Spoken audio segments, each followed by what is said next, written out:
The Jeopardy Room with Stacy Keach as your narrator was adapted for radio by Dennis Etchison and written for The Twilight Zone by Rod Serling. Heard in the cast were Yasin Piyankov, Jamie Vann, Terry Berner, Katrina Lenk, Ned Noyes, Anna Sverutza, and Lisa Dotson. To learn more about the Twilight Zone radio dramas and to obtain audio cassettes and CDs of these programs, visit our website at twilightzoneradio.com.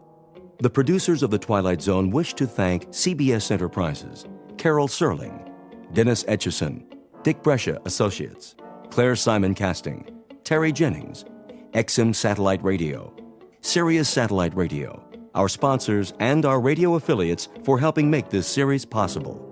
This copyrighted radio series is produced and directed by Carl Amari and Roger Wolski for Falcon Picture Group. Doug James speaking.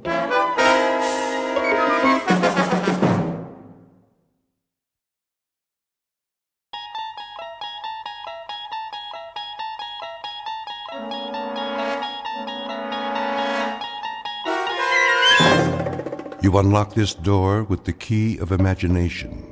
Beyond it is another dimension.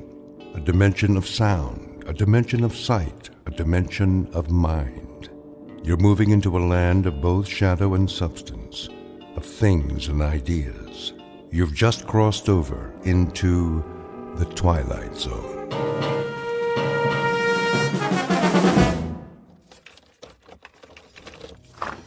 Here is your room, gentlemen. Thank you. I'll turn on the lamp. Leave it off for now. As you wish. I am sorry it's so small, sir. It suits our purposes. Where is the bath? Down the hall. The hall? I can give you one with a private bath, if you prefer. No. I said this will do.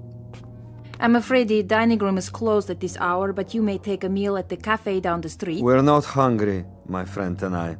Then I bid you good evening. Good night. Check the window, Boris. You chose the right room. Of course. There is Kuchenko, in his room, across the alley. Binoculars? Right here, Commissar. Yes. See? The Major lies on his bed, but he does not sleep. He will sleep very soon. Give me one shot with this rifle. Not yet, Boris. That would be too easy. Easy? A clean kill. I have something more challenging in mind. Something along the lines of a game, perhaps. I don't like games. Not even a game of cat and mouse? What for? To make him squirm a bit before the hammer falls? We waste time, Commissar. Patience, my friend. Hand me the phone. Who are you calling? Hickory Dickory Dock. Front desk. Yes. Excuse me, but do you have a Mr. Kuchenko in your hotel? One moment. Sorry, no one by that name. Ah, but I happen to know that my friend is staying there. Perhaps he's registered under another name? Andreev? I'll check. Yes, Mr. Andreev, room 963. Very good. Will you connect me, please? Yes, sir. Look, he hears it. Of course he does. He rises from the bed to answer.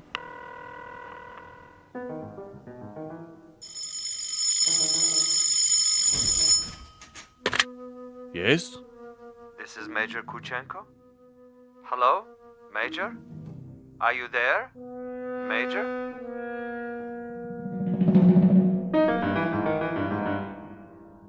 The cast of characters in our drama: a cat, a cat's assistant, and a mouse. This is the latter, the intended victim, who does not know but may have already guessed that he is to die. His name is Major Ivan Kuchenko, and he was lately an officer in the former Soviet Union. At this point, he has, if events go according to certain predetermined plans, perhaps 3 or 4 more hours of living. But an ignorance shared by both Major Kuchenko and his executioner is the fact that both have taken rooms at adjacent hotels in a section of the city located beyond the checkpoints of the Twilight Zone.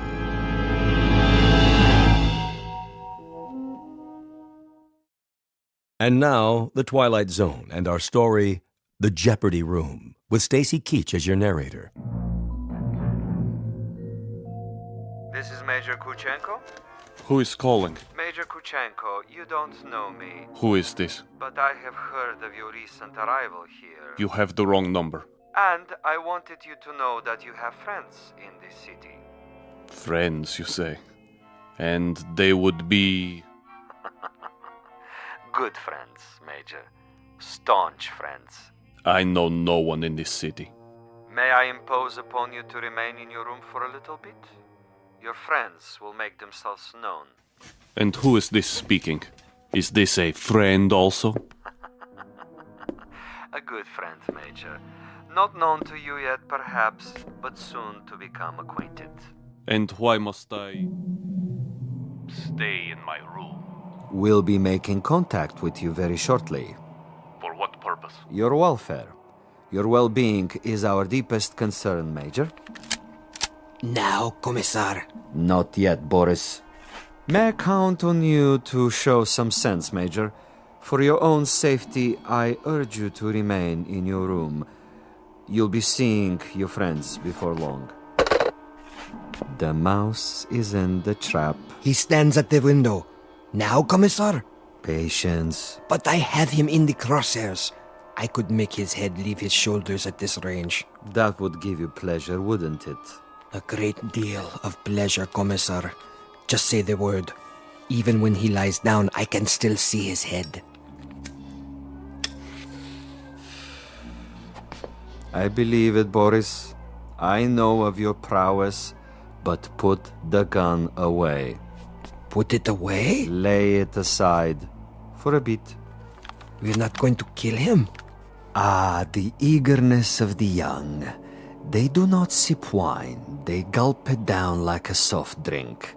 They do not fondle women. They devour them. They do not sniff at the essence of a perfume. They try to jam it into their nostrils. But now, consider the window across the way. The gentleman will die without question. But I want him to die, Boris, with finesse, with subtlety, with a degree of thought and care. A killing is a killing.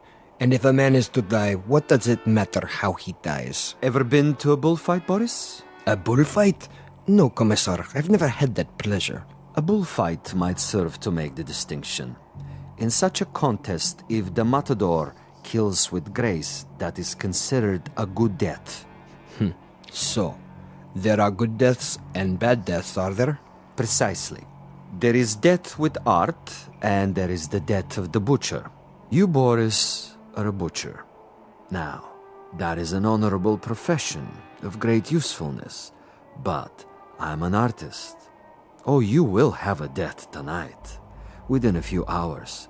But when it is over, we will have killed with artistry, Boris. Not with a meat cleaver or an explosive bullet or any other of the butcher's tools. This death will be like a ballet.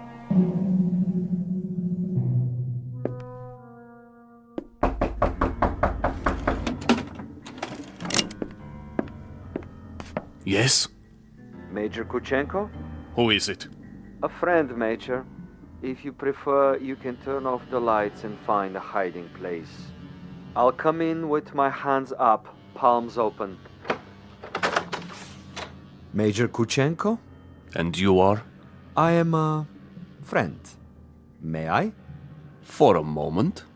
I would prefer that you put the gun away. Not a chance. Were you the one on the telephone?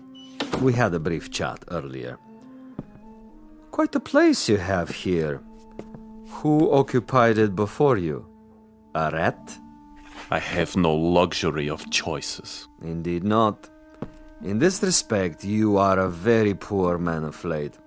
However, you have a bed, you have some pictures on the wall, and the floor without so much as a throw rug. An adequate accommodation, and a view of a brick building alongside. I suppose there are worse places to spend an evening, Major? I know. I've been to many of them. Indeed you have. Siberia is cold this time of year, is it not, Major? I'm told it's a most uncomfortable climate. You've been told quite correctly. It's a freezing jungle. A freezing jungle. Marvelous. Lovely imagery. Siberia is a freezing jungle. It was. When it was part of the Union. You make reference, of course, to the people who inhabited it. I make reference to some people. Those who were in charge of that private resort. It must have been unpleasant for you? At least sufficiently unpleasant to motivate you to renounce your native land and try to seek asylum elsewhere? For a time. Asylum is no longer necessary under the new regime. But of course the old ways die hard. Some of the same people remain in charge, and they might be concerned about their public perception in this new world. To the victors go the spoils, and that includes access to certain, let us say, sensitive information? I don't know what you're talking about. Really? But I think you do. You were a political prisoner. You served a term of 12 years. You escaped and you moved quickly when the borders were opened. To bring us up to date, you have made your way to a neutral country, somehow avoiding an official debriefing. You have made contact with certain foreign agencies, and now you're desperately trying to get on an airplane that will take you to a Western nation. But for some reason, you feel that you're still under surveillance? Oh, it's more than a feeling. I know I'm under surveillance. Do you know by whom? I know very well. Can you tell me who they are? Look in the mirror. Commissar Vasilov. Very discerning, Major. You remember faces? I remember pain. I remember some interrogations that went on for many weeks. I had no calendar, but I made marks on the wall of my cell. How resourceful. I remember one particular man who smoked Balkan cigarettes in a long holder and stood in the corner of the room, smiling and nodding, making jokes, while I went from agony to agony. So, Major, now we may dispense with the amenities. The masquerade, the little give and take of two strangers feeling each other out. Agreed. Now we get to the point. Do you honestly think that we would permit you to book passage on an aircraft out of here? That would be quite impossible. As a former member of the military, even as far back as 12 years ago, you have information that we would find embarrassing were it to be released elsewhere. Why, if the government we worked for no longer exists? Because the new government contains many of the same players reshuffled into different positions, and they have their new careers to consider. Consequently, Major, it is not to our advantage that you leave. It would, of course, be simpler and more convenient if you accompany me back to our embassy. I am sick, tired, and torn, Vasilov. But I am not insane. I would sooner cut my wrists over a sink and bleed to death. That would be my choice in the matter.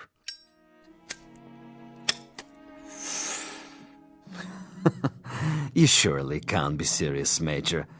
I'm rather a connoisseur of the several hundred ways for a man to depart the earth. And you can believe me when I tell you the cutting of the wrist is not a particularly felicitous modus operandi.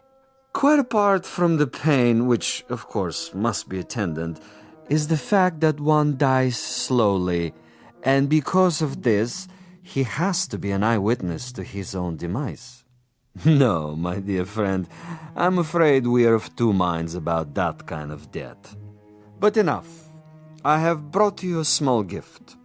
Consider it a peace offering. Careful.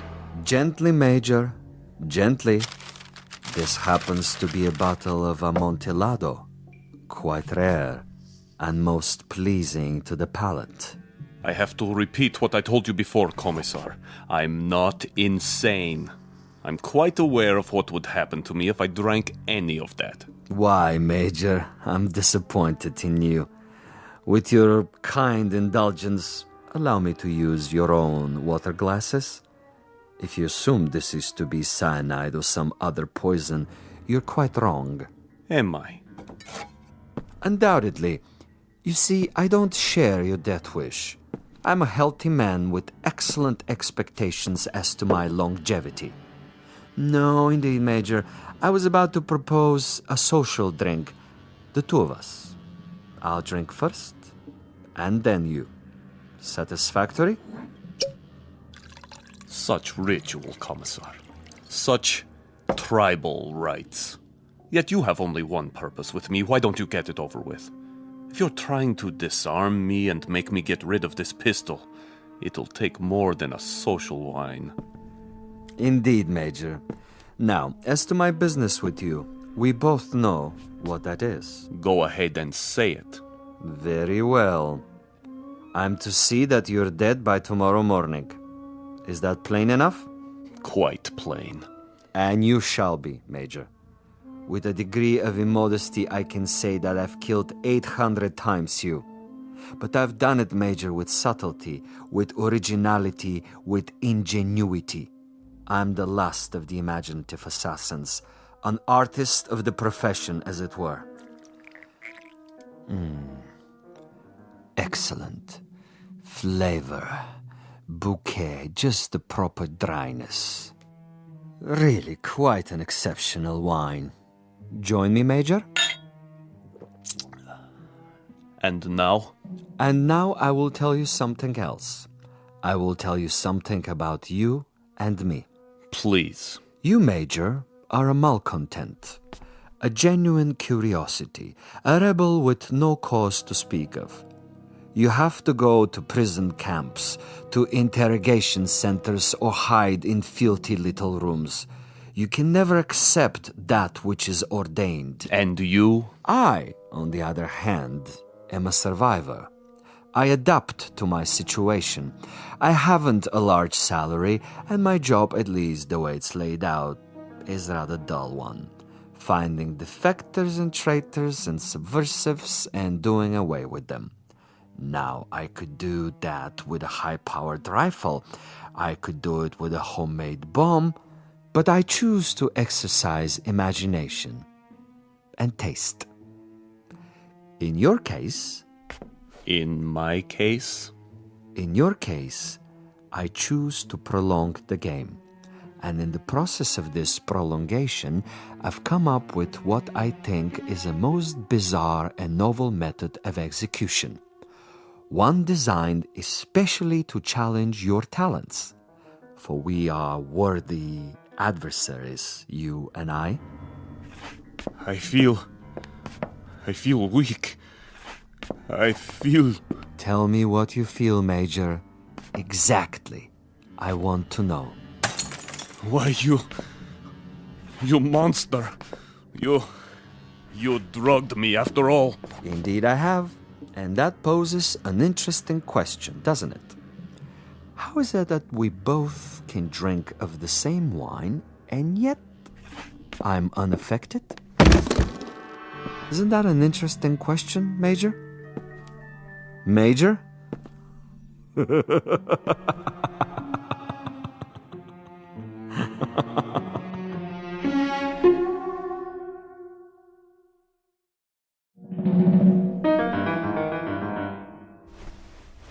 My head.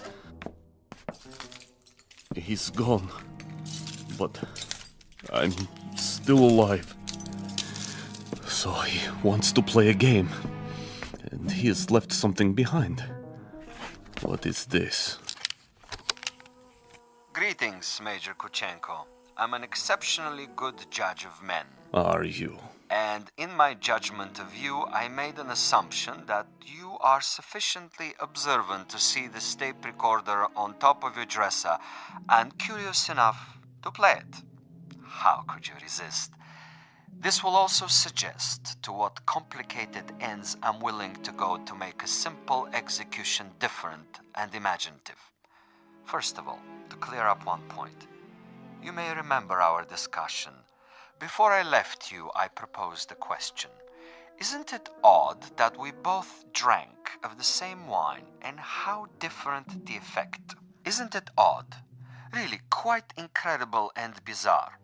How can it be? In all honesty, Major, how do you explain it? Go ahead. I'm listening. You. Perhaps you have figured it out already. The truth is, I have been imbibing this particular drug for many years, a sort of experiment with myself as the subject. I have now reached a point where my physical tolerance has risen so that I can drink it by the gallon and remain quite unaffected. This in itself is a rather common and uninspired trick, a phenomenon well known to the scientific community. But you will also note, and I hope with a degree of pleasure, that you have not been poisoned. You're very much alive. Where are you?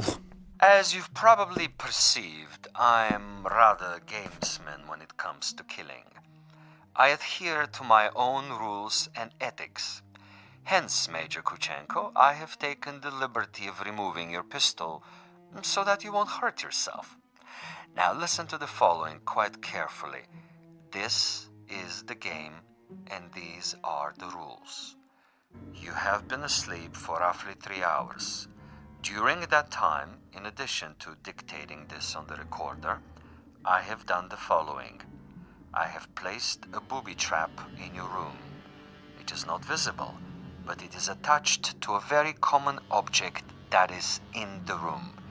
If you trigger this object, it will detonate and you will immediately be blown up. Why not get it over with now?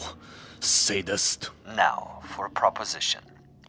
If during the next 3 hours you are able to find this booby trap and cut the wire, you will be permitted to leave the room alive and unharmed. This is a guarantee. You have my word on it. Your word. But the following conditions are of the essence, Major. You must actively search for this booby trap and you must find it and render it inactive. It goes without saying that, as of this moment, you are being observed. How? Attempt to turn out the lights and you will be shot. The moment you stop an active search, should you refuse to play the game, you will also be shot. If you are unable to find the trap within 3 hours or attempt to leave the room at any point during that time, I am afraid the same conditions apply. You will receive a bullet in the head.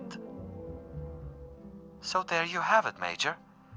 Find the booby trap, cut its wires, and you're free. Fail to find it, or fail to look for it, you're dead. Look for it, find it, but fail to recognize it, you're also dead. Needless to say, Major Kuchenko, it is this latter occurrence that I rather expect and look forward to. As a fellow expert in tricks and deception, I think you will admit this situation has its own special imaginative quality.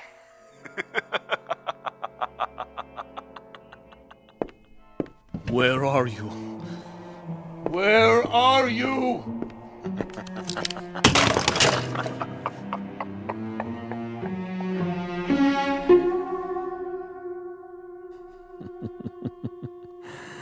Over here, Major. Just across the way. So near and yet so far. Can't you see me? Doesn't the light reflect in my binoculars? Look, Major. Please look. Try, I implore you. Where have you been, Boris? I brought food from the cafe. Food is of no consequence. Quickly, he's awake.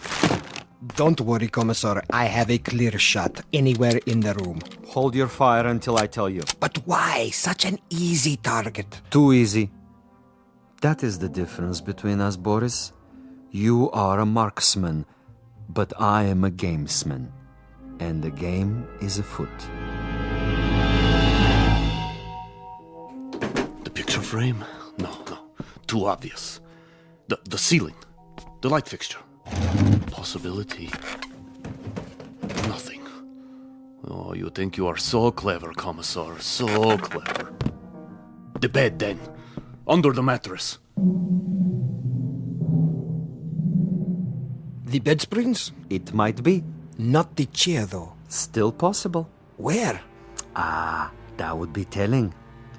Go ahead and eat, Boris, before it gets cold. He's busy with the hunt for now.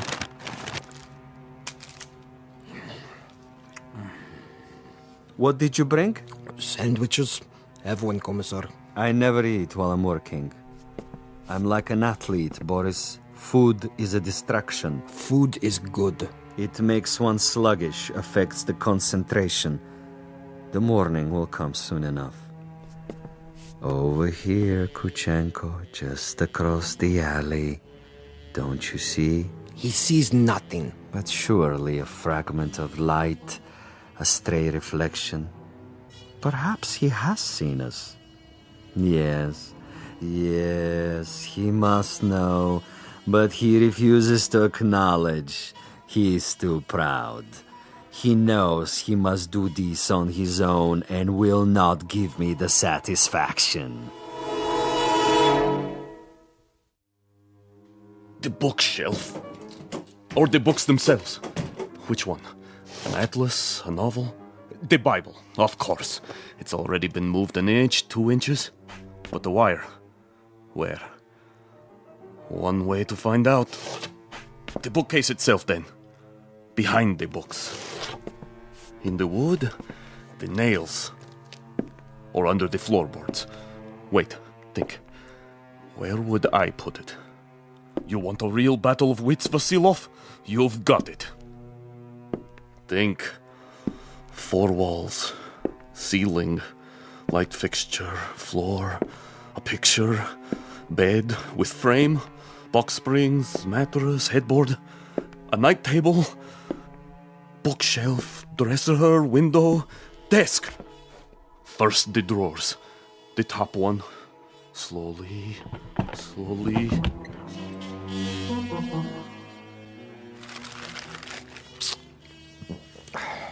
What is he doing now? The desk. He's down on his hands and knees removing the 2 bottom drawers so he can see what's under the top one. Bravo, Major. Good thinking. Is that where you put it? The possibility exists. Look at him, glistening like a mackerel. He stops to wipe the sweat from his eyes. And? And now he looks under the top drawer, crawling on his back. Yes! I think he's got it. Let me kill him. Don't be a fool. There are rules. Now he sees a length of wire. He grasps it between his fingertips very, very carefully, and he has removed it. Something is wrong with the bomb? I doubt it. Then it was not in the drawer? Oh, there is a piece of coat hanger I placed there. A decoy. A drawer would be common, uninspired. And I'm not, you'll forgive the immodesty, a common executioner. Where is it, Commissar? In a most ingenious place. Really, quite an ingenious place. Not in the books, the desk, the mattress. Think of another common object in that room, Boris. I have it. Yes? The doorknob. Interesting idea. Then where? I'd rather not tell you at the moment, Boris. I think you'll enjoy the next few minutes more if you share the Major's ignorance. You seem very sure. Sure? That he'll find the trap. You take a risk. Not at all. That's not what I'm sure of. That is to say, I'm reasonably sure he'll find it, given his mental capacity, but he'll find it too late. He's looking toward us. But he can't see us. It's quite dark in here, and it wouldn't matter if he did see us. Now he's returning to the table. You're getting warm, my young friend. The ashtray. Extremely warm, but not hot. Where then? Please, Commissar, please tell me. Take the glasses. What do you see? He stands over the telephone. He is reaching out. Hot now, Boris? Extremely hot? Oh, he has picked it up. I thought for a minute there, You thought what? the telephone. Precisely. The telephone. But he just lifted the receiver. Indeed. He lifted the receiver to call out. If, on the other hand, the Major's telephone were to ring and he were to answer it, That's it, isn't it? If he picks up the phone after it rings... you have it now, my friend. When the Major's phone rings and he answers it, I have placed a tiny bottle of nitroglycerin inside the mechanism. The explosion will only occur after the ring and the lifting of the receiver, at which point the electrical contact will be made, and Major Kuchenko will not even have time to say hello. But what if no one calls? Oh, someone will. I promise you, someone will.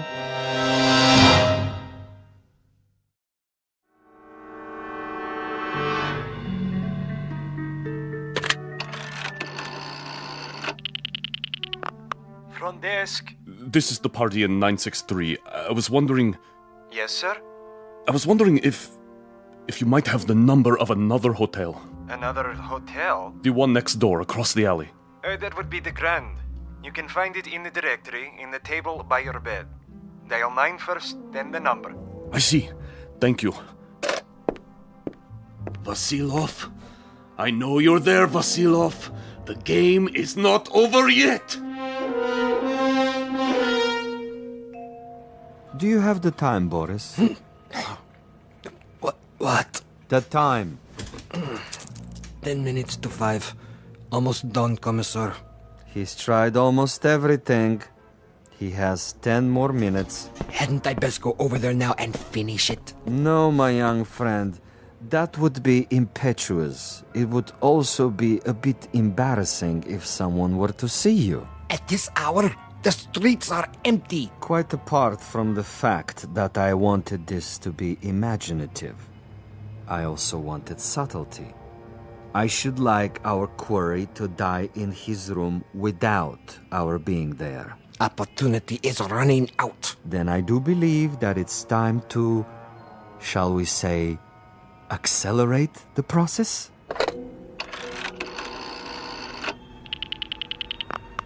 Hotel Mont Blanc? Would you dial room 963, please? Thank you. I'll wait. There it goes. He's walking toward it. What's the fool doing? Why doesn't he answer it? I can tell. He has his back to the window. Turn around so I can see. Now, Commissar. No. Would you dial 963 one more time, please? Yes, I know it didn't answer. Ring it again. What's he doing, Boris? His back is still to me. It can't be busy. I don't know. What's he doing? Use the glasses. He's turning around, lighting a cigarette. He's mocking me. Now, he suddenly dropped from sight. Kill him. I can only see the top of his head. He's moving across the room. Do it! You missed, you fool. He's at the door. Again! He's gone out of the room. And you missed him. You missed, you idiot! Flight 17 to Rome, Paris, and New York, now pre-boarding. Ticket, sir. Ticket? Oh, yes. Mr. Andreev. Passport? Right here. I see. Is anything wrong? No, sir. Everything seems to be in order. How many bags? No luggage. Not even a carry-on? I'm traveling light. Then here's your seat assignment. Please go to gate 17. How much time do I have? Boarding for coach class begins in 5 minutes. Good. Sir? Thank you. I'll be there.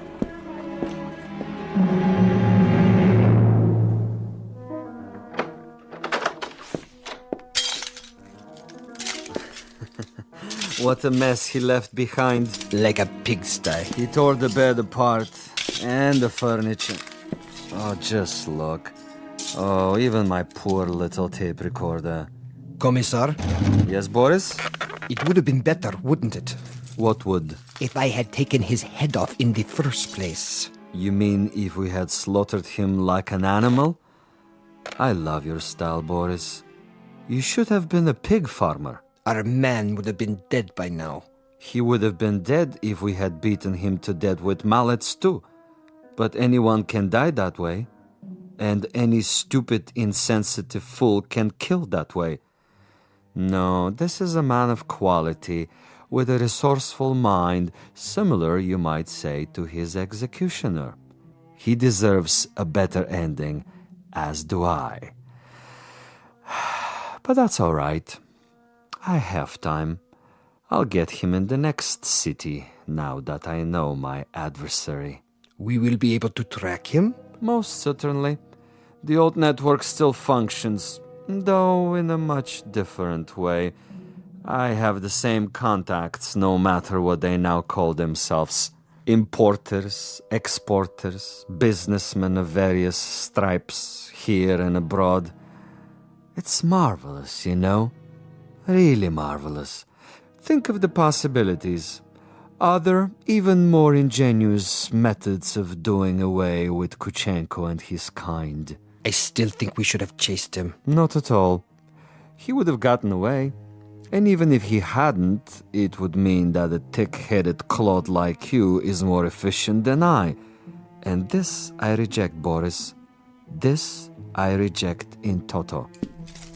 Look at this. A bottle of wine. I can only find one glass. Throw it away. One drink, Commissar. I said no. But there is more than half left. This is not for you. But why? Do you know much about Amontillado? I know about vodka. Of course, you and all the other potato growers. Give me the glass. Here. Believe me, it wouldn't agree with you. It's an acquired taste. Yes, Commissar. If you say so. I say so. There are some secrets that you're not ready to learn. But in time, Boris. In time. For now, I need you awake and alert. That's right. I do what you say, as always. But so far, your methods are not very effective. The men who pay us, they will not be impressed. And you will make a report? Only I can do that. I am the one they listen to. I can request another assignment. You're free to do so. Until then, I take no further orders from you.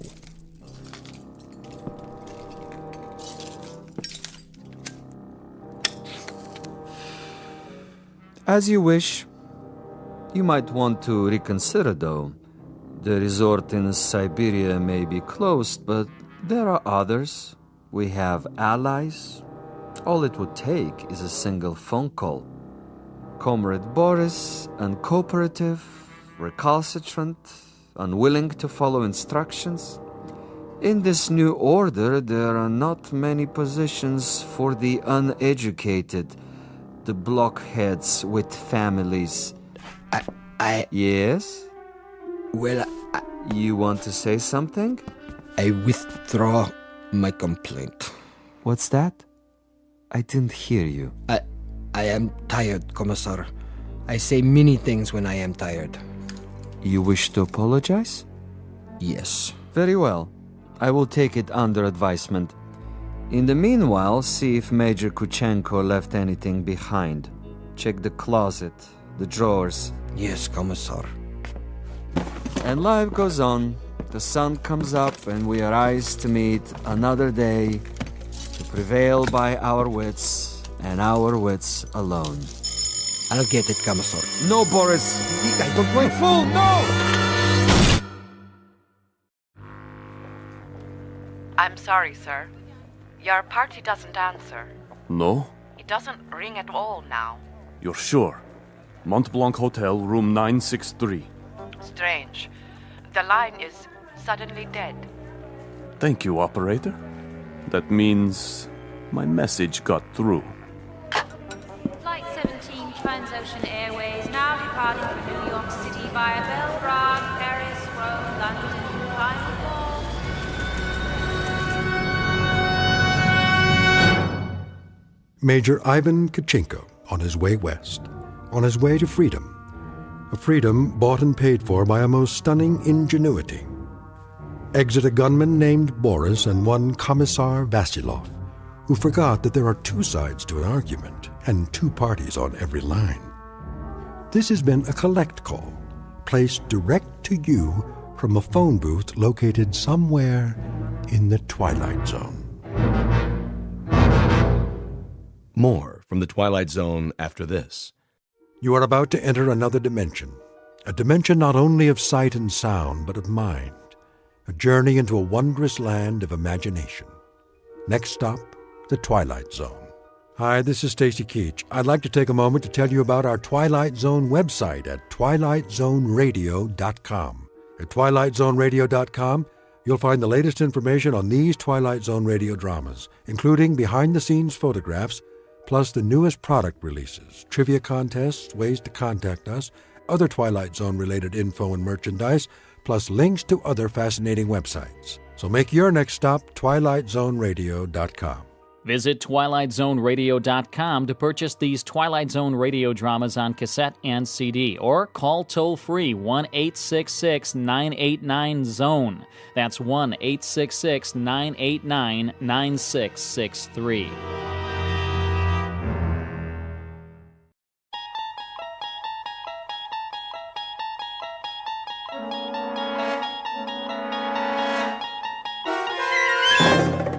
You unlock this door with the key of imagination.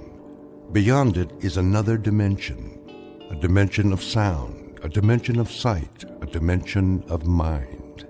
You're moving into a land of both shadow and substance, of things and ideas. You've just crossed over into the Twilight Zone.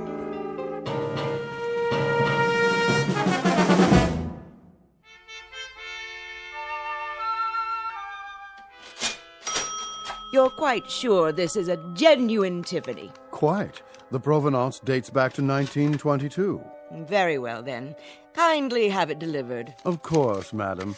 Will that be cash or charge? Put it on my account. Very good. I can deliver it to your home by, let me see, Thursday at the latest. But I simply must have it tonight. I've invited the girls over for bridge. The girls. I see. Oh, Robert. Yeah? See that Mrs. Gunt receives her lamp this afternoon. You mean today? Carried by hand to her front door. The servants' entrance, if you please. By all means. Ubermeyer's is proud to be of service. If there's anything else we can provide, don't hesitate to... That will be all. Very good, ma'am. Want me to go over there right away? Not yet, Andrew. First, finish unpacking the new shipment quickly before the next customer walks in. Yes, sir. Now then, what do we have? 3 perfume bottles. 3 cut glass vials to contain the otter of damask rose petals. That's more like it. Next. Pottery jugs, 2. Pottery jugs, indeed. Where's your aesthetic sense? You can't entice anyone by calling them pottery jugs. Really think people buy something because of what you call it? People don't come to buy anything in a gift emporium. They come because they don't know what they want. Then I sell them something. So what are you going to call these pottery jugs? Something exquisite. We'll display them on satin pillows with bread. A loaf of bread, a jug of wine, and thou beside me, singing in the wilderness. I'll unload them on some poor sucker before the morning's over. Okay, what about this? When we buy a shipment from Morocco, sight unseen, I suppose we take what we can get. But to sell that will require some creativity. Now, clean this up at once. May I help you? I hope so. I'm not sure. What's this? That would be an authentic voodoo mask. Oh.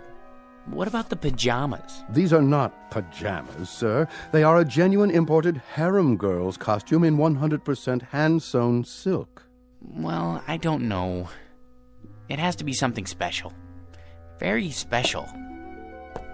Suppose you describe the occasion and leave it to me. A personal gift? Not too personal. See, there's this girl in my office. Ah, a young lady. She's like a goddess. I wouldn't want her to think that I was implying... Of course not, sir. I understand. But for a beautiful young lady, what is her occupation, may I ask? She's a secretary. Oh. I have it. Something for her desk. Well, she's already got a computer and a lot of pencils. Something to remind her of you throughout the day. Subliminally, shall we say. Now, as to price, would $100 be too extravagant? 100? But of course she mustn't feel bought. Romanced is more like it. Aha! Perfect. What is? It's ideal. Romantic, but subtle. Not forward. No. You mean this old... This magnificent antique. Truly distinguished. Fit for a goddess. I can't make up my mind. A perpetual reminder of your taste, your flair for romance. Fill this with fresh flowers, and she won't be able to pluck you from her thoughts. Between 9 and 5, at least. After that, it's up to you. It's kind of tarnished, isn't it? That's not tarnish, sir. It's a patina. A testament to its authenticity. And only a mere $20. Well, that is more reasonable, I guess. Put this in a gift box, will you, Robert? For a most discriminating gentleman. Sure thing. Thank you, sir, for making such a wise choice. I hope you'll allow us to serve you again when it's time for the engagement. Don't mention it. Cash, I presume.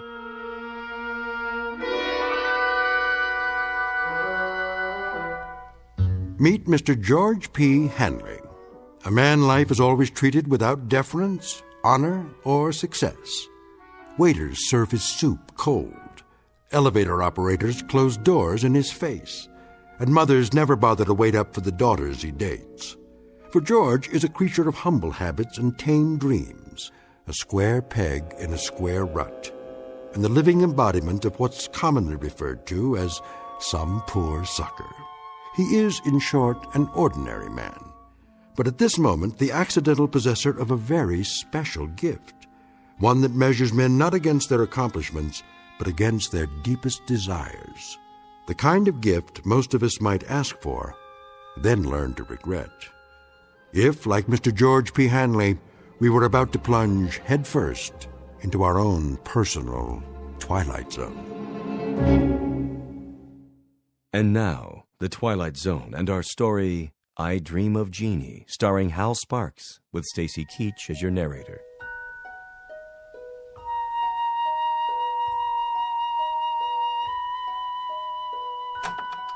Good. Everybody's still at lunch. I'll just leave this on Anne's desk. No card. She'll just figure out who it's from, right by her keyboard. No, a little to the side. Oh, maybe on her chair. No. Oops. Better put this away for now. Where? In my drawer. Hey, Georgie Porgy, what happened to you? I had some errands. Well, you missed the worst chili con carne ever offered for human consumption. It set a new low, even for the greasy spoon Nick calls a diner. Feel my stomach, like a bag of rocks. I don't care much for chili.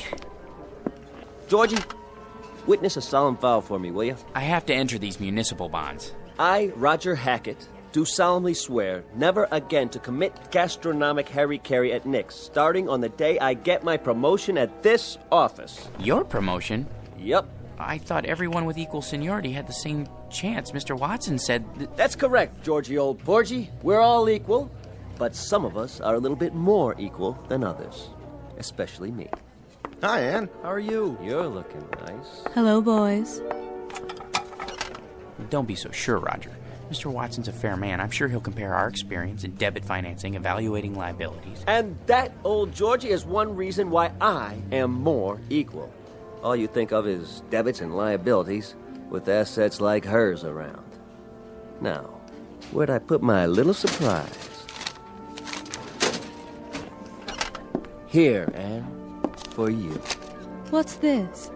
Oh, just a little something to say happy birthday to the prettiest girl in the entire office. I'm the only girl. And you'd still be the prettiest, even if this whole place was staffed with Miss Americas. Are you gonna open it?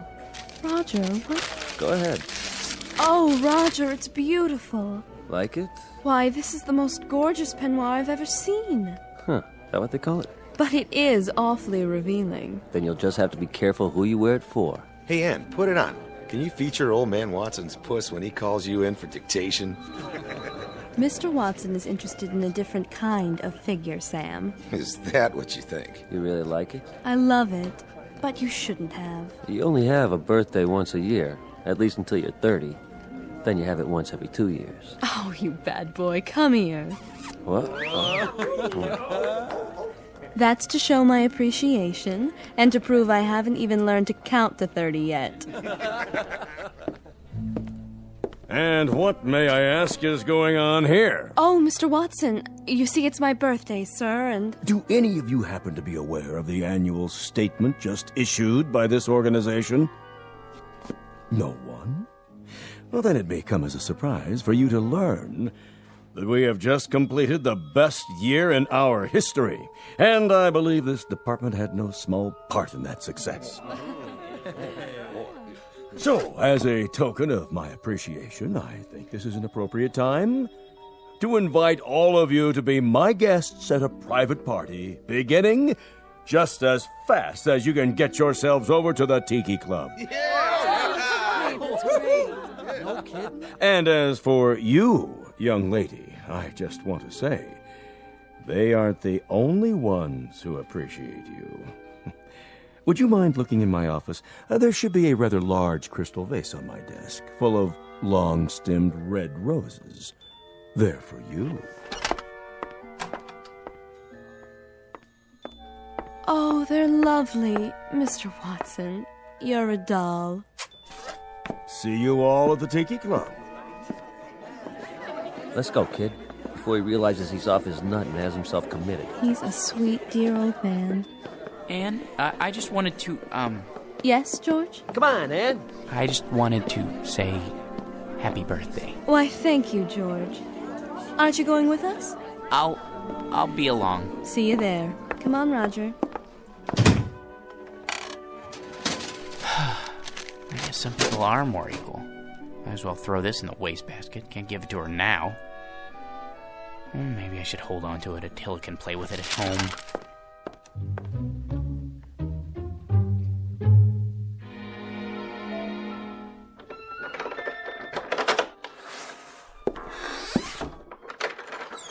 Hello, boy. Have a good day.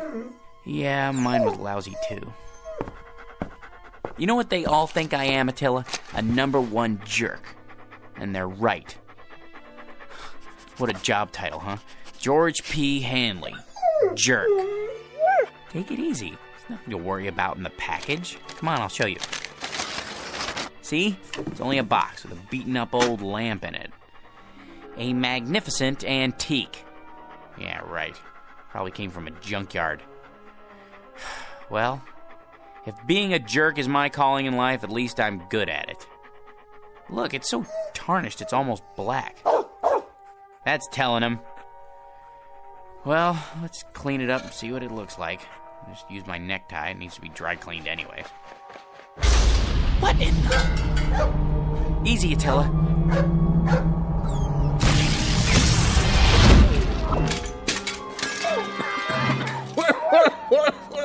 Oh, boy! Some special effects, huh? That smoke's hard on the old mucous membranes. You wouldn't have some Visine on you, would you, buddy? Who are you? Who am I? You were expecting Rex Ingram. I'm the genie of the lamp, that's who. You know, Aladdin, the whole bit. Don't you watch The Late Show? A genie? You don't look like a genie. Where'd you get that plaid suit? What difference does it make? The routine's the same. A couple thousand years ago, I had to wear those crazy balloon long johns and a real wild turban. But let me tell you, that headgear ain't as light as it looks. Give you a real crook on the neck, know what I mean, Jack? George. My name's George. Jack, George, whatever. What I was gonna say is, nowadays we dress hip. Except for these velvet slippers with the curly toes, my one concession to Squaresville. Now, where was I? What do you mean? Sports coats like that went out in the 60s. They did, huh? Well, what do you expect? Know how long I've been in there waiting for somebody to call me? Better pick up some new threads. You got a Ziedler and Ziedler around here, maybe a side of, or, someplace happening? But if you're the genie, that means I'm the master of the lamp. So you're the master of the lamp. Big deal. Give me a match so I can light this cigar before I give you your free wish. I thought there were 3 wishes. There's the rub. There used to be 3, but let me tell you something, Jack. George. The scene used to include 3 wishes, but people started abusing the privilege, so we had to cut back. You get enough headaches with 1 wish, let alone 3. So, think it over and give me a call. But do me a favor, sleep on it. Why? You know the routine. The wish comes true, blah, blah, blah, but once you make the wish, that's what you gotta live with. Could you make yourself available for consultation? Look, Jackson, how am I supposed to know what you want? You and me just met. Well, at least tell me, what is it that people usually wish for? Listen, Herbie, whatever your name is, it's enough to make you blush, some of the stuff they ask for. Money, precious jewels. That's not so bad. Not so bad? Think about it. So they get a lot of dough. There's the IRS, long-lost relatives beating on the door. It's enough to flip you out of your gourd. So not wealth? Forget about it. Maybe love, then? Love? You gotta be some kind of a kook. You call me after all this time and you wish for love? You don't wish for love, Chief. You make it. Then I don't know what it is I do want. If it isn't wealth or love... Like I told you, Johnson, think it over. Drop it down the well and see if it splashes. But don't go rubbing the lamp every time you get ants in your pants. That puff of smoke tears up my sinuses. Now the next time I make the scene for nothing, you've had it.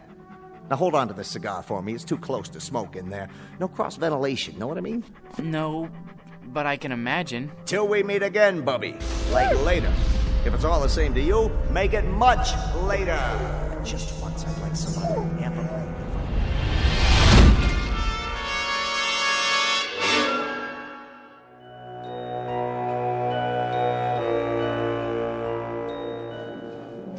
All right, everybody. Places, everybody. This is a run-through. Stand-ins, please. Positions. Lighting. Lights on. Camera. Ready with the camera. Excuse me. Hey, buddy. Don't you know this is a closed set? It is? Who let you in here? They said it would be all right. I'm George Hanley. Who? Her husband. Miss Alexander's, I mean. Oh, yeah. Haven't seen you around here in a while. It's been months, actually. Well, this is the big one, huh? I beg your pardon? The last shot of the picture. Once we get this one in the can, it's a wrap. It is? Say, can I ask you a question? What's that? What's it like being married to her? Well, I don't really know. That is, Man, I sure wish I was you. You do? I mean, lucky stiff. Yeah, I mean, yes. I guess I am.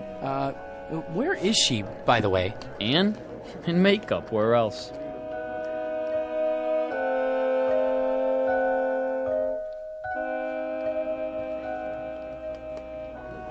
There.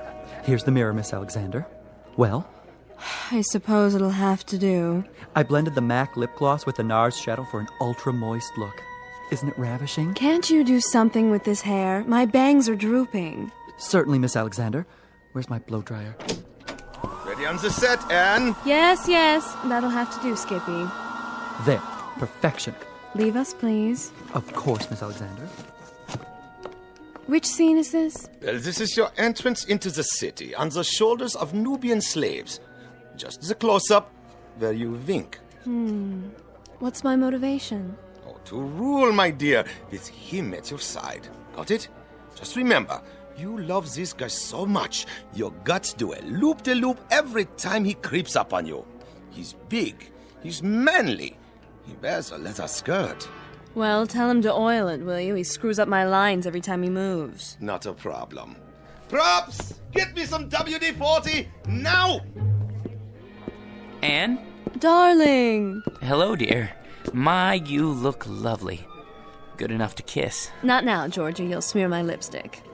This is the final scene, isn't it? It's been such a long grind. It sure has. They said you could take a few weeks off, but that was 6 months ago. We can still take our honeymoon. That is, if you want to. Do I? Careful with the hair, Georgie. Sorry. They don't pay me to look ugly, sweetiekins. Besides, anticipation is the real joy. Isn't that what they say? They haven't been waiting for 6 months to take the most beautiful woman in the world on her honeymoon. Places, people. This one's for real. It won't be much longer, I promise. Just think, no more crawling into bed with a script so you can study your lines half the night. After today, no more getting up at 4:30 in the morning to go to the studio, and when we get home, you can take a nice hot bath, maybe even let me wash your back. And then first thing tomorrow, we leave on our cruise. But darling, have you forgotten? Forgotten what? The wrap party, here on the set. There'll be a million photographers. There's no point in going home. Not tonight. Not tonight, huh? Sure, Anne, I understand.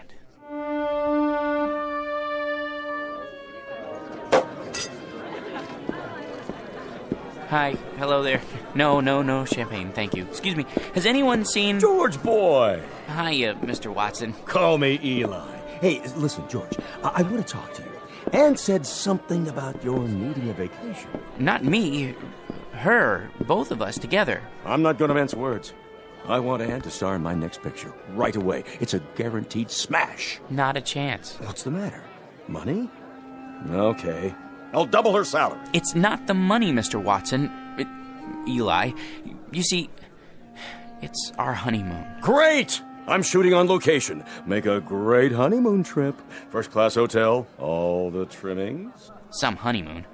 Out of bed before the sun comes up, work all day, study her lines all night. In the last 6 months, the only times I've seen her when she wasn't asleep, she was either covered with makeup or she had so much cold cream on she would have squeezed right out of my hands and stuck to the ceiling. Listen, boy, she's a star. How would you like to see her with bags under her eyes? I'll take her any way I can get her. My boy, you want the world's most beautiful woman. You've got to share her with the world. I've been doing that. Now I want the world to share her with me. Son, it's not for myself. But no Anne, no movie. You know how many good people will hit the unemployment line? Actors, grips, prop men. They've got wives and sweethearts, too. They've got little ones. They've got mortgages and sports cars to pay for. Can't you get another star? Not like Anne. Millions of plain folks all over the world wait for her pictures. Little kids count their pennies. Mothers go without lunch. Brave men sacrifice the tiny luxury of a cigarette just so they can buy a ticket and escape the drab drudgery of an uncaring world. Just by watching Anne up there on the silver screen. Really? For them, George, the salt of the earth. Can't you find it in your heart to make this one little sacrifice? Oh, Mr. Watson, if you put it that way, I'll tell her she can do the picture. It'll be tough, but we'll get through it together. Good. You tell her. She's right over there. Roger, good news. Ladies and gentlemen, I'd like to make an announcement and a toast to the brightest star, the most exciting leading lady, the loveliest woman in the world, who has just agreed to star with me in Eli Watson's new film, Beowulf, the greatest epic ever made. News sure travels fast. Oh, there you are, George. How about a photo, Miss Alexander? Miss? Look this way. Smile, please. How about one more? I'm her husband.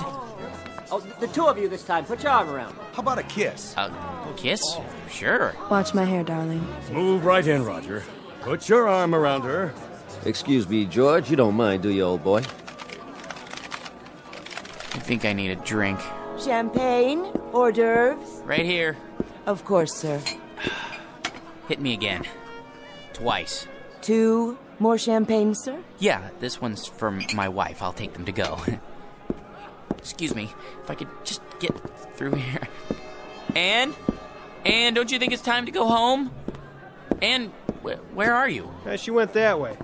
I don't think they want to be disturbed, though. What? Anne? Aren't you glad you stayed tonight? Don't be so egotistical. I had to be here. Sometimes I don't understand you. You're not supposed to. That's a woman's prerogative. I know, but why? What's his name? George? He's the perfect husband. That absurd little mouse? Why do you keep him around? A handy excuse when I need one, and when I don't, no problem. I'll spoil your makeup. Oh, who cares? Mm-hmm. Anne, your lipstick. George, are you still here? Sorry, old boy. Just congratulating my co-star. I think we'd better be going. You go ahead. You should be home anyway to feed Attila. Attila? Yes, George, and he needs his walkies. Do be a dear. You want me to go home because of Attila? Be a good boy and run along. Roger will drive me home later. Won't you, Roger? With pleasure. But Attila's a dog. Aren't I more important to you than Attila? I mean, Attila? Attila? What? What? Attila, is that you? Oh, phew. What a dream. Oh, boy. Yeah. You know something, Attila? That's the trouble with a guy like me. Having something I want that much only means that it hurt that much more when I lose it. If I had a wife like that, well, I would lose her. Might as well face it. You still love me, don't you? Thanks, boy. Well, at least this makes the choice a little easier.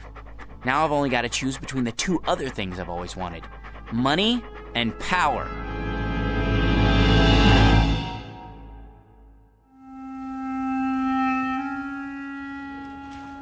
Morning, Georgie. Morning. Well, today's the day, huh? For what, Raj? For what?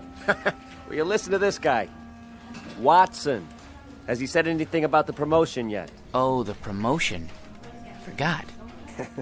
He forgot. Roger, Mr. Watson would like to see you in his office. Well, George, this could be it. You wanted to see me, sir. He'd never pick him. Never. Hey, George, the old boy wants you to double-check these entries. I did that already. It's a waste of time. Look, how much do we make a week? Well, look at this account. Guy makes so much dough, he sweats more than that every time he ties his shoelaces. So waste a little time, all right? My gosh, net worth $260,832,461. What would it be like to have all that money?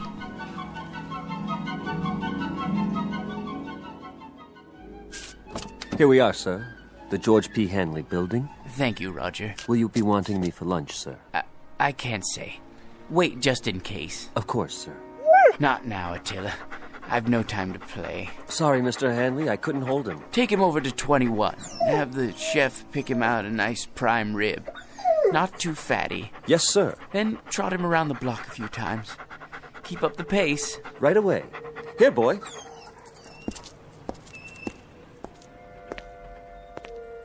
Paper! Get your morning paper! How old are you, son? 9, sir. 9?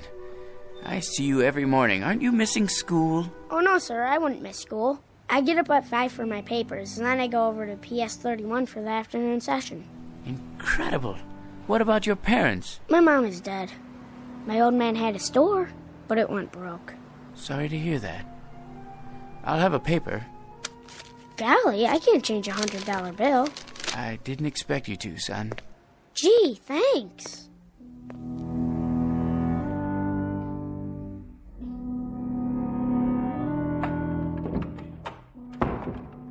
Good morning, sir. AT&T's up 7 points in the morning ticker. Glad to see you back. Thank you, Miss Alexander. How was the Riviera? Oh, all right, I guess. Kind of like a suburban tract with castles. I see. Well, sir, shall I send in your first appointment? Might as well get started. Mr. Hanley will see you now. Watson, what are you doing here? Begging again, I'm afraid. These days, a college president has to worry more about salesmanship than scholarship. Then you came to the right place. Hanley, you've already done more for your alma mater than we have a right to ask. How much? Just enough to start the ball rolling for the alumni. Don't be coy, sir. Give me an amount. Altogether, $10 million. If you could possibly start us off with, say, 1 or 200,000. Done. You're a generous man, GP, but you've made a mistake. This is the entire sum. Don't worry. It's deductible. Besides, I want you to have it. Well, so would others, GP. Thousands of alumni, not as successful as you, giving, sharing the burden and the satisfaction. It's the cement which binds them to our institution. I only wanted to help. I can't accept this. Send me a check for, a few $100,000. Very kind of you. Don't mention it. Miss Alexander will show you out. Oh, nonsense. I know the way by heart. Send in the next one. Right away, sir. Hello, Masters. Well, Mr. Hanley, ready to add to the old empire? I suppose so. I brought along a few new catalogs. I thought I already owned one of everything ever made. Can't keep up with Yankee productivity. We have to buckle down and do some serious spending. Is that really necessary? If we don't, the government's liable to invent a new tax bracket just for you. Now, here we have an attractive little yacht. Already have one. A 94-foot job up at Newport. This one makes it look like an absolute dinghy. You know, Masters, there's no fun left in buying things anymore. Once I looked forward to a second-hand car like a kid waiting for Christmas. Now there's no anticipation, no hunger. Oh, perk up. I used to enjoy the little things. An ice cream cone, a ball game, going out for a walk in the park. Now people run up and ask if I'm going to subdivide it. No, I've had it. Sir, that's un-American.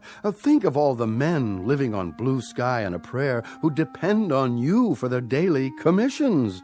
They have little ones, mouths to feed. Mr. Hanley, you can't stop buying. Please see yourself out, Masters. If you're absolutely positive, sir? Out! I don't know who let them in, Mr. Hanley. That's all right, Ann. Why, hello, son. Is this the man? Yes. Here's the C note. Awful sorry. What else did he lift? I don't know what you're talking about. I told you, Pop. He gave it to me. You gave my boy a $100 bill? He's a fine lad. Listen, you fathead. Know where I found him? Trying to lay the whole 100 on a 2-horse parlay. Herbie Boy and War Biscuit. But what about the newspapers? 5 o'clock in the morning. How can I teach the kid the value of $1 if you toss C notes around like they grow on trees? I was only trying to help. If I ever catch you giving dough like that to my kid again, I'll bust you right in the chops. Millions or no millions. You're a man of integrity, sir. I congratulate you. Congratulate you. Congratulate me. George, I said congratulate. Congratulate? You're looking at the new head bookkeeper. Hey, way to go, Raj. Speech. Thank you. But the first thing I want to tell you guys is I intend to keep my vow. From now on, no more lousy lunches at Nick's. Can't believe it. He wasn't even a good chauffeur.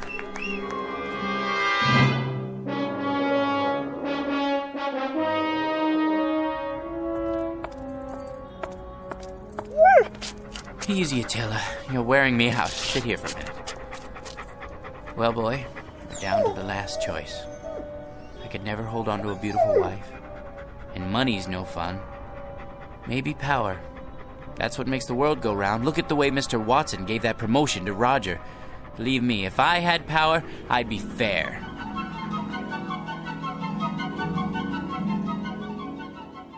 Here, sir. This copy and this. Just your initials on that page. Mr. President, you can't sign any more bills today. You're exhausted. Watson, the people elected me. They placed their individual destinies in my humble hands. I can't betray them. In that case, they're getting the best in leadership. The very best. Sir, the congressman is waiting. Send him in. Mr. President, this pension legislation will tear the party in two. If you let it come to the floor, I, for one, won't get a single vote in November from anyone over the age of 10. Check with the majority leader. See if he can kill it in committee. Yes, sir. Right away. Yes? The situation in Asia is fraught with tension, Mr. President. We're not getting enough intelligence down there. Have the CIA prepare a full study.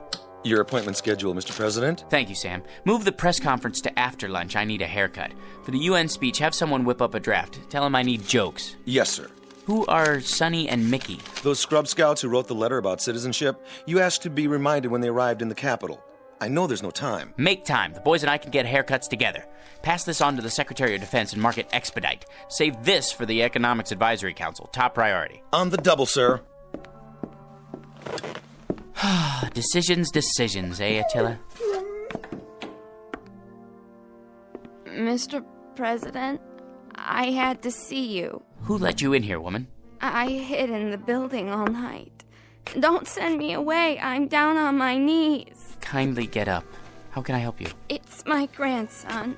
He's just a boy of 18. He fell asleep on guard duty, and they said it was treason. They're going to hang him. Easy, ma'am. He's in the service? Special duty at a missile base. Serious offense. Only a presidential pardon can save him. Please, sir, he's a good boy. Just a little tired. It could happen to anyone. Indeed, it could. Then you'll do it? You'll pardon him? Ma'am, the world will little note nor long remember what I say here. But this nation, this government, and its president are no more and no less than people. Of, by, and for them. Freedom is our battle cry, justice and mercy our glory. Tell your son when you see him tomorrow that I'll have the Attorney General prepare an order for executive clemency. Bless you, Mr. President. You're a great man. Here, Attila. Up on my lap.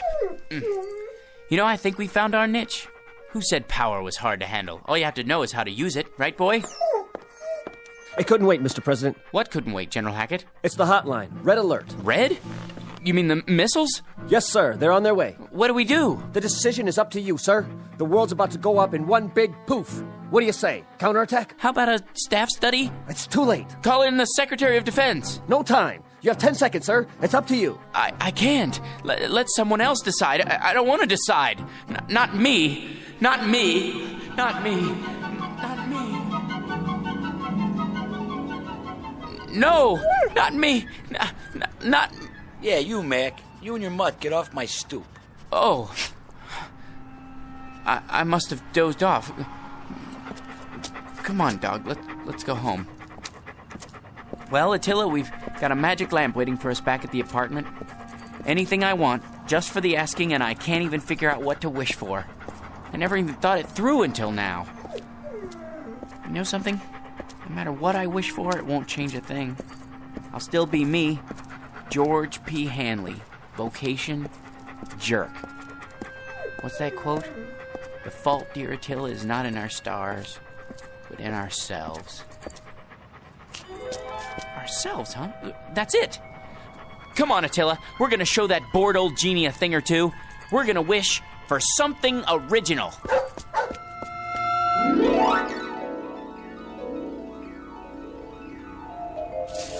I'm tired, and I want to go to bed. I had a little drink about an hour ago. Hold on, let's see. What's in the dumpster? Let's see. I'm set for this. It's a kind of round metal thing. It looks like a spittoon. Gold? Ah, brass, probably. Let me shine it up. Hey, it's glowing. What the...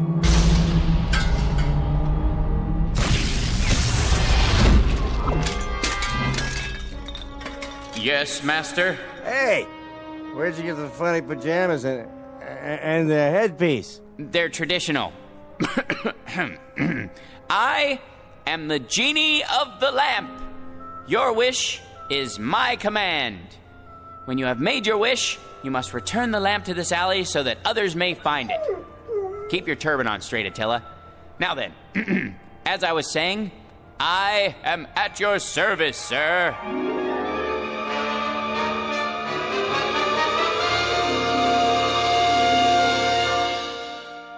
Mr. George P. Hanley. Former vocation, jerk. Present vocation, genie. Once a most ordinary man, treated without deference, honor, or respect. But a man finally wise enough to decide on a most extraordinary wish that makes him the contented, permanent master of his very own Twilight Zone.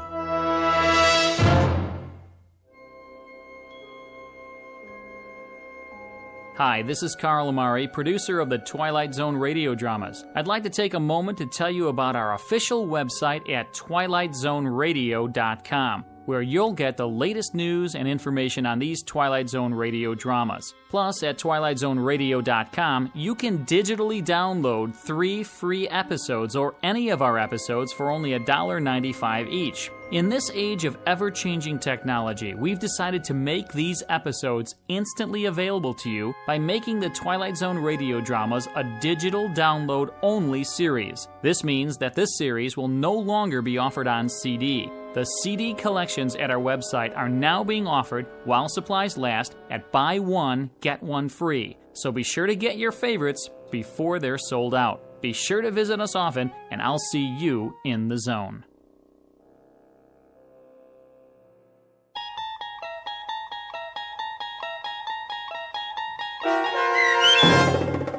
I Dream of Genie, starring Hal Sparks with Stacy Keach as your narrator, was adapted for radio by Dennis Etchison and written for The Twilight Zone by John Furia Jr. Heard in the cast were Christian Stolte, Lisa Joyce, Steve Key, Doug James, Richard Hensel, Derek Purcell, Brooke Reed, Linda Ryder, Charlie Kummerer, Bill Kummerer, Vince Amari, Roger Wolski, and Carl Amari. To learn more about the Twilight Zone radio dramas and to obtain audio cassettes and CDs of these programs, visit our website at twilightzoneradio.com. The producers of The Twilight Zone wish to thank CBS Enterprises, Carol Serling, Dennis Etchison, Dick Brescia Associates, Claire Simon Casting, Terry Jennings, XM Satellite Radio, Sirius Satellite Radio, our sponsors, and our radio affiliates for helping make this series possible. This copyrighted radio series is produced and directed by Carl Amari and Jason Mallow for Falcon Picture Group. Doug James speaking.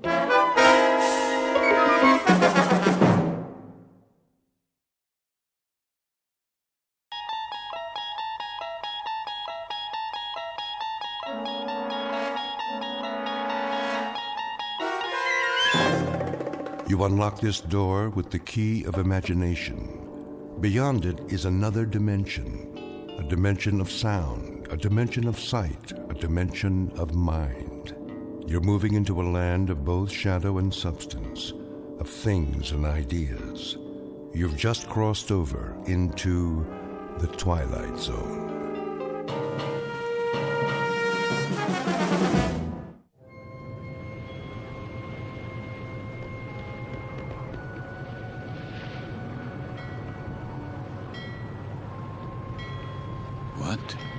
What is this place? The time. It must be late. Very late. Light in the salon. Let's black out down there. Who?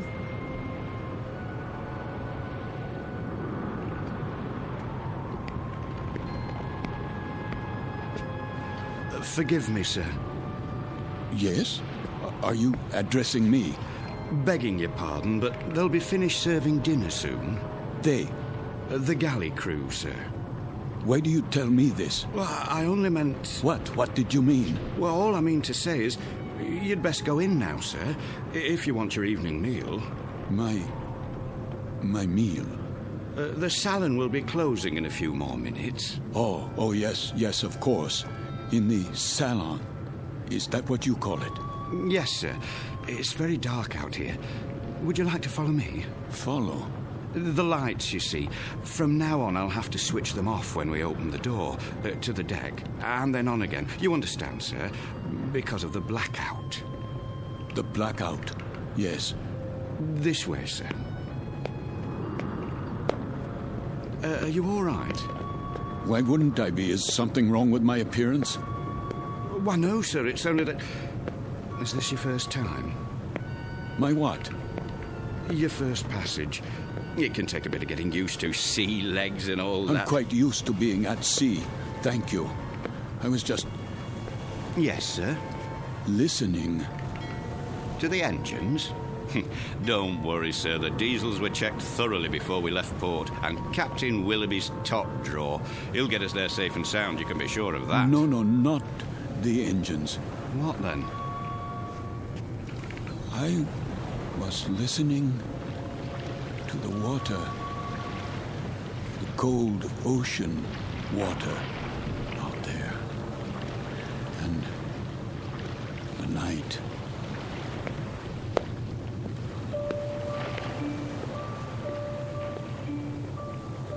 This is the deck of a small freighter, the SS Queen of Glasgow, located somewhere in the North Atlantic. Her registry, British. Gross tonnage, 5,000. Age, indeterminate. At this moment, she is 1 day out of Liverpool. Her destination, New York. Duly recorded in this ship's log is the sailing time, course to destination, weather conditions, temperature, longitude, and latitude. But what is never recorded in such a log is the fear that washes over a deck like fog and ocean spray.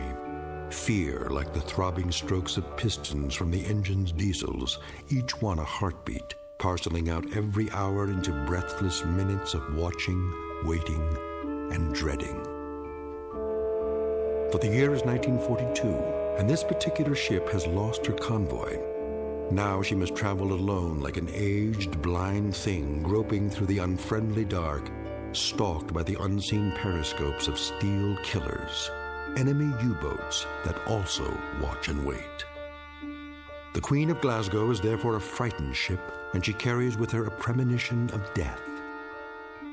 In a moment, her crew and passengers will find out just how real that premonition may be, when a course is set that leads them all into an area known as the Twilight Zone.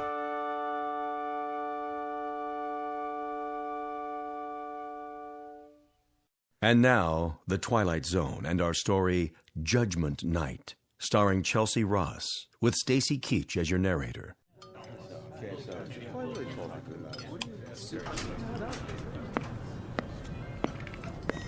Why does he keep playing with the lights? Thought I'd gone blind for a second. My apologies for the momentary darkness. Wartime regulations, you know. Think nothing of it. Perfectly understandable. Wasn't it a lovely meal? Yes, indeed. Glad you enjoyed it, ladies and gentlemen. Something more, perhaps? Not for us, thank you, steward. We were just leaving. Come along, dear. Wait, Mommy, where's my doll? Why, here you are, little girl. You dropped it by your chair. Can you thank the nice man? Thank you. You wouldn't want to leave your dolly behind now, would you? Come along, Joanna. It's well past your bedtime. Yes, Daddy.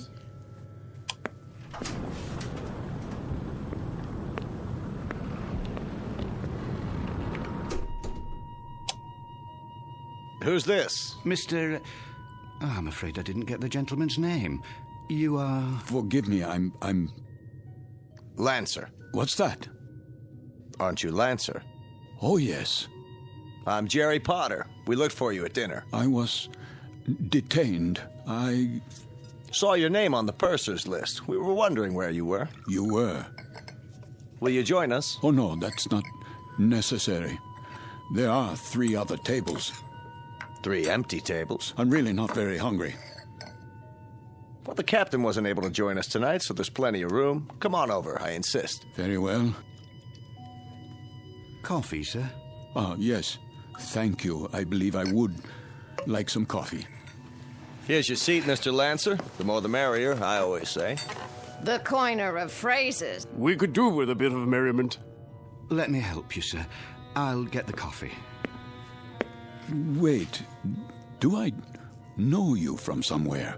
I don't think so, sir. But your face, I'm sure. It might well be. I've travelled this line for a number of years. Perhaps it was on another ship before the war. Before the war? Seems like a long time ago, doesn't it, sir? Are you quite certain about the food? What? The cook can still prepare something. No, I don't have much of an appetite. Not even with all this salt air? Makes me hungry enough to eat a horse. Jerry! Would that be a seahorse, Mr. Potter? How about it, Lancer? Have some chow. Not tonight. Something happened tonight? Nothing unpleasant, I trust? Why, I don't know. I honestly don't know. Mr. Lancer, are you ill? As a matter of fact, You do look pale. A bit of the old mal de mer, perhaps. You might do well to take the meal in your cabin. my cabin. Your quarters, Mr. Lancer. This is all rather disorienting, isn't it? But a good night's sleep can do wonders. I could prepare a tray, sir. No. I'd recommend a cup of hot broth at the very least. I'm fine, I tell you. It was just a temporary dizziness. You're all very kind. I shouldn't intrude. Nonsense. Then let me do the honors. This is my wife. Madame. Hello. And across the table are our dinner companions, Major Devereaux. How do you do? And his secretary, Miss Stanley. Are you going home, Mr. Lancer? Home? Or away from home? Why, I'm heading away from home. We are as well, I'm afraid. The Major is heading up a military mission in Washington. Now, Barbara, loose lips. Oh, sorry. I was just telling them that I took this trip once before, when my wife was alive. Spring of 38. How different it was. The Queen Mary, most elegant. Where do you suppose they dredged up this one? She looks to be 300 years old. The Queen of Glasgow. Long live the Queen. Oh, hear. What do you do, Lancer? Me? When I saw your name on the list, I tried to figure out what you'd look like. It's a game I play. Try to connect a face with a name. I thought you were probably an old language professor from Oxford or something. A regular barrel of laughs. Well, I'm... There goes the light again. Well, good evening, Captain Willoughby. No, please. Remain seated. I don't have much time. I thought I'd just stop for a cup of tea and say hello to those who are still here. Don't worry on our account. I'll get you tea, sir. Thank you, steward. We did miss you, though, Captain. I must apologize. We have a miserable fog out there. No kidding. And I thought I'd best take my meal on the bridge. And the rest of the convoy, Captain, are they in sight? They'd have to be 3 feet off the bow to be in sight, Major. That fog is quite thick. Oh, dear. However, we do hope to have some sort of contact by tomorrow. But I wouldn't worry. She's a good stout ship, and this isn't her maiden voyage. She's made this passage often. I suppose misery loves company, though, doesn't it? I'd feel a lot safer if we were in a convoy. I can almost see those wolf packs converging on us. There would be no wolf pack converging on a single ship, Major Devereaux. Sorry? The principle of the submarine pack is based on the convoy attack. The gentleman is quite correct. Our primary danger would lie in a single submarine. Well, that's reassuring. I guess we stand a better chance against one than against 20, don't we? Just ask Admiral Potter here. He fought with Dewey at Manila. He knows everything. Still, it only takes one torpedo. They can do such dreadful damage. And I must tell you, I've had a miserably uncomfortable feeling ever since we've left. What kind of feeling? Of being followed. Isn't that something? I've had the same feeling. I'll tell you, I'd rather they go after us with a pocket battleship. That you can see, not a skulking, crummy tin fish a couple of miles underwater. If we're being followed, you will see the sub, Mr. Potter. It will surface. They won't waste all their torpedoes on us. Not when they can sit back 1,000 yards and shell us with impunity and sink us at will. You forgive me. This is Mr. Lancer, Captain. Mr. Lancer? But you sound like a U-boat commander. My apologies. That was clumsy of me. Oh, please, sit down. Let me clean it up, sir. I hope I didn't spill any coffee on you, Miss Stanley. No, but you did quite a job on yourself. That's quite all right. I'll get you a towel. I said it was all right. Yes, of course. Sit down, Mr. Lancer, please. Another cup of coffee, sir? No. Thank you. That won't be necessary. I think we might start by getting better acquainted. First of all, I trust everyone's comfortable. Oh, yes, quite. This ship, you know, wasn't designed to carry passengers. I hope you'll bear with some of the inconveniences. I suppose they're worth living with to get to the States, aren't they? You can say that again. Mr. Potter, I understand you're with the American government. War Production Board. And where is your home, Mrs. Potter? Good old Chicago. Windy City. Oh, how interesting. I do hope to travel farther west one day. I tell you, I'll be mighty glad to see it again, wind or no wind. And you, Mr. Lancer? Yes? Where's home for you? Home. I was born in Frankfurt. Frankfurt? Like in Germany? Yes, Germany. Well, how long had you been in England, Mr. Lancer? How long? Not very long, not long at all. Please accept my apologies. I think I'll go to my quarters now. Too bad. I was hoping we'd get a poker game going. Whoop-de-doo. Perhaps another time. Good night. Now, there goes an odd one, huh? I had him pegged as a German the minute he came in. And what do you suppose he's traveling on this ship for? You don't think he's a spy, do you? I rather doubt it, Mr. Potter. All the passengers are well screened. I am a bit concerned about him, however. He doesn't look at all well. Actually, I'm feeling a bit tired myself. I think I'll be off to bed. Good night, everyone. Sleep well. Watch your step, Barbara. I will. It's very dark out there. Would you like a torch? Oh, don't worry about me. I can have the steward escort you. I wouldn't think of it. See you all at breakfast. I'll get the light switch. Thank you, Captain. Good night.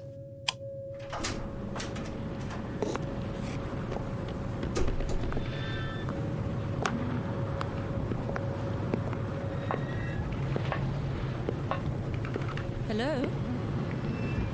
Is someone there?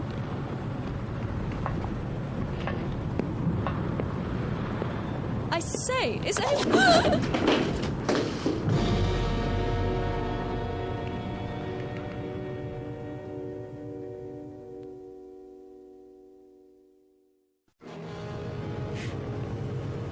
Who's there? Watch your step, Miss Stanley. Oh, Mr. Lancer. The stairs are quite slippery from the fog. So I see. I was afraid you'd lose your footing. Thank you for your help. The fog can be treacherous at sea. And it carries quite a chill, doesn't it? Yes. Yes, it does. It's best to stay off the deck at night. Why are you here, Mr. Lancer? What? I thought you'd be in your cabin. I'm still a bit unsettled. Not quite ready to sleep yet. Miss Stanley? Yes. May I ask a question? Please. Have we met before? I don't think so. Why? You'll forgive me, but you looked so familiar. They all did, for that matter. Are you sure you're well, Mr. Lancer? Yes, I seem to be. It's just this feeling. What sort of feeling? Oh, it will sound crazy to you. Go on, please. Just that I'm doing things, saying things. That you've done before. How do you know that? I know the feeling. I've had it occasionally. Have you? Walking into a room and being able to swear that you've been there before. Even the conversations. They seem identical to ones you've had at some other time. Yes, but what other time and where? That's always the question, isn't it? And the people? Yes, and the people, too. Yes. That's extraordinary. What is? I don't recall. I don't seem to recall boarding this ship. Don't you? Or anything else, for that matter. How I got here, or why I'm here. There was a film about that. Pardon? In the cinema, a few years ago. With Leslie Howard. Oh, was it that American? What's his name? Garfield. John Garfield. I believe the title was Outward Bound, something like that. I don't have time to see many films. I don't either. But in this one, the people all found themselves on an ocean liner. Of course, it was a cruise ship, not a freighter. But none of them could remember anything. There was a man and a woman, and they met and began talking, much as we are right now, I suppose. And it turned out they were... Go on. Well, they were all dead, you see, and on their way to the other side. Isn't that absolute rubbish? It is indeed. You don't suppose we're dead, do you? And about to cross the River Styx or some such? No, that's ridiculous. I, for one, remember everything. A cab to the docks, and carrying my bags, my passport, the security clearance. My passport? Of course. It must be in my cabin. If we were dead, I'm sure the meal would have been followed by a lovely dessert. Mr. Lancer, may I make a suggestion? Why don't you see the ship's doctor? I'm sure they must have one, even on a freighter. For what purpose? It has to be some form of temporary disorientation. I was standing on deck, and it was as if I suddenly woke from a deep sleep. I heard your voices from the salon. Amnesia? Not really. I know who I am. I'm Karl Lancer.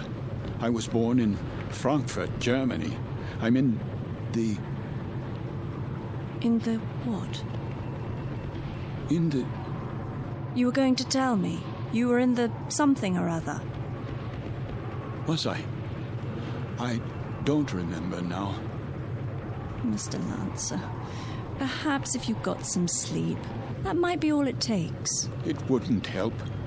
I don't think I could get to sleep. I feel as if this were a nightmare. I feel strange. I feel as if there were a disaster waiting out there, some doom that's about to happen. As if we were being stalked.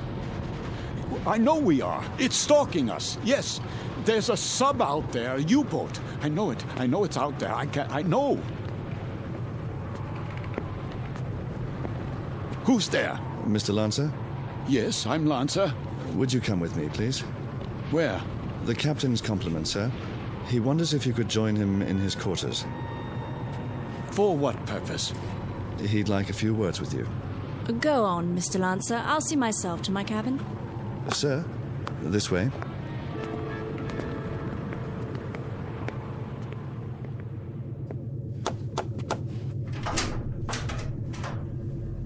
Mr. Lancer, sir.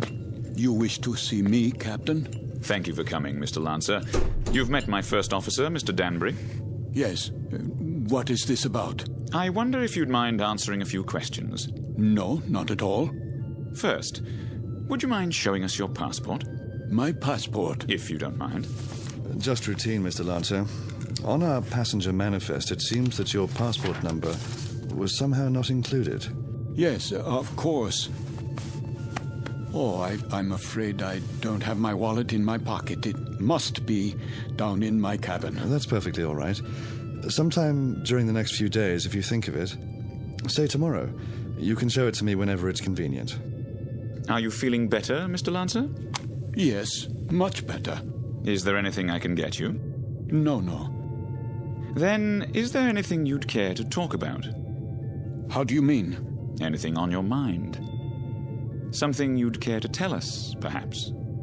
There's very little I can tell you. And why is that? Because I don't remember very much. No? Actually, to tell the truth, I don't know how I got here. I don't recall anything about it. Is that right? I seem to remember only a few odd, disjointed things. I know, for example, that my name is Karl Lancer. I know I was born in Frankfurt. So you said. Please continue. Continue where? That's it. At this moment, that's all I know. Mr. Lancer. Yes? At the table, you exhibited a rather unusual working knowledge of German submarines. Could that, perhaps, stir your memory? I wish it could, but it doesn't. I see. In that case, why don't you go on to bed for now? Have a good night's rest. We'll talk tomorrow, you and I. Very well. That will be all for now, Mr. Lancer. Good night. Good night.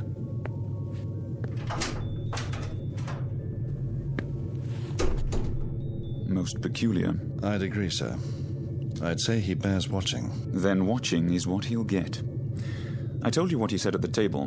What do you make of it? That's hard to say.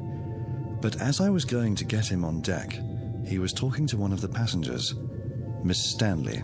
And? He was speaking quite excitedly, in a very loud voice. I couldn't help but overhear. He was saying something about how he knew there was a U-boat out there. It's stalking us. That's what he said. You heard him say that? Those were his exact words. Thank you, Danbury. I thought you'd want to know, sir. Danbury. Sir? Let's keep this between ourselves for the time being, shall we? Yes, sir. And see that a steward is sent down to his room. I want to have a look at that passport as soon as possible. Right away, sir.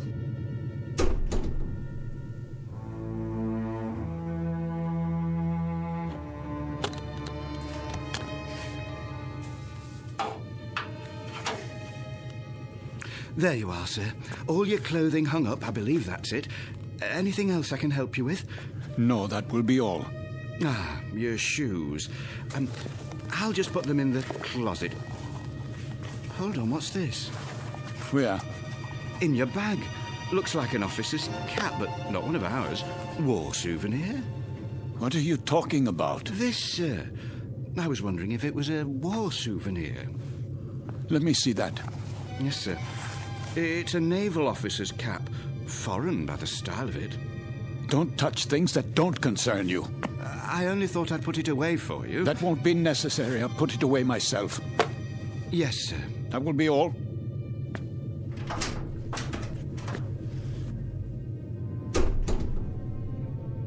It is a German officer's hat. A submarine commander's. What does it say inside? It must have an identifying label. Yes, here. But this can't be. It says, Karl Lancer, Kapitan, Kriegsmarine.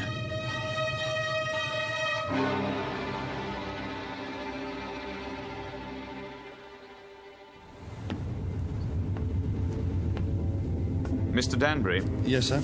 We've slowed down again.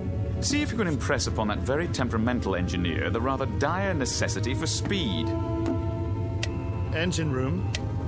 Engine room. McLeod, can we get any more revs? We're losing speed badly.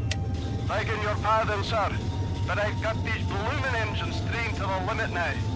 Kindly tell the captain that if I keep them going at this rate, there'll be a breakdown before morning. In that case, we'll be going a precious lot slower in a drift than under power. McLeod, we simply have no more revs. If you can give me maximum speed for another 12 hours... Captain!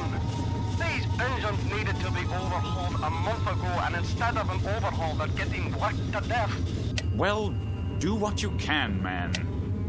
Aye, aye, sir.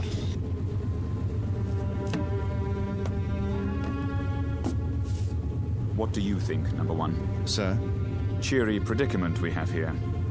If we reduce speed and give those engines a break, we don't stand a chance. And if we keep them going at maximum, they'll break down inside of 2 hours. I don't know what to say, Captain. It's a dangerous call either way. If we could only see through this bloody fog. If they're out there, it won't make any difference. And they're out there, let me tell you. God knows they're out there, waiting like vultures.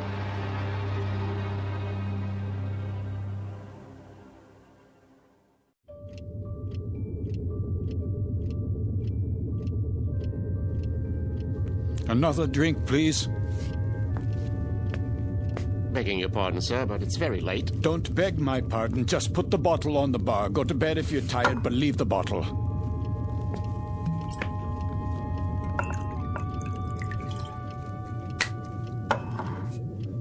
That doesn't sound right.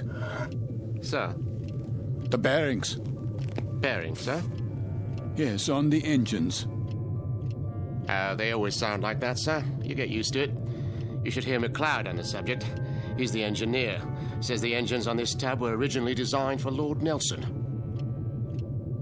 Is that clock accurate? Why, yes, sir. She's a real antique, that one. Captain Willoughby had her on the old Harcourt Bay. Keeps perfect time, she does. It says 5 minutes past 12 at 1:15. Not for a while yet. No, but at 1:15, something will happen at 1:15. Something, sir? What might that be? I don't know. I really don't know, except the hour and the minute, 1:15. It sticks in my mind. The tray for the bridge, please.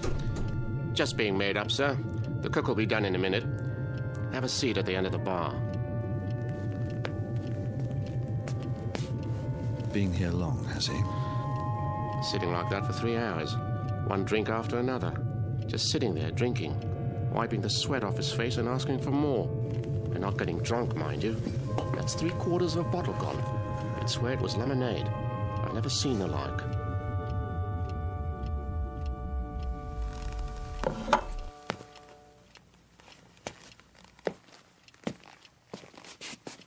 Why have the engines stopped?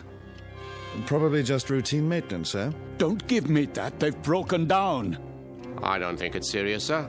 You don't think it's serious? Adrift in waters like these without any power, you don't think that's serious? We're defenseless here. Now we are absolutely defenseless. They'll be repaired, Mr. Lancer.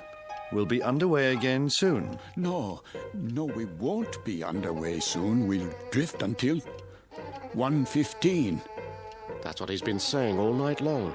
You know, of course, how easy it would be for a submarine to... You're a nervous man, Mr. Lancer. I'd suggest you call it a night. I'm a nervous man. I can assure you that I am suffering from something a little more serious than nerves. I'm suffering from knowledge. I'm suffering from knowing what's going to happen. Really? Now? My affliction comes from waiting and knowing that inside of an hour, a U-boat will surface off our bow with searchlights and a deck gun. We'll be attacked and we won't be able to run away. Here, sir. Sit down, man. How does it feel to you people just standing still and waiting for a shell or a torpedo to smash into you, waiting for the ship to blow apart so that you can find yourself in the water, closing in on you, filling your lungs so you can't scream? I said sit down, man. Mr. Lancer, this kind of talk won't do you or anyone else any good. Here's the captain's tray, sir. Leave it. Is something wrong? The gentleman is ill. He doesn't know what he's talking about. Carry on. Yes, sir. Go on, cook. Back to the kitchen with you.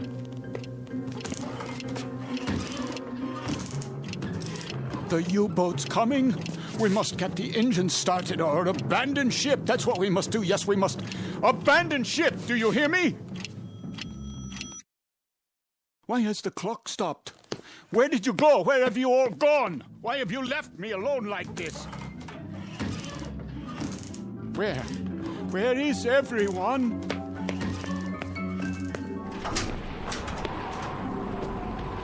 What is that? A searchlight. It's here. That's the U-boat. The U-boat is here.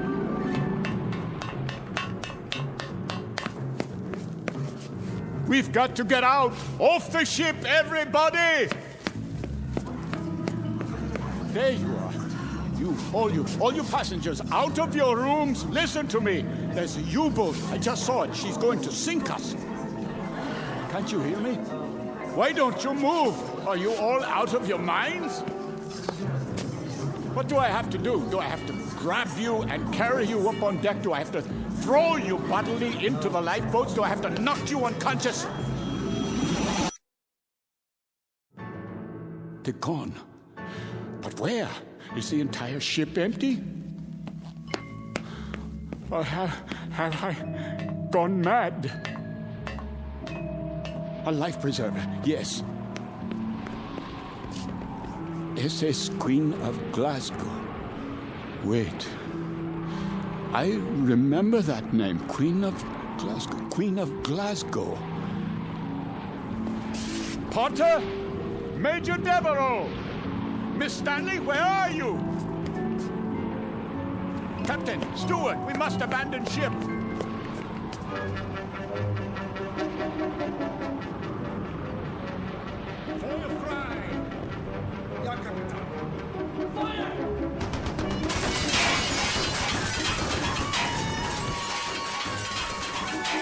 They are shelling us.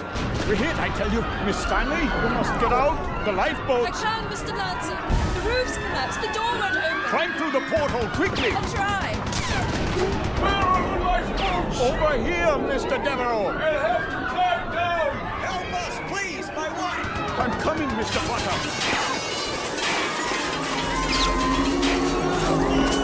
Watch out! The rail is collapsing!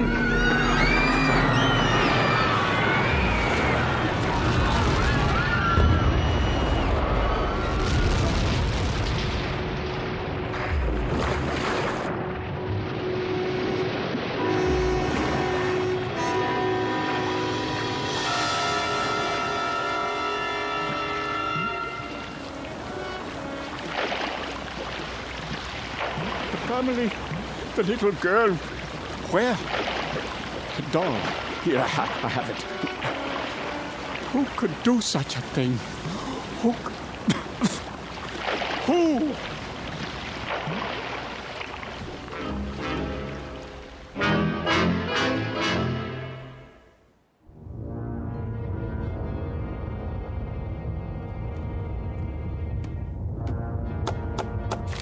Ja? Not much to show, Captain Lancer. That's all. Very little wreckage floated to the surface. Only this life preserver. There were no survivors. Then I'd say that's a good catch tonight, wouldn't you? Very good catch. It says SS Queen of Glasgow. Ah, a 5,000-tonner. Isn't that what the registry reads? Yes, sir. Cheer up, Lieutenant. Hand me the coffee. Well, pour it. If you wish, sir. You have nerves, Mueller. Not really, sir. A little shaky, perhaps. Oh, why? Nothing, sir. I asked you a question. Why? There were women and children on that ship. So? We gave them no warning. You'd have us give them warning, eh? So their radio man can send out their position, which quite incidentally is our position. You have sentiment, but no brains. You're an old woman, Mueller.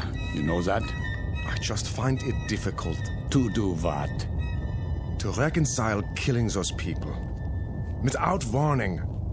It makes me wonder if we're not damned now. In the eyes of the British Admiralty, we most certainly are. I mean in the eyes of God. You're not just a fool, Lieutenant. You're also a religious fool. Perhaps a mystic, too. And if we are damned, what will happen? I've had dreams about it.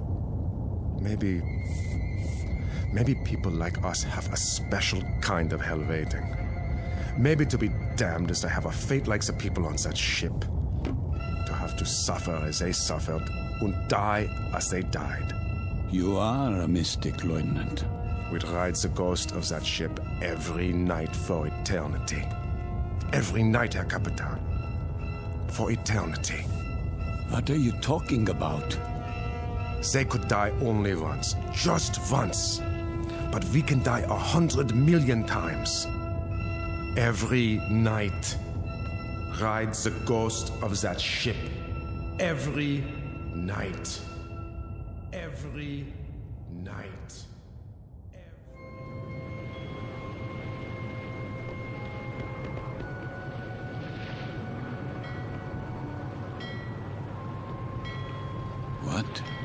What is this place? the time. It must be late, very late. Light in the salon.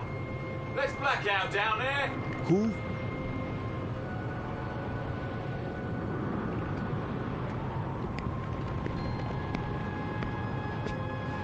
Forgive me, sir. Yes? Are you addressing me?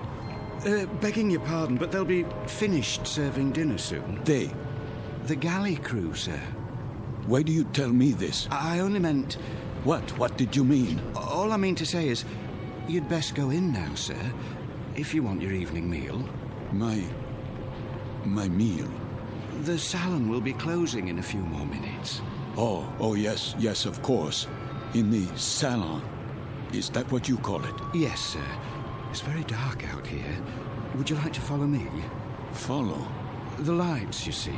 From now on, I'll have to switch them off when we open the door to the deck and then on again. You understand, sir?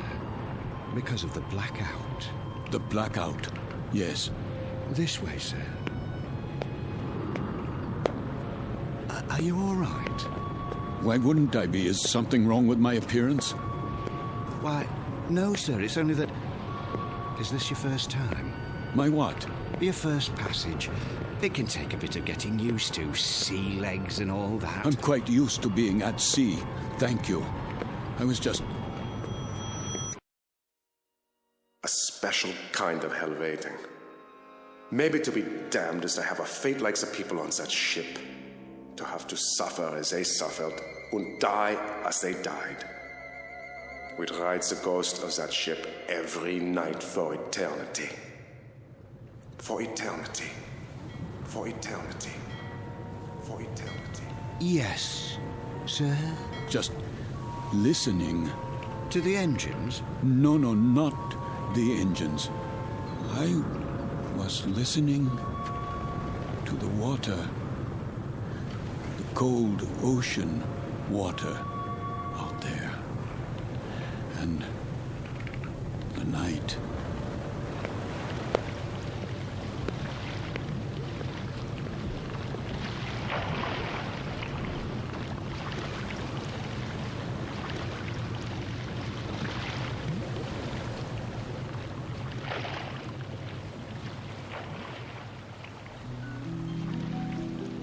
You've heard talk about paying the fiddler, the comeuppance awaiting every man when the ledger of his life is opened and examined. The credits and debits added up, a tally made, and then the reward or the penalty paid. In the case of Karl Lancer, former Capitan and U-boat commander, Navy of the Third Reich, this is the penalty. This is the justice meted out. This is Judgment Night in the Twilight Zone. More from the Twilight Zone after this. You are about to enter another dimension. A dimension not only of sight and sound, but of mind. A journey into a wondrous land of imagination. Next stop, the Twilight Zone. Hi, this is Stacy Keach. I'd like to take a moment to tell you about our Twilight Zone website at twilightzoneradio.com. At twilightzoneradio.com, you'll find the latest information on these Twilight Zone radio dramas, including behind-the-scenes photographs, plus the newest product releases, trivia contests, ways to contact us, other Twilight Zone-related info and merchandise, plus links to other fascinating websites. So make your next stop twilightzoneradio.com. Visit twilightzoneradio.com to purchase these Twilight Zone radio dramas on cassette and CD, or call toll-free 1-866-989-ZONE. That's 1-866-989-9663.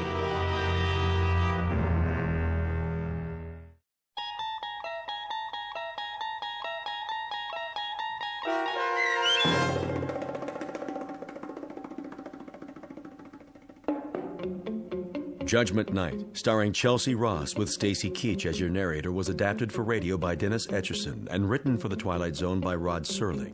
Heard in the cast were Nick Sands, Damian Arnold, Richard Shavson, James Houghton, Sarah Wellington, Christian Stolte, Fernette Lebo, Doug James, Martin Astrop, Anna Rose Benson, and David Darlow. To learn more about the Twilight Zone radio dramas and to obtain audio cassettes and CDs of these programs, visit our website at twilightzoneradio.com. The producers of The Twilight Zone wish to thank CBS Enterprises, Carol Serling, Dennis Etchison, Dick Brescia Associates, Claire Simon Casting, Terry Jennings, XM Satellite Radio, Sirius Satellite Radio, our sponsors, and our radio affiliates for helping make this series possible.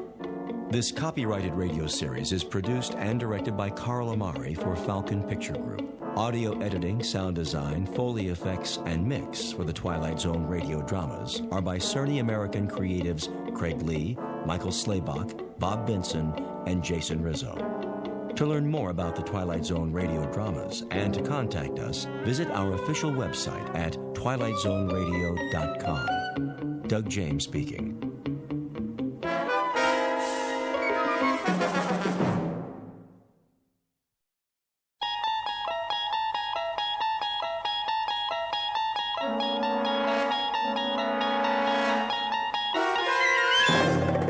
You unlock this door with the key of imagination. Beyond it is another dimension, a dimension of sound, a dimension of sight, a dimension of mind.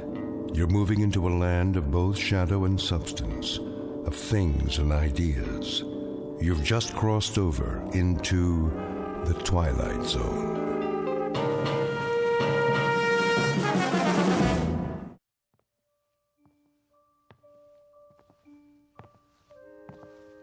Come on, Mac. Let's go.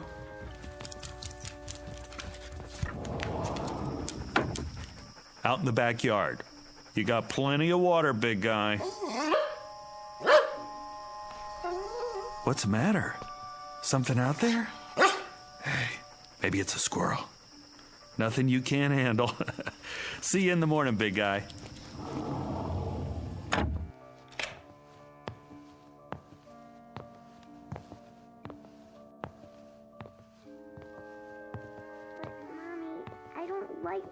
By myself. I know, honey. It'll be all right, I promise. Daddy and I are in the next room. Hey, sweetie. Ready for bed? Daddy, I want Mac. He's outside where he belongs. But I need him. No, you don't. This is where you belong, in your room. But You're a big girl, aren't you? Yes. A very big girl. And big girls have their own rooms. In the morning, I'll make your favorite breakfast. Waffles? Waffles. For all three of us. But it's scary in here. Tina, honey, stop it. Will you leave the door open? Sure, sweetie. Plus, you have your nightlight. Come on, Ruth. But, Mommy... If anything frightens you, call for me. I'll come right away. Nothing's going to frighten her. The house is locked up tight as a drum. But what if the bad man comes? Oh, Tina, really? Hey, then Mac'll get him. He's a good dog, isn't he? Yes. Go to sleep now. Can I have a drink of water? Of course.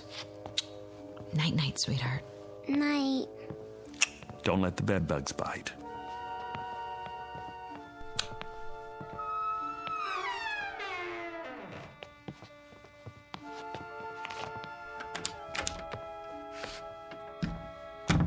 She's been scared of her own shadow lately. Yeah, separation anxiety. New room and all. Did you hear what she said? The bad man. Where did she get that? Maybe she's onto something. What's that supposed to mean? Like Mac. He hears things, doesn't he? He's a dog, Chris. Well, kids hear things. See them, too. Oh, I remember when I was little, my sister used to tell me about the Nighthawk. The what? That's a good question. I never did find out. But she'd say, the Nighthawk's gonna get you. Kept me on my toes. What a mean sister. Maybe she was just looking out for me. I thought I saw all sorts of things. Face in the window, something in the yard. You would. Just the same, maybe there are things we can't see. Just kids and animals. That's enough, Chris. Like when Mac hears a squirrel or smells another dog down the street, but we can't because we don't have the senses. Next, you're going to tell me that there is a bad man. I didn't say that. Now I won't sleep a wink. That's not what I mean. Oh, what do you mean? Nothing. I don't know what I'm talking about. No, you don't. Come to bed. Sorry. You should have been a science fiction writer. Visible world. Nice. Makes me feel all safe and secure. I said I'm sorry. Well, this is the real world. Remember that. I'm turning out the light.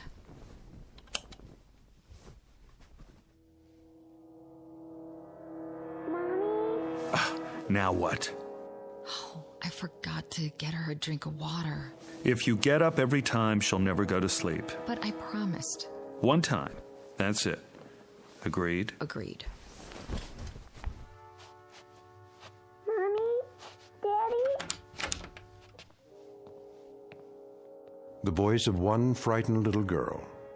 Name, Bettina Miller. Tina for short. Description, 6 years of age, average height and build. Blonde, quite pretty. Last seen being tucked into bed by her mother only a few minutes ago. Last heard, there's the rub as Hamlet puts it, for she can still be heard quite clearly, despite the curious fact that very soon she won't be seen at all. Not by her father or mother or anybody else. Present location? In the next bedroom, or so it seems. At this moment, it might be more accurate to say that she's just become a resident of an unseen world called the Twilight Zone.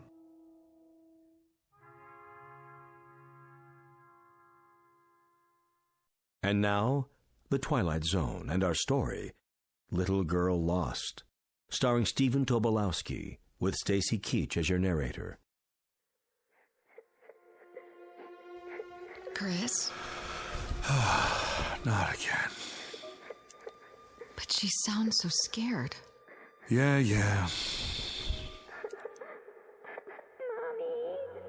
Listen to her. I'm going. Where are my slippers? I don't know what's wrong now. Yeah. I'll talk to her. One last time. All right, sweetie. Daddy's coming. Quiet, Mac! What's the matter now, Tina? Where are you? Against the wall? Here I am. Take my hand. Tina, where'd you go? Did you fall off? I'll lean down and... Not against the wall, huh? Did you roll under the bed? Take it easy, I'm here. Tina, where are you? Over here. Come on out, baby. You must have crawled under the bed. Now reach out. Reach out for my hand. What happened to you? Where in the... Hold on. I'll get the light switch. Daddy, help me. I'm trying, baby, but I don't see... Chris, what is it? I don't know. What's the matter? She's not here. What do you mean she's not? I turned on the light. I can't... Tina? Mommy's here. See for yourself. This is ridiculous. Tina?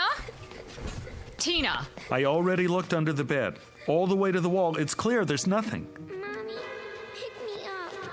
I'm trying, baby. Chris? Where is she? I don't know.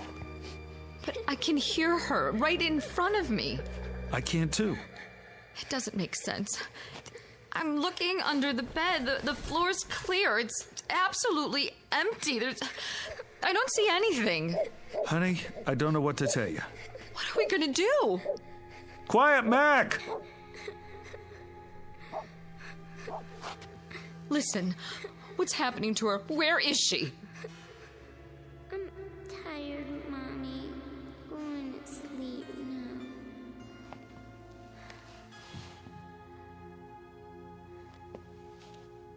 Tina? Tina.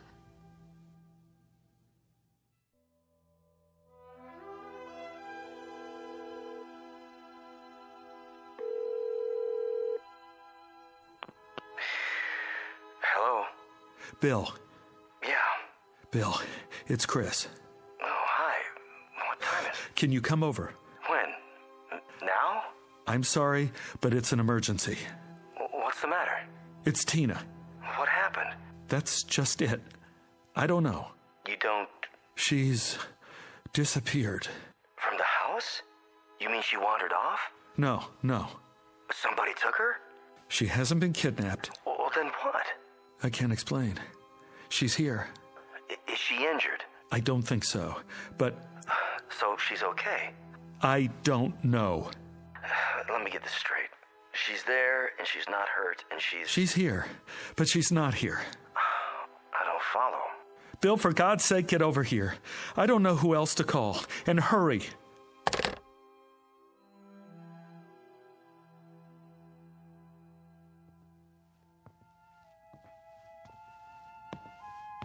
She's still asleep. That's what it sounds like. Ruth, stand up. Shouldn't we wake her? I called Bill. Bill? He's coming over. He's a physicist. Maybe he can... What do we need a physicist for? It's all I could think of. Shouldn't we call 911? And tell them what? That our daughter rolled off the bed and now we can hear her, but we can't see her. Oh, God. Where is she, Chris? Where is she? I'm going to look under the house. Under the house? Why? There's no hole in the floor, is there? Not that I could see. Oh, I better let Mac in. He's going to wake up the whole neighborhood. Sit on the edge of the bed. Wait here for me. Get the flashlight. It's in the kitchen. Right.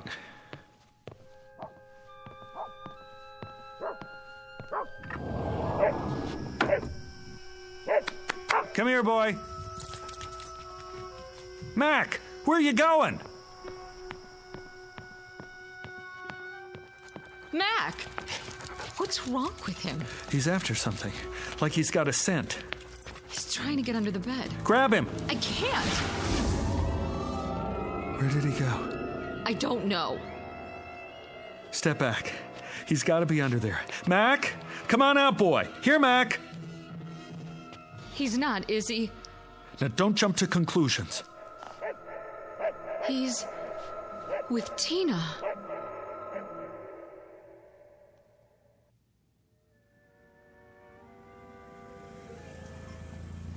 Oh, he's here.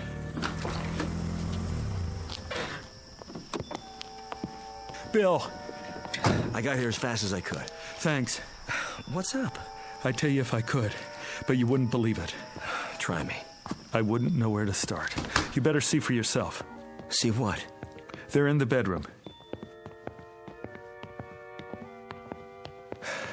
You remember Bill, honey? From work? Ruth? She's still asleep. Listen. Where's your daughter? Under there? Take a look. I don't see anything. Neither do we. Do you have a flashlight? Here. You were right. About what? Don't believe it. Let's move the bed. Bill, where is she? I'm about to lose my mind. Well, at least she's breathing normally. So she must be okay. Take the other end. Got it. Wait. It's not that heavy. We'd better mark where the legs were. Why? Do what he says. Anything will work. You know, those books in the corner. Put one on the floor here and here. I don't see. Thanks. Now, from the front, lift. Right. Two more under this end. Here? Perfect.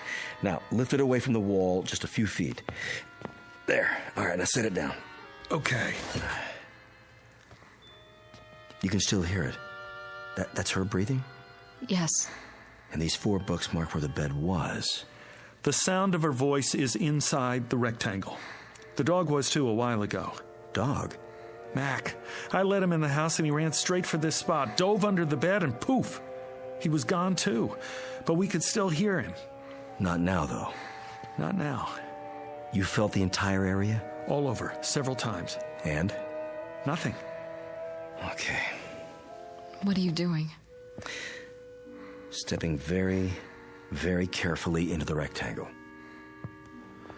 Looking for... the opening, maybe. I want to cover everything between here and the wall. The opening to what? I don't know yet, Ruth. There. Do you hear? I hear. You're moving as if you're afraid you're going to step on her. But there's no hole in the floor. You can see that. Yes. Why are you moving your hands? To cover the air above the floor as well. I did that. We both did. Well, maybe not every inch, but... All right, take it easy. I'm almost at the wall. I don't get it. Get what? It's not in front of the wall. So that means it must be... Bill! Look out! Your hand's going into the wall. Pull out! Pull out! I guess I found it. Found what? Bill, what was that? Your whole hand disappeared into the wall. It did. I saw it. So did I. This must be it. What is? The opening. To where? I'm not sure. But off the top of my head, I'd say... to another dimension.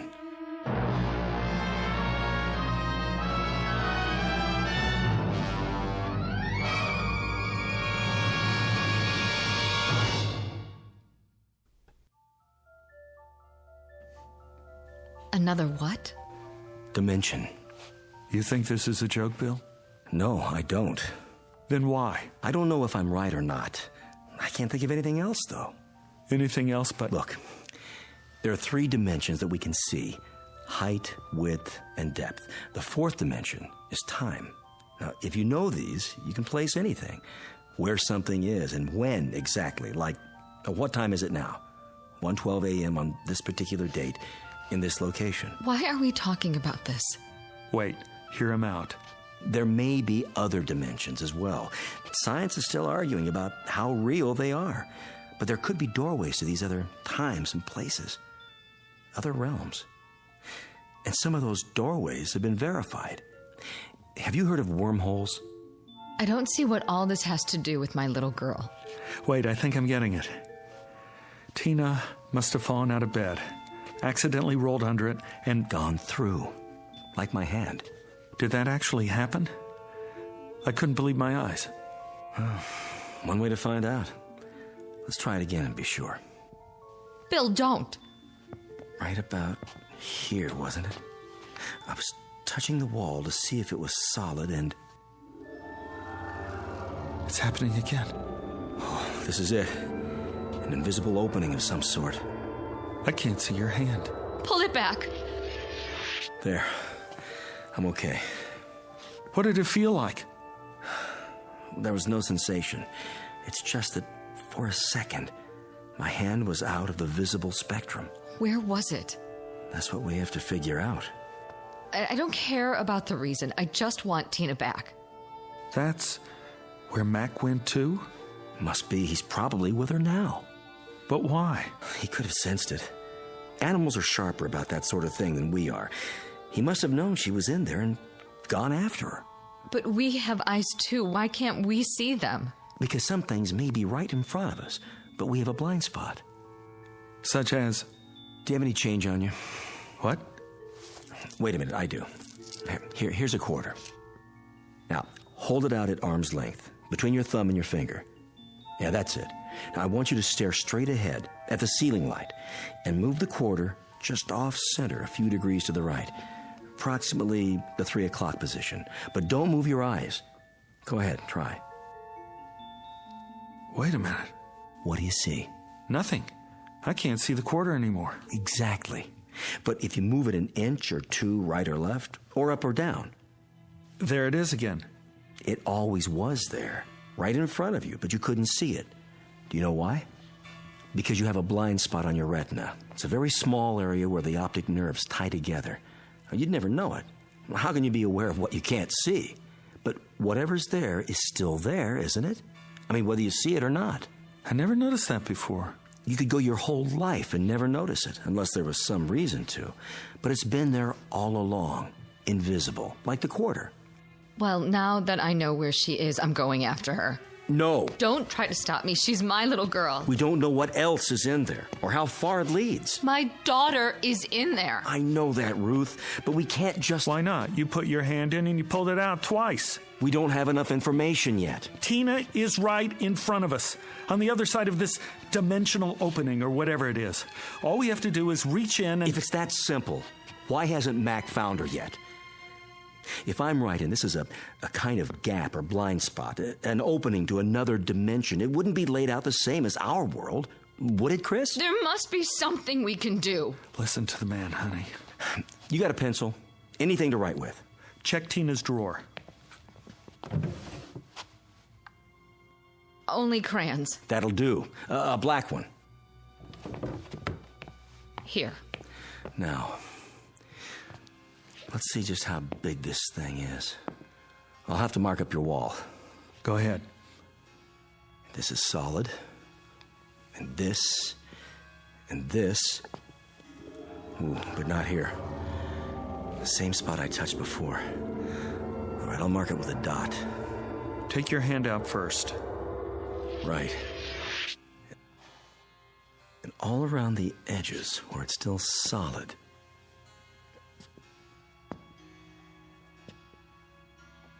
There. These marks form a rough outline of the opening. And you're saying it's always been there? Oh, my God. That's why she didn't want to sleep in here. She knew somehow. She could have fallen through at any time. Oh, I doubt it. Why not? Because locations are in space and time. The fourth dimension, remember? Lord knows, I'm no expert on this, but... Well, it's still pretty theoretical, but for now, I can connect the dots in at least 2 of those dimensions. So you're establishing the perimeter? As best as I can. I suspect that junctures, like this, are anomalies, freaks of nature, or of the space-time continuum, if you prefer. Occurring, well, who knows how often? Rarely, though, I'd say. I hope. Now, if I take these points and extend them geometrically, and then draw lines to connect the limits, we should see the projected boundaries of our so-called doorway. That's it? The outline? All right, let's step back and see what we've got. Kind of a vertical rectangle. Looks like a doorway, all right. Not quite symmetrical, and a bit small. About 3 feet across, maybe 4 feet tall. Exactly the size of Tina. She could have stepped through. Do you still have that quarter? Here. Throw it. What? At the wall. What for? It's a test. Toss it between the lines, and we'll see what happens. Okay, here goes.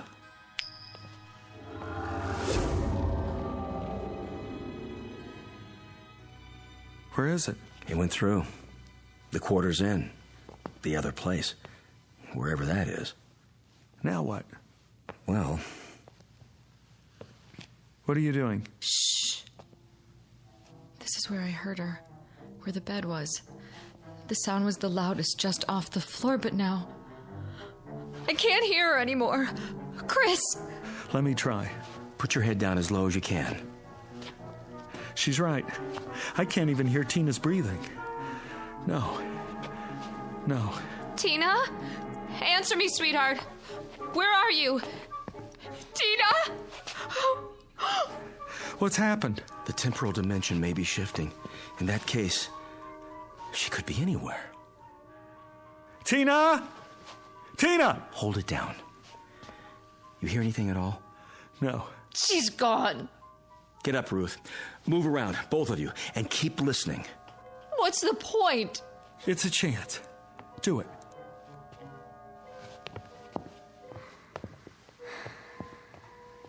Psst. Over here. That's her. In the corner. What in the name of... Quiet. It's getting weaker. Where's she going now? Tina, come back! Keep looking for her. But how? Come on. Where? Anywhere. Try the whole house. I'll take the living room. Tina? Tina? What is it? She's gone. Gone and never coming back. We don't know that. We don't know anything. Come on, babe. You gotta be strong. For Tina. In here. Bill?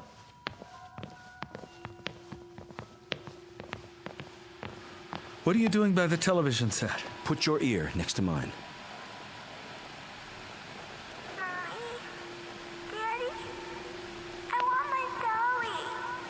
Tina? I'm here.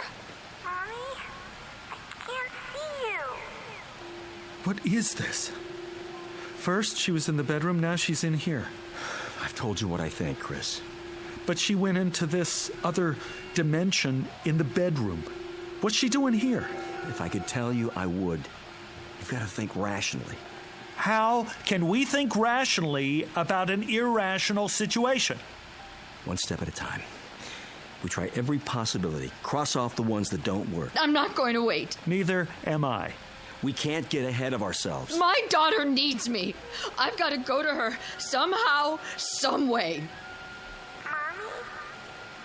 Daddy, help me. Help me now.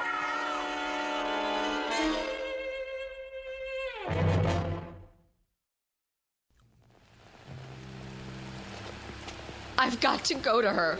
I'm afraid it's not that simple. Get out of my way. Slow down.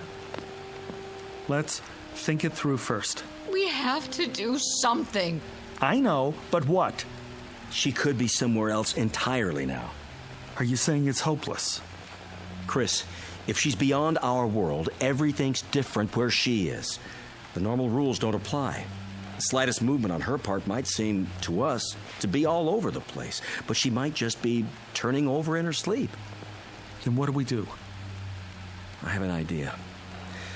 Call him. Who? The dog. Call him. Hurry. Mac!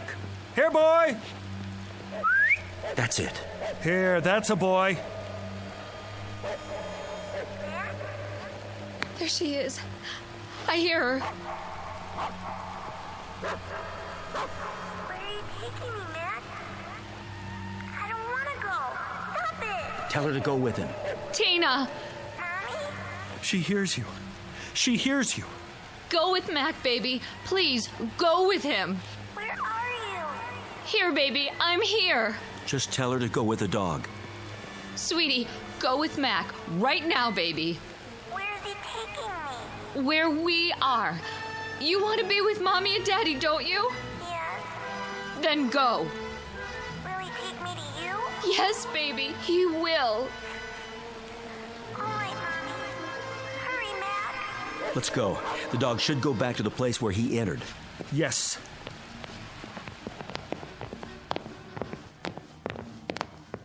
Now, get down on the floor in front of the wall. I don't hear anything. Call the dog again. Mac! Here, boy! Here! Nothing. Bill, can't we help her? It'll have to be the dog, Ruth. We can't take a chance going through ourselves. Why not? If Mac could do it. Mac has a better sense of smell and hearing. He might be able to find his way. Mac! Come here! Right here! Come on! I hear him. He's doing it! Man! What a mutt! They're not getting any closer. This way, Mac! Come! Tina? Mommy. I can hear him. But they're not coming through the wall. They can't see the opening where they are. Come to me, Mac! To me! Daddy? Bring her out, Mac! Now! Daddy, where are you? Here, baby. Right here. Just a little bit farther. Follow Mac. I can't see you. Mac, you better come. Right now. Why doesn't he do it? Maybe he can't. He's confused. If you can't see him, he can't see you. No, I won't have it. What are you doing? Reaching in. Stop! Pull your arm back. Tina! Take my hand. No, Chris, it's too dangerous. Let go of me. My hand, Tina. Take hold of it. I can't see it, Daddy. I'll lean a little further. See it now? No. Chris, Here! Here! Chris! Chris!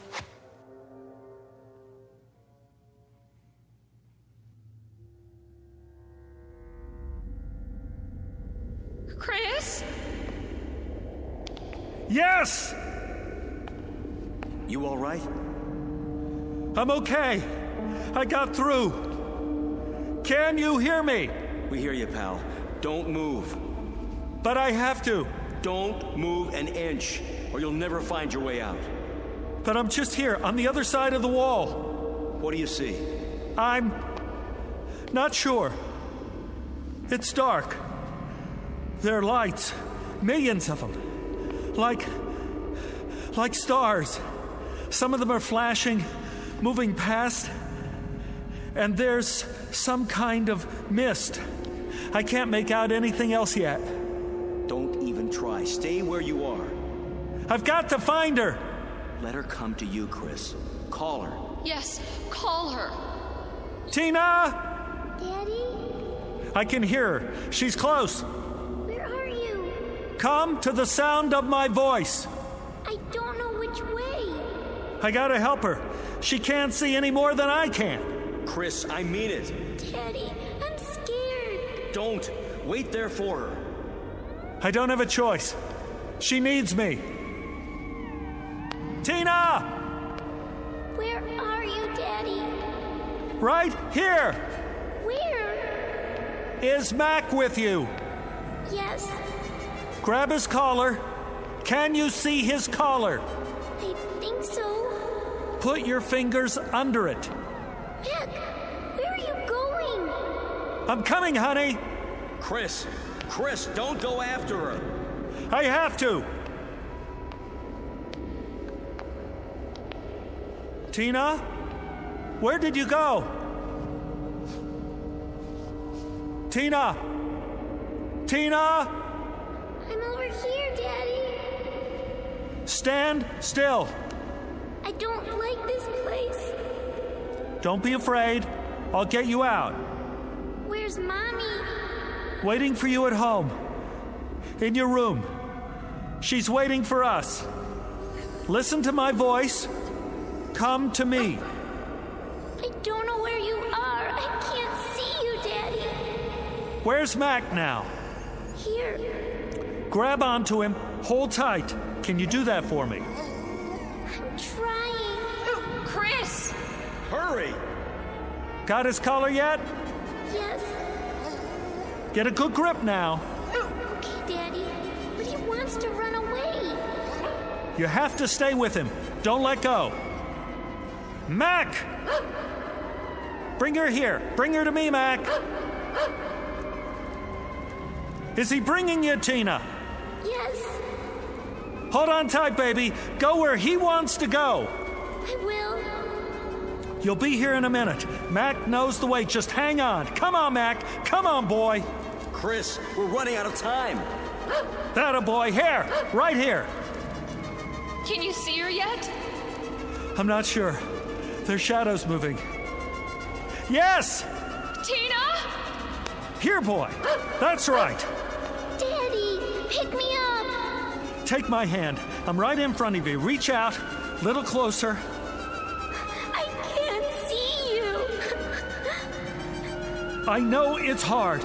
Just try. That's it. Closer. There. I got her! Oh, Daddy. Oh, baby. Baby. You're okay now. Daddy, Daddy. Oh, baby. I got her. Hi, Mac. You big, beautiful animal. You did it. You found me. I want to go home. Me too. That's where we're going. Mac, let me take your collar. Now go. Go to Tina's room. Where is it, huh? Put your arms around my neck, honey. Hold tight.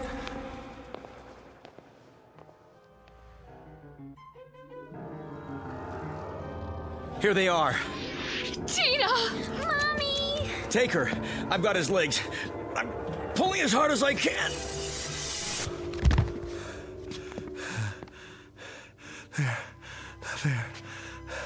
I told you you'd make it. Oh, Chris. How does she look? Fine. She looks beautiful. Mommy. Come on, honey. Let's get you out of this room. I better go with him. Sit down on the bed. Get your bearings first. Oh, man. What happened anyway? I pulled you out. Feet first? How did you do that? Half of you was still here. But I was walking around. You only thought you were. I was holding on to you the whole time. I didn't feel it. I know you didn't. How come you kept telling me to hurry? Because. Yeah? The opening was getting smaller. What are you talking about? The time element. At least that dimension was changing, or starting to. And if it had happened, we would have lost the location on both sides. For how long? I couldn't begin to guess. The opening was shrinking? See for yourself. Solid all over, now. Including the area inside the lines. It was closing up the whole time. You mean... Another few seconds, and it would have finished closing. With half of you here and the other half... there. I would have been cut in two. Yeah. Mac? Oh, you did good, Mac. Real good. How would you like to sleep in the house from now on? Keep an eye on things. Yeah, that a boy. Better put some boards on the wall for now, until we can figure out what happened and make sure it doesn't happen again. Can we do that? Well, we can try. Meanwhile, you might not want to let her sleep in here for a while. Are you kidding? No way. Tina will never have to sleep in here again. Looks like she got her wish after all. From the mouths of babes, huh, Chris? From the mouths of babes. And good old boys like Mac here.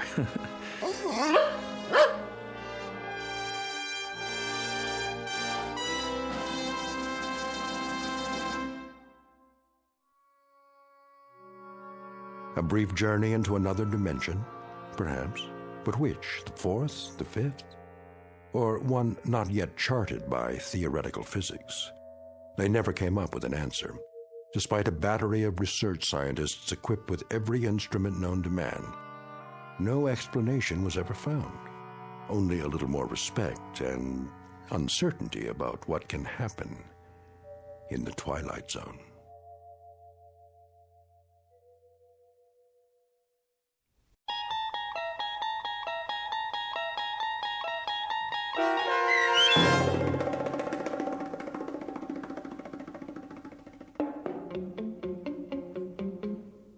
Little Girl Lost, starring Stephen Tobolowsky with Stacy Keach as your narrator, was adapted for radio by Dennis Etchison and written for The Twilight Zone by Richard Matheson.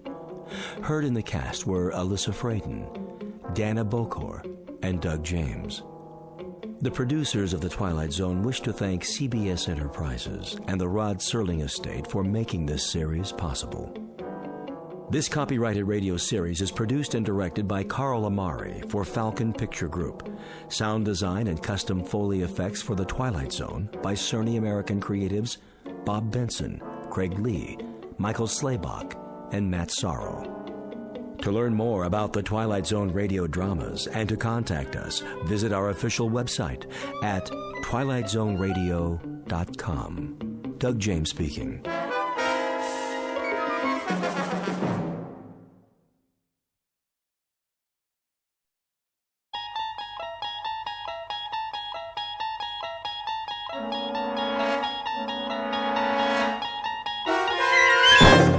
You're traveling through another dimension. A dimension not only of sight and sound, but of mind. A journey into a wondrous land whose boundaries are those of imagination. Your next stop, the Twilight Zone.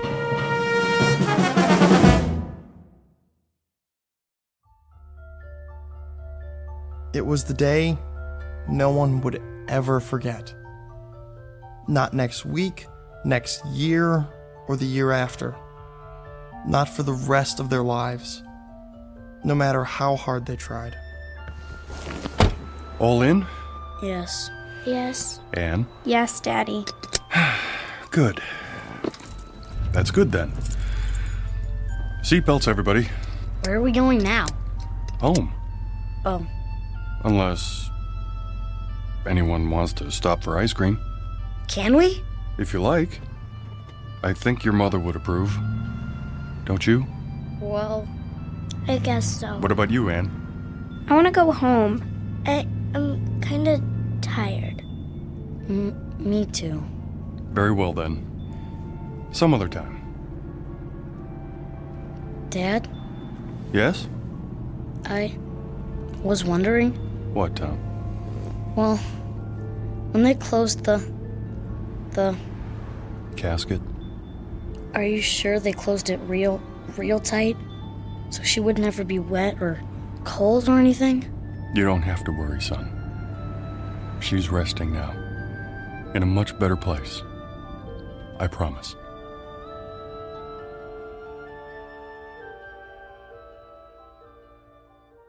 It was the week the world ended. And yet, incredibly, it was also the week something new, something truly fantastic began.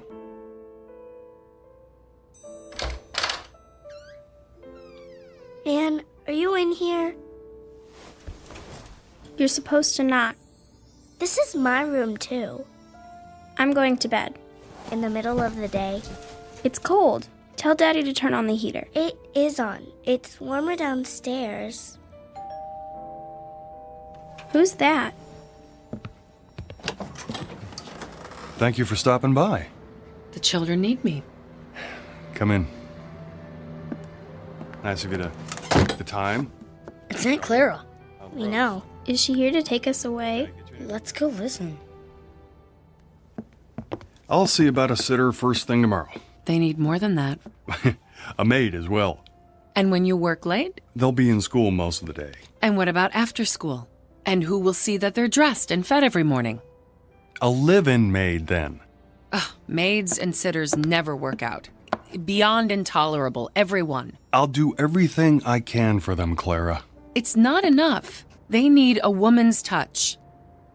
George, I'm going to tell you this once. Babysitters and nursemaids are not the same as parental care. It's been a week since their mother died, and little Anne is more withdrawn every day. Can't you see she's miserably unhappy? And it's only going to get worse. You're right about Anne. But Tom and Karen seem to be adjusting. Oh, nonsense. They're only covering up. They're sad, lost children. They have no anchor now. It's going to take time, Clara. Well, that's all well and good. But how much time? This is ridiculous. I know my own children. Do you? Clara, please. Daddy. Now you've upset the children. There they are. How long have you been listening? We were on our way out to play a game. Weren't we, Tom? Yeah. We were just... Oh, come to me, my dears. No. Anne, please don't run away. I should explain. Your father and I were having a talk. A very important one. And I told him I'm not pleased with the way things have been in this house since your mother died. But I have some good news.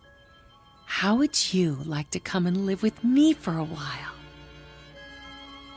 Well, how does that sound? We're okay here. School starts next week and everything. Let us talk it over among ourselves. In private. Is that your final word? I'm afraid it has to be. In that case, you'll hear from me, George. You can rely on that, and the next time it may be in the form of legal papers. No doubt. My only concern is what's best for the children. Goodbye for now. Oh, you precious dears. She wants to take us away. Does she, Daddy? She doesn't approve. She says I'm too busy to bring you up properly. That's not true. Perhaps it is. I can't stay home from work forever. She says you're unhappy here. Are you? No. Well, if love were enough, you'd have all you need because I couldn't love you more. Perhaps I can find the right help, the right guidance. Someone who'll be here all the time, someone who cares. But where? Where do I advertise for that? Wanted. One loyal, gentle soul will always... Dad. Look at this. What do you have there? Modern Science magazine? It came in the mail. There's an ad in the back. It says... Let me see. There. I sing the body electric. What does that mean? A line from a poem by Walt Whitman, as I recall. Keep reading. Fantaccini Limited. Huh? It's the name of the company. Inventors and makers of electrical shadows, effigies, mimics, and mannequins. We bring you the answer to all your needs. That's stupid. The first perfect micro-circuited auto-recharging Model Mark V electronic data processing device in humanoid form. Like a robot. Built with precision, designed to accommodate any problem, large or small. Worried about finding the right housekeeper, personal assistant, secretary? Whether you require a teacher, friend, or companion, the Model Mark V will listen, interact, and learn, adapting perfectly to your requirements. A lifetime warranty. It never breaks down. There's no such thing. In male or female form, fully customized, satisfaction guaranteed. Did you hear that? Satisfaction guaranteed. It's a crazy idea. Let's not talk about it now. Well, we need to do something. I said that's enough. Besides, anything they build has gotta be better than Aunt Clara. Doesn't it? It sure does. Oh, that was a good one, Tom. I don't know how long it's been since we laughed. It even says there's a free trial period. Well? Well, what? It sounds okay, but can they really make a machine that looks like a person? I don't know. It doesn't sound okay to me. I suppose it wouldn't hurt to pay them a visit. See what they're up to. No harm in that. I sing the body electric.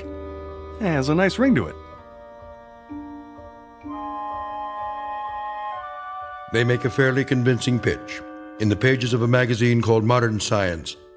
The revelation is just how modern, for robots, androids, and the like aren't science fiction anymore. They are products designed to help people, to make life easier. It doesn't seem possible, though, to find a woman who can fill the needs of this particular family, who must be 10 times better than mother in order to be half as good. Except, of course, in the Twilight Zone.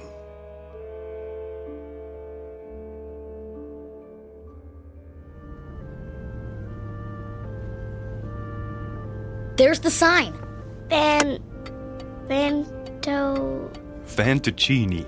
Why do they call it that? Who cares? We'll have to ask. As soon as I find a parking space.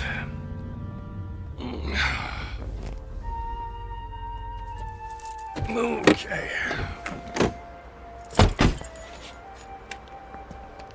Can I ring the doorbell? You always get to do everything.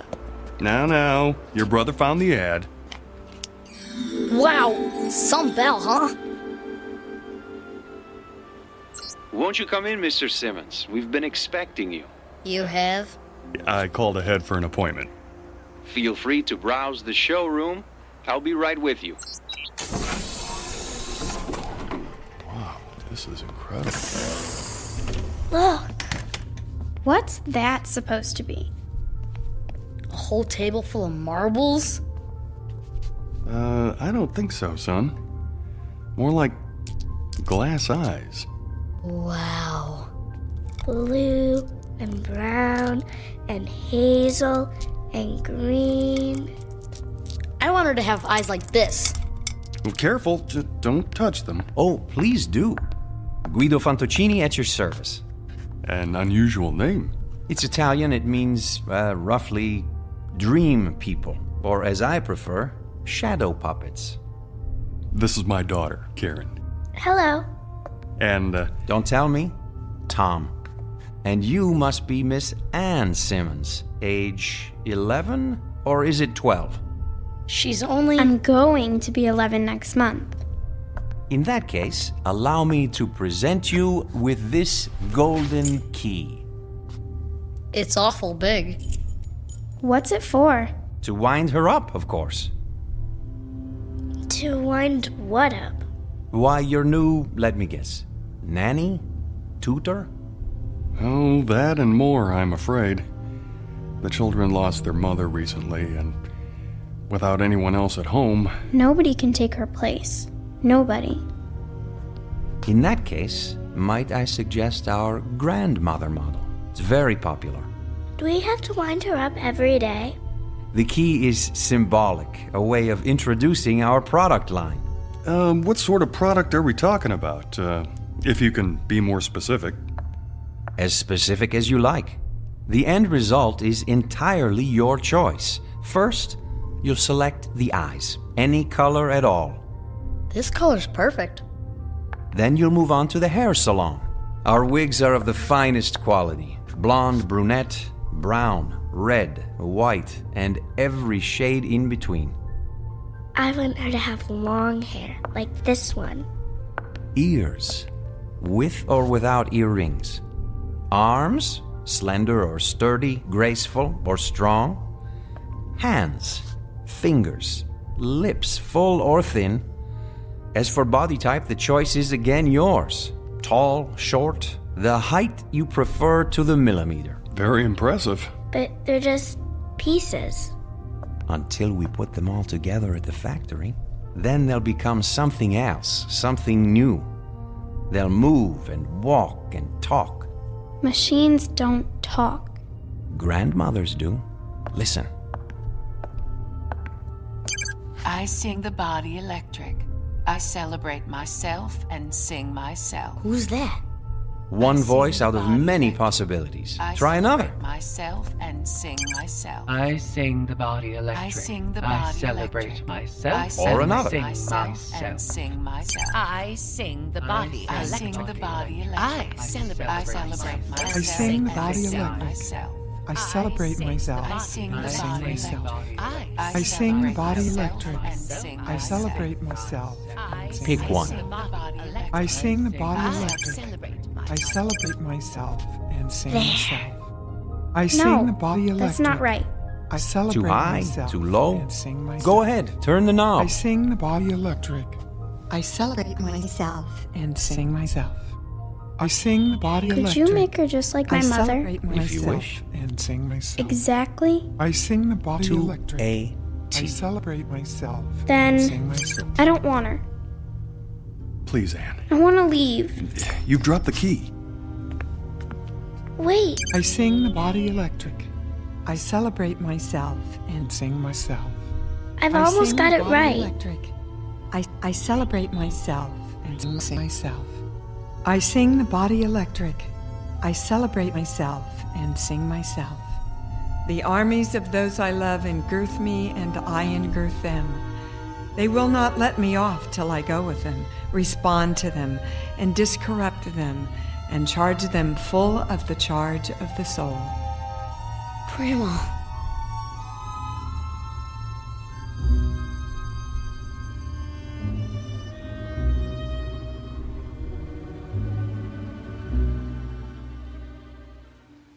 Hey, Ann, you want to help me fly my kite? I'm reading. Where'd you get that? Dad bought it for me. Here, hold the string. I'll run till it gets up in the air and... What's wrong? Hear that? So? Somebody's coming. Maybe it's the mailman. No. Then who? Hello. Hi. You must be Thomas. Do they call you Tommy? Just Tom. Well, Tom, then. Is that your sister, Karen? Yes, that's Anne over there. Of course. Who are you? Well, give me any name you like. Melissa, Lavinia, Malvina. Do I know you? Well, don't you? I think I saw those eyes before. So did I. You must be... Yes? Grandma? Say it a few times. You'll get used to it. But I thought you were gonna come in a big box, all wrapped up, like a... Mummy. Yeah. Well, then I'd need an Egyptian name, wouldn't I? Like Nefertiti? Oh, Nefertiti's a fine name. Do you know what it means? I believe I do. It means the beautiful one is here. Well done! George Simmons. So, we meet at last. A pleasure, Mr. Simmons. Welcome to our home. You're not my grandmother. Anne. Well, then who am I, pray tell? Nobody. Just a machine. Well, she doesn't look like a machine. Ah, but I am. A very special one. How shall I prove it? Let me see. Have you ever been to the beach? Yes. Sure. And when you were there, did you pick up a shell and hold it to your ear? Many times. What did you hear? The ocean. Yeah. Then listen. I'll cup my hands together like this and hold them to your ear. Now, what do you hear? I want her to have long hair, like this one. That's my voice. All your wishes recorded. You too, Tom. This color's perfect. How did you do that? Well, you're a part of me now, stored in my circuits. Anne, what was it you said? I don't care. Well, it may take a while for that one. I'm not worried. Tom, what is that you're playing with? A kite. Oh, will it fly high? I think so. If I don't run out of string first. Well, what do you know? I happen to have some with me. Where? Touch the end of my finger. You have string in your finger? If that's what you need. Now tie the end to your kite. Why don't you run with it, Anne? Go on. It won't fly. Oh, are you sure? Hold it over your head. Please, Anne. Give it a try. Well, if you want me to, Daddy.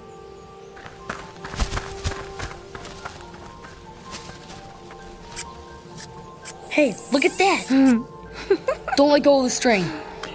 Oh, I wouldn't think of it. How high shall we fly? The moon. The moon it is. It's almost out of sight. What do you say? Thank you. Yes. Thanks very much. You're a great kite flyer. Now, what's my name? Grandma. Anne, look at what Grandma did. Anne? I don't want to play.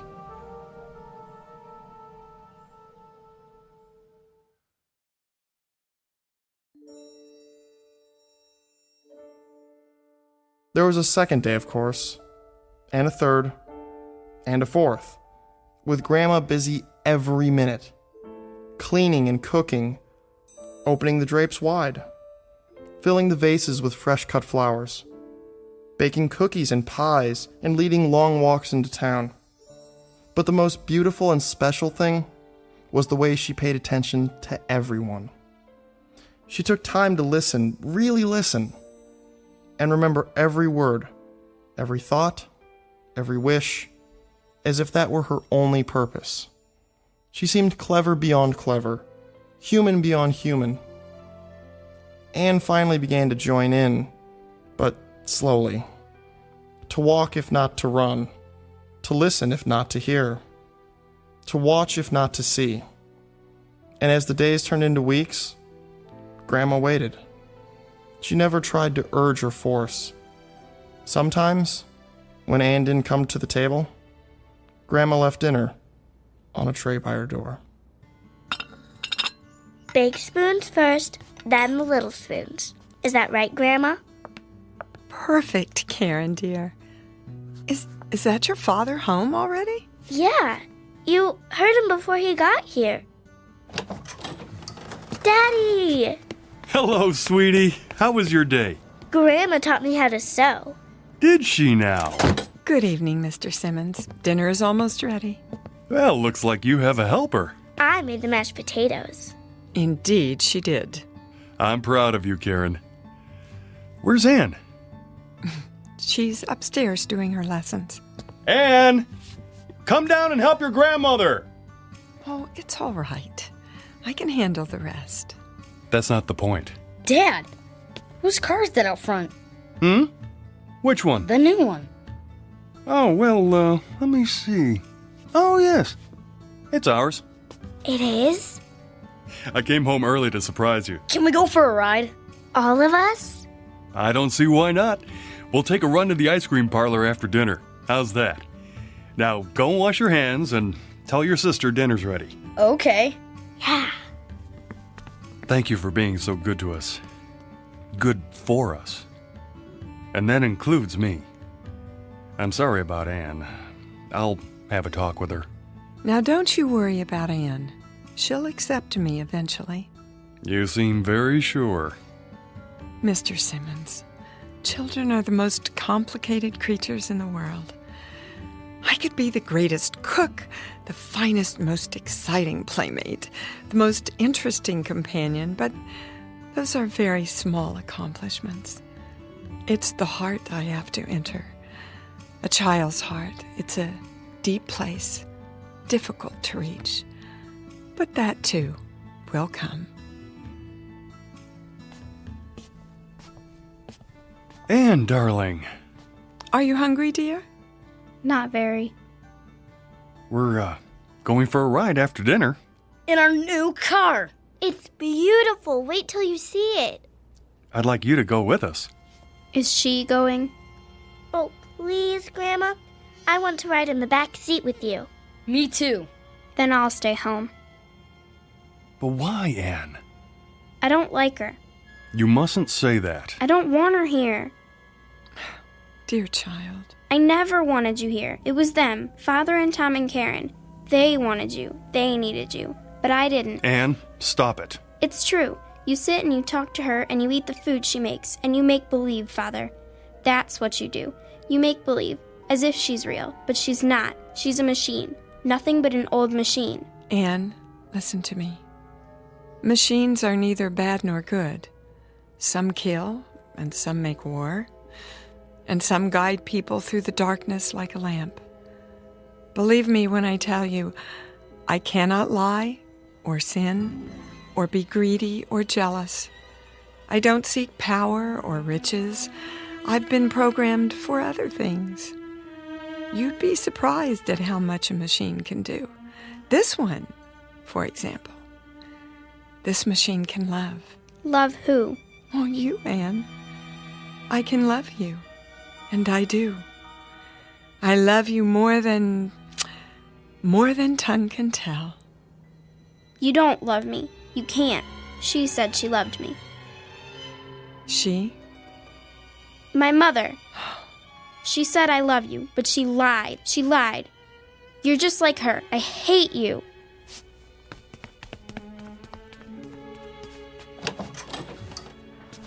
I'll go after her. Not this time. There's no place for her to go.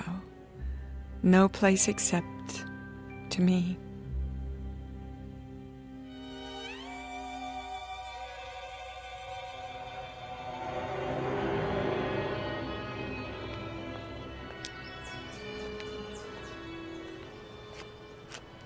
Anne, come home with me now.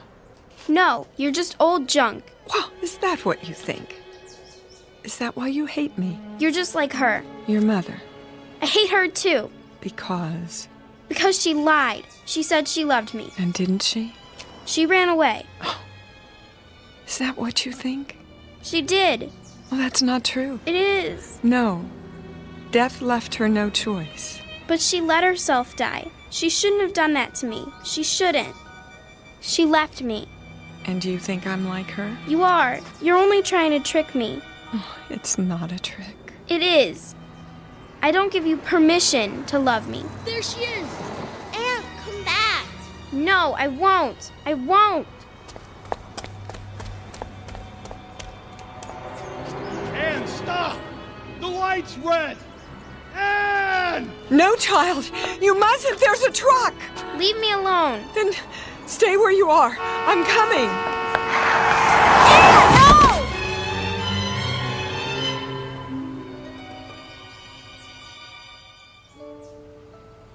They're not moving. Either one of them. Don't touch them. I didn't see them, honest. I mean, they ran out into the street. The little girl and Stand back. a lady. Oh, man. Look, I'm gonna get an ambulance. Wait. She's moving. Anne. Oh, thank goodness. Daddy? You're going to be all right, darling. We better get her out off the street. Here, put your arms around my neck. What happened?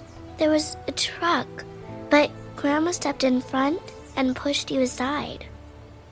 She did? You fell down, that's all. Grandma. What about that lady? I mean, she's not breathing. Look. She's starting to move her fingers. And her eyes. Grandma, can you see me? Why, hello, Tom. You know, we really shouldn't be out in the intersection like this. Come over to the curb, Grandma. Can you walk? Of course I can. But how? See, Anne? She's perfectly all right. She saved your life. Do you realize that? I'm sorry. Sorry. Shh. Now stop your tears, child, and listen while I cup my hands by your ear. Remember? Like this. A machine. Nothing but an old machine. You're just old junk. Old junk. That's my voice. Your voice, Anne. The way it was once. When I was a child, I spake as a child. Oh. Grandma? Grandma? There. You are alive. Well, I most certainly am. But the truck. It couldn't hurt me. Nothing can. 2 leave takings in 1 year would be too much. Then you're not like Mother. Your mother didn't run away. She was taken away by death. Do you understand now that I shall always be with you? You won't run away? Well, I can't. And I won't. Oh, Grandma. Thank you. You'll never know how much. She had nowhere to turn. She was afraid that everyone would leave her, even her Aunt Clara. Everyone except you. Well, how could I? It's my job to live forever. Now, let's all go home and finish our lunch, shall we? Give me your hand, Anne. You too, Karen. I'll bet we get there before those two.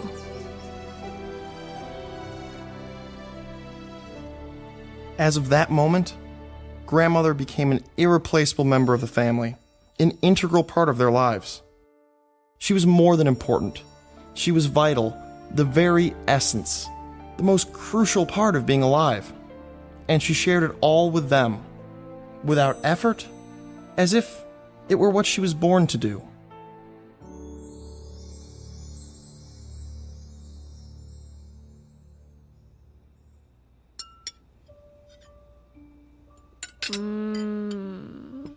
This is so good. Delicious. Thank you. May I have some more, please? Well, if there's any left, I may have had more than my share. I take it you approve, Mr. Simmons. Oh, please. I'd prefer it if you call me George. Clean your plates, all of you, or there'll be no dessert.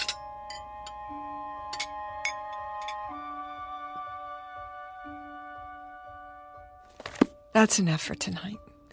Tomorrow we'll read another chapter from Moby Dick by, what's the author's name? Herman Melville. That's correct, Anne. Now, there's just enough time for your language lesson. Who can conjugate the verb to love in Latin? Me! I can. Me! She taught them better than any flesh and blood teacher, in a manner perfectly suited to their expanding minds, until learning became a hunger that would never be quenched.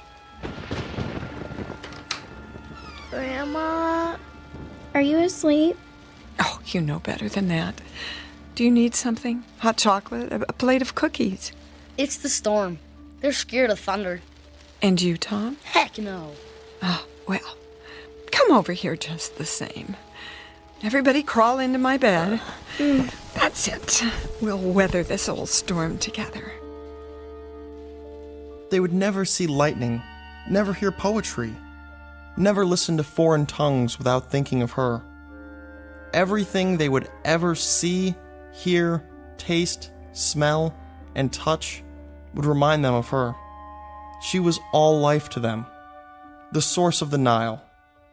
And all life became wondrous, quick and electric, like her.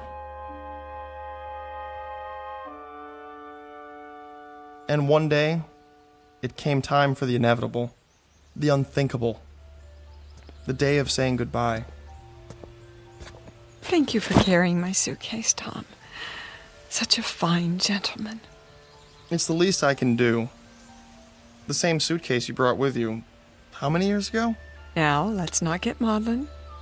Grandma, do you have to leave today? Oh, yes, Karen. It's time. We're going to miss you. And I you, Anne. But why do you have to leave at all? You're going off to college now, and you won't need me.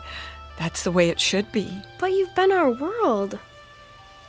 I'm not the world. The world's out there, and it needs you.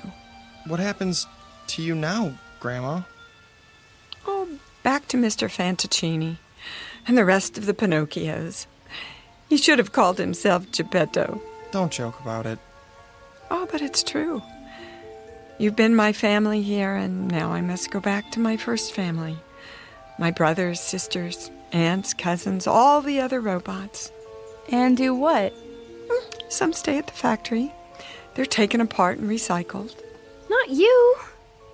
Or perhaps I'll be returned and sent out to help another family like yours. They can't destroy you. I won't let them. Nor will I. Destroyed? Oh, what a silly expression.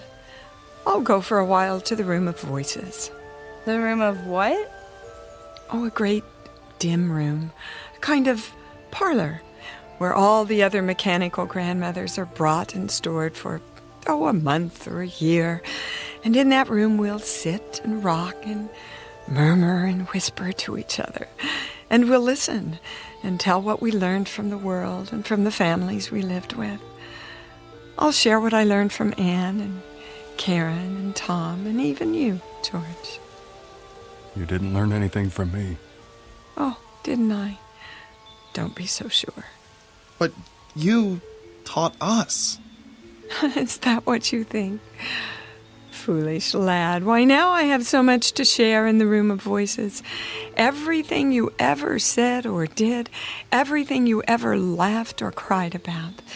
And someday... Someday what, Grandma? For reasonable creatures, we have an unreasonable dream. Someday, if we're very wise and very good, perhaps we'll gain the greatest gift of all. Oh, Grandma, you don't have to wait. You're alive now. You've always been alive to us. Well, there's my cab. I'll get your case. Oh, no, I wouldn't hear of it. Grandma, am I never going to see you again? Well, the world holds many surprises. Someday, when you're very old, with childish ways again, in need of help, send for me. The old nurse, teacher, companion. And I'll come back. Hard to imagine. No, we'll never be old. But then... you'll never come. I mean, if we don't, we won't ever... Do me a favor, would you? Anything. Go on upstairs. Quickly now. I'm not one for goodbyes. Grandma! There. Mind your grandmother. Quickly!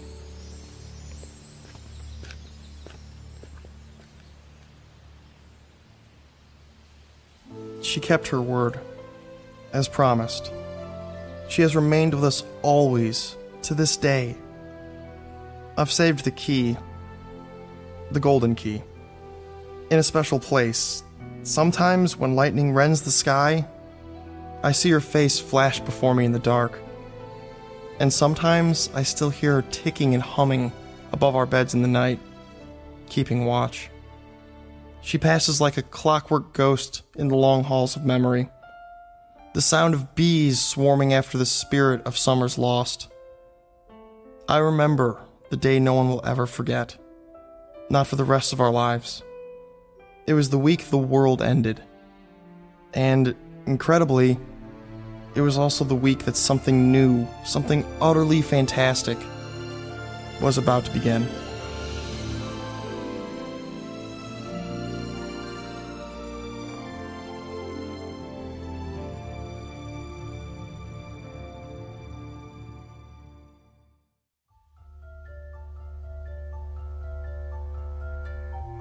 As of this moment, the wonderful electric grandmother moved into the lives of children and father.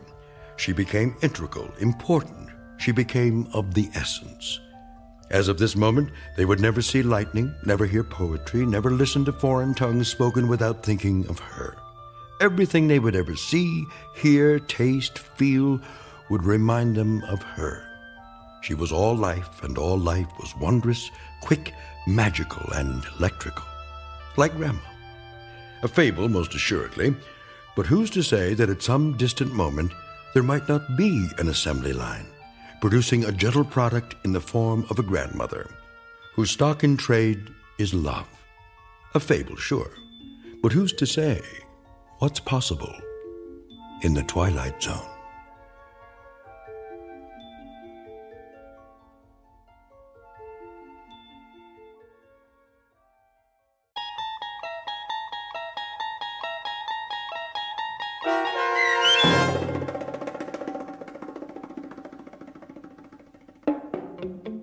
I Sing the Body Electric, starring Dee Wallace with Stacy Keach as your narrator, was written for The Twilight Zone by Ray Bradbury and adapted for radio by Dennis Etchison. Heard in the cast were David Pasquesi, Tony Makis Jr., Donna J. Folks, Joe B. Cerny, Patrick Cerny, Haley Nabig, C.J. Amari, Elena T. Wilson, Natalie Pear, and Zoe R. Rand.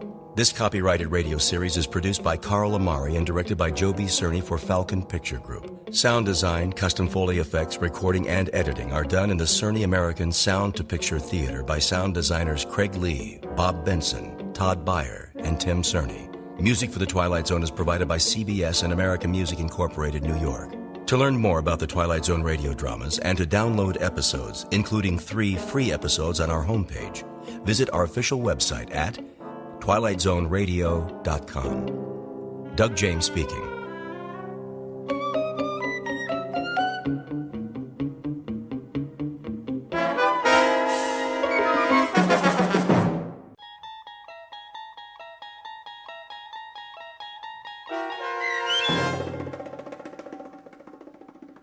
Miniature, starring Lou Diamond Phillips with Stacy Keach as your narrator, was adapted for radio by Dennis Etchison and written for The Twilight Zone by Charles Beaumont.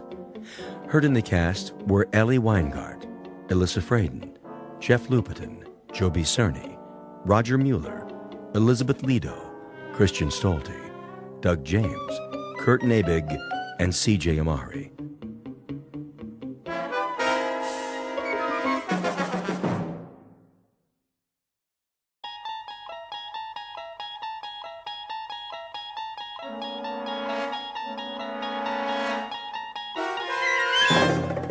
You unlock this door with the key of imagination. Beyond it is another dimension, a dimension of sound, a dimension of sight, a dimension of mind. You're moving into a land of both shadow and substance, of things and ideas. You've just crossed over into the Twilight Zone.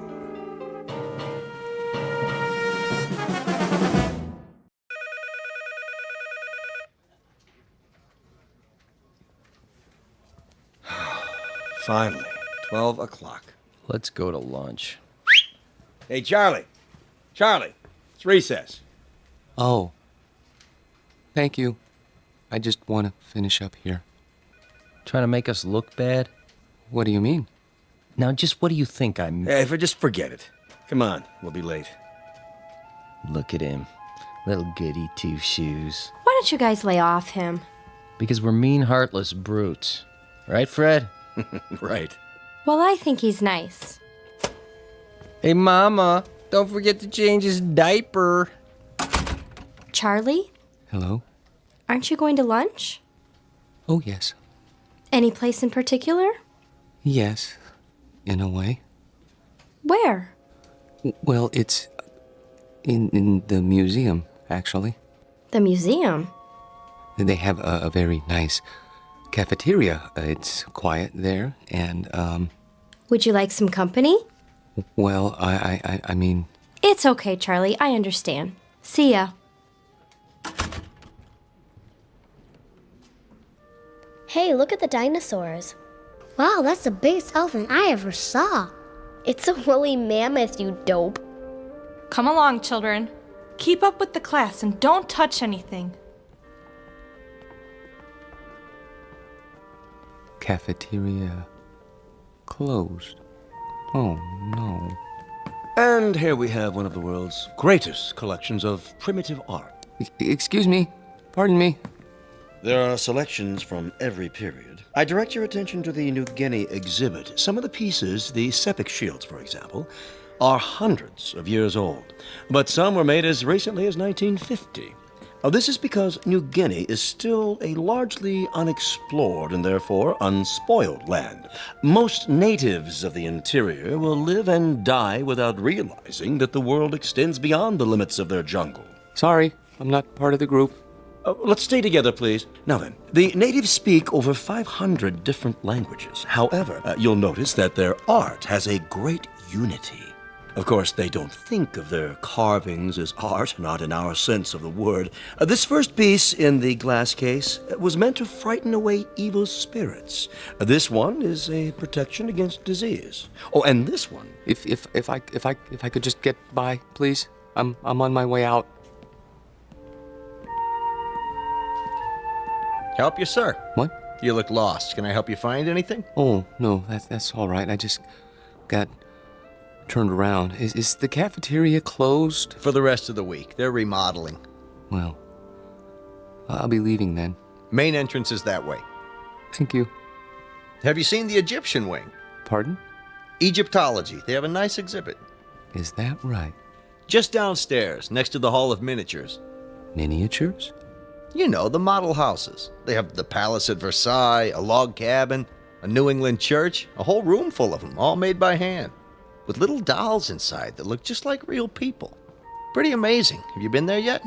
No, I only come here for lunch, you see. Well, you might as well take it in now that you're here. Not many people go there, but it's really something. All right. I think I will. Turn left at the bottom of the stairs. You can't miss it. Thank you for the suggestion. I'll have a look.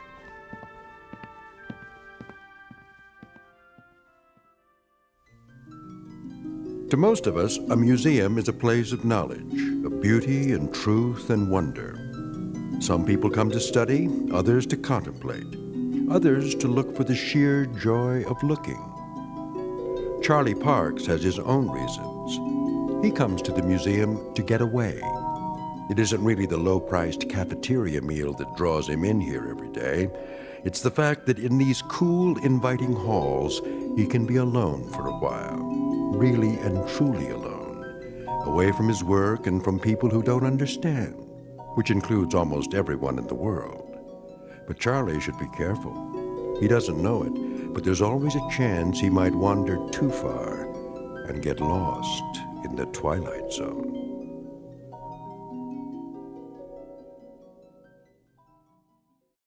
And now, The Twilight Zone and our story, Miniature, starring Lou Diamond Phillips, with Stacy Keach as your narrator.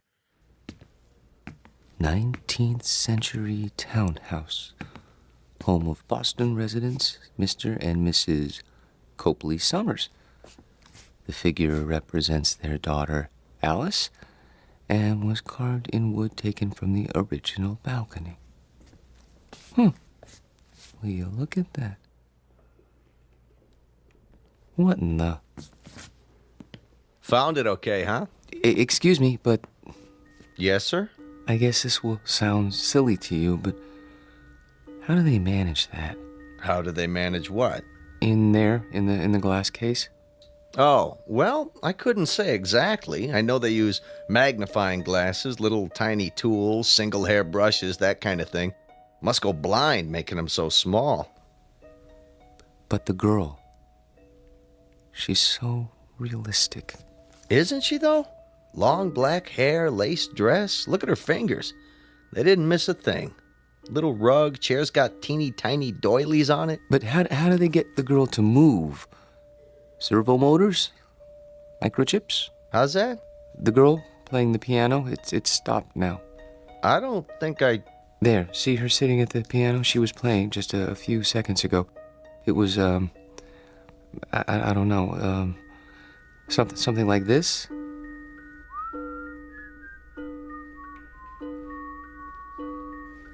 Didn't you hear it when you came downstairs? I don't like jokes, mister. Not when I'm on duty, anyway. I'm not joking. Then you're hearing things. There isn't any mechanism inside that piano, and the doll's carved out of wood, a single block of wood. See the sign? Yes, I know, carved in wood taken from the original balcony. But I could have sworn... Yeah, it was probably some kid with one of those pocket radios. They sneak them in once in a while. But I saw her move. At least I think I did. Well, you know better now, don't you? Yes, I know better now.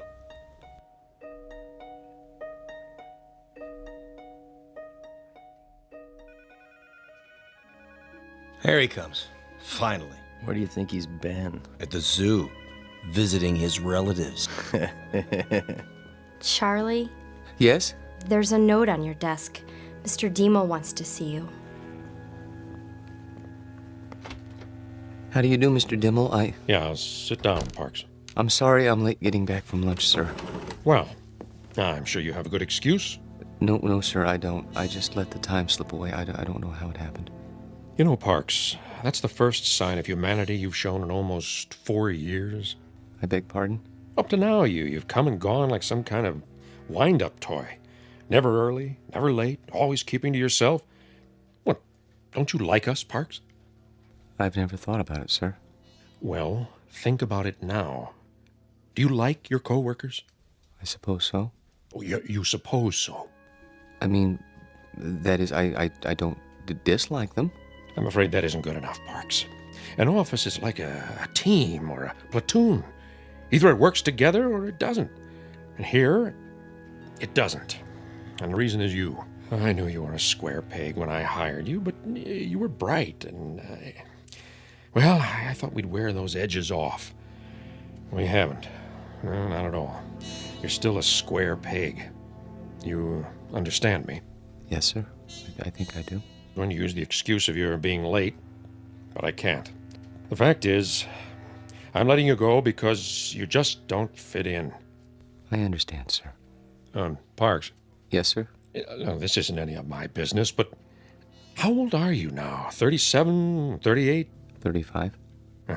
35. Don't you think it's about time you gave up living with your mother? She needs me. Oh, why? Is she ill?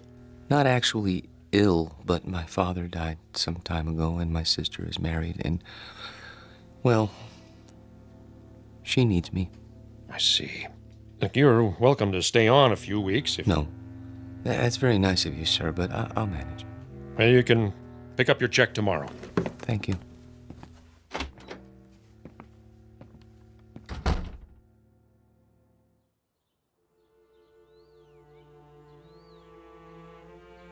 He had no right. He had every right, Mother. Hiring and firing people is his job. But why you? He doesn't think I fit in. That's ridiculous. What are you doing? I'm going to phone that man and find out why you're being persecuted. Mother, please, it won't do any good. Oh, Charlie, what's going to become of you? I've worked so hard to bring you up right. Maybe if I'd let your father punish you the way he wanted to. It's all right, Mother. This is just a minor setback. You say that every time. Why can't you keep a job, son? Why do you always end up making people uncomfortable? I don't know. I suppose they blame me. Well, I'm not keeping you here. I know that, Mother. Nothing in the world would make me happier than to see you settle down with a nice girl, raise a family, live a normal life. Please, don't cry. I can't help it. I hate to see you hurt, son. I'm not hurt. Well, you should be. Getting fired. It would have killed your father. It would have absolutely killed him. I'll go to the Employment Bureau tomorrow. Here, take my handkerchief. Where are you going? To my room? Get me my heart medicine before you do. Yes, Mother. Charlie? Why were you late getting back to the office? I was detained. What's that supposed to mean? Nothing. I was detained. That's all. Open your mouth. Charlie, do you feel all right? Yes, Mother. I'll go to my room now.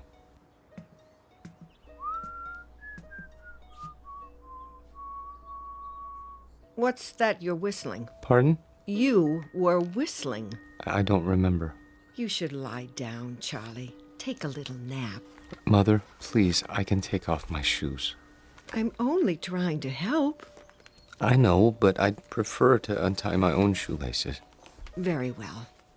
I'll bring you some cocoa. Not now. Why? You always have your cocoa.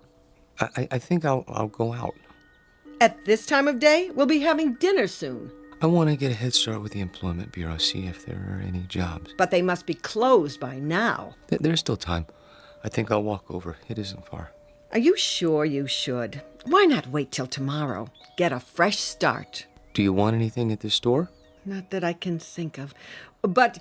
Sit in your chair in the living room. Put your feet up. Are you sure? Try not to worry, Mother. I'll be back in an hour.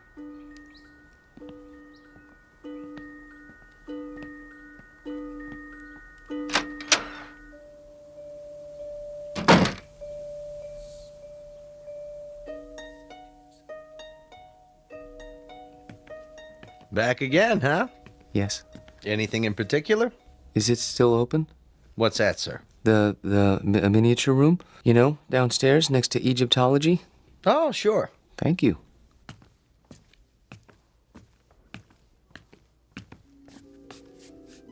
I came back. Wait. Where? Hello? Hello? There. I was afraid you wouldn't be here. Oh, no, you've changed your dress. That's a lovely gown. Very lovely. Are you going out? Who's that? Oh, you are going out. That's why he's wearing a cape and a top hat. Your gentleman caller. Does he have a carriage waiting? I hope so. I wonder where you're going. To dinner? No, something grand. The opera, that must be it. Hi. Oh, hi. Be closing soon. I see. What time do you open in the morning? 9 o'clock, Monday through Saturday. I'll be here. What's that? Nothing. I'll be along in a moment. I want to study this dollhouse a while longer, if you don't mind. Okay, sir. Just a few minutes, though. It's almost time. I see. Thank you. Have a nice evening. I have to go now. I won't be here when you come back. But I hope you have a nice evening, Alice.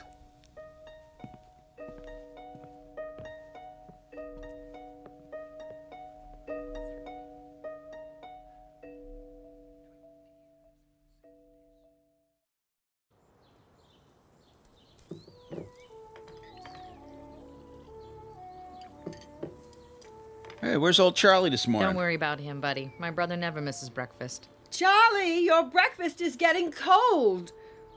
You see, late for his meals, awake every night, tossing and turning.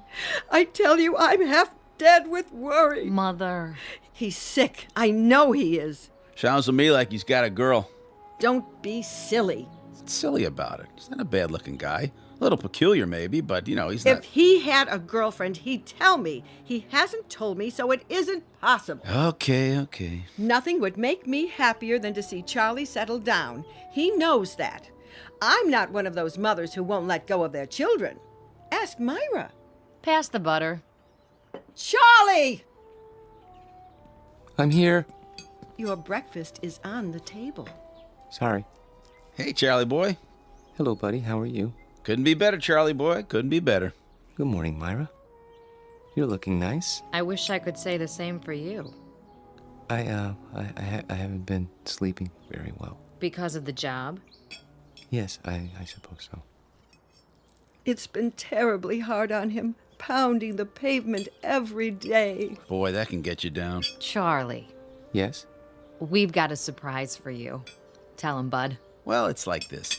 I heard they gave you the pink slip, and see, I know the dispatcher pretty well over where I work, and I told him about you, and he said... He said he'd give you a job. Yeah.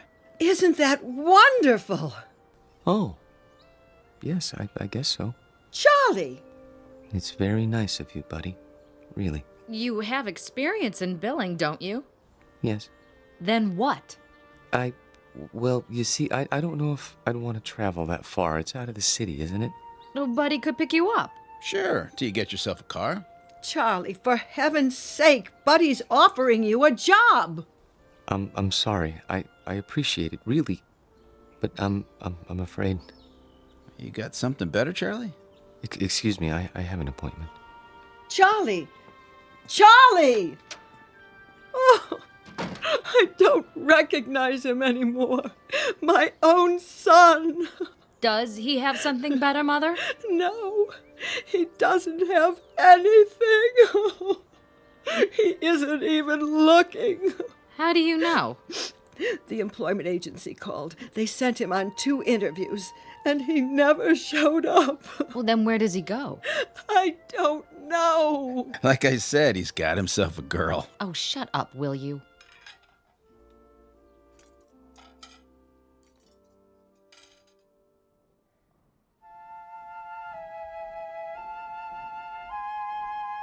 Henry, look at that.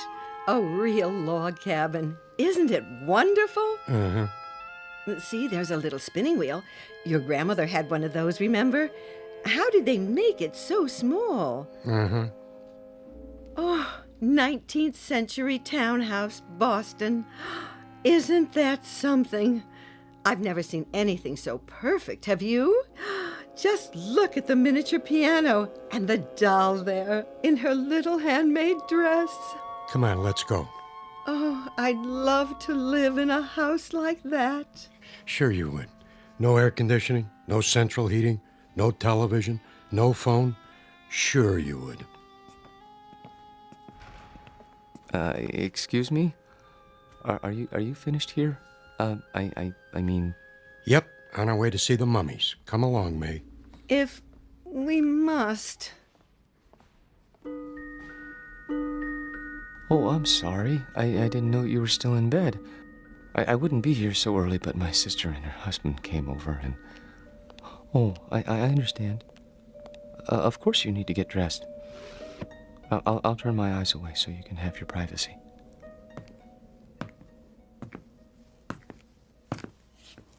Hi. A little early today, aren't you? Am I? I guess you must get a real kick out of these displays. Yes. This one in particular. What do you see in there, mister? Nothing. Man doesn't stand for 4 and 5 hours at a stretch looking at nothing. I'm not breaking any rules, am I? No. Then leave me alone, please. Suit yourself. Forgive me, it won't happen again. Oh, I see you're having breakfast. It isn't any of my business, but I really do think you should eat more than toast. Mother says breakfast is the most important meal of the day. Have I told you about my mother? She's very nice. Of course, she still treats me like a child, but you can't blame her. I'm all she has. I suppose that isn't very much. I have a sister about your age.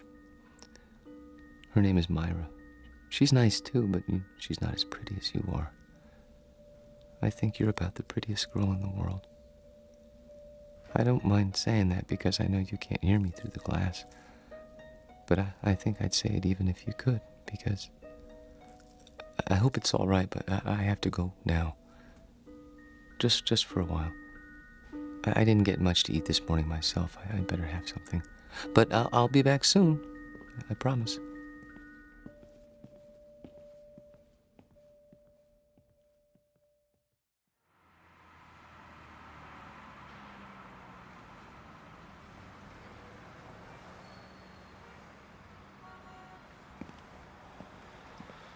Charlie?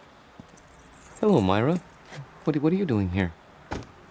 Oh, I was driving by. Saw you come out of the museum. That's nice. Well, Buy me a cup of coffee? the cafeteria's closed. Then we'll go somewhere else. All right.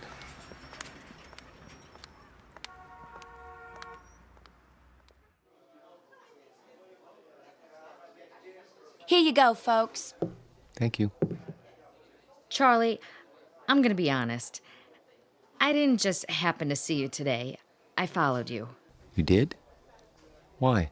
Because Mother asked me to. She's worried, and so am I. You haven't been yourself. No? You go to that place every day? I thought it might be a good idea to improve my mind. That isn't why. I'm your sister, Charlie. I grew up with you, and I know you. You go there because it gives you a chance to be alone. And you want to be alone because you're scared. Myra? Listen to me. This is important. You're over 30 years old, Charlie, but you're living the same way you did when you were 14. Some of it's Mother's fault, some of it's yours. But it isn't natural. It's sick, Charlie, and you know it's sick. And that's why you're scared. You're probably right. Stop agreeing with me. I could say you were a blue monkey and you'd agree. But Look, I don't know about psychology or anything like that, but I think I know what's wrong with you. You need a girl, Charlie. You're at that time in your life. You know what I mean? Not exactly. Well, it's hard to explain, but you've never had a girl, have you? Not as such? That's what I thought. Well, we're gonna change that. How? I'll introduce you to Harriet Gunderson. She works at my office, and she's a lot of fun. You'll like her. Myra, please. Charlie, please. This one time, try. For me. If you do, I promise I won't bother you anymore. All right. Here's her address. You don't even have to phone. Just stop by, say around 7. And you don't have to buy her dinner. Take her for a walk in the park. She'll like that, okay? Okay. Word of honor? Word of honor.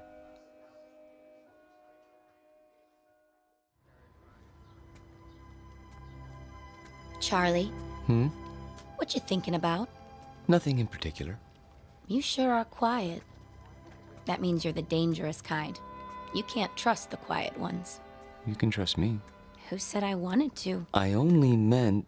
Look, why don't you relax? Come on, let's sit on the bench. If you like. Lean back. Take it easy. There. That's better. You like me, Charlie? Very much. Then why don't you show it? How? Well, you could try kissing me. But we only met this evening. Oh, come here.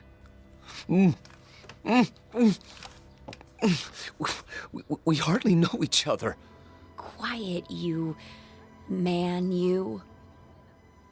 Oh! I didn't mean to push you off the bench. It's just that you surprised me. Sorry, I'll help you up. Forget it, Buster. Just forget it. Tell your sister you don't need a girl. You need a doctor. Wait, please.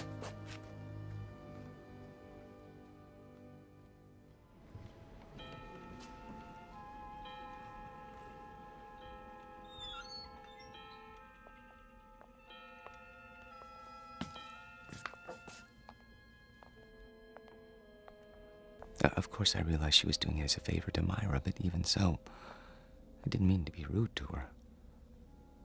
It must be hard for you to believe, but that's the way things are these days. Who's at the door? Oh, it must be your gentleman caller. Wait! Tell the maid not to let him in. You mustn't. Why, he's drunk! Look at him! Run! Run! Don't touch her! Don't lay a hand on her! Stop! He's got to stop! No, let go. Let go, please. I can't help you! The glass is too thick! I need something to break it! Hold on! No. There's a fire extinguisher on the wall! Stop it. Oh, please, you're hurting me. What are you doing? I had to. He was trying to harm her. Hold it right there. He tried to kiss her last night, but she wouldn't let him, so he came back. Don't move. I'm calling for backup. But I had to.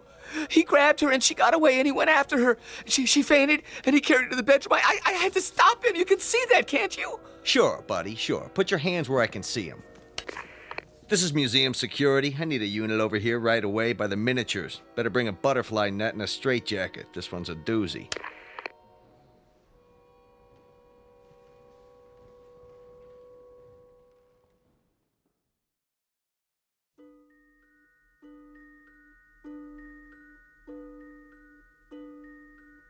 Now, Mr. Parks, I want you to understand that no one is saying you didn't see these things. There's no doubt that you did. But you saw them in your mind. They were real, Doctor. To you, they were. That's the way it is with hallucinations. Ordinarily, the eye sees and transmits a picture to the brain, but sometimes that's reversed. In certain cases, the brain sees and transmits a message to the eye. Do you follow? They were real. Then others would have seen them too. Isn't that so? But no one else did see them. How would you explain that? I can't. Think about it. Mr. Parks? I don't know why nobody else saw them. Maybe they weren't looking. You say there were 3 figures. A young girl, her maid, and a man. He had a big black mustache. All right. Now let's reason it out. According to the museum officials, there was only one figure, the girl. Where did the others come from? Well, the maid always comes from the kitchen, and that fellow... Yes. Where did he come from? Outside. Outside the case? No, outside the house. Mr. Parks, there was nothing outside the house but glass.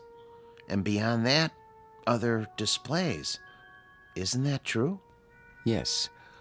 But he came to the front door, and they went out together once. To the opera or something, I don't know. She didn't realize what he was like then. I could have told her. You only had to look at him to see what kind of person he was. But she's so innocent and trusting and helpless. Not like other women. No, not at all. Have you seen her? Yes, I have. Is she all right? Would you like to see her now? Yes! She's here. In a box in the drawer of my desk. Careful! You are holding a piece of wood in your hands. A beautifully carved piece of wood. About 6 inches tall. Do you have to take her back? I'm afraid so. It's museum property. Now I want you to go back to your room and think about what I've said. Will you do that? And remember, what you saw isn't the important thing. Our job is to find out why. Once we accomplish that, you won't have any more hallucinations.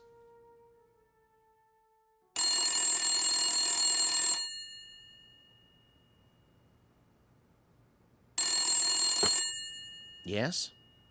Oh, yes. Send them in. And ask Dr. Geisner to prepare the patient for checkout. Nice to see you, Mrs. Parks. You remember my daughter, Myra, Hello. Hello, Dr. Wallman. and my son-in-law, Buddy. Hi, Doc. Where's Charlie? He'll be along in a few moments. Is he really normal, Doctor? That's a word we try not to use. Why not? Because it's meaningless. It refers to the behavior patterns of the majority. If 99.9% of the people in this country went to bed with their socks on, then that would be considered normal. And if you didn't? I go to bed with my socks on all the time. Well, what I'm trying to say is don't judge Charlie's emotional health by the degree to which he conforms to other people's standards. Don't expect him to be like everybody else. Then you don't think he's sick? Not now. No. He was when he came here. The constant pressure to be something he wasn't, to act and think and feel the way you wanted him to, instead of the way he wanted to, he was unable to cope with this world. So he created another world. But he knew it was false, so he destroyed it, and with that act, he made his first step toward mental health. Of course, he insisted it was real for a long time, but that's standard with hallucinations. Charlie! Hello, Mother. Myra? Buddy? How are you feeling, Charlie? Wonderful, Doctor. Really wonderful. No more dreams? I've been sleeping like a baby. Not worried about the girl in the glass case? There was no girl. Just a doll. I know that. And I know what made me think I saw what I saw. Thanks to you. Thanks to you, Charlie. You figured it out, remember? I didn't tell you anything after that first day a few weeks ago. Oh, Charlie, I was so worried. Now, Mother. I know you were, but I'm fine now. I'll find a job and everything will be the way it was. You'll see.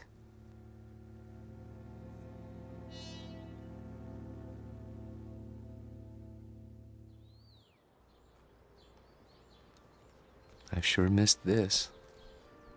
Did they hurt you, Charlie? Well, they were going to use shock treatment, but they decided not to when I got well. A lot of nuts in that place, I bet. Buddy. It's all right. I don't mind. May I have some more cocoa? Charlie, we have a couple of surprises for you. Oh? The job at Buddy's office is still open. Really? And I talked to Harriet. She forgives you. But she can tell you herself. She's coming over tonight. That's great. Thank you, Myra. And thank you, Buddy. Well, it took some doing, let me tell you, after where you've been and all. Well, I'm sure it did.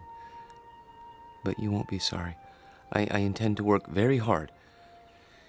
Now, if I'm going to be ready for tonight, I'd better get a little rest.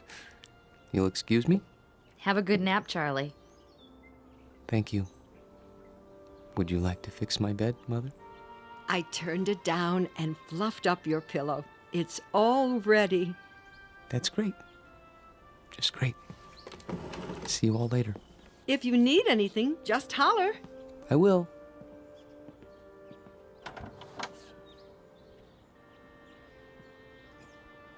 All right, I gotta go by the house. Be back in a while. Okay, honey. You want me to pick up some chow? That's not necessary. We're all going out tonight. We are. Okay, then. See ya. Take your time. Drive carefully, Buddy. Sure. No problem.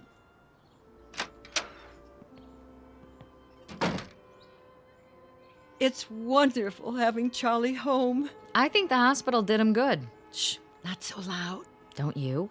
I still don't understand what happened to him. The doctor told you.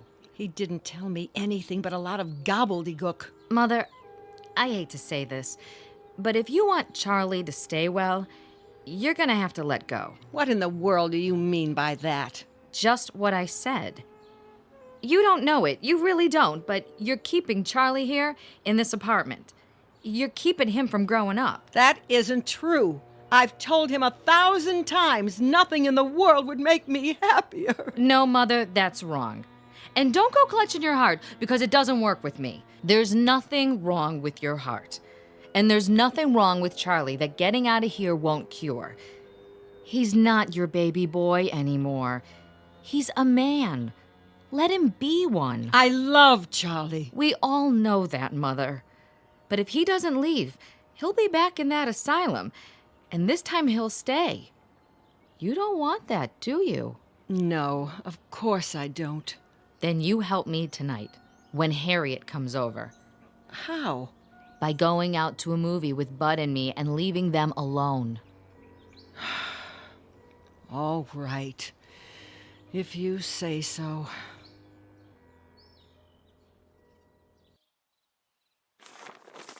Pass the sports page, would you?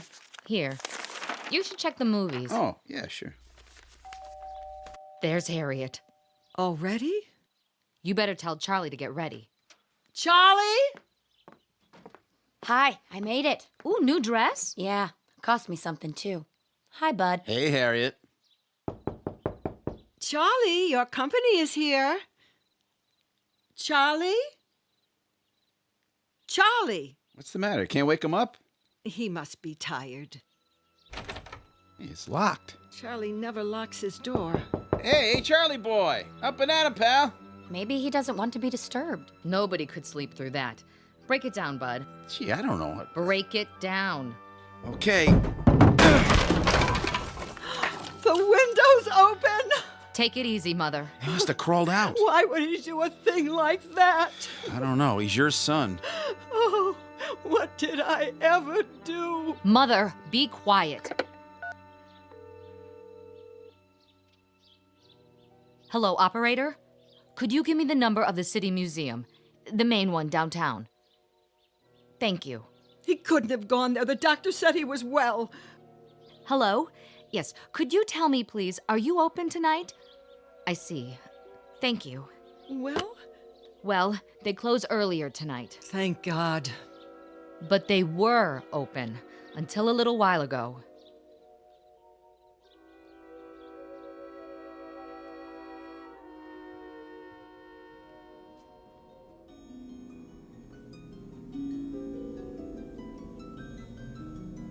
Hello.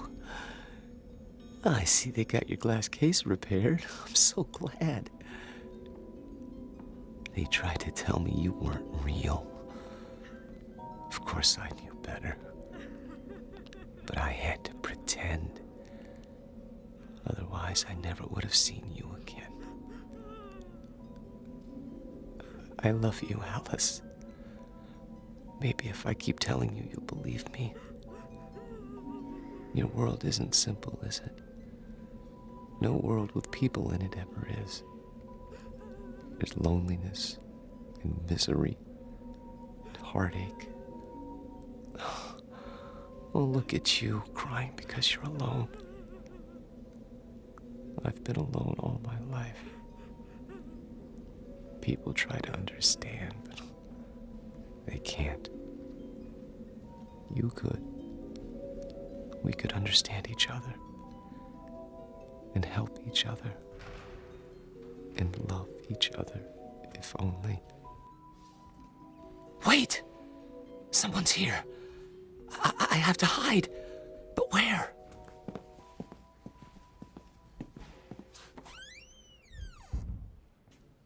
This is where he always went, every day. Are you sure he's here, Doctor? I'm almost positive. Place is empty, I checked. He could have come in earlier and hidden, couldn't he? Where? This place is deader than a doornail. Shine your flashlight over there. What about those Egyptian mummy cases? Say, that one isn't supposed to be open. Could a man hide in there? I guess. Nobody's allowed to touch him. It's against the rules. Mrs. Parks, would you do something? Anything for poor Charlie. I'm sure he can hear you, wherever he is. Are you going to take him back to the hospital? I think it would be wise, don't you?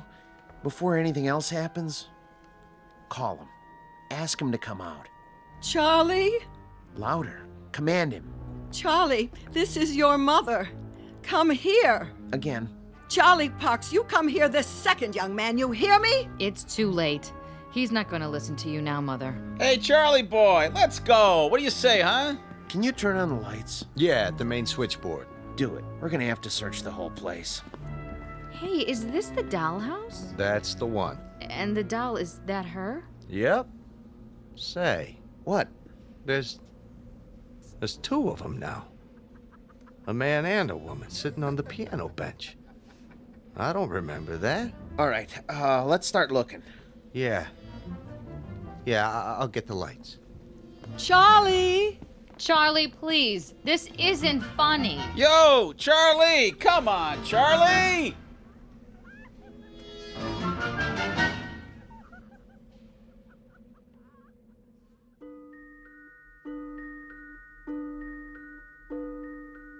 They never found Charlie Parks because they didn't look closely enough at the house in the glass case. The guard didn't say anything more about what he saw. He knew what they'd think, and he knew they'd be right, because seeing is not always believing. Especially if what you see happens to be on display in an odd corner of the Twilight Zone.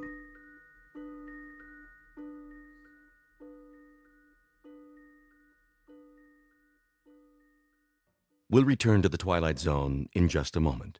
You are about to enter another dimension, a dimension not only of sight and sound, but of mind, a journey into a wondrous land of imagination. Next stop, the Twilight Zone. Hi, this is Stacy Keach. I'd like to take a moment to tell you about our Twilight Zone website at twilightzoneradio.com. At twilightzoneradio.com, you'll find the latest information on these Twilight Zone radio dramas, including behind-the-scenes photographs, plus the newest product releases, trivia contests, ways to contact us, other Twilight Zone-related info and merchandise, plus links to other fascinating websites. So make your next stop twilightzoneradio.com. Visit twilightzoneradio.com to purchase these Twilight Zone radio dramas on cassette and CD, or call toll-free 1-866-989-ZONE. That's 1-866-989-9663.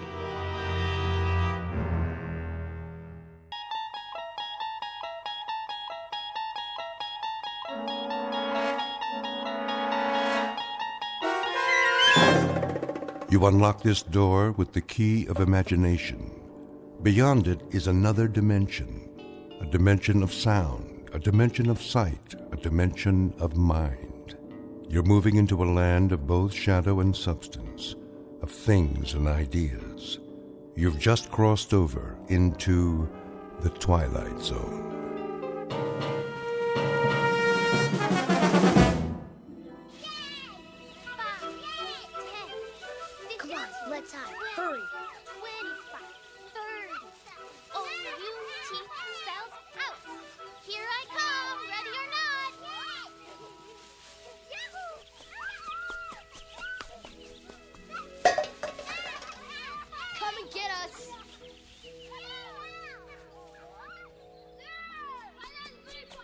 Over here!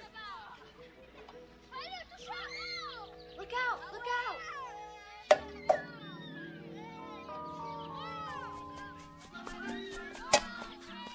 Ollie, ollie, oxen, free, free, free! Get away, you kids! I've told you not to play here. Go on now.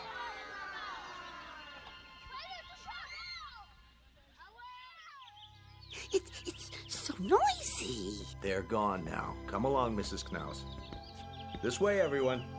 Oh, but Doctor, I have my knitting to do. Another time. Out onto the porch. I didn't finish my crossword puzzle. It will wait, Mr. A.G.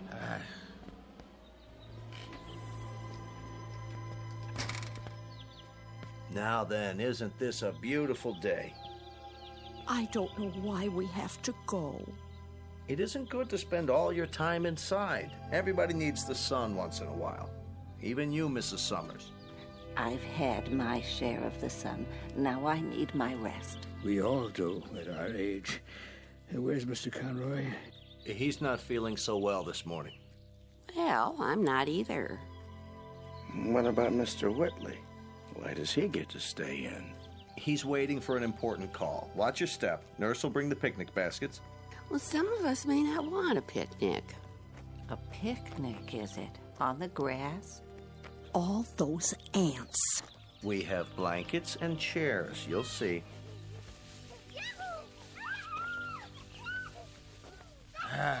Darn those kids anyway.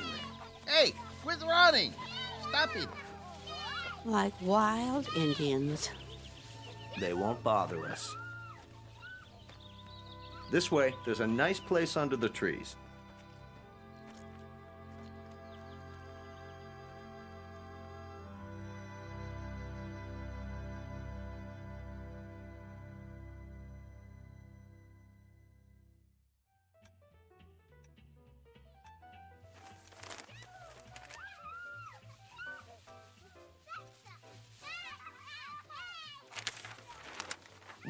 Listen to them, would you? Ah, they're only children.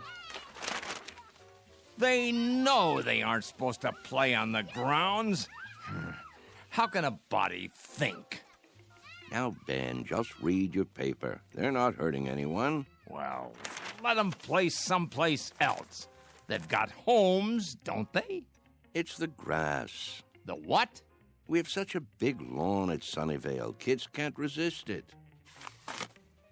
Oh, what are you doing downstairs, Charlie? I thought you had to get ready. Not today. You haven't heard from your son? I thought it was all set. Maybe you didn't get my letter. Oh, he got it all right. They just don't care. Nobody cares anymore. The boy has enough problems. It's a small house and the second baby's on the way. It was a foolish idea moving in with him. They don't need an old duffer like me around. Would you listen to that? It's enough to wake the dead, I tell you. Don't be so hard on them, Ben. They're only kids. A fine state of affairs when your own son turns against you. Stay out of the over-the-Rhine neighborhood. Technology stocks extended Mr. their Whitley? gains Wednesday. Mid positive views on the sector from There you are. Yes, nurse? You have a phone call. I do? I believe it's your son. Well, what do you know? Be right there. I'll tell him. Isn't that something? Guess he got my letter after all. I never get any letters. Or phone calls. Nope. You will, Ben, you will. Excuse me, I'd better get it before he hangs up.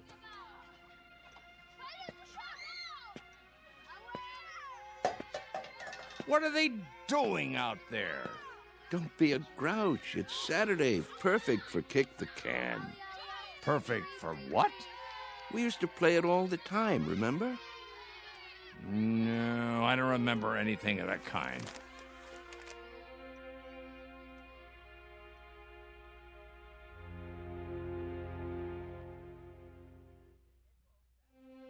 Sunnyvale Rest Home, a place for the aged. The address is 1275 Tranquility Lane, on the outskirts of town. It offers room and board, nursing care, and a kind of refuge from the world. Outside, a common game called Kick the Can. Very shortly, a man will have a choice to make. He can either die in this world or escape to another kind of refuge in the Twilight Zone. And now, The Twilight Zone, and our story, Kick the Can, starring Shelley Berman and Stan Freberg, with Stacy Keach as your narrator. Some picnic. Plastic spoons and forks. Well, the potato salad was good. What do you mean? It was spoiled. No, it wasn't, Emma. They made it in the kitchen just for us. You must admit, it's better when it's fresh. I think I hurt my back sitting down. Oh. The ground was damp. It was. Bad for my arthritis. Will you people please hold it down? I'm trying to read. Oh, you shush, Ben Conroy. No one's bothering you. Easy for you to say. Where is Mr. Whitley? Still in his room, probably, taking a nap. Oh, that's what I'd like to do. And why, may I ask, on such a lovely day? There he is. Going somewhere, Charles? Yes. Why are you all dressed up? It's my son. He's coming to get me. You don't say. He called a little while ago. He did. He's on his way. At least someone gets calls. What's he carrying? Is that your suitcase, Mr. Whitley? Indeed it is. You're going to stay overnight then? A bit longer than that, I should say. That is, if they have the room fixed up. Room? At my son's house. You mean you're moving in with them? That's the plan. If they'll have me. Well, what about the rest of your things, Charlie? You can't just leave your things behind. No hurry. It all can be packed up and sent over later. Well, we'll certainly miss you. Will you come back to visit us? Of course I will. Meanwhile, I'll call and see how everyone's doing. May we write you? Please, I'd appreciate it. Mr. Cox has the address. Nobody writes. They say they will, but they never do. There he is now. Hey, aren't you going to say goodbye? I hate goodbyes, Mr. A.G., don't you? Take care, all. Here, let me carry that for you. I've got it.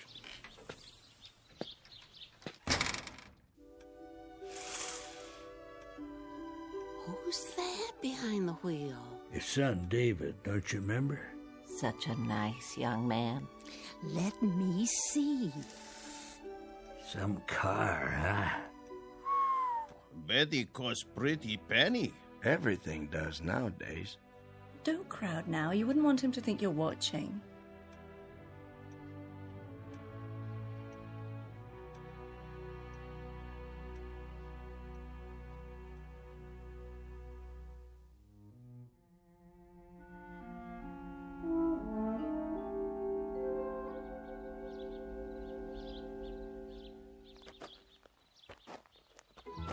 Hi, Dad.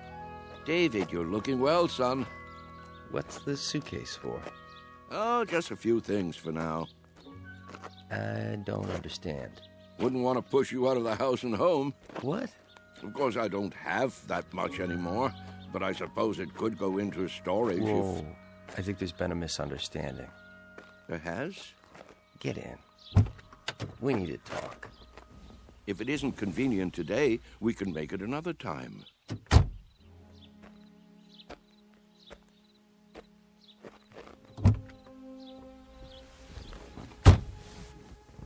Listen, Dad. Yes? I didn't say I'd come to get you. I said I'd come to see you. But I thought, didn't you get my letter? That's what I wanted to talk to you about. If it were up to me... You don't have to explain. Well, Debbie's turning the extra room into a nursery. Right now it's being painted and... I understand. I don't think you do. Let's drive a bit. Your friends are watching us. It's all right, really. Let's go into town. I'll buy you lunch. That's not necessary. Please, Dad. I want to. This wasn't a good idea. If you let me explain. Pull over here, please. I can walk back. But, Dad... The exercise will be good for me. If you just listen... We'll have lunch another Saturday, son. Call first, though. I'm really quite busy these days. You're taking this all wrong. Give my love to Debbie, will you?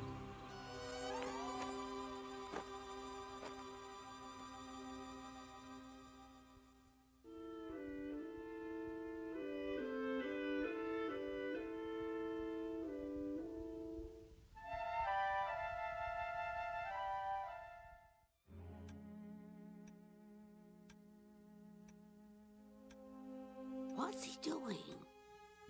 What does it look like? He's coming back. I thought he said... Don't stare. It's not polite. Yeah, you're it. Gotcha. Hey, where'd our can go? That old man's got it. Hey, mister. What's this? Our can. Your can? Can we have it back? Could you have... Yeah, we need it. Oh, you do, huh? Yeah, we're playing a game. Yes. Yes, I remember. This is a good can. Nice and sturdy. It will take a lot of kicks. It will? You'll have to play by the rules, though. What rules? You know the rules, don't you? Hey, give it back. Please, mister? I'd say this can is just about the perfect size. Is he gonna keep it? Hey, mister, can we have our can back? You can get another. Any one will do. Tomatoes, beans, doesn't matter. You'll see.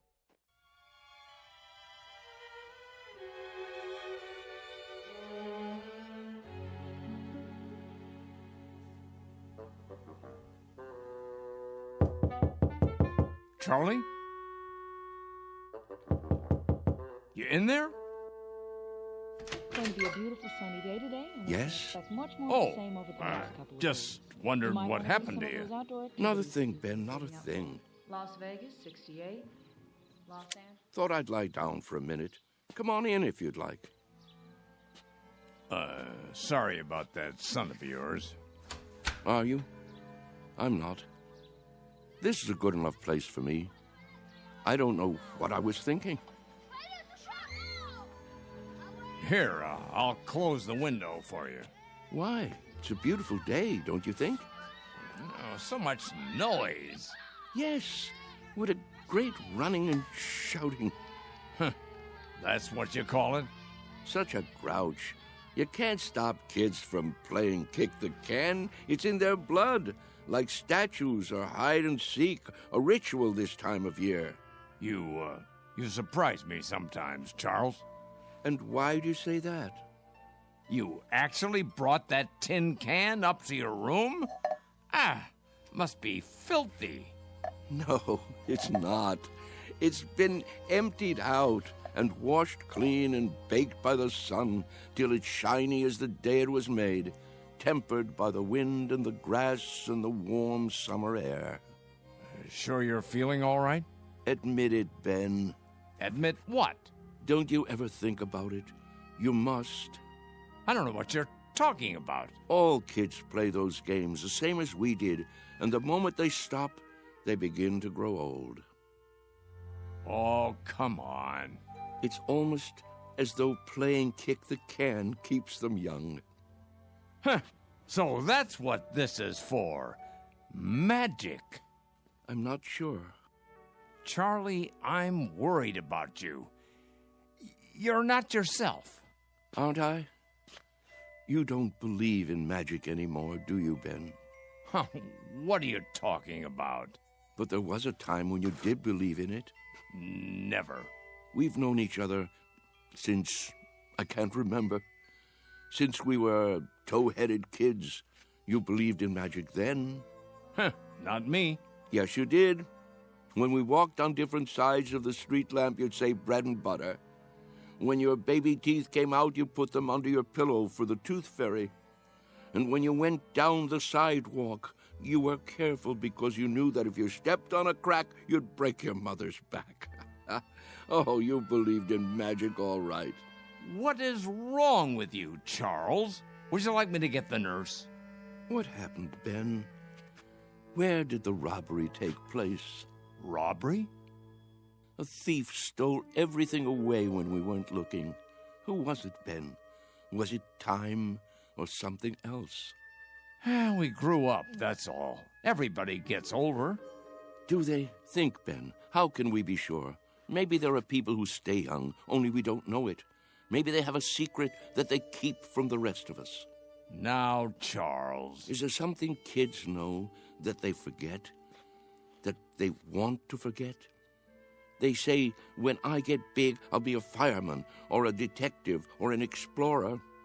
They wish so hard to get older that it finally happens. They get taller and stiffer and forget the magic that made it all possible. There is something wrong with you. I've never heard you talk this way before. Maybe the fountain of youth isn't a fountain at all.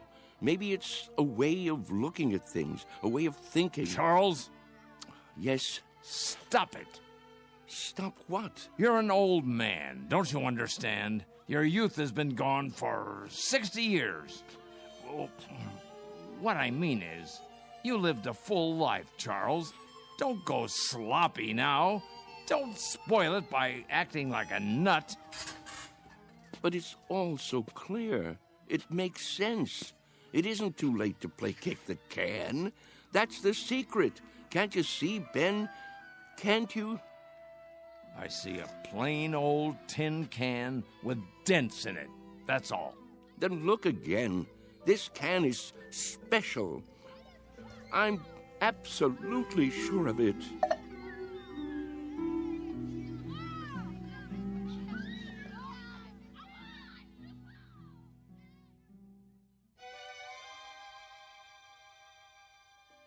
And so, that's why I thought I should tell you. I'm glad you did. It's just that I can't stand to see him make a fool of himself. Of course not. And if there is something wrong with him, something in the head, then you can get him the right medication. You understand, don't you, Mr. Cox? I do, Mr. Conroy. You were right to come to me. When he acts that way, I feel I don't know him at all.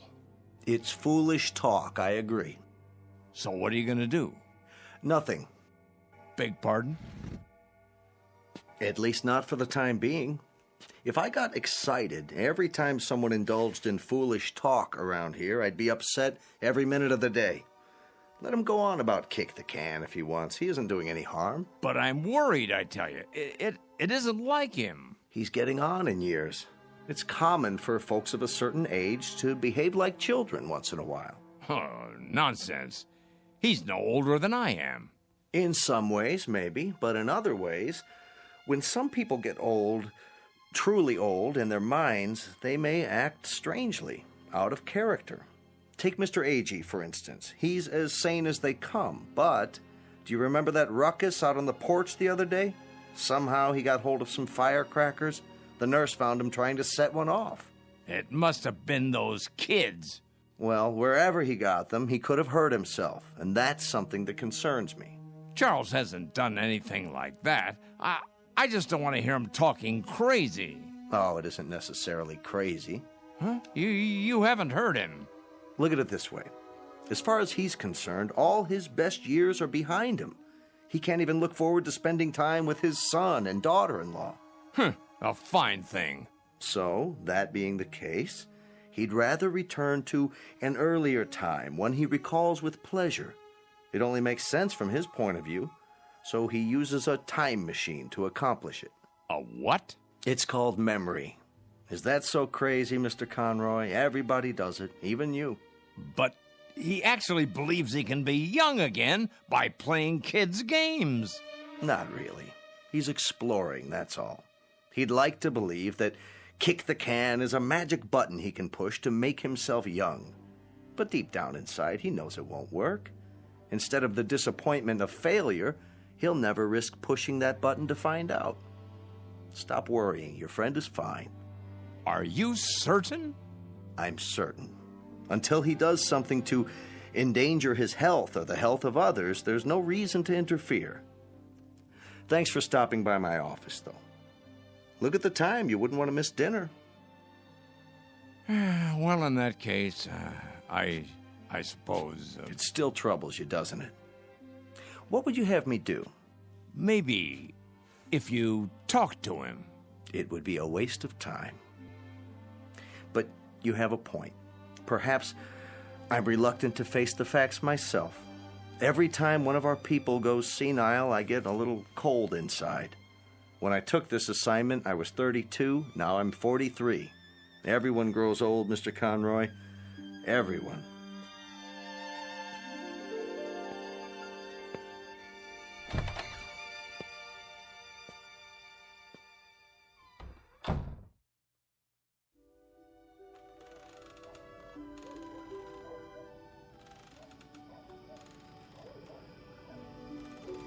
I think we should go in now.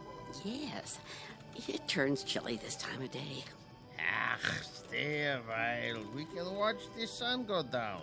I've seen enough sunsets, thank you. Hey, just the same. It's pretty sight. Puts me in the mind of back home. If we're going to stay on the porch, I'll need my sweater. Why don't you come inside with me, Mrs. Summers? Give me a moment to get my strength. There you all are. I wondered where you'd gone. Hello there, Whitley. Hello. We were just going in. Why? Before it gets dark. I have my programs to watch. What's wrong with you people?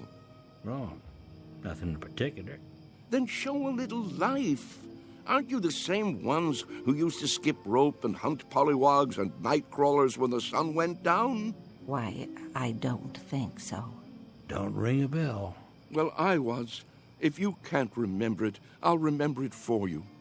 The weather was just like this back in Wheattown of a summer evening. Right after dinner, you'd hear a banging of screen doors all down the block, and there we'd be, Stanley Maple and his kid brother, Wes, and Ben Conroy, and the Arvis girls, and some others whose names I can't think of. The air would be soft like this, children weather, and we'd come out with no coats, and we'd start shouting and play kick the can. Yeah, you're right. Everybody played that game. Absolutely everybody. Or catch, or hide and seek. Seems like a million years ago. I was fastest runner on the block. Were you? Sure was. When we played kick the can, I was never it. But now, ooh, look at these legs. I remember. I remember. Sure you do. But we all grow old. I miss the running most. I think if I could only run again, growing old wouldn't be so bad. I agree with that. That's one way to look at it. Maybe we can't run as far and as fast, but we can move about, and there are lots of trees and bushes. If the hunted are handicapped, so is the hunter. You can't be serious. He isn't serious. But I am. I was the fastest runner on the block. Us? Children's games? It's the secret. Can't you see? The secret of youth. Well, now, I don't know about that. Look at this. What do you see? Ooh. What have you got there? Just what you think it is. The fountain of youth. The source of the Nile. Looks like a tin can to me. It's a good deal more than that, I promise. Take another look. Think, feel. Have you forgotten how? Have you all gone too far to turn back? Back to what? You mean to what we were? Yes. Do you feel it inside you yet? Here, take the can, touch it, pass it around. Does it wake the part of you that's been asleep? Let me see that. Well? Why?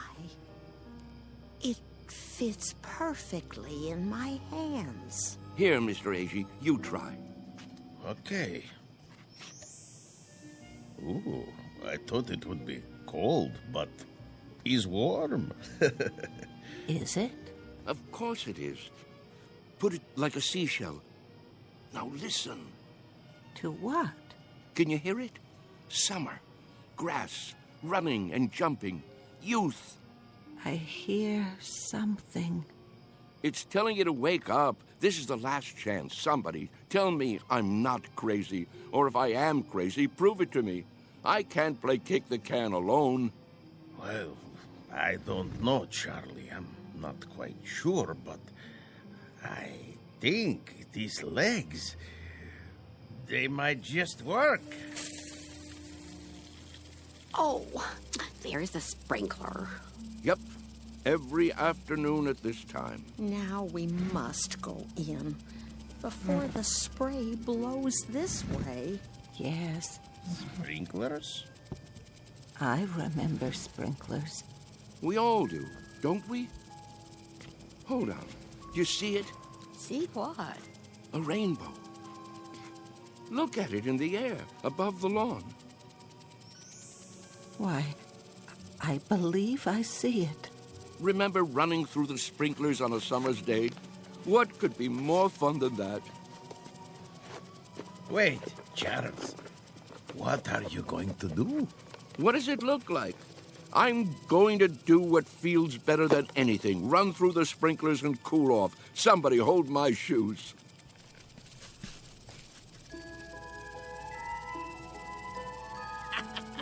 Well, look at him, will you? This way, everybody. It feels great.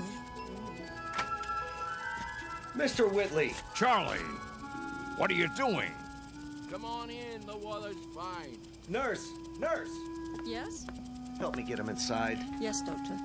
Don't worry about me. I'm having a great time. That's enough. He's soaked. Get him some dry clothing and put him to bed before he comes down with pneumonia. Right away. Ah, you're spoiled sports. That's what you are. I don't need any help. Don't be difficult, Mr. Whitley. Just come along. I'll get you a towel. What are you doing, Ben? Did you call them? It's for your own good, Charlie. You'll only hurt yourself. I thought we were friends. We are. That's why. This way. I'll bring your shoes later. All right, everybody. The party's over. But he wasn't hurting anyone, was he? You see, he's been talking to them. Pretty soon he'll have them believing it. I was afraid of something like this. Yeah, it's like he's gone crazy after all. I'll have him moved to the observation room in the morning. But, Doctor, to be all alone, that'll kill him. If I don't, he'll end up killing himself.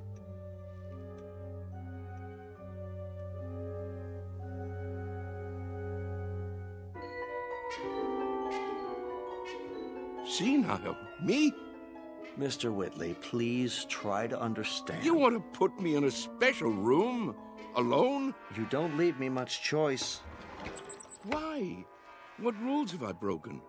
There have been complaints. Oh, there have? Who from, may I ask? That's not the point. Go on, tell me. I want to know. Who thinks I'm breaking the rules?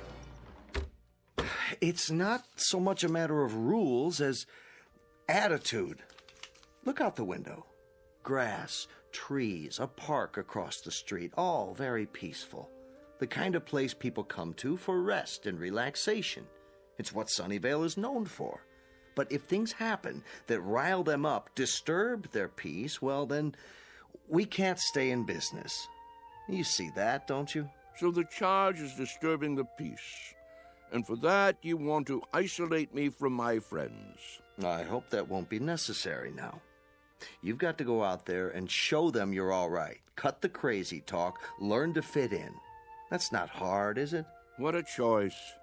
To keep that nurse from pawing at my pulse all day, I have to sit like a vegetable, stare into space. Listen, I'm trying to help you.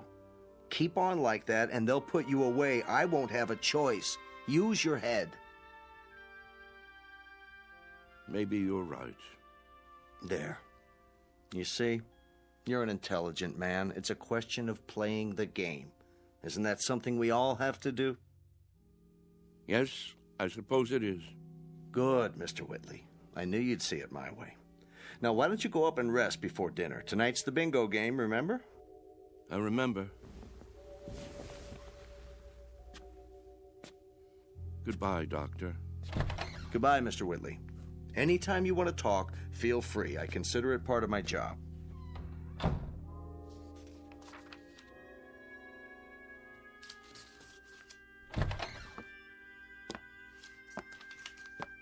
I made him change into fresh clothes. So I see. Thank you. Is he going to be all right? I think so. It must be quite a transition. Remind me of that when it's time, will you, nurse? Time for what? To pack it all in. Personally, I think I'd rather go back to the town where I grew up, instead of rooming with a house full of strangers.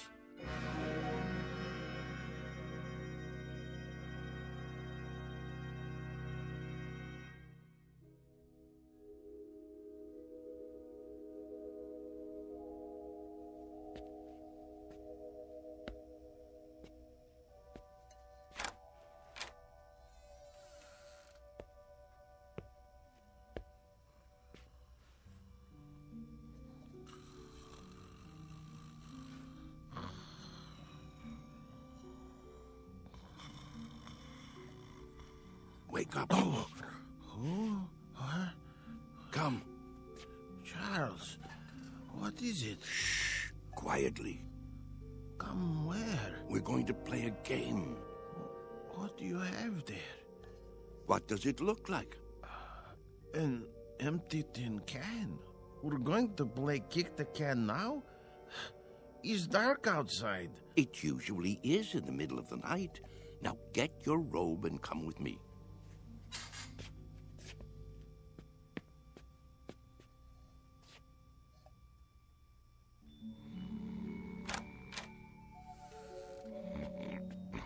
Mr. Freitag. It's us. What? What? It's time. We're all gathering downstairs. Why? Something important. It's a secret. What would Mr. Cox say? He'd say it was dangerous and foolish. He'd say it was crazy, and maybe it is. Maybe it's necessary to be a little crazy for magic to work. He'd say we'd be acting like children, but isn't that the idea? Only children can play kick the can. Now get the others. Freitag, wake Mrs. Summers. A.G., you get Mrs. Wister and Mrs. Knaus. Let me see, who else? There's Mr. Carlson. Everyone? Everyone. Well, what if they won't come? They've got to. Don't take no for an answer. Hurry. I heard people walking around. Whoa, what's going on here? Mr. Whitley has an idea. Would you like to come too? Hello, Ben. Charles? What are you doing? Go on. Do as I said. Yeah. Right away. I'll see you downstairs.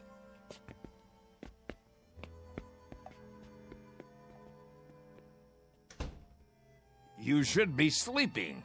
Everyone should be. What's that in your hand? No, Charles, you can't. Who says so?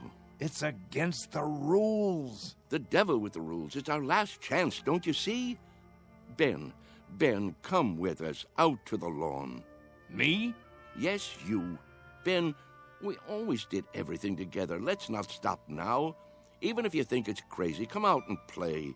Come to your senses, Charles. You think I'm obsessed? You think I've got hold of one crazy idea and won't let it go? Well, haven't you?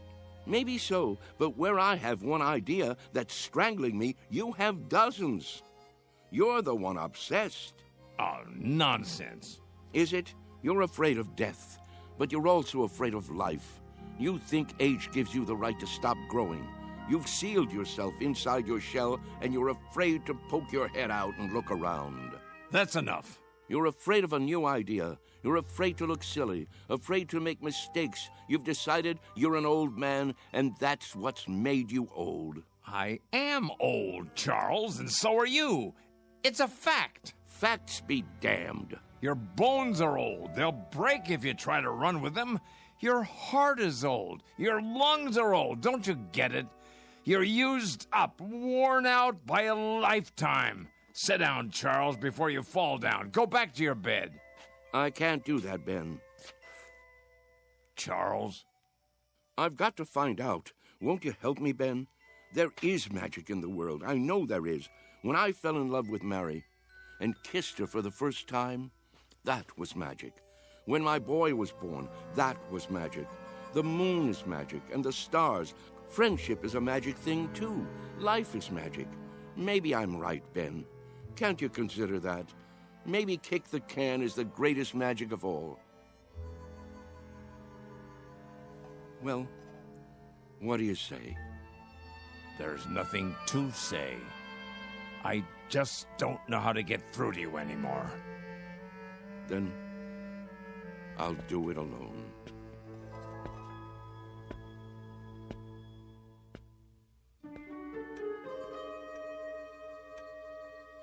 What are we doing here? I'll catch my death. Now, you just wait. Mr. Whitley has something in mind. Yeah, something important. But what could it be? Don't you know? Don't you remember? Remember what? How it used to be. How we used to sneak out of the house after dark when the grown-ups weren't looking and the weather was like this. Don't you remember how we used to play kick the can? Everybody played in my neighborhood. A long time ago. A long, long time. Funny. It doesn't seem that long ago to me. I remember. Yes, I think I do too. But we've all grown so old. Are you sure? If these legs would carry me. How do you know they won't until you try? You can't be serious. He isn't serious. But I am. You mean us? Children's games? What about the nurse? She's asleep. If we keep our voices down and open the door carefully, she won't hear us. Go outside? Why not? Are you chicken? Show them the can.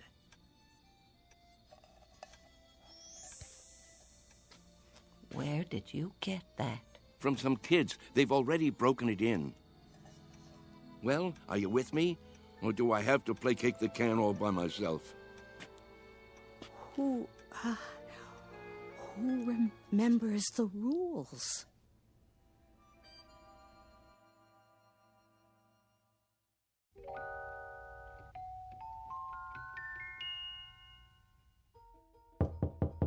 Mr. Cox.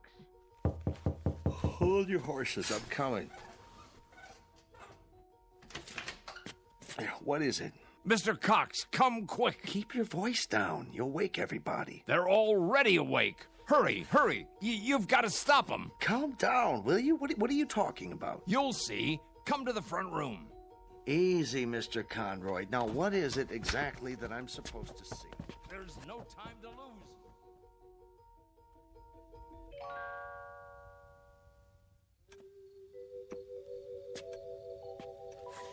But there's no one here. Why is the door open?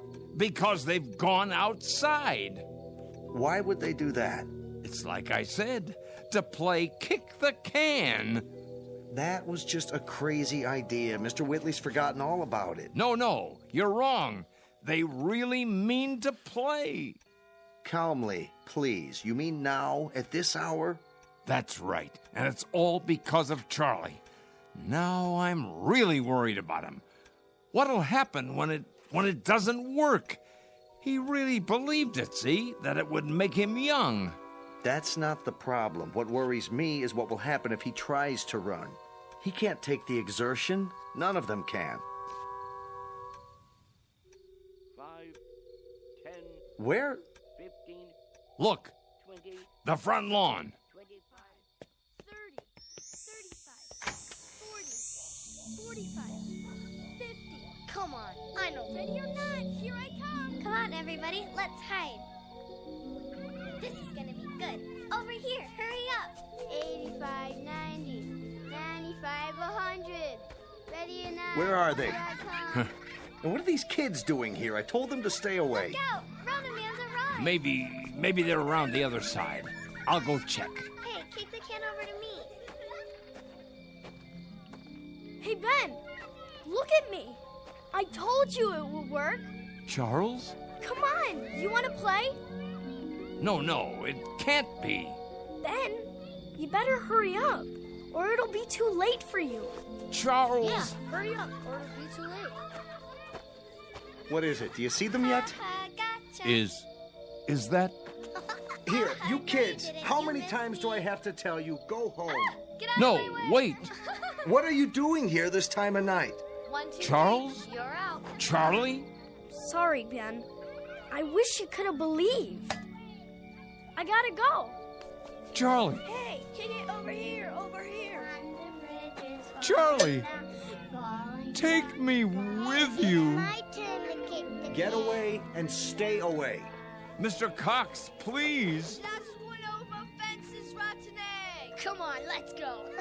I can't climb that Charlie, high. wait. Wait. Charlie! Hey, you guys, wait up. We gotta find the others. They can't have gone far. I bet Whitley's taken them down to the orchard. No. Why? Look all you want, Mr. Cox. You won't find them. Wait here.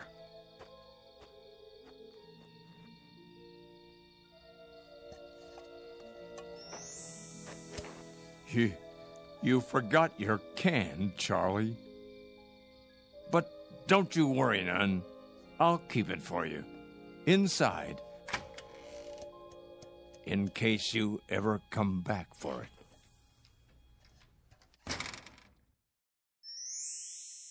Come on, let's play kick the can. Come on, let's hide. He'll never find me. You can't catch me. I'm too fast. Haha, you missed me. Come on. No, kick it to me. Kick it to me. That shot. Yeah. Ollie, ollie, oxen. Free, free, free.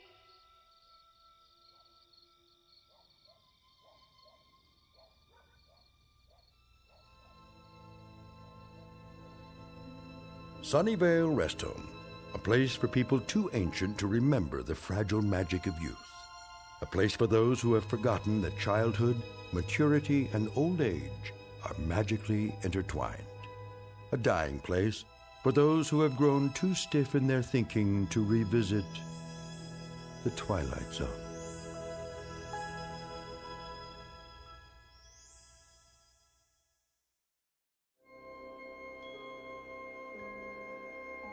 Hi, this is Carl Amari, producer of the Twilight Zone radio dramas. I'd like to take a moment to tell you about our official website at twilightzoneradio.com, where you'll get the latest news and information on these Twilight Zone radio dramas. Plus, at twilightzoneradio.com, you can digitally download 3 free episodes or any of our episodes for only $1.95 each. In this age of ever-changing technology, we've decided to make these episodes instantly available to you by making the Twilight Zone radio dramas a digital download-only series. This means that this series will no longer be offered on CD. The CD collections at our website are now being offered while supplies last at buy one, get one free. So be sure to get your favorites before they're sold out. Be sure to visit us often, and I'll see you in the zone.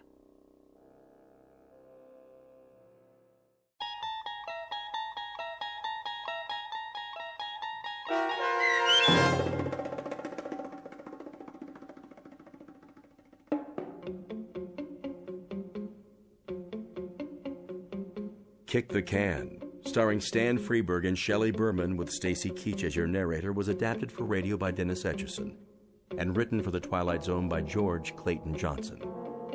Heard in the cast were Christian Stolte, Kurt Nabig, Herb Graham, Joby Cerny, Doug James, Roz Alexander, Meg Thalkin, Renee Matthews, Sarah Wellington, C.J. Amari, Natalie Berg, Amanda Amari, Mitchell Hernandez, Julia Cosmos, Robert Gertish, Matthew Gertish, and Braden Looper. The producers of The Twilight Zone wish to thank CBS Enterprises and the Rod Serling Estate for making this series possible. This copyrighted radio series is produced and directed by Carl Amari for Falcon Picture Group and Westwood One. Sound design and custom Foley effects for The Twilight Zone by Cerny American creatives Bob Benson, Craig Lee, Michael Slaybach, and Matt Sorrow. To learn more about the Twilight Zone radio dramas and to contact us, visit our official website at twilightzoneradio.com. Doug James speaking.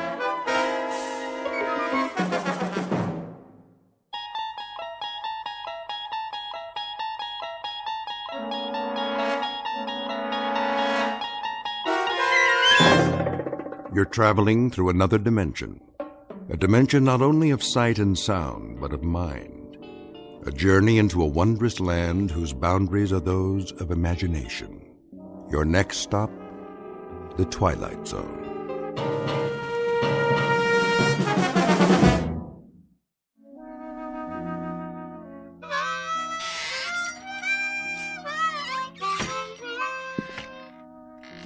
Hi there, Pete. Didn't hear you come in. Why don't you join us? Set a spell. That's all right. I wouldn't want to interrupt you. Well, all right then. Where was I? General Pershing. Oh, yeah. So I said to Jack Pershing, General, I said, there ain't gonna be no artillery support. They're dug in too deep. When was this now? First World War, of course. The Great War, we called it. Yes, sir. So I says to General Pershing, Jack, what we gotta do is we gotta enfilade. Know what I mean? Do what? Enfilade 'em. That's what we're gonna do. Ha ha! Enfilade 'em to beat the band. Frisbee, when are you going to put that mouth organ of yours out of its misery? How's that? Or at least learn how to play it. Helps me relax. Well, sir, old Blackjack knew who he was dealing with. And that was? They didn't call me old enfilade Frisbee for nothing. Horseradish? Huh? Where do you keep the horseradish, Frisbee? Right where it always was, Pete. Third shelf down. Down where? On your left there, next to the pickles. You got catsup? Underneath the cash register, behind the beans. What's your hurry? Come on over. I got another chair. No thanks. I'll put a new log in the stove. If it's all the same to you, Frisbee, I'll just collect my goods and get on home while it's still daylight. Suit yourself. Oh, well, where was I? Oh, yeah. Well, sir, the following morning, we attacked up and down the line, and the rest is history. Smashed them to bits, we did. And then we went on to Paris to celebrate. Exactly 4.5 hours it took us. We had frogs' legs and cold duck till we couldn't eat no more. An hour later, we was in Berlin. Shall I say it, or do you want to? Be my guest. Frisbee. Yeah? You not only got a pot belly big as that stove, you're the biggest liar who ever sat in that chair. You're doubting my word? You can start with that. Beyond just doubting your word, I'm calling you a liar flat out. How can you go from Paris to Berlin in 1 hour? Find the radishes, Pete? Yep. What about celery? All out. Getting some fresh ones in the morning. We're waiting, Frisbee. How do you go from Paris to Berlin in 1 hour? Oh, hold your horses now. I'm coming to that. It's what made the whole operation so fantastic. I was doing some reconnoitering, and I found me a back route. That's very interesting, Frisbee, except last week you sat right there, big as life, and told us you were in the Balloon Corps. You sure did. And that over the Battle of Marne, you shot down 3 German Fokkers with a pistol and personally directed the artillery so the Marines could win. Oh, I did that too. Only it was a year later. It was, let's see now, April of 1917. That's it. I heard enough. More than enough. I'm getting out of here. Well, now you might want to give that some thought, boys. Looks like rain to me. Rain? Sure enough, gonna be some rain. Tell by the clouds. You can always tell by the clouds, you know. Take that big job up on the hill. That there is a stratocumulus opacus. Anything you say, Frisbee. You fellas know anything about meteorology? Don't get him started. Well, what do you know? Looks like it got me a customer. Carload full of them. Better get out there and pump some gas before they change their minds. Oh, now ain't no reason to hurry. Them clouds, for instance, they like to take their time. So do I. It's the way Mother Nature made things. Why, did I ever tell you about...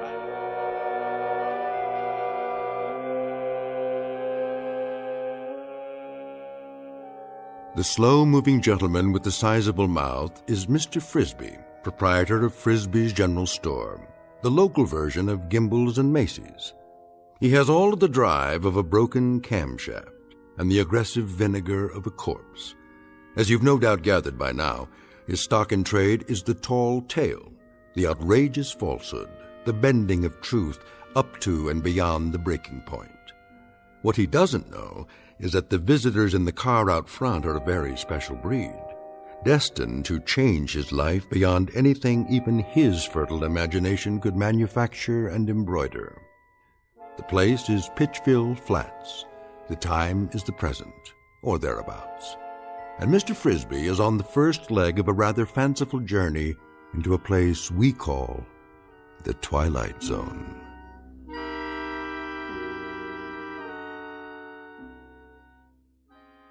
And now, the Twilight Zone, and our story, Hocus Pocus and Frisbee, starring Shelley Berman, with Stacy Keach as your narrator.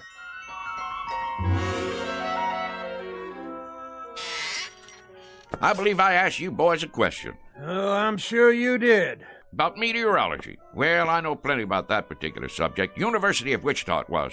Got my doctorate in it. Did a treatise at the age of 13 that still uses standard text. Meteorology and You was the title.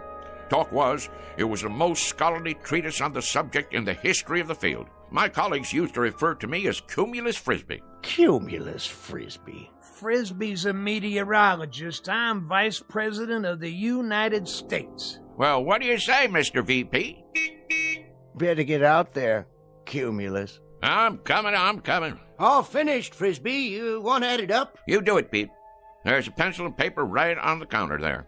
I could do it in my head for you, but it's been kind of a long day. I'm a little pooped out. 1 bottle of catsup, horseradish. Ever tell you about the time I gave a demonstration, me against the computer machines?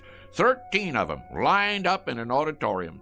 133 columns of figures, 8 digits apiece, and no pencil and paper, mind you, all in the head.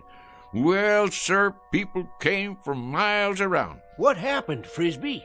I thought no one would ever ask. 4 of the machines broke down from overwork. Not you, of course. 2 come up with incorrect answers, and I beat them all by 21 seconds. Ha ha. That does it for me. I simply can't take no more, Frisbee, I gotta tell you. Can't take what? I wouldn't mind if you was a bright liar. I mean, if there was some logic to it, but daggone, the way you tell it, well, you'd have to be 100 different people living in 200 different places in 12 different periods of American history. Hallelujah and amen. Shucks! What are they in such an all-fired hurry for? Time to do some work, Frisbee. You got customers. You just said a dirty word. Only thing that works in Frisbee's whole body is his mouth.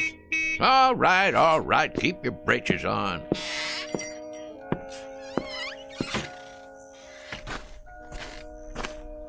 Howdy, gents. Hello. Want gas or something? Gas? Oh, yes. Sorry you had to wait. Not at all. You know, if you gotta be someplace in a hurry, you could have pumped it yourself. We could. Didn't you hear me yelling? Oh, we heard you. Definitely. We're not too familiar with this kind of car. No. Say, how many of you was in there? 4 of us. It's a bit of a tight fit, I'm afraid. Sure it is. One of them foreign jobs. Not much room inside, huh? We don't know where to put the gas. We aren't familiar at all with these foreign jobs. You ain't? Well, this is your lucky day, 'cause I am. A matter of fact, I'm the one responsible for them. For a while there was all rear engine, only in the back. You developed them, did you? Oh, indeed I did. Got a phone call from old Henry Ford one time asking me to fly out to Detroit. Henry Ford? Sure. Well, I did that little thing, and next thing you know, in 48 hours, I went and designed the first rear-engine automobile. Advantages are fantastic, Is that right? Sure. All the weight on the driving wheels gives her better traction, eliminating the drive shaft, lowering the whole car. There's a whole lot better visibility, plus the heat and gas fumes go right on out behind. You're quite familiar with the internal combustion engines, then. That sort of thing. Familiar with them? Why, mister, you're looking at the granddaddy of the modern-day automobile. Henry said to me when I finished that there designing job, rear engine, he said, that's what he called me, old rear engine Frisbee. He says, rear engine, you're an automotive genius. That's what you are. Hey, well, I couldn't very well argue with him, being as how he was Henry Ford. I guess not. Now, where was I? Say, you want it filled up? If you don't mind. Not at all. That's what made this country work, and more work. Me, I've done more of it in my life, more different kinds of work than most people ever even heard of. Of course, I had more than my share of ingenuity, too. I took this little old business here and made it a success, just like I did for, well, you might say everything I laid my hands on. Gas tank, the gas tank. Would it be on the other side? Oh, I knew that. Why don't you boys go ahead and stretch your legs? Take your time. Mighty pretty country around here.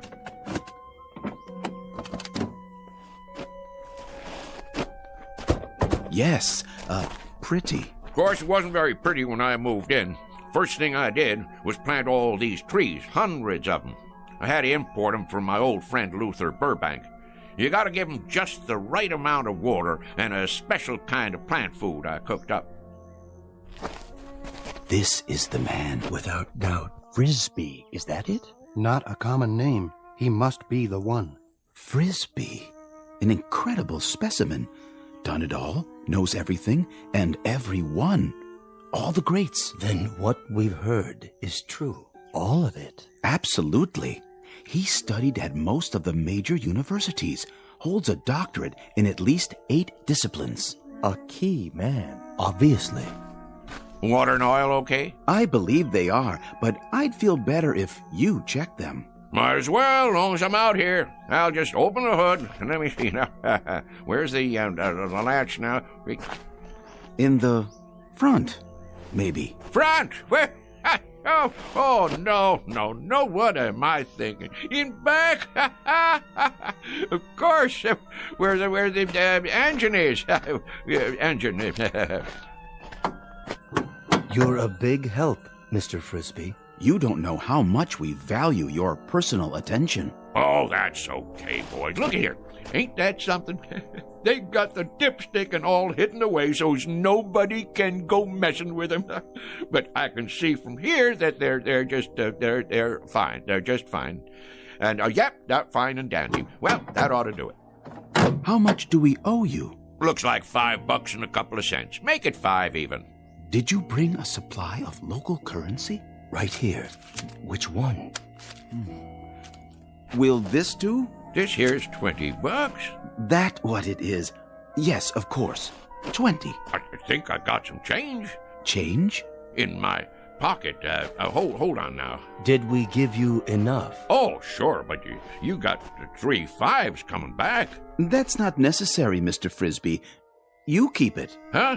For your trouble. We have no need of it. That's mighty decent of you. You folks from around here? No, we're from quite a ways off. Well, if you're planning to drive a spell, I'd check in someplace first if I was you. And why is that? Those are dangerous-looking clouds. Dangerous? Yes, sir. We're going to have some rain shortly. You can tell when it's going to rain? Rain? Mister, I can tell when the humidity drops 0.5%. I can predict fog, smog, hail, sleet, snow, dew, and freezing 24 hours before it happens. Really? Well, I was working on a perpetual motion machine in Sioux City, Iowa back in 1921 when I got a call from President Harding. He was begging me to fly to Washington, D.C. and help him set up their meteorology department. Is that a fact? Not only is it a fact, but I'm giving it to you oversimplified, kinda. 'Cause I'm too modest to say what they put on the medal they gave me after I got 'em on the right track. That's how come you have weather predictions on the news. Mr. Frisbee, we were wondering if... Not yet. We'll see you later, Mr. Frisbee. You will? You may rely on it. Well, that'd be real nice. Stop on back and we'll sit around and talk some more. But mind what I told you about the weather. Best check into a motel or something till she blows over. We'll do something like that. Thank you so much, Mr. Frisbee. Into the car now, gentlemen. Well, you take care now. Oh, we will. We will.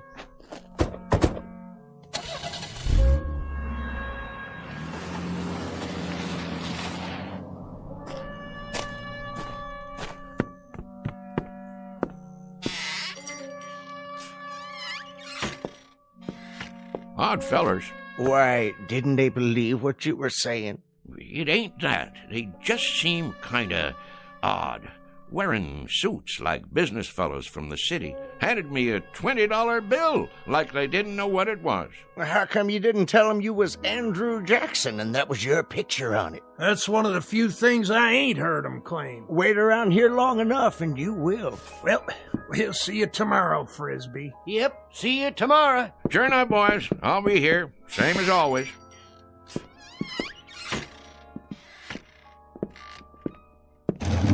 Let's see now, 5 o'clock. Sounds to me like a good time to close. Mr. Frisbee? That's my name. Don't wear it out. Huh? Mr. Frisbee. Who's there? If you walk outside and head east down the highway... Where are you? Nobody left in the store but me. If you head east for 200 yards, you'll come upon something extraordinary. Oh, yeah? Like what? An adventure, Mr. Frisbee. New worlds to conquer. How's that?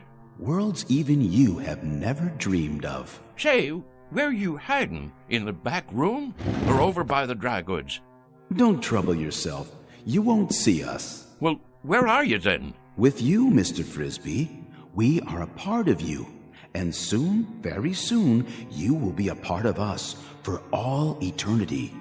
You are going to the stars, sir. To the stars.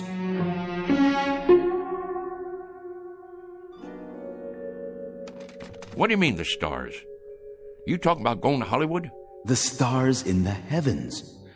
You're not afraid, are you? Afraid? Me? Stonewall Frisbee? Dwight David Eisenhower said to me back when I got onto the very first landing craft on D-Day, Stoney, he says to me, Stoney, you lead the invasion. There'll be mines, German E-boats, Stuka dive bombers, and artillery up against you, but you can do it. Well, Ike, I says, I guess if you really want me to. An exceptional record, Mr. Frisbee, but our time grows short. Will you accept this last greatest adventure? You mean go walking outside? It's not far. Just beyond the first grove of trees. Afraid I can't take you up on that, seeing as how it's gonna rain. Then you are frightened. We had thought you'd be the one man willing to take almost any risk. That may be, but who, may I ask, is telling me all this? If you'll walk on down the road, as I suggested, you'll find out. Well, rain or no rain, I never was one to turn down a little excitement. Who'd you say you was? Your questions will be answered soon enough. Well, all right then. Just let me lock up. That won't be necessary. Why not? Because, Mr. Frisbee, you won't be coming back.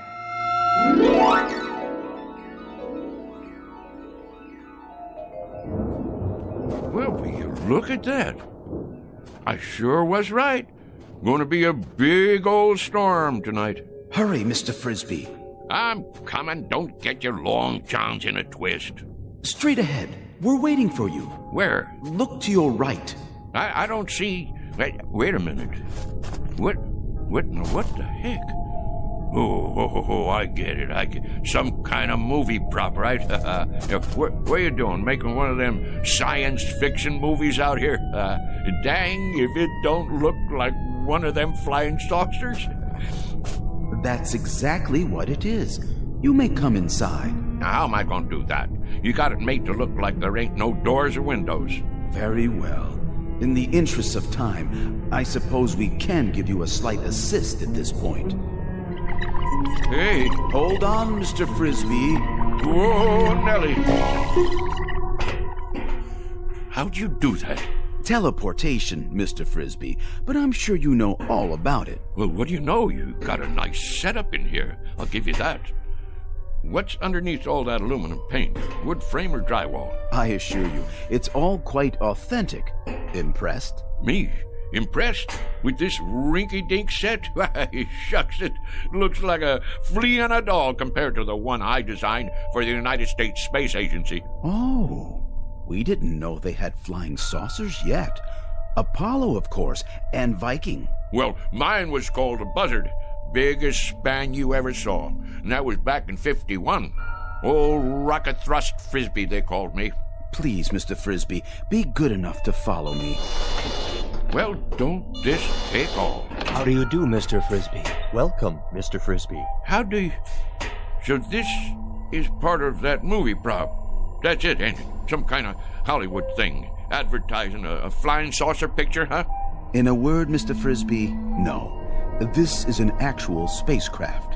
Go on now. And we, my colleagues and I, have come here from another planet. We have indeed. All this way, across the interstellar darkness, to meet you. Well, in that case, I'm leaving.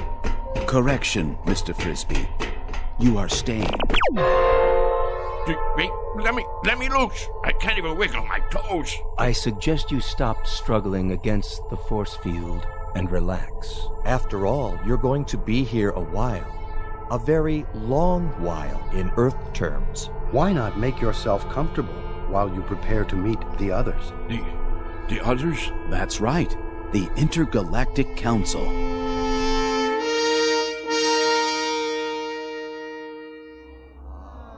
Well, sir, the government already knew about my research in atomic energy.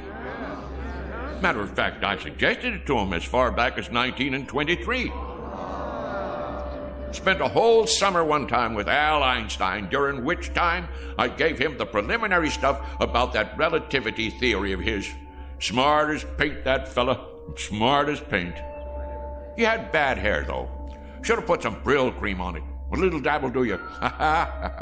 Anyhow, when I got this here call from New Mexico, I had to hightail it over there and show them how to make the bomb. Incredible. Fantastic. What a specimen. Now, let's see. That covers atomic energy. What was the next thing you fellows asked me about? If you wouldn't mind, sir. Go on, speak your mind. You're entitled, son. Your research in liquid propellants. Oh, yes, liquid propellants. Well, now, the main thing I gotta say about that is there ain't no liquid in the world that'll propel me faster than a dry martini on the rocks.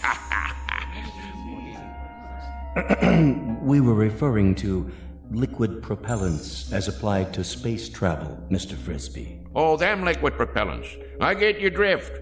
Yeah, I developed the first ones used by the Air Force in that old whack Corporal rocket, remember? Used to have a model of it out in front of Disneyland. Well, that thing sure could move, thanks to me. Made up a batch of liquid stuff in my cellar. Folks around town wanted me to run for Congress after that, being as how I got the country back into the space race. But if there's one thing I ain't, it's conceited. I figure it's a man's patriotic duty to invent liquid propellants if he has a mind to. And I had a mind to. Why, even as a boy, when I was attending Princeton University on a special scholarship, they used to call me Old Liquid Propellant Frisbee. Next question. Forgive me, Mr. Frisbee, but you mentioned Princeton University, did you not? Sure did, young fella. Nice place, too. Real homey. Of course not as homey as Pitchville Flats. But it was my understanding that you attended the University of Wichita. That one, too. I can see how you'd get a mite confused. It happens to be a fact that I hold degrees in 38 major universities and advanced schools of learning. Amazing. One earth. It beggars the imagination. I also got me one of them Rhodes scholarships over in England one time, but I had to turn it down because I wouldn't bow to the Queen. Next question. No more? In that case, well, I'll just get on home to dinner. I said it was getting late and I have to get home to dinner. Hey, you guys. About time I was leaving. I gather that you don't quite understand the situation, Mr. Frisbee. How's that? You're not going home for dinner. You shall have dinner here. Here? Precisely. In exactly, 14 minutes by your measure of time, we'll be departing. Departing? From where to where? From here to our planet. You see, Mr. Frisbee, our assignment here was to secure a representative Earth species, the most brilliant we could find. There seems to be no question that your accomplishments are far and away more extensive than any other human beings. Mine? Now, wait a minute. Now, hold on there. You fellas got the wrong idea. Why, I'm just a plain old country boy, a bumpkin. I'm a bumpkin. That's what I am. Just a rube with a big mouth. Come now, Mr. Frisbee. You do yourself a terrible injustice. We know all about you and your accomplishments. My accomplishments.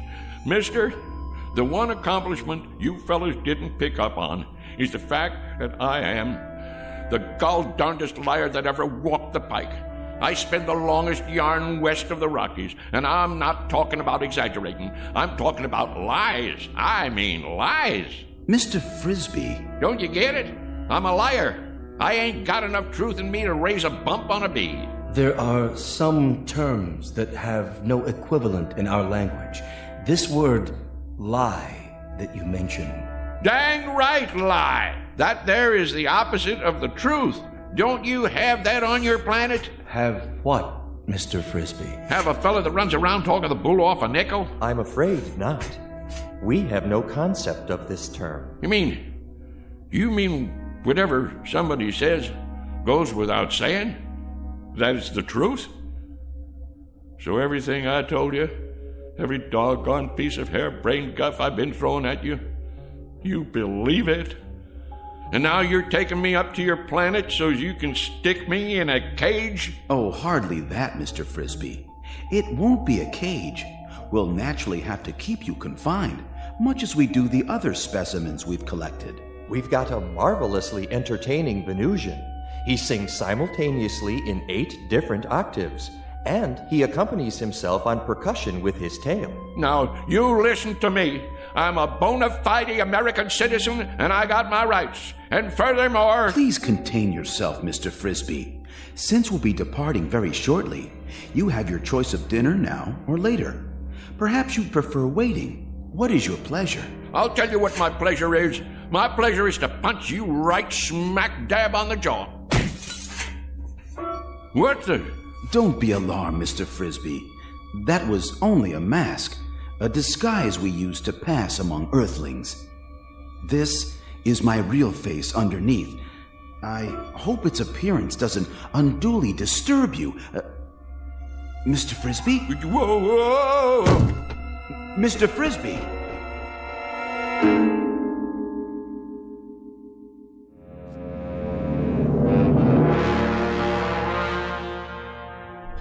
Oh my, came back. Where am I? Feeling better, Mr. Frisbee? Better than what? I thought I should tell you. We'll be departing in 5 minutes. You still on that kick? Listen to me. I ain't interested in departing anywhere, except from you. I never been more'n 50 miles outside of Pittsville in my life, and that's the one record I'm right proud of. Curious remark. It does not compute. You took a bump to the head. Lie still. I'd better scan you.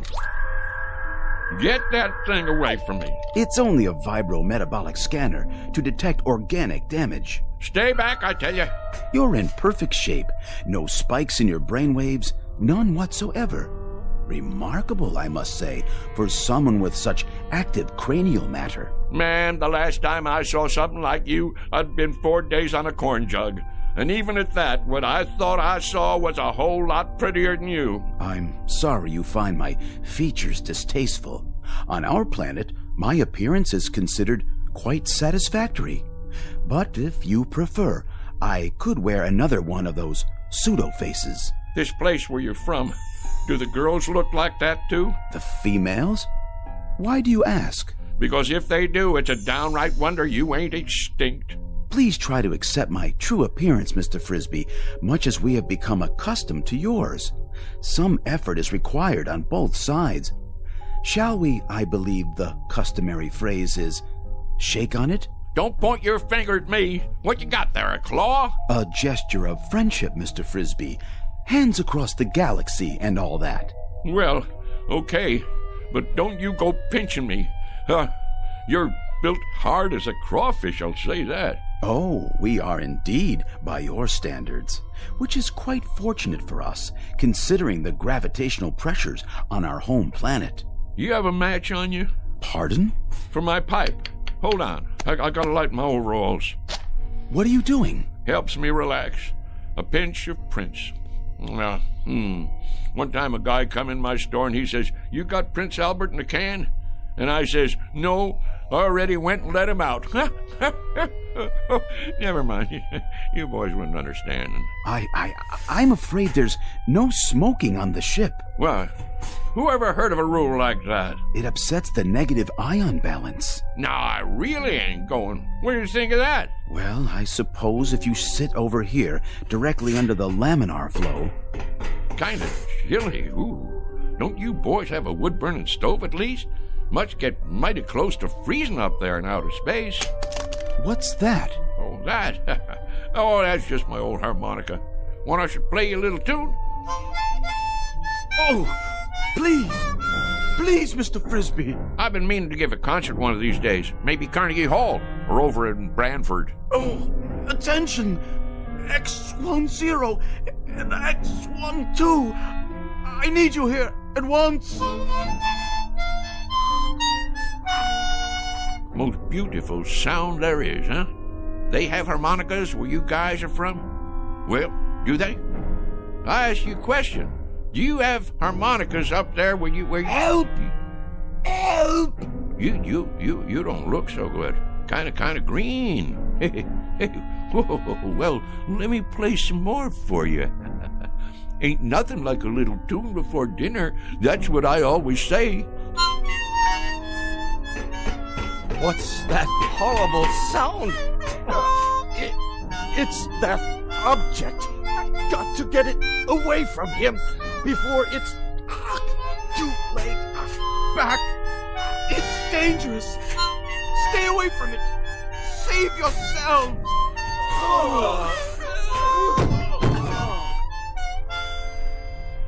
What's the matter, boys? Don't you like my playing? Boys? Oh, boys! Frisbee, old son, something tells me this is your chance. You better make tracks, and I mean now. They didn't call you old mile-a-minute Frisbee for nothing. Get moving. What are you doing out of your room, Mr. Frisbee? Mr. Frisbee! Don't let him off the ship! Quickly, seal the airlock! No, you don't, boy. Get out of my way. No. Don't go after him. He has some sort of fantastic instrument that emits a death sound. I've never heard a pitch like it. It's powerfully destructive. We'd best take off before he warns others of his kind. They may have the same weapon.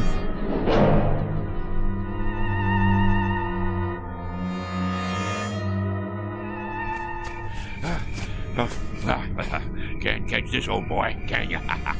Go on, get out of here. Get on back where you come from. That's it. Scat.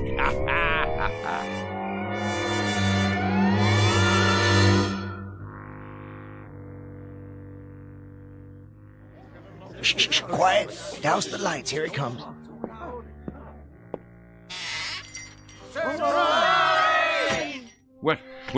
What's going on here?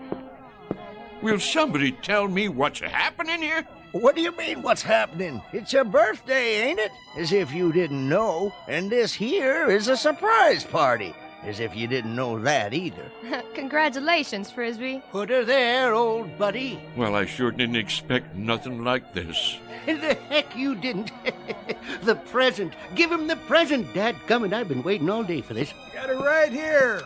What are you waiting for? Go on, Frisbee, open it up. Well, you folks sure sprung one on me. Want me to help you get the paper off? No, I can get it. Go ahead, read it. What is it, some kind of trophy? It's what they call a lovin' cup. Went into town and ordered it special. Go on, read it out loud. For the first time, Frisbee is at a loss for words. I'll read it for him. World's greatest liar, Mr. Somerset Frisbee, presented by his friends on the occasion of his 63rd birthday. Folks, all I can think to say is, mighty nice of you all. Mighty nice. Ain't you gonna make a speech?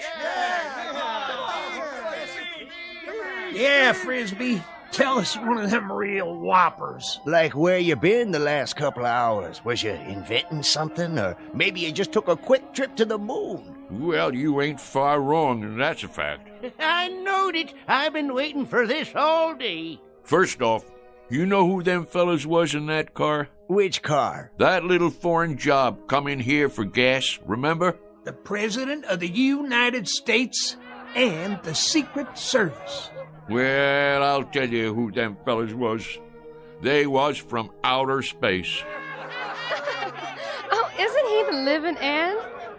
And somehow or other they picked me up in the air, right down there by the hollow, and I floated over to their flying saucer, and they took me inside, and then they was gonna kidnap me and take me to their planet. And you was gonna be their leader, Frisbee?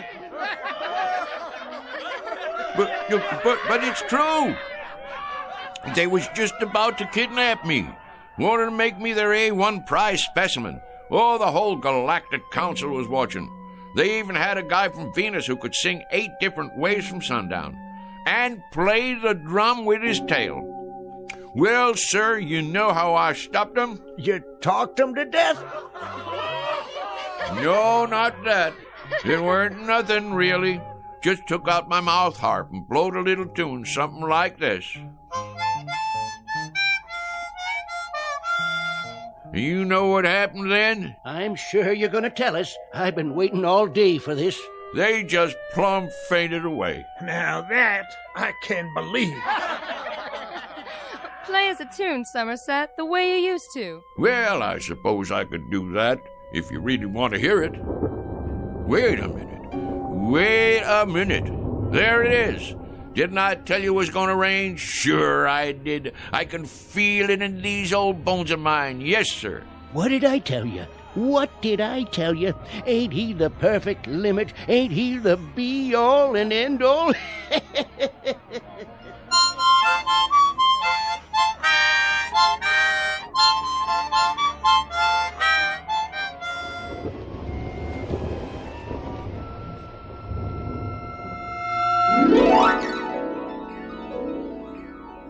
Mr. Somerset Frisbee, who might have profited by reading an Aesop fable, the one about the boy who cried wolf. For now, consider this one more tall tale from the timberlands of the Twilight Zone.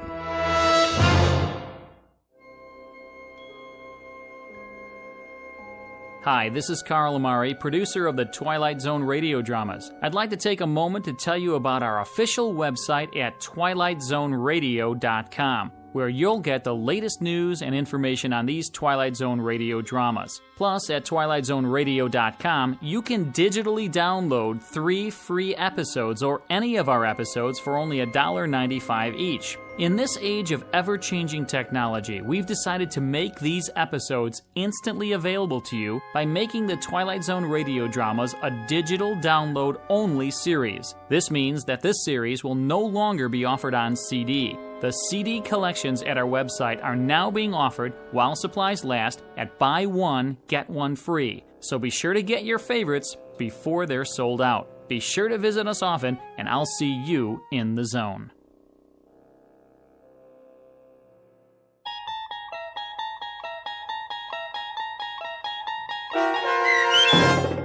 Hocus Pocus and Frisbee, starring Shelley Berman, with Stacy Keach as your narrator, was written for the Twilight Zone by Rod Serling, from a story by Frederick Lewis Fox, and adapted for radio by Dennis Etchison.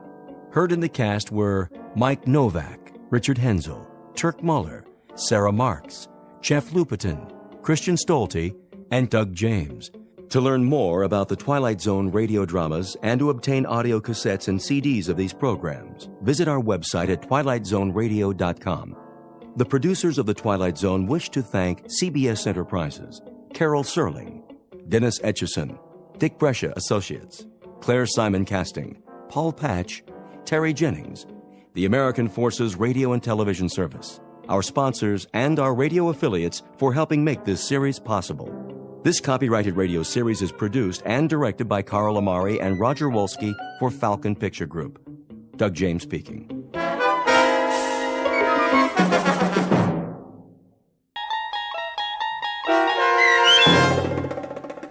In His Image, starring John Hurd, with Stacy Keach as your narrator, was adapted for radio by Dennis Etchison and written for the Twilight Zone by Charles Beaumont. Heard in the cast were Elissa Fraden, Ann Whitney, Darren Stevens, Jeff Lupetin, Meg Falcon, Elizabeth Lido, Carl Amari, Doug James, Jason Mallow, and Kip Karstead. This copyrighted radio series is produced and directed by Carl Amari and Jason Mallow for Falcon Picture Group. Doug James speaking.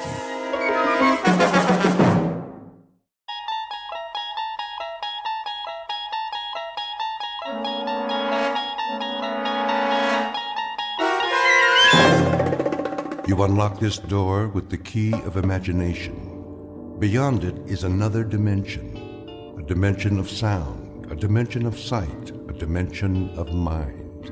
You're moving into a land of both shadow and substance, of things and ideas. You've just crossed over into the Twilight Zone.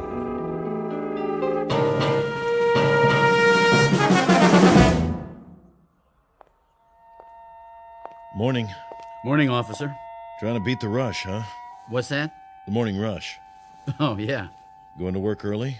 Not today. Today I'm going out of town. Pretty smart. Another hour, so many people getting on the subway, you'll think you're in Grand Central Station. Now, they're just getting up, fixing coffee. I know, it's weird. With the streets so empty, I didn't even take time for coffee. Wish I could get some. Not around here. I thought there'd be a 24-hour coffee shop or something. All closed. Gotta shut down sometime. Clean up. Yeah, well, have a good day. Take her easy.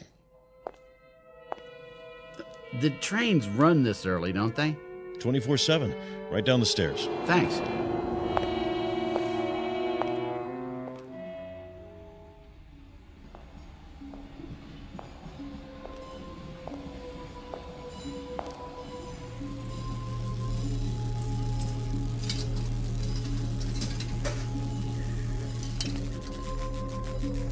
What's that sound? Young man, Oh, sorry, I didn't see you. are you sick, young man? Me? You look sick. My husband looked like that just before he died. All white and pasty. I'm all right. Just what he said. The same words. I'm all right. Went to bed. Next morning there he was, sprawled out, dead. You don't drink, do you? No. That's what killed my Jack. I told him it was the devil's work, but he wouldn't listen. And look where he is now. Is that right? Oh, the devil's all around us, mister. And if we don't fight him, if we don't stand up to him, we'll suffer eternal torment. I'm sure you're right. I know I am. And I'll tell you how I know. It was a Sunday. I was ironing, if you please, and that's when it happened. The good Lord's own sweet voice, like an electricity shock. I was revelated. Oh, praise him, mister, and praise his good works. I will. Do you read the good book? Yeah, all the time. Oh, sure you're telling the truth now. We may be underground, but he hears every word. I have to go. The train's coming. I don't hear any train. Leviticus chapter 5, verse 2. Perfect. You're perfect. What? Or if a soul touch any unclean thing, whether it be a carcass of an unclean beast, or a carcass of unclean cattle, or the carcass of unclean creeping things, and if it be hidden from him, he shall also be unclean and guilty. If you're not perfect, then kill, and end it now. Please. Don't you want to be saved? No, I just want to be left alone. We're never alone. Don't you know that? He's with us all the time, and he'll help us if we only let him. But we've got to be saved first. Read this pamphlet. All right. The devil means to have you, but I won't let him. I'll fight with you, mister. My train. The train to glory. Get on board. Stop, please, stop. Listen to me. It's your salvation. Kill. Get away from me. What are you doing? Stop. No.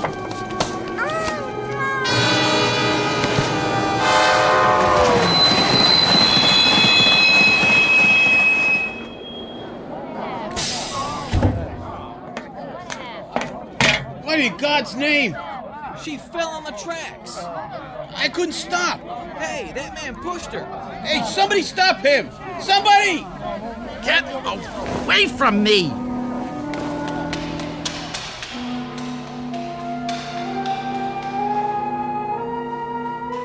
Incident in a subway station. It could be the end of a particularly terrifying nightmare, but it isn't. It's the beginning. The young man's name is Alan Talbot, And although he doesn't know it yet, he has a ticket to a strange new world that's too real to be a dream. A living nightmare that begins at a stop called the Twilight Zone.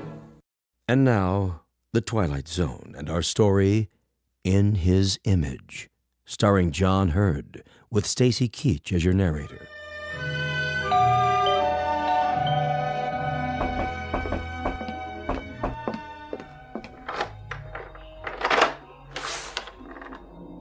Yes? Sorry to bother you, ma'am, but see, I belong to the Junior Woodchucks, and if you'll just buy a 10-year subscription to the Ladies' Home Companion, I'll get to go to summer camp. What do you think? I think you'd better come in. Okay. Hi. Hi. Ready? And willing. Surprised? A little. Come here. Hey, now, Tiger. I told you there are lines I don't cross. I know. I was gonna wait till we got married, but I lost my self-control for a second. Well, you look around for it while I pour the coffee. Thanks. How come so late? Who's late? You are. What, 5 minutes? Try 45. Ooh, honey, I told you to get rid of that sundial. Okay, so you overslept. Just remember, leaving at 6 a.m. wasn't my idea. Look, I did not oversleep. I left the hotel at 4:30, got on a subway train, got off the subway, and came here. Therefore, you must have stopped off for a couple of short beers. It's now 6:45. Look at your watch. See? Yeah, I see. But I don't understand. I do. You were enjoying those last moments of freedom. Uh-oh. Uh-oh, what? Well, you said you wanted to bring some food along, so I roasted us a chicken. Looks like it got a little crispy. Jess? Hmm? Are you sure? What do you mean? Do you know what you're doing? Of course I do. I, a 31-year-old spinster of sound mind and body, am going to run away to a town I've never heard of for the purpose of marrying a guy I've known exactly 4 days. Anything odd about that? I'm serious. So am I. I mean, shouldn't you get to know a little more about me? Like what? I know that your name is Alan Talbot. I know that you live in Coralville, New York, in a big white house surrounded by rose bushes and trees. I know that you do scientific research on some kind of weapons device for the government. Not weapons, computer electronics. See? Already you're romanticizing me. Don't interrupt. You are visiting New York City for the pure morbid pleasure of it, currently rooming at the Chesterfield Inn. You make a modest but adequate salary. You're kind to small animals and chestnut vendors. And let's see, you're terribly lonely and in desperate need of a woman 5 feet 9 inches tall, answering to the name of Jessica Connolly, right? Right. And you are single. At the moment. Well then, we'll just have to do something about that. Here, wrap the chicken in foil and put it in the picnic basket while I get the suitcase. Sounds good to me. Think I'll like Coralville? Only if you happen to like great little towns full of warm, friendly people. Only a week away from the place and already he's homesick. I better like it. You will, and you'll love Aunt Mildred. Well, are you going to stall all day, or are you going to make an honest woman out of me? Let's go.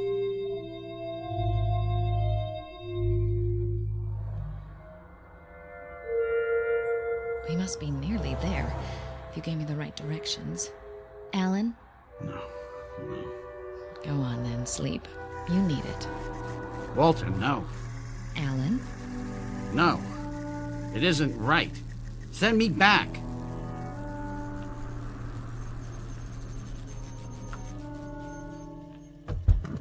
Alan, hey! What? What? Huh? What's the matter? You were having a nightmare. I was? Must have been the chicken. You didn't care for it? I didn't tell you, but chicken doesn't care much for me. From the way you were thrashing around, I'd say it hates you. Who's Walter? Who's who? You kept yelling, Walter. Well, this isn't the best time to tell you, but he happens to be my brother. Oh? Well, I didn't know you had a brother. Yeah, tragic case. We keep him locked up in the cellar. I don't like to think about it. Alan, you idiot. Actually, I don't know any Walter. Maybe you don't, but asleep, you're scared to death of him. I said I don't know any Walter. Okay. Grouch. Sorry. You want me to drive? If you like. Just be careful. I haven't got it paid for yet. Slide over, we'll switch. How far is this rustic paradise anyhow? Another few miles. You see that Scatter Creek? Yes. I played there when I was a kid. Every time I ran from home, I'd just get about this far to that grove of trees. Love Alley, we called it. Great place to take girls. What they used to call sparking. How would you know? Oh, my dear, among sparking circles, I was nicknamed the Human Electrode. Lovely. What am I getting into? What do you say we find out?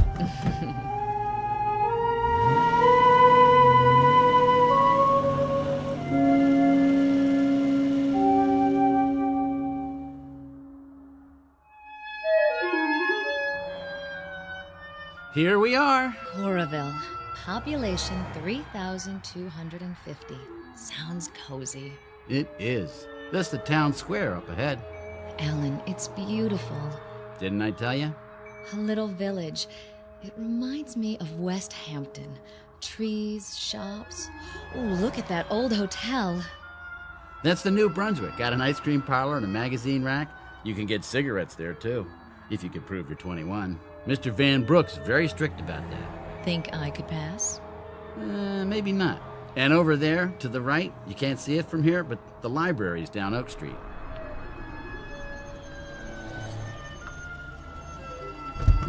Don't stop now.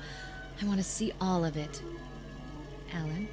I'm sorry, it's just, What? Well, either I've got the worst memory in the world or they put up a new office building. I see it. In a week? Prefab, I guess.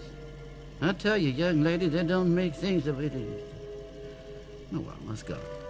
Alan, do me a favor. Sure. Let's get something first, before we meet the gang. Just a little glass of wine to take the edge off, all right? Relax. In the first place, it isn't a gang, it's just on Mildred. In the second place, there aren't any bars in Corville. Well, I thought I saw one a couple of blocks back. Nope. Nearest place is Temple, 15 miles away.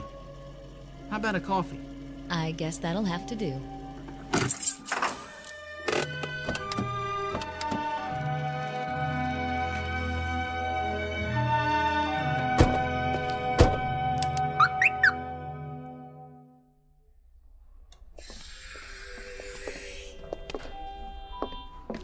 What a lovely lobby.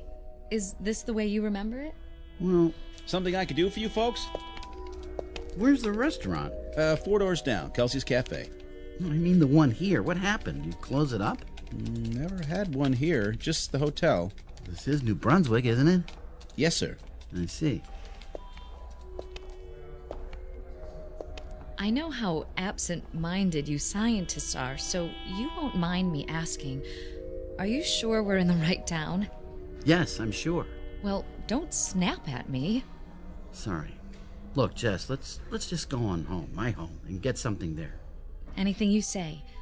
Is that your Mr. Brooks behind the counter? No, I don't know who he is. It's like 20 years have gone by or something. Everything's different. I think you're just looking at things in a new way for the first time. I've lived near Times Square all my life, but I don't think I've really seen it for years. That's probably it.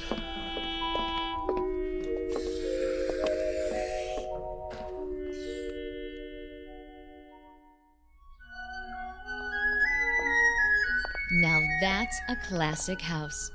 2 stories, Cape Cod style.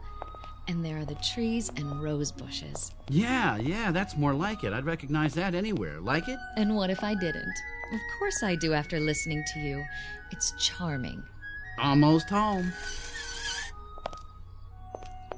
First thing we'll do is paint it pink. Why not purple? That'll work.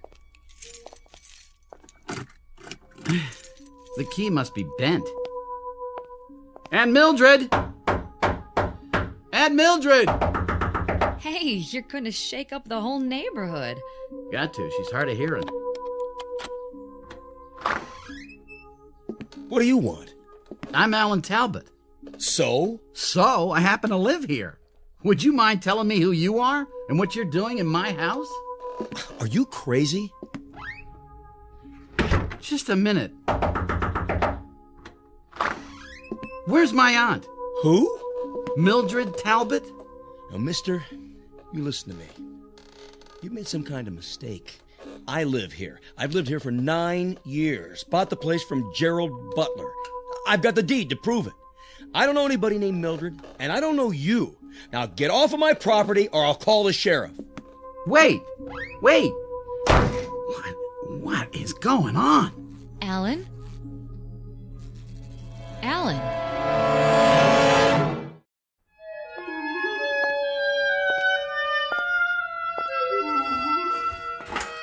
I'm back. Get everything straightened out at City Hall? Sure. I'm out of my mind. Alan. Well, I don't know what else to think. Somebody I never saw before in my life living in my house. The woman I had lunch with a week ago dead for 3 years. New buildings in town. According to the official records, it's all true. Alan, I know this will sound crazy, but remember what you said when we tried to get coffee at that hotel? The one that didn't have a coffee shop? You said it was as though Coraville had aged 20 years. 20 years in a week. What if it's true? What if 20 years have gone by somehow? Rip Van Winkle? Well, why not? It's a possibility, isn't it? No.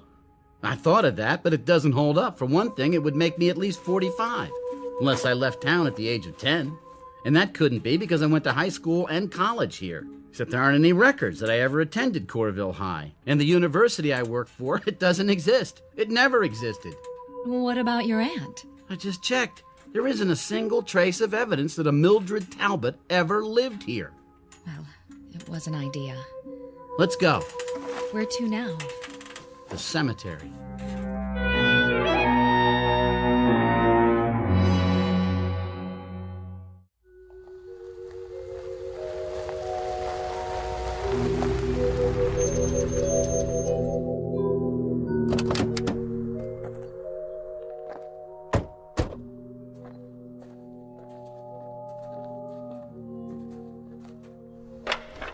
Good.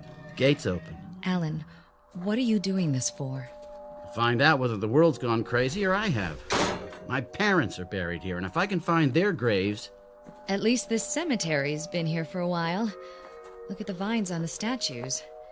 Angels, stone crosses. Do you recognize anything? Yes, over there. The 2 headstones side by side. But I don't understand. Mary F. Cummings, Walter B. Cummings Sr. Is that your name, Cummings? No. Those the ones? That's them, all right. What do you want? Leave him alone, please. This man says you created a disturbance at his house. It was a mistake. Says you claimed it was your house. I thought it was. I'm sorry. You want to press charges? Well, as long as he admits it, I guess not, but you better not come around again, young fella. I won't. Go on back to the car. I'll be along in a minute. All right, Sheriff. It was all a misunderstanding. What's your name, son? Alan Talbot. This your wife? No, my fiancée. Well, Mr. Talbot, want to tell me what you're doing in Courville? You're the sheriff? That's right. And I suppose you never heard of Carl Jasperson? Sure I heard of him. He's the man I replaced. You know him? He's my godfather. Where can I find him? Find him? Over there. By the monument. You mean he's... Here he is. Carl Jasperson. I have to get out of here. Alan! Miss? What do you want? I can't force you to do anything because you haven't broken any laws. But I suggest you take him to a doctor. He looks sick. You may be right. Ain't my business, but the way he was staring at those graves... Is he kin to Walter Cummings? I don't know. Now, if you'll excuse me.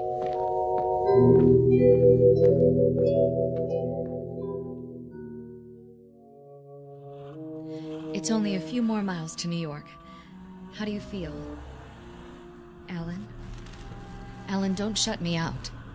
I don't have anything to say. Honey, there's a rational explanation for all of this. There has to be. Dr. Matthews had a patient once who couldn't even remember her own name. Please don't humor me. She had no idea where she was or how she got there. When Dr. Matthews talked to her, she couldn't remember a thing about her life. But 2 weeks of treatment and she was all right again. It was a form of amnesia. You'll like Dr. Matthews. Then kill. You must kill. Wrong, Walter. Wrong. And he treated Sandy, my roommate. I don't know whether I told you about her. But anyway, she had a breakdown and... Stop the car. Are you going to be sick? Yes, stop the car.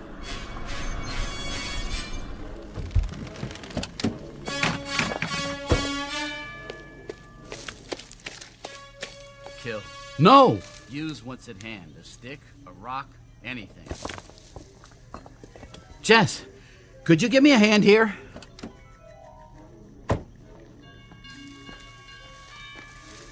Where are you? Over here. What is it? No, don't come any closer. What? Stay away from me. Get back in the car and drive away as fast as you can. Alan, why are you holding that rock in your hand? I'll see you at your apartment. But how will you get there? Never mind, just go. For God's sake. Jess, go. Now. If that's what you want. Run before I... Kill. Kill. No! Jess! Oh, Jess. Jess.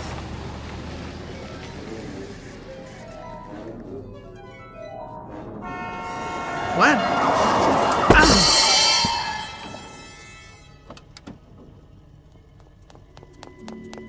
Mister, are you all right? I didn't see you, honest. I came over the hill and... Hey, mister, can you stand up? I'm okay. The fender just grazed me. Yeah, but your sleeve, it's torn. How's your arm? You hurt bad? I'm not sure. Look, I'll drive you to a hospital. No, I don't need a hospital. Take me to my place. Where's that? In the city, the Chesterfield Hotel. I'd rather see my own doctor. Look, anything you say. Come on. You can lie down in the back seat. I got a first aid kit.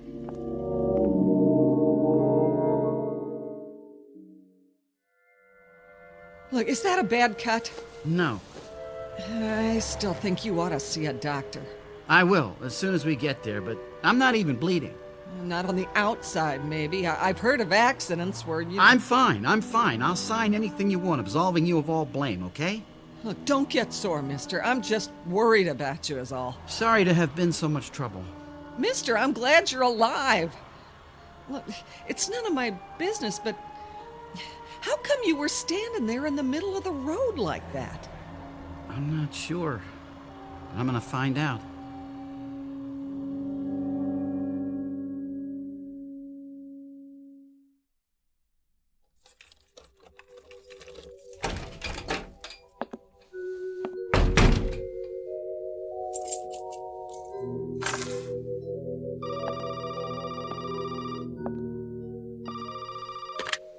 Yes? Alan? Oh, darling. I've been calling every 15 minutes. I'm so worried about you. Are you all right? I think so. I scraped my arm after you left, but I've got a bandage on it. Looks fine. Oh, Alan, are you sure? Yes, there's no bleeding. How did you get home? I caught a ride. Listen, Jess, why don't you just forget about me? I don't understand what's going on and... You listen, Alan. I've made an appointment with Dr. Matthews for tomorrow morning. I'll pick you up at the hotel at 9:30. You'd do that after everything that's happened? You bet your life I would.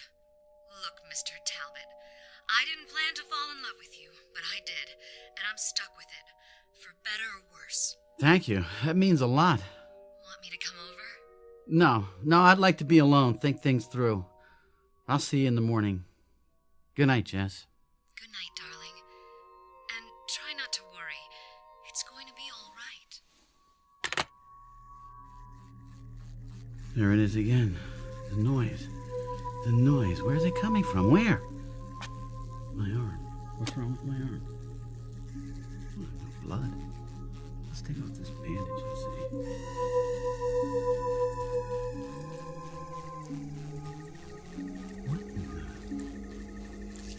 blood because this isn't real skin. It just peels back. It peels back, and good Lord, I don't believe it. It's a circuit board.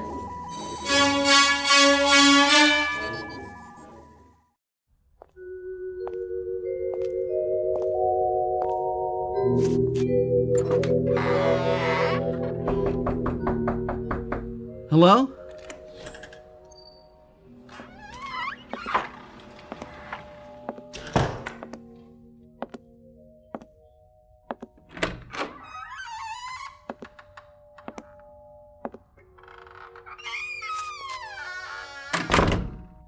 Hello, Alan. I've been waiting for you. You're real. That's a matter of opinion. Sit down, Alan. I'll fix us a drink. Go on. There's nothing to be afraid of. No? By the way, you almost killed me with those scissors. Did you know that? What scissors? I wish you'd succeeded, but nothing ever works out right for me. Scars next to my heart. Close, but no cigar. Who are you? You already know that. You must. You found me. I looked you up in the phone book. Walter F. Cummings, Jr.? You've been to Corville. Yes. I saw your father's grave. So you know my name. That's all? That's all. Well, then you better have some of that martini. What is this place? You were born here in this house exactly 8 days ago. I made the delivery. You're drunk. My boy, you're so right. Drunk as a hootie owl, but not drunk enough. Join me in another? I guarantee no hangover. Wasn't that thoughtful of me? I'm in no mood for jokes, Cummings. That's a pity, because this whole thing is a joke. But you see, the joke's on me, and the essence of humor. Get to the point! Well, you've been to Corville, so you know that Alan Talbot never lived there. You know that you've been behaving oddly of late, and from the bandage around your arm, I judge you figured out the rest. What more can I tell you? Who am I? You're nobody. You're nobody at all. Who is this watch I'm wearing? Ask me that. Who is the refrigerator in the kitchen? Don't you get it? No. You're a machine, Alan. A mechanical device. I don't believe you. Not even after you've seen what's under your skin. I don't blame you. I wouldn't either, but it's true. The fact is, you were born a long time ago inside my head. All kids have dreams, don't they? You're mine. A perfect artificial man. Not a robot, but a duplicate of an actual human being. You're still dreaming, am I? It was harmless. Not even terribly imaginative for a child. But then I became an adult, only somewhere along the line I forgot to grow up. Like most geniuses, I kept my dream. Why don't you take off the training wheels and talk straight? I created you. Is that straight enough?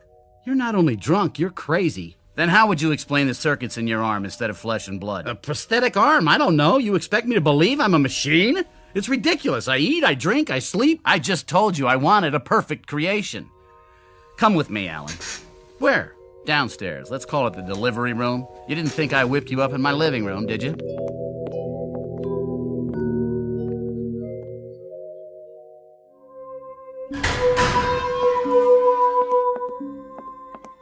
What is this room? My lab. Your birthplace.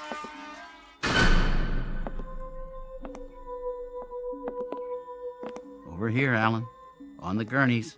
Go ahead. Lift the sheets. No? Let me do it for you. What are they? Your brothers. Alan Talbot the first and Alan Talbot the second. You were number 3 in this batch. Hard to tell them apart, I know. They're only partially formed. I didn't add the finishing touches like circuitry. Call them factory rejects. Where did you get the money for all this? Told you, I'm a genius. When I saw how much money I'd need, I developed a new kind of microchip. They turn out 300,000 or 400,000 a year. I get royalties. Money was the least of it. The failures, though. The failures, they were bad. I can't tell you how many times I had to start over. And you did it all by yourself? I'm afraid the day of the lone inventor is past. I had some of the best scientific minds in the world working for me. But of course they didn't take the project seriously. It was just a game to them. How to create a nervous system, how to duplicate a brain. With all its subtleties, mere reactions weren't enough. Intelligence is what I was after. My creation had to have abstract reasoning power, a past, all the intricate facets of personality multiplied by millions that make up true consciousness. Now, accomplishing this from scratch would have taken forever. So, I decided to use myself. So you're telling me I'm you? On some of your cells, I made certain impressions, my own memories, some of my talent, some of my knowledge, bits and pieces of myself. It isn't possible. I'm me. This is my body. Non-conductive plastic? Very lifelike. I've heard enough. Where are you going? Back to Corville? You lived there, of course. I gave you my memories of the town. Some of them were outdated. I left 20 years ago. What about the university? Fictitious. I had to give you a job. And Aunt Mildred? All the old women I've ever known rolled into one. After my parents died, I lived alone. The reputation as a Don Juan, I regret to say, is imaginary too. That's about it. You can fill in the rest, up to the last week anyway. What happened then? I wish I knew. Something went wrong. You attacked me with a pair of scissors and ran off. I've been unable to find you since. What went wrong? I'm not sure. But whatever it is, it's wrong with me too, because everything you know or think or feel reflects some portion of myself. And if you wanted to kill, it means part of me wants to kill. My own death wish inverted. I don't have a death wish. Everyone does. We're all potential suicides or murderers. We all have the seeds of paranoia inside of us. In giving you parts of myself, I unintentionally gave you my latent psychoses. Big ones. To put it another way, Alan, you're quite insane. Then fix me. I don't know if I can. Why not? Because, much as I hate to admit it, luck had a great deal to do with your creation. You mean I was an accident? Trial and error. It was like a blind man with a machine gun. I finally hit the target, but it was off center. I don't know if I could come that close again. I thought you were a genius. That's the story of my life. Success in the little things, failure in the big ones. I think what I really wanted was to build another Walter Cummings without the drawbacks. Sort of a reverse Jekyll and Hyde, loneliness, pain, all unknown. Alan, you were gonna be perfect. That was the dream. That was the dream. A perfect version of myself. Well, there's somebody else involved. A woman. Does she know? I took her to Corville. We were going to get married there. She thinks I'm on the verge of a nervous breakdown. She's in love with me. Pretty. And intelligent. And lonely. Like you. I'm sorry, Alan. That's a great consolation. Even if I could fix you, she'd find out. How? Well, for one thing, she'd grow old and you wouldn't. For another, being a machine, you'd eventually wear out. And those things never occurred to you? I suppose I didn't think I'd succeed as well as I did. You can still make it right. I'd give anything if I could. You can. You've got the tools, the instruments. You're going to build another Alan Talbot. Too risky. Only this time, you're going to get it right. One of these blanks, the rejects, with some modifications. I don't know if I can. With all that you know now, it'll be easy. He's gonna walk out of here tonight, and he's gonna marry a girl named Jessica, and for the first time in his miserable life, he's gonna be happy. And so will she. You don't understand. The process takes too much time. There is no more time. Here, I'll write down her address. She was gonna meet me tomorrow, but she'll be home now. Take it. That's appropriate. What is? This pamphlet, The Way to Salvation? Where did you get it? Somebody gave it to me. I was in... Read this pamphlet. The devil means to have you, but I won't let him. I'll fight with you, mister, and we'll win. My train. The train to glory. Get on board. What's wrong? The noise. Make it stop. Are you hearing something? In my head, like computers and electricity. It's your circuits. They're going bad. And a train. Get on board. Walter, get on board. Your eyes. Your eyes. Get away from me. Now, Walter. Now.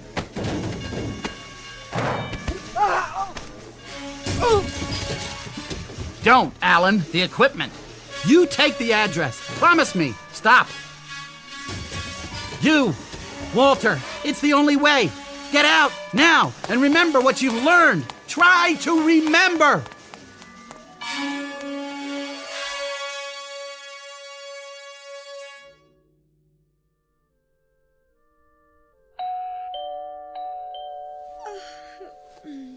Just a minute.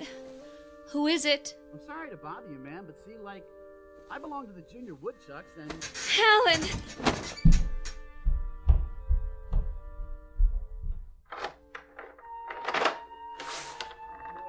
Is it really you? You are pretty. I've been so worried. Why are you looking at me like that? I guess I never expected to see you again. Disappointed? Amazed. I mean, after this morning. Forget this morning, I have. We're gonna start all over. But Alan... Please. It was a nightmare, that's all. Now you're awake and everything's gonna be fine. A second chance. A second chance for both of us. Do you believe that? Yes. Then so do I. If you promise you'll tell me about it someday. Someday. But now, how about a cup of coffee? Coming up. And a couple of Mother Connolly's hand-fried eggs? Well... Guaranteed to make a new man of you. In that case, yes.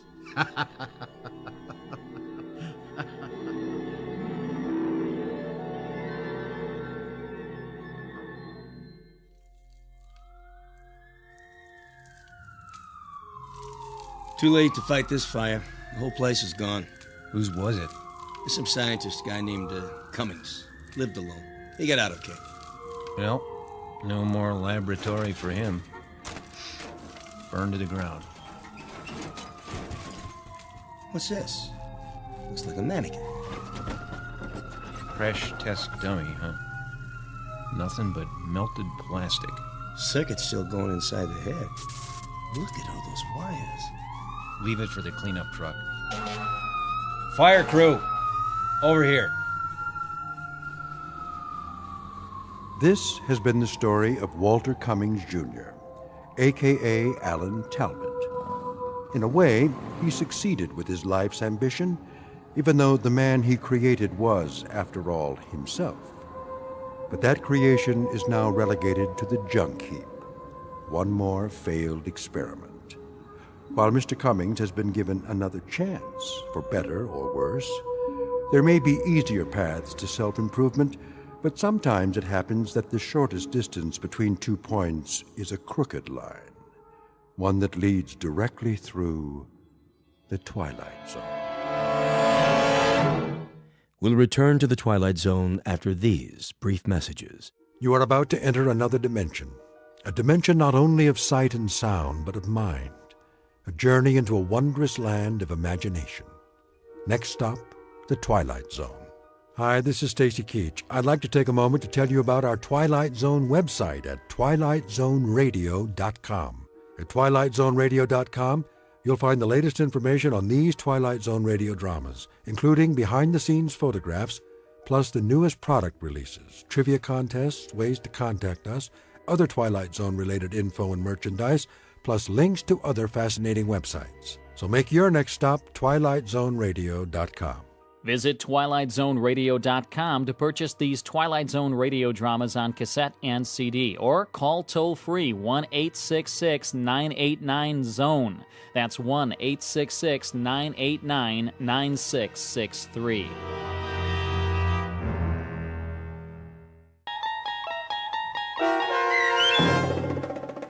In Praise of Pip, starring Fred Willard with Stacy Keach as your narrator, was adapted for radio by Dennis Etchison and written for the Twilight Zone by Rod Serling.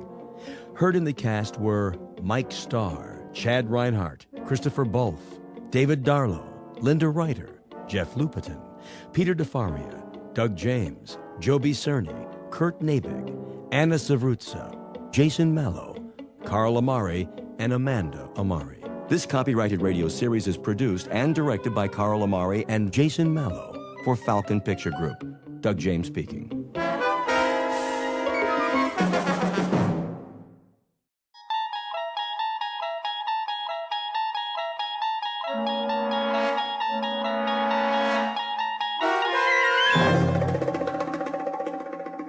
You unlock this door with the key of imagination. Beyond it is another dimension. A dimension of sound, a dimension of sight, a dimension of mind. You're moving into a land of both shadow and substance, of things and ideas. You've just crossed over into the Twilight Zone.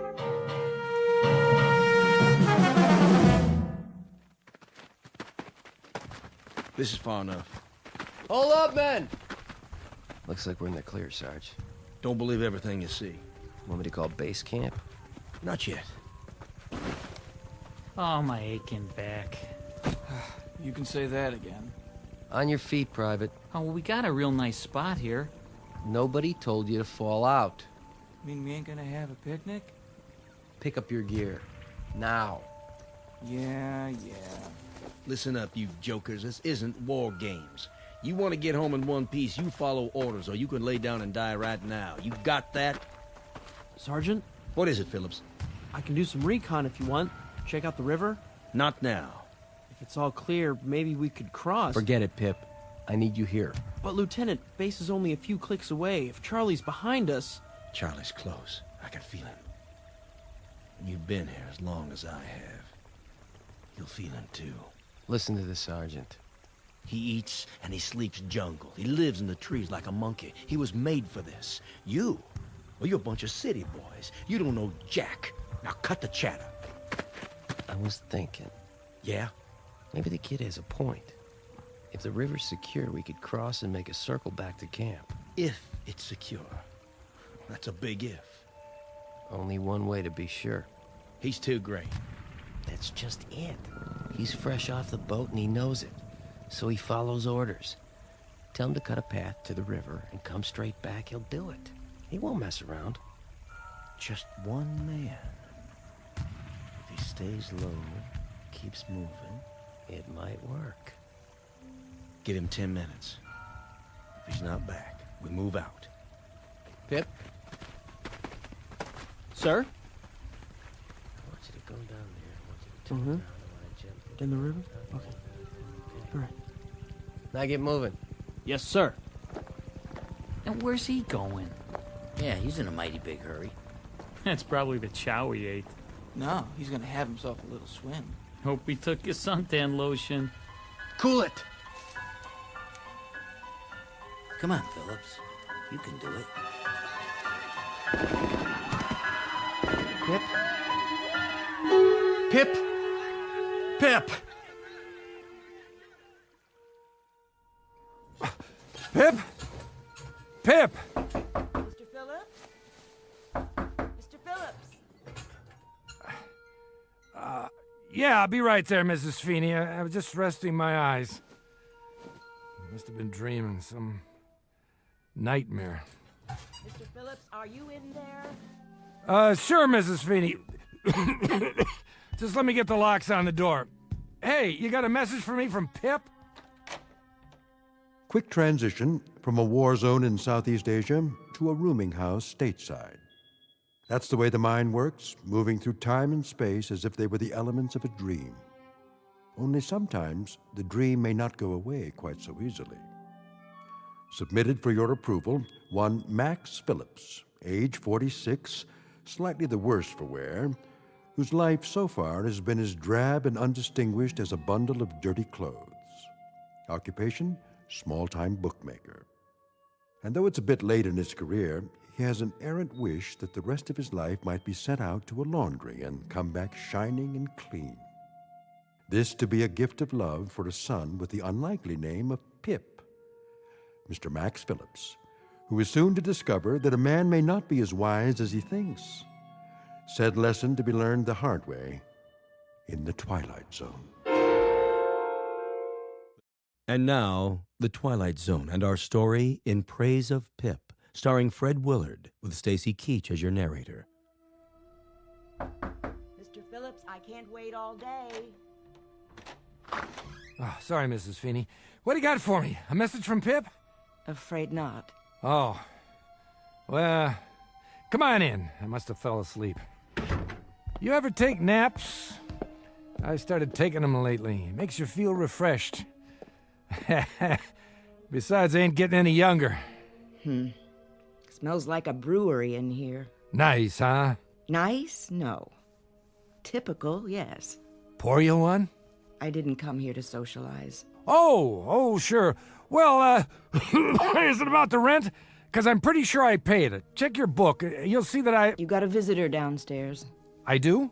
Some kid. That right. What's his name? I didn't ask. Well, tell him to wait a couple of minutes. I already did. You did? Then I better straighten up. Yeah, you better. I think he's got some more business for you. No kidding. You're a doll, Mrs. Feeney. Did I ever tell you I love you? All the time.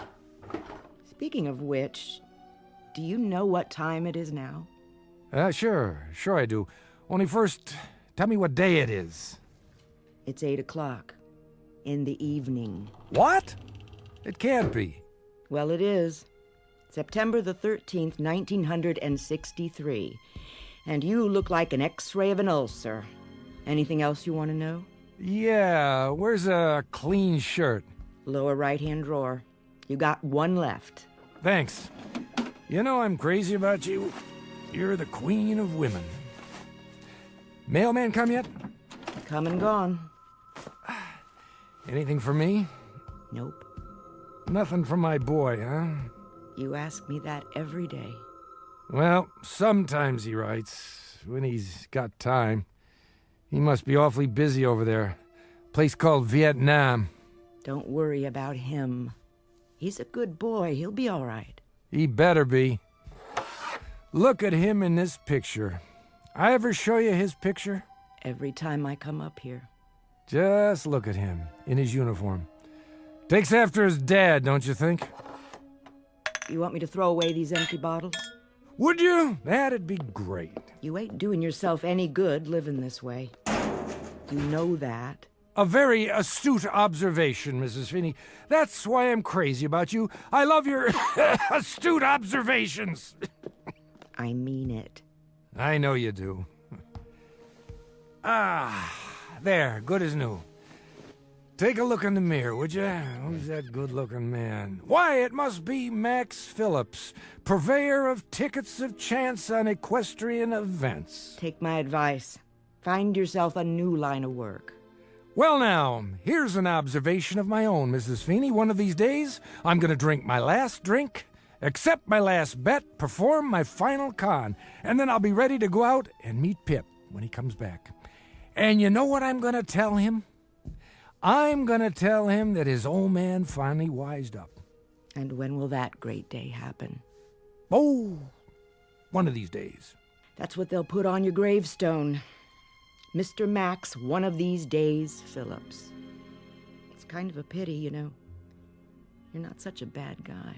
And you are the paragon of all virtue. I'm nuts about you, Mrs. Feeney. Let's dance. Keep your hands to yourself now. And then later, you and I can toast marshmallows together and sing camp songs. How about it, Mrs. Feeney? It'll beat a laugh, won't it? Won't it beat a laugh? I'll send up your visitor.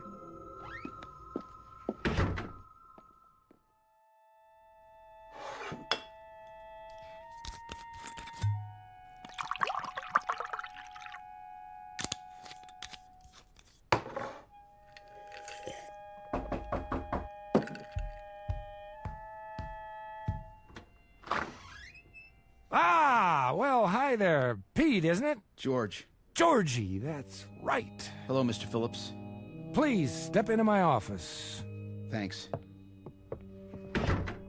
Drink? I've got a bottle. No thanks, Mr. Phillips. How about a cigarette? I've already got one. Oh, you got two by any chance? Oh, yeah, sure. Thanks, kid. I just ran out.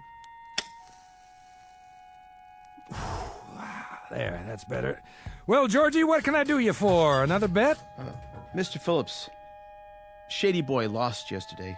He sure did. That's the way of the world, Georgie. The rich get richer and the long shots lose. So what's to do? But you told me he had a good chance. Did I? Well, see, the thing of it is, though, it rained yesterday. Tears up the turf pretty bad. You said he ran good on a wet track. I said that? Yes, sir. Proving how little I know about handicapping. Now look, Mr. Phillips. What, George? Sure you don't want a drink? Just a little one? Look, I bet every nickel I had on him. Ah, that's a real shame. What am I going to do? I give up. What? Well, I was hoping, maybe we could work something out. Like what? You know, George, it's funny, but I can't think of a single thing. Can you? It's funny, all right. Just a big joke to you, huh? Lots of laughs. Where'd you get the money, George? What do you care? I'm serious. Where'd it come from? Doesn't matter. I got it, all right? You borrowed it? Sort of. From where? The place where I work, all right? The place where you work. An office. A white-collar crime, huh? I told you, I only borrowed it. Sure you borrowed it, without anybody knowing that you borrowed it. How right am I? So what happens now? What do you think happens? I'll go to jail. Now that I'll make book on. Poor Georgie Porgy, one of the new breed. A Johnny-come-lately brains right out of college and a second-guesser head. What a shame. So I ask you again, Georgie, what's to do? Well, that's why I came to see you. I have to put the money back by tomorrow morning. If I don't, they'll know I did it. Make a note of this, George. I'm about to slip you a real tip. Guaranteed the truth of the day. What's that? My name is Max Phillips. I'm a bookie. That's my profession. I accept wagers and give out ticket stubs on horses. I do not accept sad stories and give out advice. Comprende? Yeah. However, I will loosen up this much. I will go so far as to remind you of the following. If you're dumb enough to bet on horses, not to mention dumb enough to steal the money you're betting, then, young George, you happen to be up the proverbial creek without the proverbial paddle. Well, maybe guys like me wouldn't be that dumb if guys like you didn't make it so easy. Let me get this straight. I made it easy for you? Supply and demand, buddy. As long as there are people like you, there'll be guys like me. Get it? Maybe so. But you laid down a pretty good story how easy it'll be. I've never done this before. How was I to know? How old are you? 19. My kid's 19. See that picture over there in the dresser? He's a lot like you, but he's got smarts. He wouldn't bet that 12 o'clock was midnight. Good for him.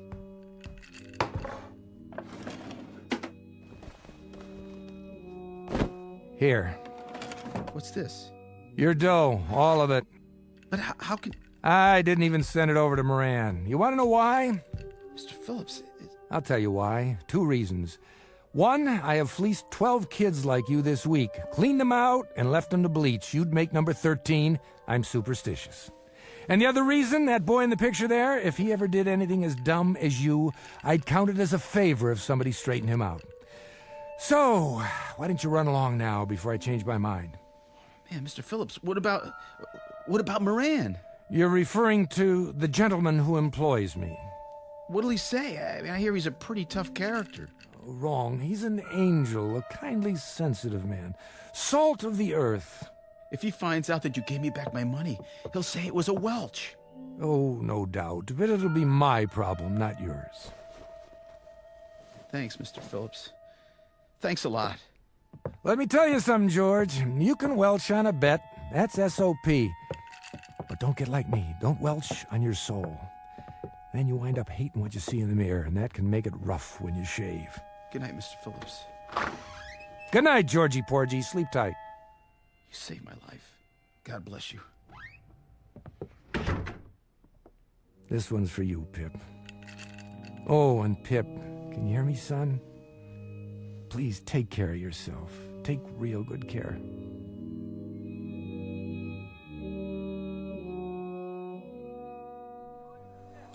More wounded? I'm afraid so, sir. And more on the way.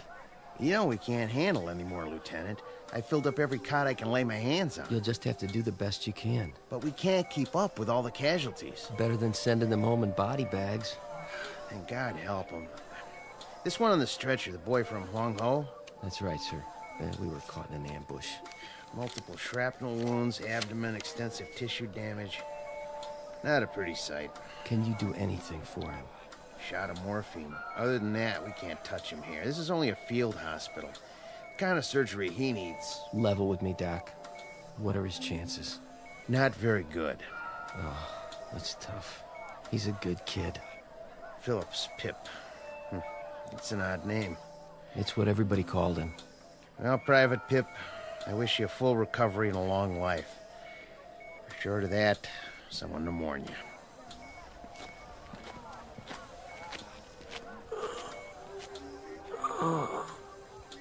Dad? Dad, I need you. Help me.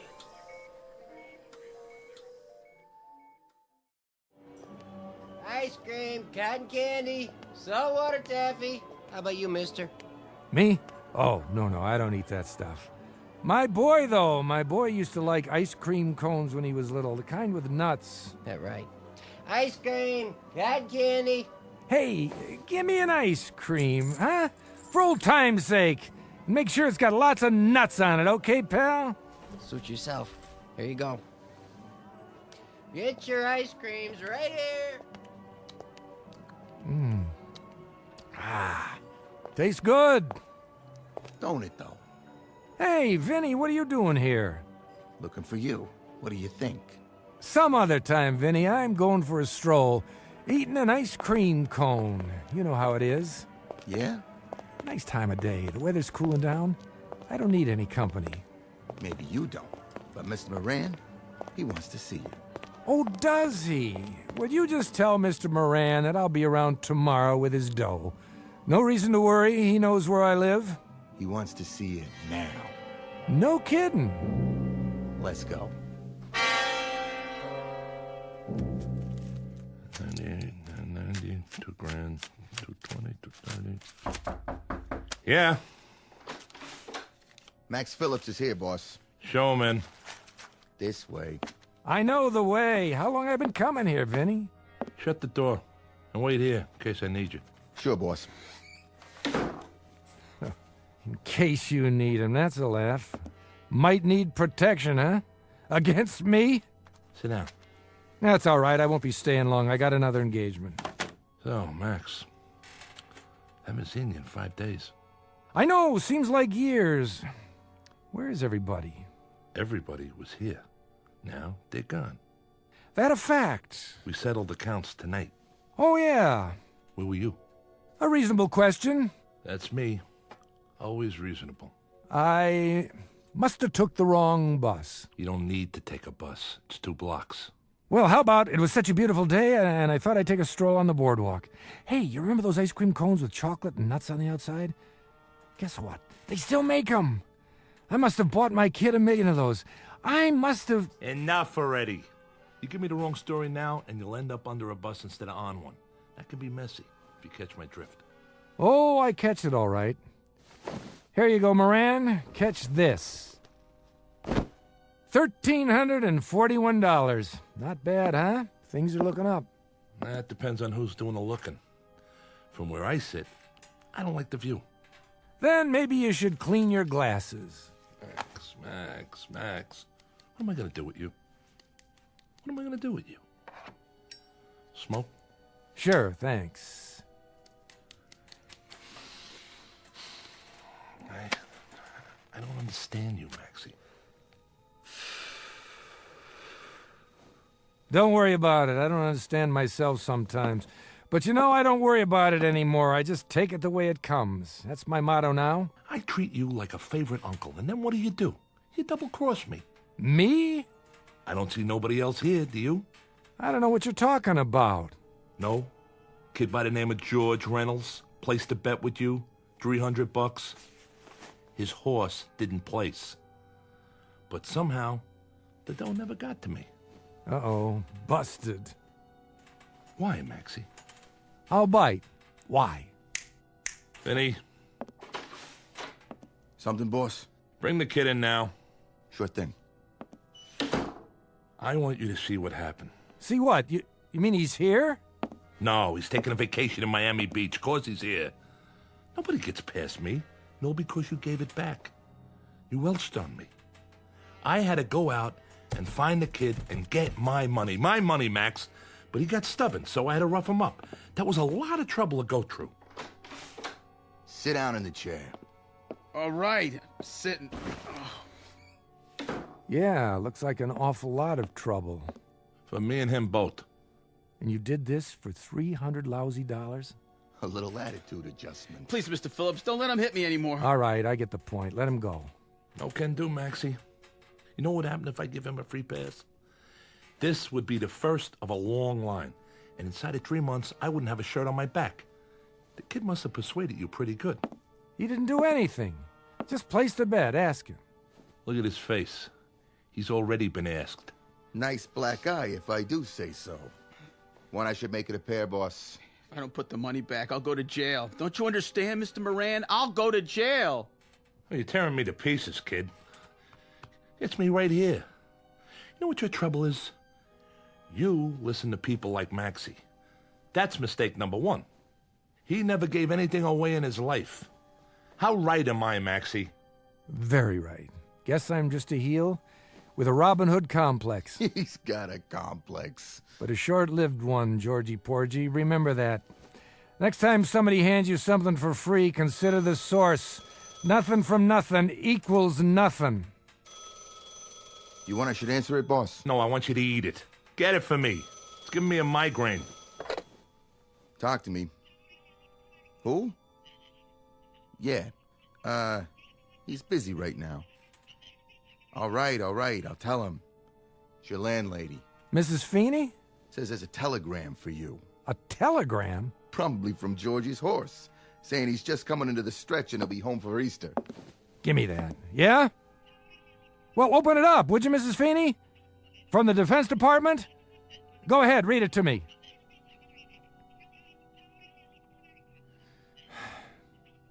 Thank you, Mrs. Feeney.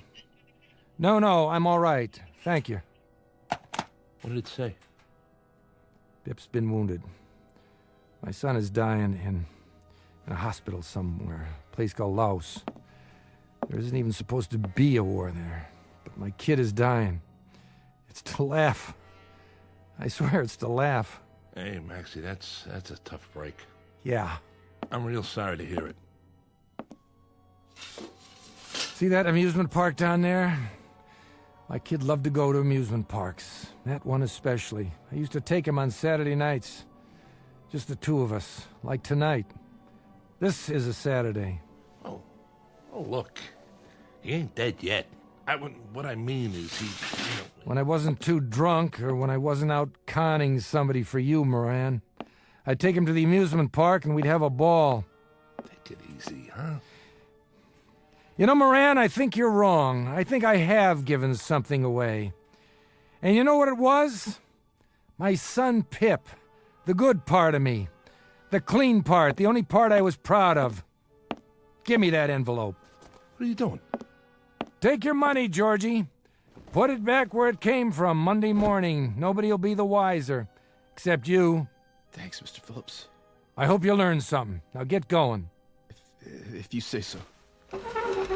Hold it right there. Don't listen to him. Look, Max, I'm sorry about your kid and all, but that don't give you no call to... Moran, no more from you. No more. 20 years ago, I should have spat in your eye. I don't know why I didn't. 20 years. I should have remembered how little time a man has to raise a son. The honor goes to you now, George. It's a little belated, but it's the best I can do. Just a minute. Go ahead and get out of here while you can. Walk fast, and don't stop, no matter what. I'll never forget this, Mr. Phillips. You ain't going nowhere. Yeah, he is. Who says so? This. What's that? Are you crazy? You pull a knife in here? In my place? Tell your man to take his hand out of his pocket. If he's reaching for a cigarette, tell him the smoke's starting to bother me. But if he's reaching for anything else, tell him I'll cut his heart out before he gets his hand out of his coat, and then I'll go to work on you. Don't listen to him, Vinny. Do it. With pleasure. No, you don't! How'd you like that? How do you like this, you cheap punk? Boss, he stuck me. You're nuts, Max. I'm getting out of here. Not so fast. Let go of me. Okay, as soon as I make sure you're not getting up. Mr. Phillips, your stomach. You're bleeding. Get lost, Georgie. Get lost fast and don't look back.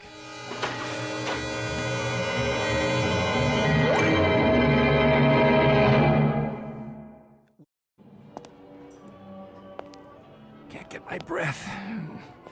Now I'm having trouble seeing and hearing. What's going on? Maybe it's too late. I was gonna change, that's a fact. I was gonna change. No more bets, no more bottles. And I was gonna meet Pip when he got off the boat. So now there's no more bets, no more bottles. But there's no more Pip either. Best laid plans of mice and men and me. God, if I could only see him. If I could only talk to him. If I could only tell him. Pip! Pip, where are you? Where? Sutures. Yes, Doctor. How's his blood pressure? Holding. But if it drops any lower... Reduce the anesthetic. Yes, sir. I'm almost out. As soon as I finish, move him to IC. I'll tell them to prepare a bed. All right, my friends. That'll have to do. There's still some shrapnel in the abdominal cavity. We may have to go back in, but this boy can't take any more today. His heart's strong. Good. That's good. I can close for you. Thank you, Doctor. Oh, and nurse, Yes? watch him closely. It's still touch and go. See if he survives the next hour. If he can hang on for that long, he might just make it home. You know, he might. He's young. Well, good luck to... What's his name? They call him Pip. Then good luck to you, Pip. Godspeed.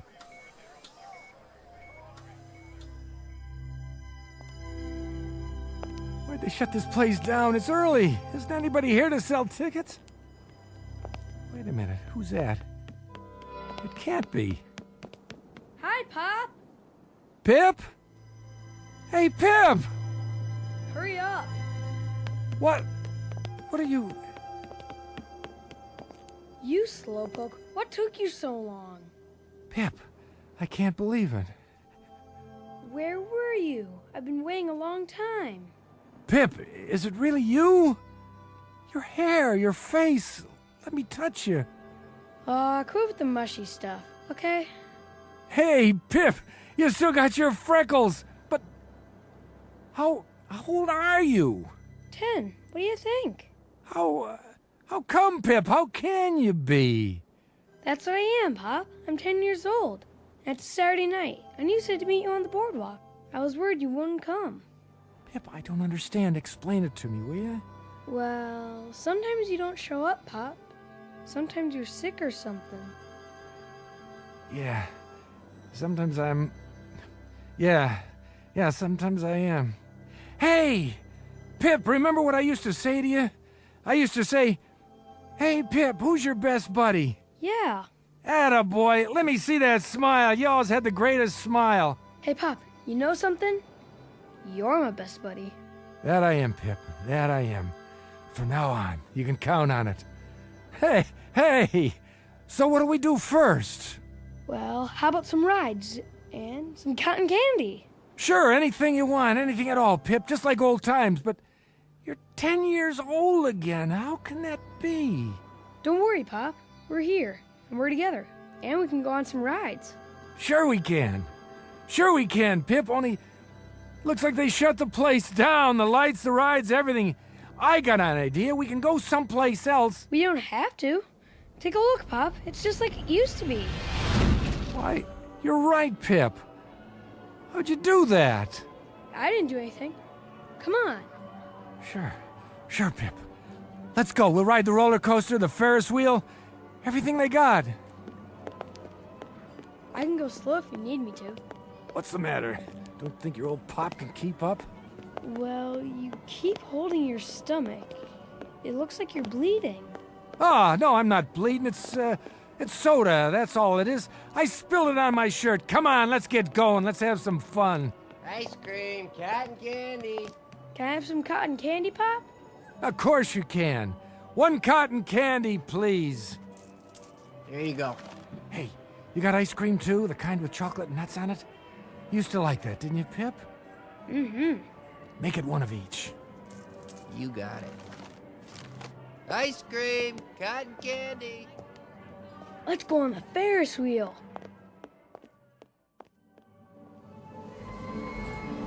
Look down there, Pip. What a sight, huh? You can see the whole boardwalk from up here. Yeah. Whoa! Hold on, Pip. This is one fast roller coaster. Faster. I want to go faster. That was a good hot dog. The best. Hey, Pip, I got a question for you. What? Who's your best buddy? You are. That's right. That's right, Pip. I always have been and I always will be.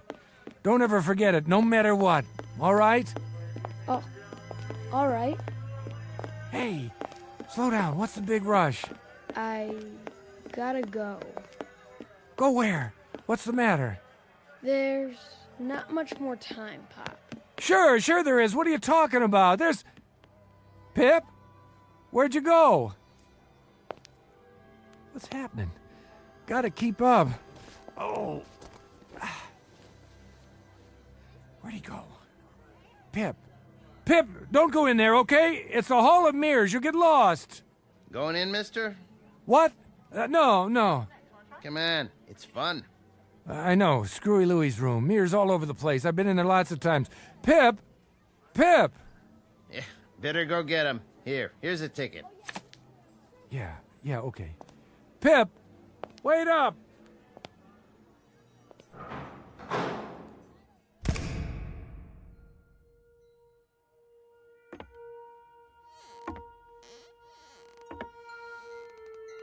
Pip? Pip, please, what's the matter? Did I do something? It's late, Pop.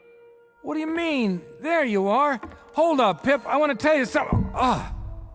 Didn't see the glass. I thought you were... Is that you, Pip? Or a reflection? Dad? Where are you? Where'd you go? I can't find you. Where are you, Dad? It doesn't matter. Pip, you have to understand. You have to listen to me and understand. All those times I wasn't around, when I was out doing business, when I was running a con, when I was drunk, when I dragged you from one rooming house to another. It doesn't make any difference now. It does make a difference. It makes a difference because I want you to know that no man... Listen to me, son. No man ever loved a boy any more than I loved you. Do you hear me? All that stuff, it was... because I was weak. Because I was always dreaming instead of doing. I always wished, but I never tried hard enough. Pip, as God is my witness, I loved you. I have to go, Pop. No. Pip, you can't leave me now. You can't just go away. All these mirrors. I only had an hour, Pop. But why? Because I don't belong here. The hour's up. And it's time to die. What? Not you, Pip. You're just a kid, a little boy. Bye, Pop. You can't die, Pip. There's too much I have to tell you. Too much I have to make up to you. I want to spend the rest of my life being your dad. That's all I have to live for now. Nothing else means anything. Pip, come back. I promise no more bottles. No more lousy, crooked jobs, understand? No more waiting for when I don't show up. No more lies. Come out of the mirrors and let me see you. Stop hiding from me. Which one, Pip? Which one is really you?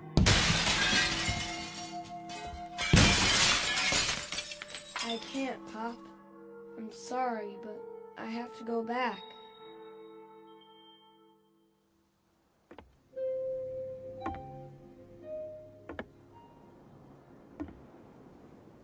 Hey, God.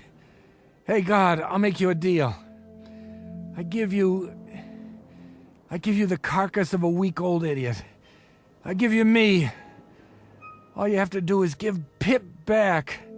Please, God, don't take my boy. Don't take Pip. Take me.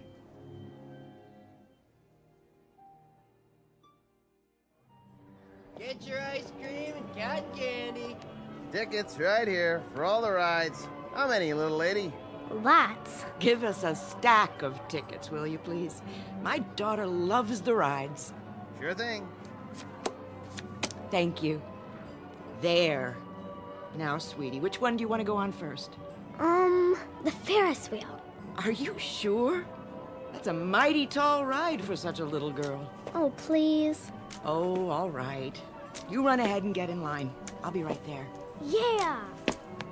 Hi, Mrs. Feeney. Oh, Pip. How are you feeling today? Fine. Just fine. I won't need this cane much longer. Good. I was so sorry about your injury, but at least you came back to us in one piece. That I did. Even got a Purple Heart out of it. That's nothing special, though. Oh, you look so handsome in your uniform. Thanks. See you back at the rooming house for dinner? Sure will. Come on, Mommy. I'm coming. That little leprechaun wants to ride the Ferris wheel. Would you like to go with us? No, I think I'd just like to walk around. It's a beautiful day. Your father, God rest his soul, used to love taking you here. He talked about it all the time. I remember. We had some good times. We had some wonderful times. Mom! Well, maybe I'll see you when we get off the Ferris wheel. Sure. Have a good time. Hey, Pop, you know something? You're my best buddy. You always were.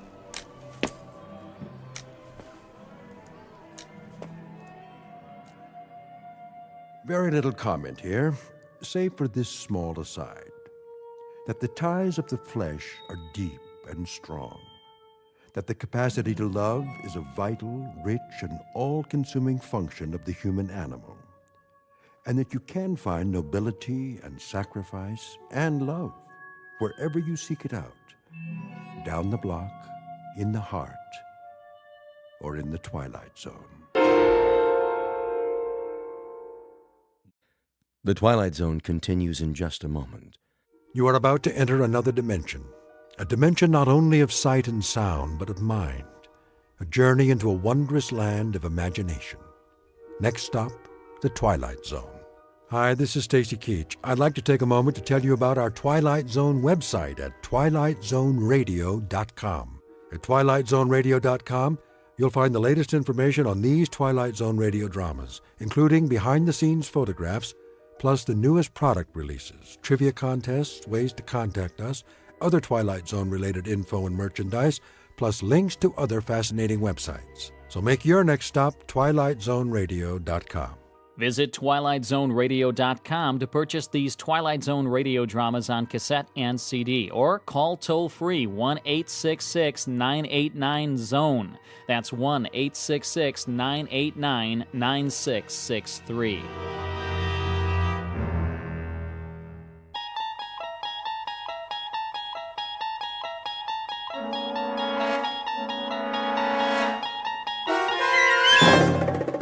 You're traveling through another dimension, a dimension not only of sight and sound, but of mind, a journey into a wondrous land whose boundaries are those of imagination.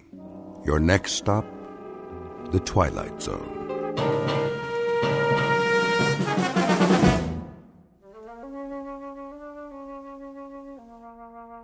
There, nice and creamy. Anthony? Hi, Aunt Amy.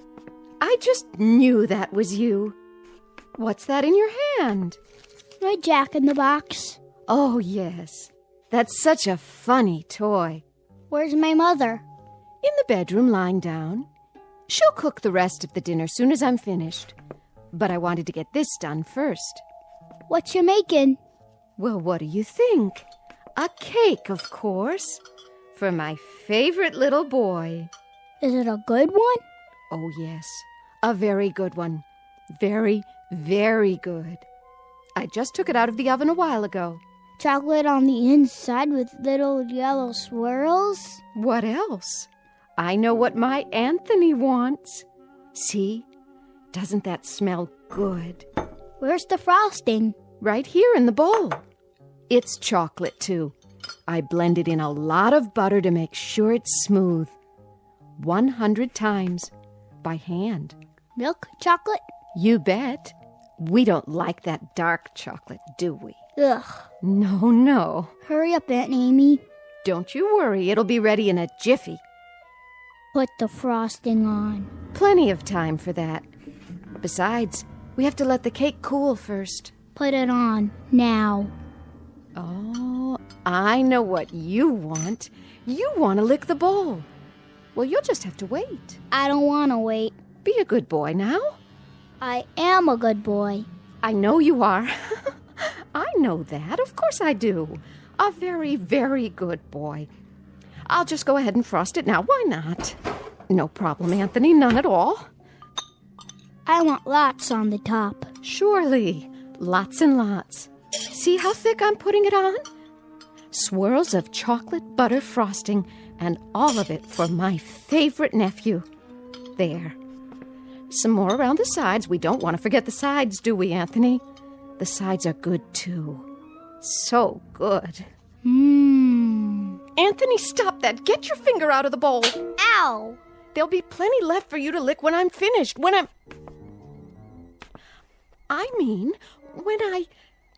You hit me. Oh, I didn't hit you. I barely touched your hand. You're a big boy, aren't you? That hurt. Why, it didn't. I only meant for you to wait till I've finished frosting the cake. Then I'll give you the entire bowl. All of it. Everything's for you. It always is. You know that, don't you, Anthony? I don't think I like you anymore. Well, I like you. I love you. You're my favorite boy in the whole wide world. I mean it. I really, truly mean it. Come and give your Auntie Amy a kiss. No. Then I'll give you one. I'm going outside now. Yes. Yes, you do that. Go outside and play. Playing is good. Here, take the bowl with you. Anthony? Anthony, come back! Don't you want your frosting? You can have the whole bowl. Everything all right? Oh, Anthony. Nice day, isn't it, Amy? Very nice. Something the matter? No, nothing's the matter. Nothing at all. Did anything happen? Oh, I was just frosting the cake, and Anthony couldn't resist tasting it. Well, who could? I used to love frosting when I was his age. Didn't you? It's good, isn't it? So good. Why wait? We can go ahead and have the cake now if Anthony wants. It's perfectly fine with me. Now, Amy, why don't you apologize to the boy? You can do that, can't you? Anthony, I'm sorry. Come on back, boy. Anthony, please. Anthony.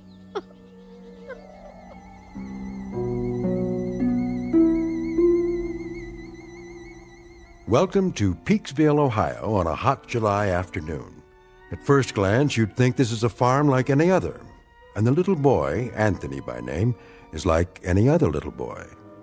But Peaksville is a place not found on any map, and those fields of wheat and barley, they're not the only crop.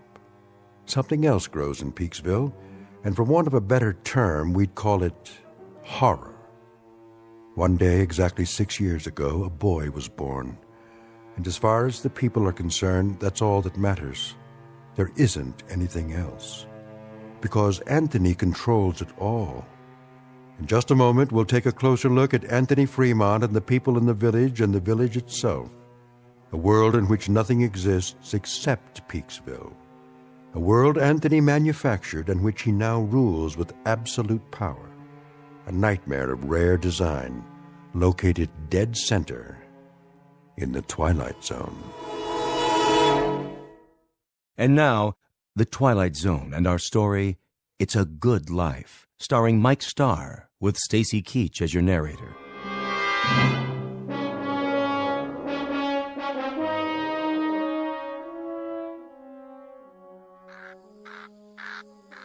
I'll see he gets it, Amy. Would you? Don't you worry none. Look, boy. Look what Aunt Amy's got for you. Your own bowl of chocolate frosting. You like chocolate, don't you, Anthony? I know I do. Chocolate's good. I don't like her. Of course you do. She's your Aunt Amy, and she loves you. You know that. I hate her. Oh, that's a good joke. A very good joke. It's all for you, Anthony, all of it. And after you've finished, I'll make some more if you like. As much as you want. Get away. Oh, now, darling. Don't look at me. What? I don't like you to look at me. Hear that, Amy? Anthony's got a point. Why don't you go back in the house for now, so you can help Agnes cook dinner? Yes. Yes, I'll do that. It's going to be a good dinner, isn't it? I believe it will be, yes. You know, just the way he likes it. Don't you? It'll be delicious, Anthony. You'll see. I told you, don't look at me. She's not... I'll make it so she can't look at me. So she can't look at anything ever again. Watch your step there, Amy. I can't see. What do you mean? Sure you can. That would be some joke. Just go on inside. The light. That's all I can see. The sun. It's so bright. The sun blazing in the sky. Like white fire all around. Amy? Help me. Please. I can't see. I can't see. Help me. It's nothing, Amy. I'll help you up. Sit here in your chair. There you go. That's right. Sit and rock. You'll feel better real soon, I'm sure. It's good to rock, isn't it? Yes, it's good to sit on the porch and rock. There now.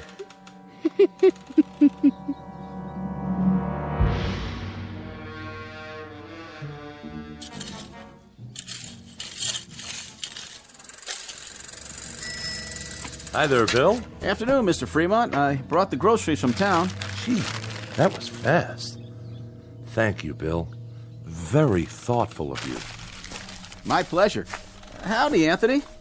Hi, Mr. Soames. Mighty good to see you today. Mighty good. It's such a good day. A real good day, isn't it, Anthony? It's terrible hot, though. Terrible hot.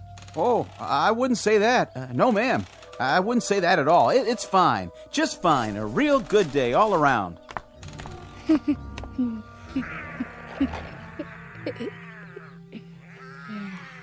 What are you doing, Anthony? Playing. My, that's real good. Whatever it is. You like it? Sure do. I was just wondering, what you were doing. I made something. By golly, you did. Know what it is? Can't rightly say that I do. Take a guess. Oh, I'm not very good at guessing. Guess. Go on, Bill. You can do that, can't you? Well, now, some kind of animal, is it? It's a gopher with 3 heads. See? Oh, yeah. He's a real fine one. I ain't ever seen a gopher with 3 heads before. He's alive, huh? Must be, the way he's moving around. He was. I'll make him dead now. I'm tired of playing with him. Be dead, gopher. You be dead. Now, that's real fine, Anthony. That's real fine, what you done. Sure is. Yeah. You made him dead, all right. Look at him laying there. It's good that you done that. Real good. Tell me what it looked like. Well, it was like a regular gopher, only more interesting. Was it ugly, though? Oh, I wouldn't say that. I wouldn't either. I'll bet it was ugly. Grotesque looking. That's the way Anthony likes things. What a good joke. You'd better bury him now. Okay. Want some help? No, I'll wish him into the cornfield. You do that. Gopher, go into the cornfield. Go be in the cornfield. Well, what do you know? Ain't that something? What are you doing here anyway? Me? What do you mean, Anthony? I'm delivering the groceries. What do you think? Go ahead and do it then. Why, sure. I'm the delivery man. That's me. You better. You don't want me to wish you did, do you? Why, no, Anthony. No, I don't. But what? But I just wanted to say, you do some real fine things. Real fine. You're a good boy. We all love you. Don't we, Miss Amy? Don't we just love Anthony? Oh, yes. We love him. Everybody loves Anthony. Yes, sir. We sure do love him. We love that boy. Well, hi, Bill. Mrs. Fremont, how are you? I was just checking the roast in the oven. Got everything we asked for? Pretty much. I have your list here. Let me see. Didn't have any laundry soap. General store's all out of the laundry soap. Well, that's to be expected. Not even bar soap, though, huh? All out of that, too? Oh, we've been out for a year. You know that, Mrs. Fremont. We ain't had no bar soap for over a year, so I guess nobody has to wash their hands or behind their ears anymore. That's right, Bill. That's exactly right. I got a couple of cans of soup in there. That's nice, huh? Didn't even know we had them on the shelf. And I remembered Anthony loves tomato soup, doesn't he? So I brought that. How thoughtful. You'll tell him, won't you, Mrs. Fremont? Tell him I brought the tomato soup because I heard he liked it. Tell him I brought it, won't you? Why, of course I will, Bill. I'll tell him. Matter of fact, I'll tell him right now. Oh, no, Mrs. Fremont. You don't have to go to the trouble. I gotta get going anyway. I gotta get back to the store. You don't have to be frightened of him, Bill. He likes you. He told me that several times, how much he liked you. Oh, that's real nice to hear. He's a clever boy, Mrs. Fremont. That he is. About the cleverest boy I've ever seen. Know what he was doing out there? Making something, I imagine. You got it. Yesterday he made some kind of furry animal. I have never seen the likes of it, but he invented it all by himself. Had real sharp teeth, too. Long and sharp. Could have done some real damage. It tried to bite him. I was kind of hoping that it would. Mrs. Fremont. But Anthony wished it into the cornfield before it could do him any harm. I gotta be going, Mrs. Fremont. I'm real glad. I mean, it's real fine that Anthony keeps making these things. Real fine indeed. Yes, ma'am. It's great. See you tonight, won't we, Bill? Tonight? Why, sure. It's TV night tonight. Oh, yeah. Anthony's going to put pictures on the television, and we're going to have a surprise party for Dan Hollis. A real nice surprise party. I'll be there, Mrs. Fremont. You can count on me. Where? What? Nothing. Bye now, Miss Amy. Be sure to say goodbye to your nephew for me. I will.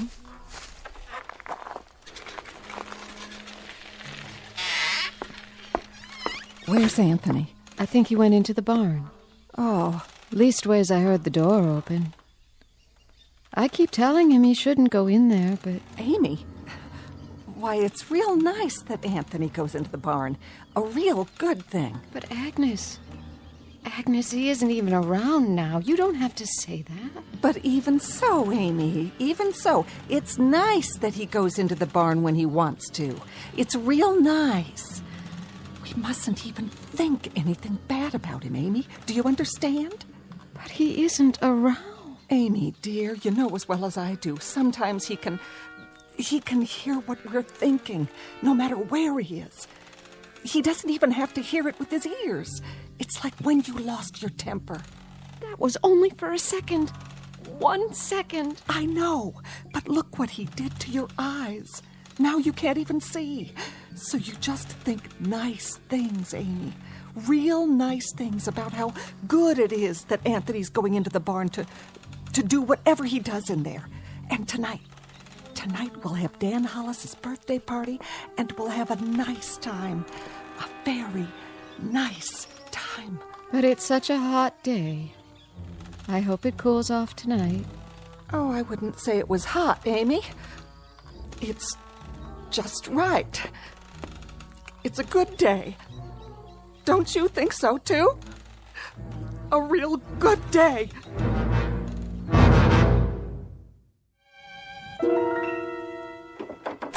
Who's... Oh. It's you, Agnes. What are you doing? Thought I'd lie down and try to rest before dinner. Oh, that's a good idea. You worked hard today. Always do. Got to get the crops in. Come in, honey, if you want. And close the door. He's still playing outside? Good. That's good. I put Amy to bed in her room. Did you? I had to lead the way. Is there a cane in the house? Do you remember? She's going to need one. I'll sure check. I told her to try and take a nap. Good. Jeff. Naps are great this time of day, don't you think? Yes, I do. I wanted to talk to you about... Sure, honey. We can talk all you want. Later. I was just going to change my clothes. Why don't you check on the roast while I wash up? How's that sound? All right. I'll do that. And you get a little rest too, if you can. Sounds like a good idea. See you at dinner.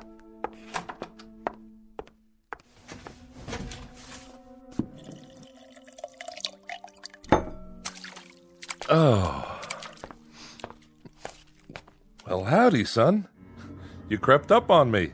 You look funny. Do I? You need a towel. Well, by gosh, I sure do. I was just about to dry my face. I was looking for you a while ago. What for? Your mama said you was out in the barn. Yep. Did you have fun? I was looking at the cow. Oh, that's good. That's real good, Anthony, that you were looking at the cow. Now, you wouldn't be playing any tricks on your dad, would you? Tricks? I mean, well, you remember a year ago when we had the pigs? Oh, yeah. And what happened to the pigs? You remember that, too? I turned them into monsters. Oh, doggone if you didn't. Real odd-looking things. They were funny. That's it. Real funny looking. But good things, Anthony. Real good things. And it's good that you did that. It's real good. Like tonight. Yeah? It's television night. I'm gonna make television for everybody. It'll be real funny. It sure will be. Everybody's looking forward to it, too, just like they do every week. And then we're gonna have the surprise party for Dan Hollis. It'll be so much fun. Yeah. I can hardly wait. So, are you looking for something? Can I get anything for you now, son? No. Don't you want to play some more? I don't like playing alone all the time. Well, I can understand that. No kids came over to play with me today. Is that right? Not a single one. I wanted someone to play with. Well now, Anthony, you remember the last time some children came over? Mm-hmm. The little Fredericks boy and his sister? I had a real good time. Oh, sure you did. Sure you had a good time. And that's great. Great. It's just that... It's just that what? It's just that you wished them into the cornfield when you didn't like the way they played. That's okay. But I hear their mom and dad were real upset. About what? If you wish people away like that, pretty soon there won't be no one left. So maybe next week we'll talk to some of the folks about having their children come over. We'll do that, won't we? Talk about it first. Yeah, and when they come over, I can make some of those funny animals. That's fun, isn't it? That's a lot of fun. That's Bill Soames's collie. Is it? Yep, that's the dog that always comes around. Yeah, that does sound like Bill Soames's dog. Not many dogs left now, Anthony. You wish them all away. I didn't like them. They didn't like me. I hate anybody who doesn't like me. But everybody loves you. They love you, son. You're everybody's favorite. I heard somebody think one time. Somebody thought I shouldn't have wished away all the automobiles and things. And the electricity. They said it wasn't good that I did that. Somebody thought it one time. Who? Who thought that? Was it Teddy Reynolds who thought that? He owned a farm up the road. Oh yeah, I remember.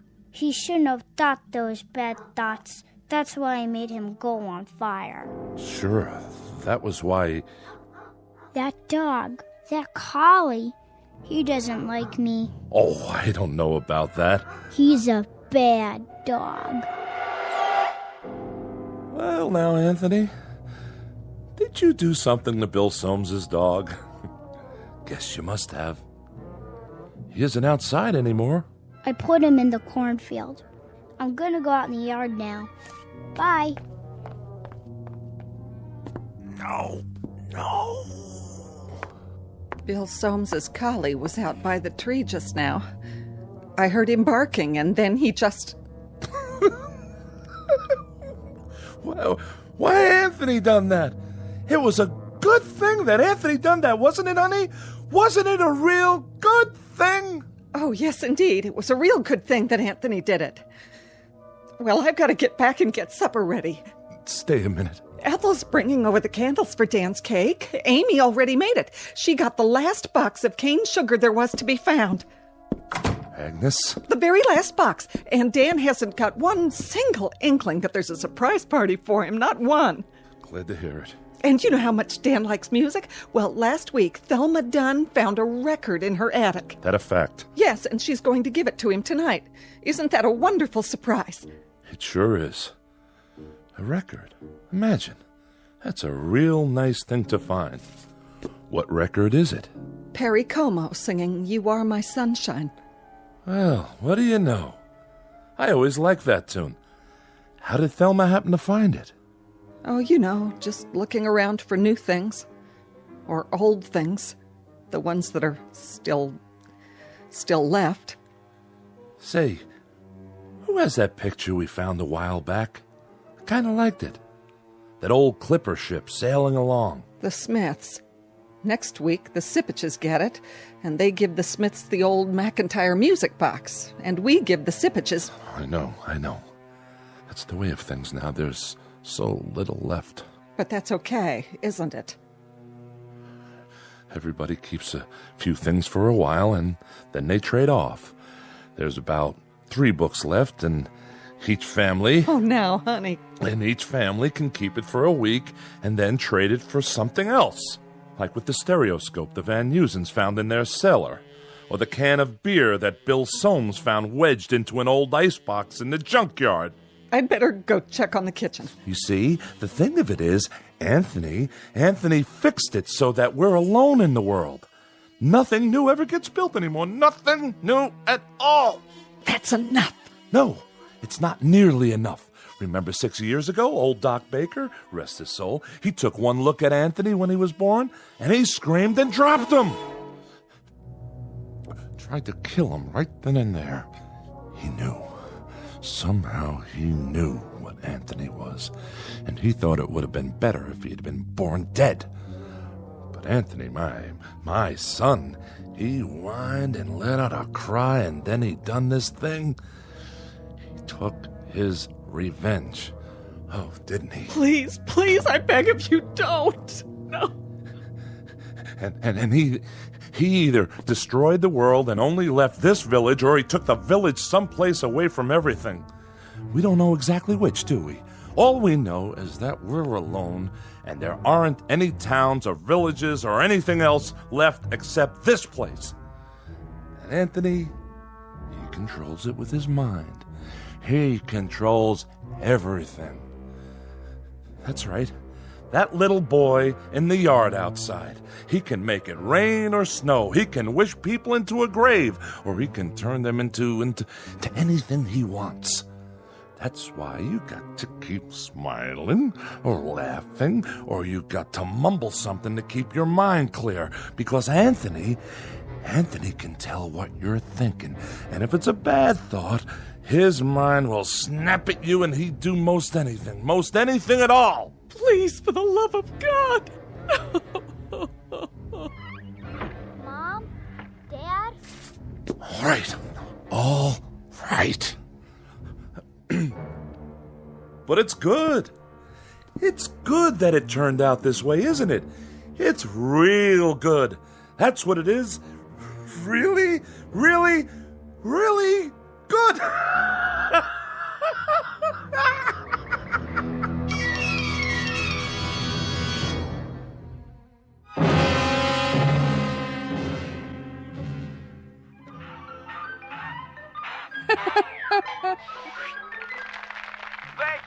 Thank you, ladies and gentlemen, and especially you kids. And now for our next act. It's time for Stupid Animal Tricks. And here's some film we thought you'd like to see. First up is Rocco the Squirrel in Crossing the Road.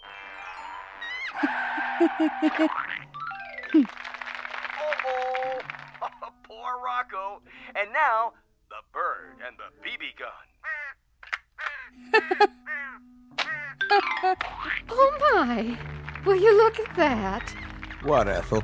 It's just like cartoons, only better. And last but not least, the turtle crossing the street. Well, that's all, folks. And now, time for our next program. Welcome, horror fans, to tonight's episode of Scary Nightmares. This one's a real killer of a story. It's called Pleasant Dreams. Let's watch, shall we? Think I'll go get some fresh air. Shh. Not now, Dan.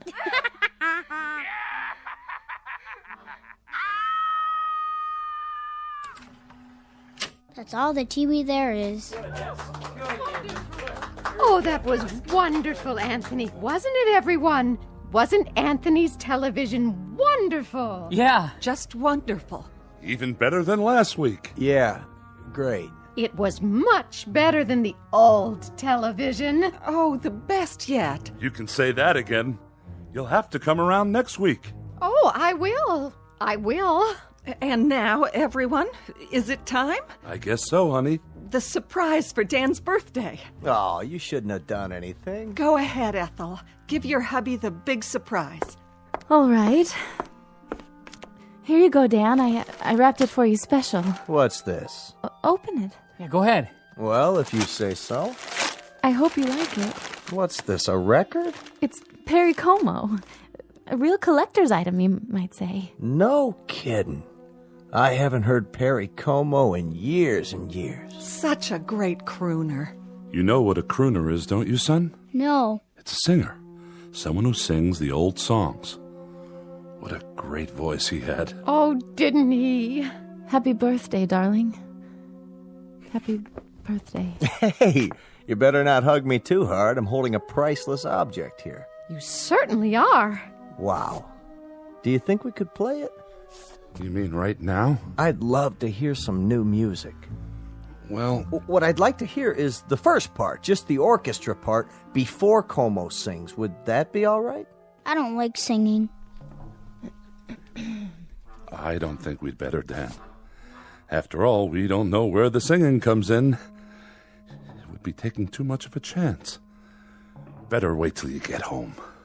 Put it on the table for now. But we don't have a Victrola at home. That's all right. Better to keep it safe. These old records break so easily. I guess you're right. Of course I am. There. It's good that I can't play it here. And now, I think it's time for Pat Riley to play some piano for us. How about it, Pat? Would you? That's a great idea. Well, then, it'd be my pleasure. Move right in, Anthony, so you can watch him. It's great what he can do with those fingers of his. I'm a little nervous. Oh, don't be. You play beautifully. Okay, then. Here goes. Guess I'm out of practice. It'd be good if you told me what to play, Anthony. It'd be real good if you tell me what music you like. Just play. Play anything. All right. I'll play Night and Day. That's a nice old tune. It sure is. That's always lovely. Yeah, go ahead.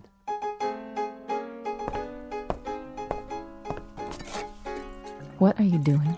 What does it look like? Having another brandy? You've had enough. Not hardly. Stop it. Leave me alone. Put the glass down. Take your hands. Don't make any noise. I don't like noise when the music is playing. I'll drink to that. Oh, don't worry. I'll clean it up. Go on, Riley.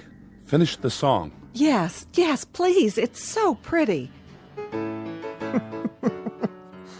Pretty all right. Dan, please. Please what? I'm not doing anything. No, darling. But I'm just drinking this peach brandy on my birthday. That's all I'm doing. please, Dan. For the love of heaven, please don't say anything else. Who's saying anything? I'm not saying anything. I'm listening. Shh. Play, Pat. This is real good brandy. Real good. You people know something? There's only 5 bottles of real liquor in the whole village. 5. 1 rye, 2 scotch, 1 after-dinner cordial, and this here. And when that's gone, there won't be any left at all. None. Keep playing. Nuts. Nuts! Can't even play my record. Can't even play Perry Como. Don't play that anymore, Pat. That's not what I want you to play. Play this. Happy birthday to me. Happy birthday to me. Dan! Happy... Please, stop! Oh, please, Ethel, be quiet! Dan! Ethel, you have to stop now. Happy birthday, dear Danny. Happy birthday to me. Play it, Pat. Play it so I can sing it right. You know, I can't carry a tune unless somebody plays it. I'll do my best. That's enough. I said that's enough. Go outside for a while, Dan. Get a breath of fresh air. You and her, you had them. You had to go have them, didn't you? If there's any fault, it's yours. You are my sunshine, my only sunshine. You make me happy when I am blue. You monster. You dirty little monster. You murderer. Hey, what you thinking, Anthony? You go ahead. You think about me. You think bad thoughts about me. And maybe some man in this room. Some man with guts. Somebody who's sick to death of living in this place and is willing to take a chance. Maybe he'll sneak up behind you and lay something heavy across your skull and end this once and for all. You're a bad man. You think that, Anthony. You go ahead. I'm a bad man. Keep thinking that. Somebody get behind him. That's all it takes. Somebody end this now. Pick up a bottle or a stick or something, anything, and... You're a very bad man, and you keep thinking bad thoughts about me. But now you can't anymore. You can't even see me. My eyes? Your eyes aren't real. They're like a toy. That's all you are now. A toy jack-in-the-box.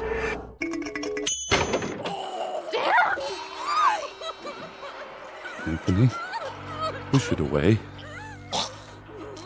Wish it into the cornfield. We've all looked at it enough. Please, son. Wish it into the cornfield. All right. That's better. He was a bad man, so I turned him into a clown jack-in-the-box. A clown that still had his face.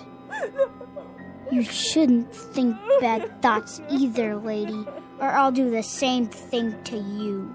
It's a good thing you did that to Dan. It's a very good thing. Play some more music, Mr. Riley. Oh, yeah, it was swell. Just swell. A real good thing.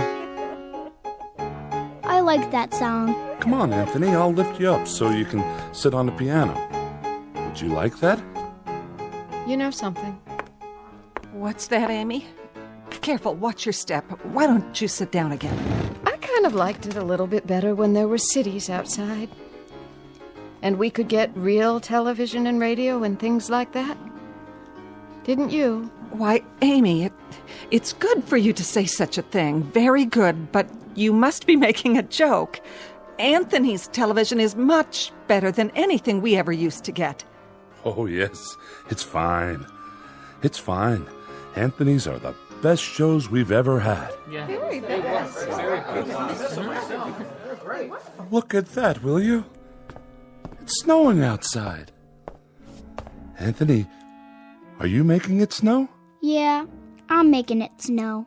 I like snow. So do I. We all do. But that'll kill off half the crops. That's what it'll do, Anthony. And then we won't have anything to harvest or eat. Did you know that? Mm-hmm. But I guess it's good that you're making it snow. It's real good. And tomorrow will be a good day. No matter what. A very, very good day. No profound comment here. No clever words about the human mind and the power of thought or the need to survive.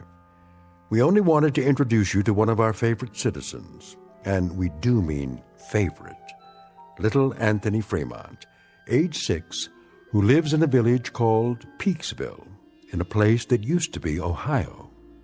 And if by some strange chance you should ever run across him, you'd best think only good thoughts, because anything less than that is attempted at your own risk in the Twilight Zone.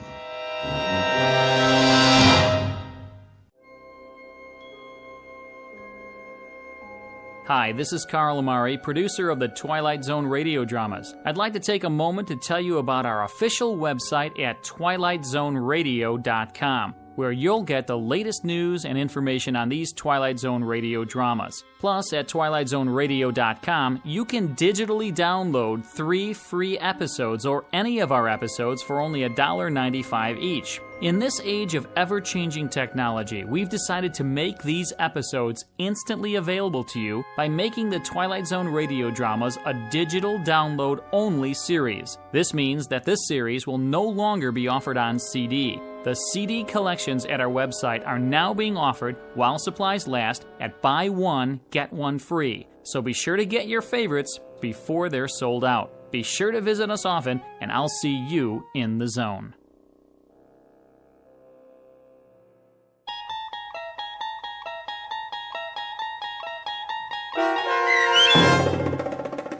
It's a Good Life, starring Mike Starr with Stacy Keach as your narrator, was adapted for radio by Dennis Etchison and written for The Twilight Zone by Rod Serling from a story by Jerome Bixby. Heard in the cast were Meg Thalken, Fernette Lebo, Christian Stolte, Jeff Lupetin, Doug James, Brooke Sanford, Carl Amari, piano stylings by Daniel Choka, and introducing Zachary Leipzig as Anthony. To learn more about the Twilight Zone radio dramas and to obtain audio cassettes and CDs of these programs, visit our website at twilightzoneradio.com. The producers of The Twilight Zone wish to thank CBS Enterprises, Carol Serling, Dennis Etchison, Dick Brescia Associates, Claire Simon Casting, Terry Jennings, XM Satellite Radio, Sirius Satellite Radio, our sponsors, and our radio affiliates for helping make this series possible. This copyrighted radio series is produced and directed by Carl Amari and Roger Wolski for Falcon Picture Group. Doug James speaking.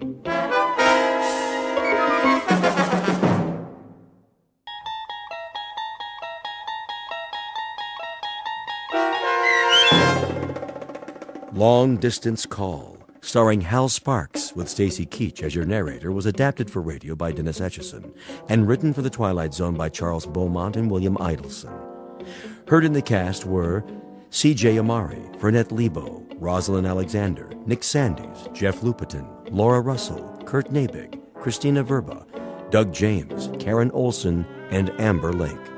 This copyrighted radio series is produced and directed by Carl Amari and Jason Mallow for Falcon Picture Group. Doug James speaking.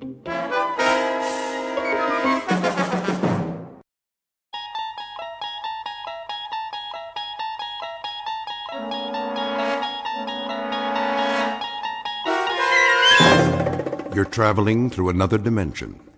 A dimension not only of sight and sound, but of mind.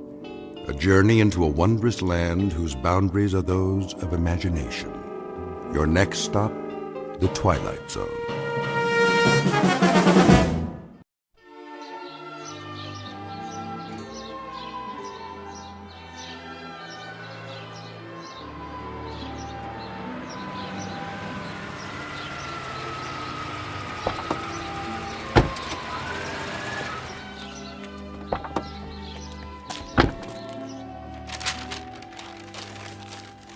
There. Superhero wrapping paper. Billy's going to like this one. Hi, Mommy, we're back. So I see. We picked up a few things. You did, huh? Grandma! Don't bother your grandmother, Billy. She's resting. I want to see her. She'll come downstairs for the party. When? In a little while. I'll call you when it's time. Why don't you go play for now? Just on the patio, though. Okay, Pumpkin? Okay. How is she? Okay, I guess. She didn't want any lunch. The doctor said he'd try to stop by. Maybe we should cancel the party. No, it'll cheer her up. You know how much she loves Billy. But the excitement... She wouldn't want it any other way. Well, we'll make sure it doesn't take very long. I'll go up and see how she's doing. Oh, and there's something in the bag for Billy. Mother asked me to get it. If you have a chance, maybe you could... I'll wrap it up. Thanks, Sil. I'll be back in a minute. Take your time, honey. But I think she's asleep.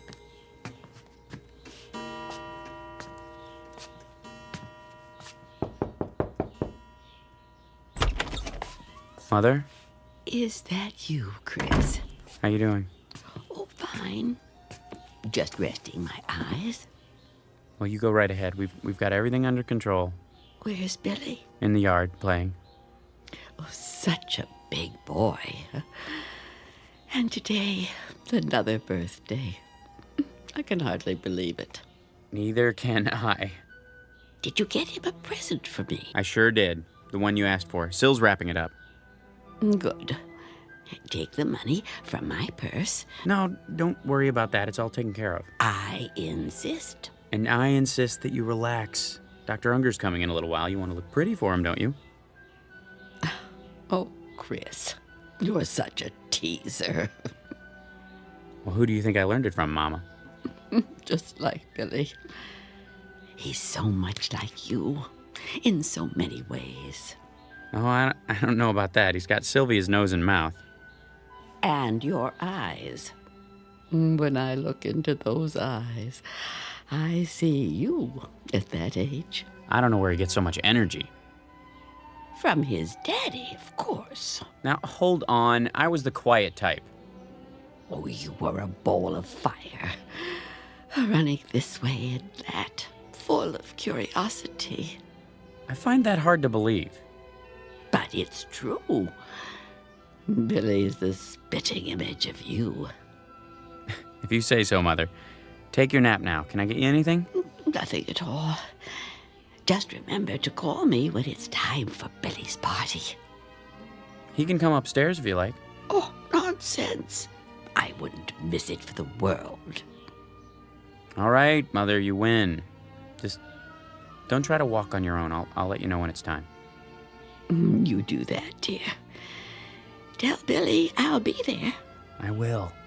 Now get some rest.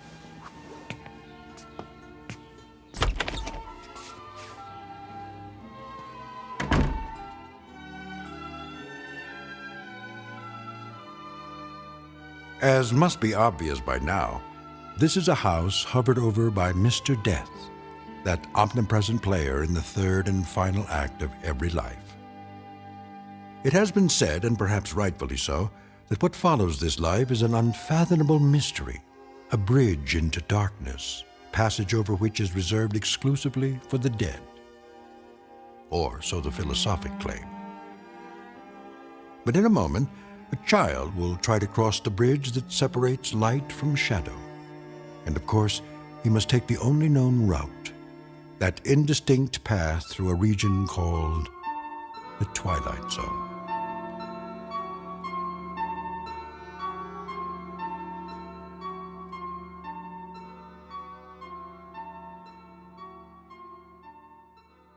And now, The Twilight Zone and our story, Long Distance Call, starring Hal Sparks, with Stacy Keach as your narrator. That's enough for now, Billy. I like the way it sounds. Can you help me set the table for dessert? Is it time yet? Almost. Where's Grandma? Well, you know, she wanted to come down, but she's awfully tired. You understand, don't you? You're a big boy now. But I want to see her. Maybe in a few minutes. Daddy's just gone up to... There she is. Chris, watch your step, honey. Why is Daddy carrying you, Grandma? Because she's light as a feather. I've got your chair ready. You go to so much trouble. Mother, you've got to follow the rules of the house. And today, the rule is, the moment Billy opens his presents, you're going back upstairs. That's fine, Chris. I always follow the rules, except when I don't agree with them. Hi, Grandma. There's my little angel. Mother, the doctor told you not to exert yourself. I don't exert. Billy is a feather to me. Everybody get ready. Time for the candles. I'll turn off the light. Happy birthday to you. Happy birthday to you. Happy birthday, dear Billy. Happy birthday to you. Go on, son, blow them out. Here it goes. Wait now. You've got to blow out all the candles, or it is no good. Take a big breath, Billy. All of them. Okay. You did it! Did you make a wish? Yes. What was it? I can only tell Grandma. Well, then, tell me. I wish for is... Don't you think we should all hear your wish? That's not the way it works, honey. You know that. It is a secret between the two of us. Isn't that so, Billy? Mm-hmm. And now we cut the cake. Mother, let Syl do that.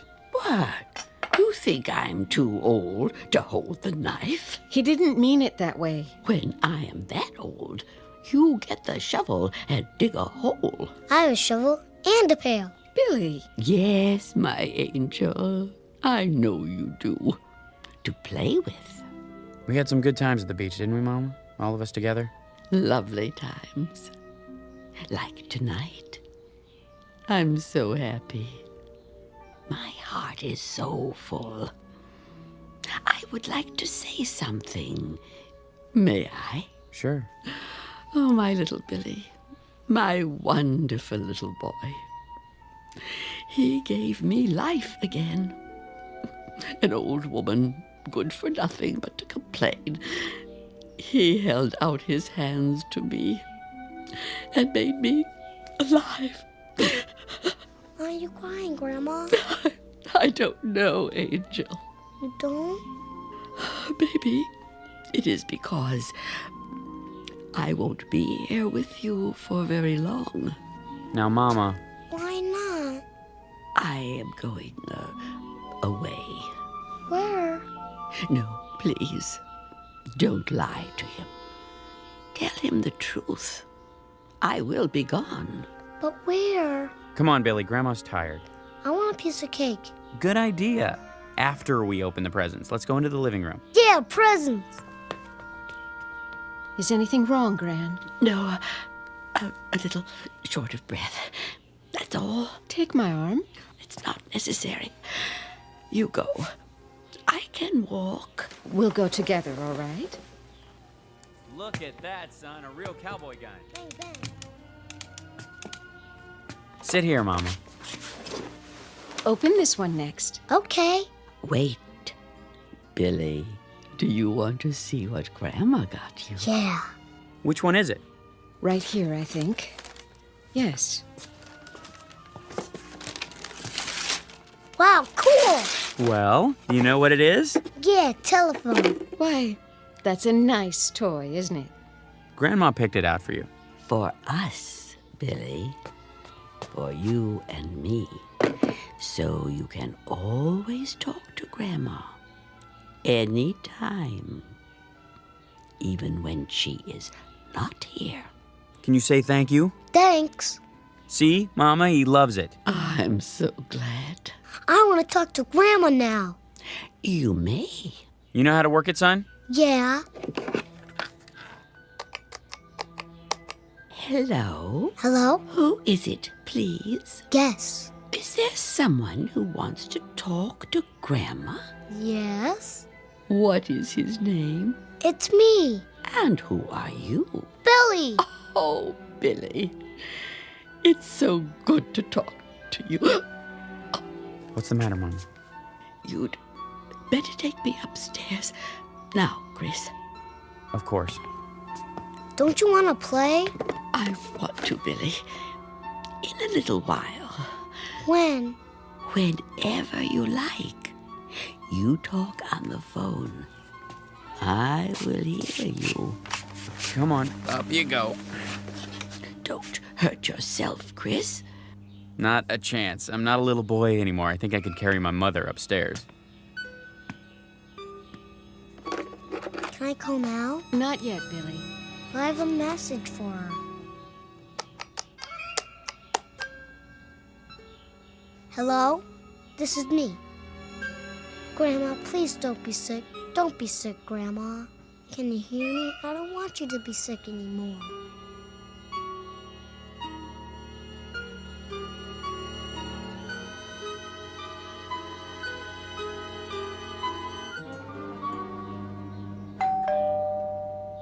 Someone's at the door.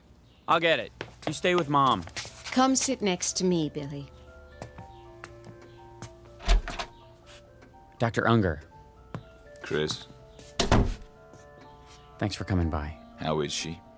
The same. Sylvia, Hello, Doctor.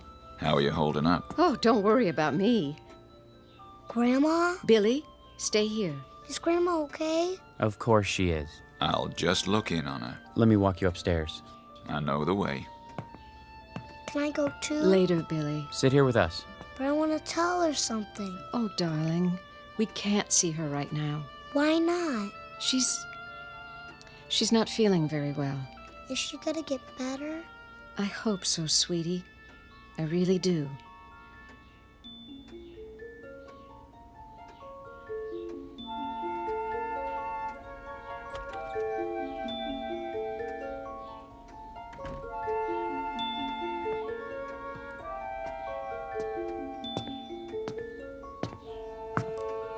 She isn't in any pain. Can we see her? I wouldn't advise it. Not that it would hurt her, but, well, I doubt that she would recognize you. Oh. We'd recognize her. All right, Chris. Just don't stay long. Me too. Isn't it your bedtime? I want to say goodnight to Grandma. Billy, try to understand. Grandma's sick. Why don't you wait until she's well? I want to see her now. Billy, don't. If I may make a suggestion. Yes? If he wants to see her, this might be the time.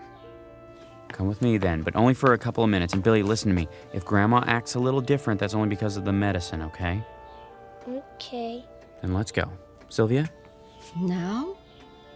Do you think... I think we better.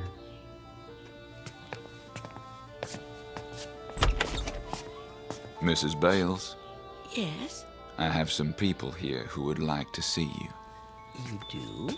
Go on in. I'll wait in the hall. Hi, Mama. What? Grandma, My angel. are you sick, Grandma? Not anymore. Then why don't you get up? Billy. How you doing, Mama? Who are you? Who am I? I don't know you.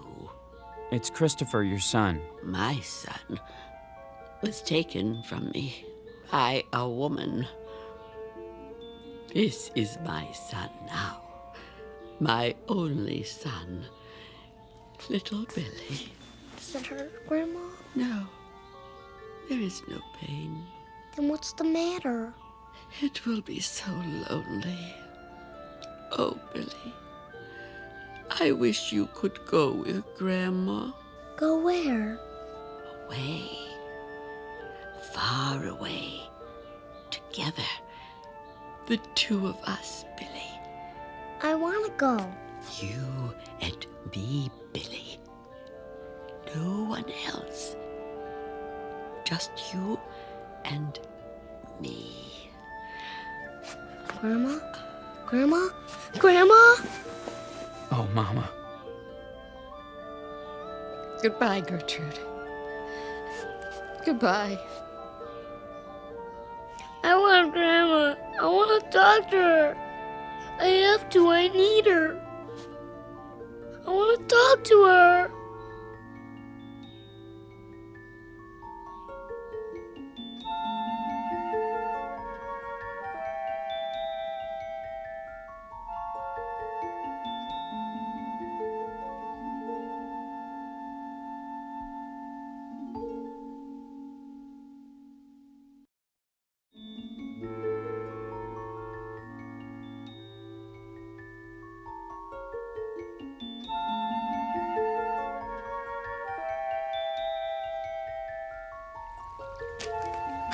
Hello, fishies. Do you want to play with me? Billy? Billy, where are you? There you are. Didn't you hear me calling you? No. You know you're not supposed to be playing out here all alone. Why not? I don't want you so close to the pond. What were you doing? Nothing. Billy? Looking at the fishies. It's getting cold. No, it's not. I think you'd better come in now. Don't you want some lunch? I'll make you a cheese sandwich and some hot soup. Come on. I want a hot dog. All right. A hot dog, then. Why don't you wait in the dining room? I go upstairs. Why? I want to go in my room. Okay. I'll call you when it's ready. Oh, Chris. What's the matter? Billy. I heard you calling him. Where is he? In his room. You all right? I hope so. What do you mean? He's been walking around in a trance all day. He misses her already. You know how close they were. Yes, I do. Why do you say it like that? Like what? Come on, Sil. Well, why don't you admit it? They were too close. She was his grandmother. You and I know that. But you heard what she said. What? She called him her son. Her son, Chris. She didn't mean it. Didn't she? No, of course not. For heaven's sake, Sylvia. She was full of sedatives. She was dying. I'm sorry, darling. I'm sure you're right. It's just that... I guess we're all upset. We'll get over it. I know you will. Because you're strong. I do understand how hard it must be for you. I don't have a choice. But... how strong is Billy?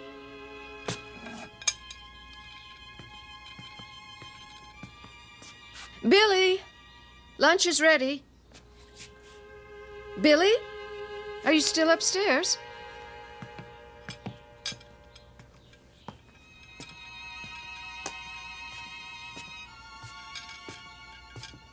Hey, Grandma. Let's come and play with you. What? Cold there? I'm having a hot dog for lunch. What are you having? No, I couldn't do it. Mommy got me. I was gonna but... Going to what? Bye. Who were you talking to? Grandma. Billy. She says she's lonesome. She wants me to come and stay with her. Can I, Mommy? Can I?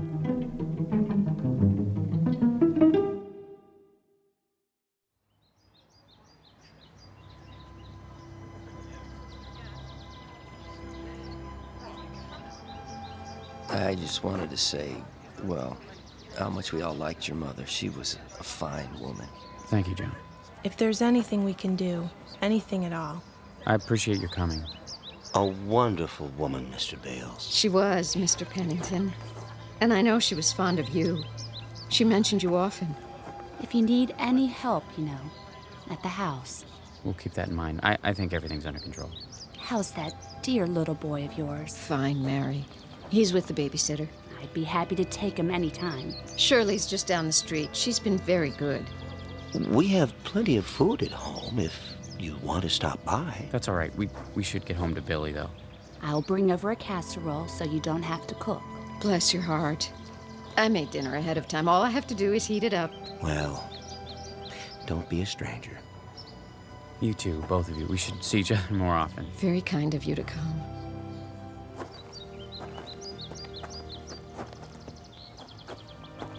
I'm glad that's over. She had so many friends. It was a lovely service, don't you think? You know what I really think? Funerals stink. I know. But it's a way of remembering her. I wanted to remember her the way she was, you know, the way she used to be when she was healthy. Now I'll always think of her like this. How she was at the end. Come on, honey. Let's go home. Billy needs us. Yes, he does. More than ever.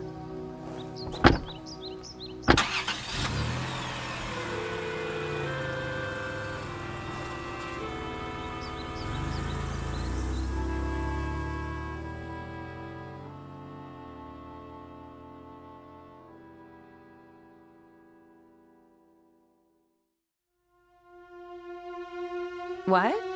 I'm not sure. They went to the funeral. I don't know when they'll be back.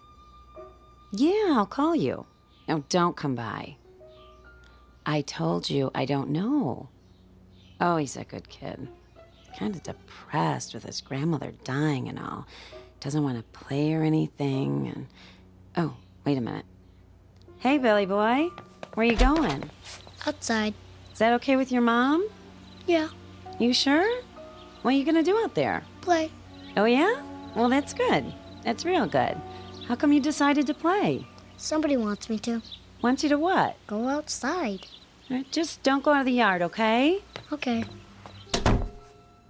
Oh, nothing. He's just going out to play. It's the first time he wanted to do that today. No, I don't have to watch him. He's a good boy. He never wanders very far. He just sits and plays by himself. It's sad. I don't... Wait, what was that? Something's happened. I gotta go.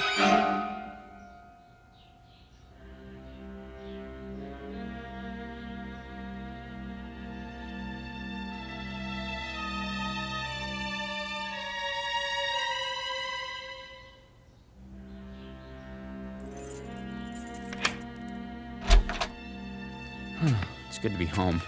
I can take care of things for a while. Why? Wouldn't you rather be alone? That's the last thing I want. Oh, okay then. I'll make us some coffee. Sounds good. Billy? Shirley? We're back. Mrs. Bales? Hi, Shirley. Are you in the living room? Is there anything I should... Oh, Mrs. Bales, Who's this? Mrs. Bales, my name's Peterson, Jeff Peterson. I live down the block. Where's Billy? Sorry to bother you at a time like this. I mean, the girl told me about your mother-in-law's funeral. I'm very sorry, but, What's happened? Well, it's about your boy. Billy? What about him? He's all right, Mr. Bales. I put him down for a nap about a half an hour ago. Then what? What about Billy, Mr. Peterson? Well, now, I sure hate to say this, but, your son almost got himself killed this afternoon. What? He ran right out in front of my car, from nowhere. Lucky thing I'm a cautious driver, Mr. Bales. If I wasn't, he might have... Billy! Billy never plays in the street. He never leaves the yard. I know. That's why I didn't mind when he wanted to go out. What happened? Well, there wasn't any sense in putting on the brakes. He was too close, so I cut the wheel as sharp as I could. Just in time, too. Couldn't have missed him by more than a few inches. Not a scratch on him, I'm glad to say. It wasn't my fault, Mr. Bales. Honest. All right, Shirley. Apparently it wasn't anyone's fault. Anyway, Mr. Bales, if I do say so, I think you better have a talk with your boy. He's sleeping. Oh, he's fine, just like I told you. A talk? Why? Well, when I saw that he was all right, I asked him, why'd he do a crazy thing like that, running out in the middle of a busy street? He said, somebody told him to. Somebody told him to? Who? He didn't say. You know I wouldn't tell Billy to do a thing like that. Who else did he talk to, Shirley? No one. All day long, he just sat in his room playing with the telephone. Chris? You believe me, don't you? Yes, I do. Chris. I'm sorry it happened, Mr. Peterson. Don't be sorry. Be glad. The boy's safe.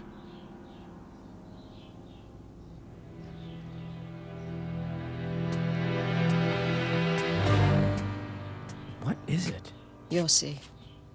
Well, he is all right, isn't he? He's not really asleep. He was faking it. Oh, for crying out... Listen. Listen to what? He's talking to... That's enough. Hi, Daddy. Hey, Pumpkin, we're back. Would you tell me something? Sure. What's this running in the street business? Billy, you know you worried us. I'm sorry, Daddy. Well, why'd you do it? I don't know. Billy? Who were you talking to on the phone just now? Nobody. I asked you a question, young man. Don't fib to me. Who were you talking to? Nobody. You'll tell me, you hear? Oh, no. Sylvia, let go of him. All right. Let's see what you can accomplish, which so far is nothing. Mommy hurt me. She didn't mean it. She doesn't like Grandma, does she? Of course she does. She's just upset. Why? Billy, I've got to tell you something. I want you to try to understand, okay? You're a big boy now. What? You won't be seeing Grandma anymore. She didn't go away like we said. She died, Billy. Do you know what that means?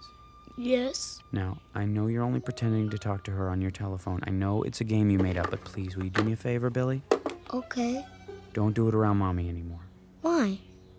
Because, well, just because. I'll explain it to you someday. Deal? Deal. Okay, I'm gonna go talk to Mommy now. See you in a little while, okay? Okay, Daddy.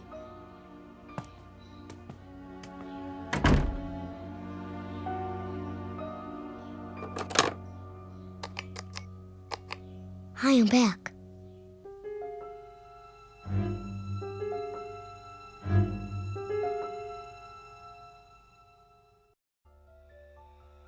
All finished in the bathroom? Hmm. Shall I turn out the lamp? What? The light. Do you want it off, or do you want to read for a while? Yes. Yes, which? Whatever you like. Oh, Chris. It's not what I want, it's what you want. I don't care. Please, don't shut me out. Sorry, I was just thinking. I know. Sil, Yes? Sil, I know how hard it was for you. What you went through these last weeks and months, you did more than anyone. But I hope you understand. Understand what? My mother didn't mean any harm. I suppose not. It's the truth. She had 2 other children before me, and she lost them, and she couldn't let go. I was all she had. Except for Billy. Billy was me again. At least as far as she was concerned. A chance to go back, to pretend that none of the years had happened after Dad died. I know it wasn't right or fair to you, but honey, believe me, whatever she did out of love. Love for whom? What does that mean? I'm sorry, I didn't mean it the way it sounds. Really, I didn't, Chris. You're trembling. It's cold. Pull up a blanket. Let's get some sleep. Yes. It's been a long day. The longest.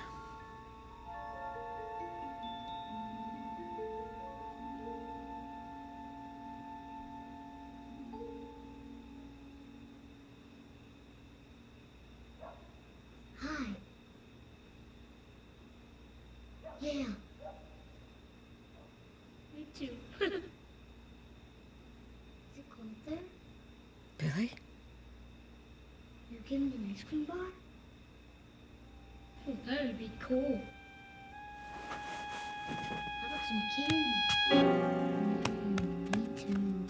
Me too. No! I won't have it! Mommy!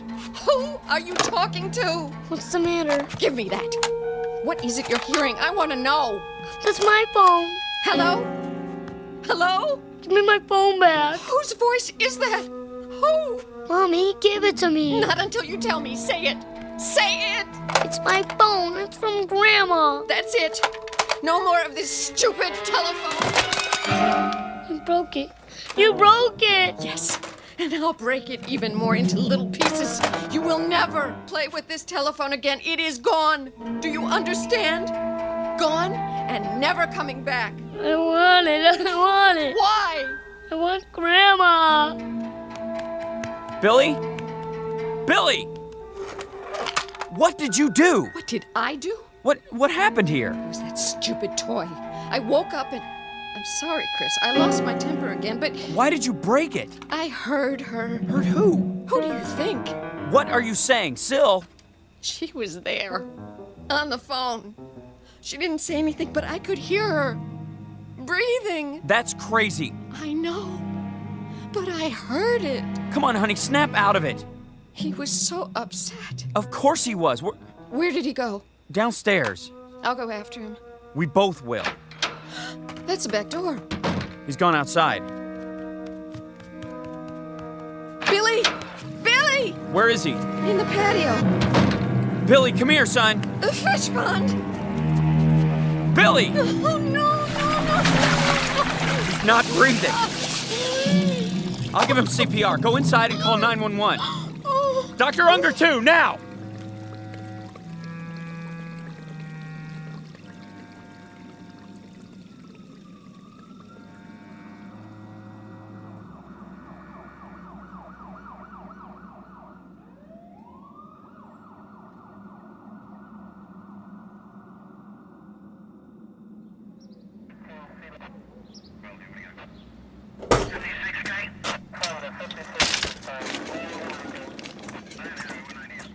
Lift him.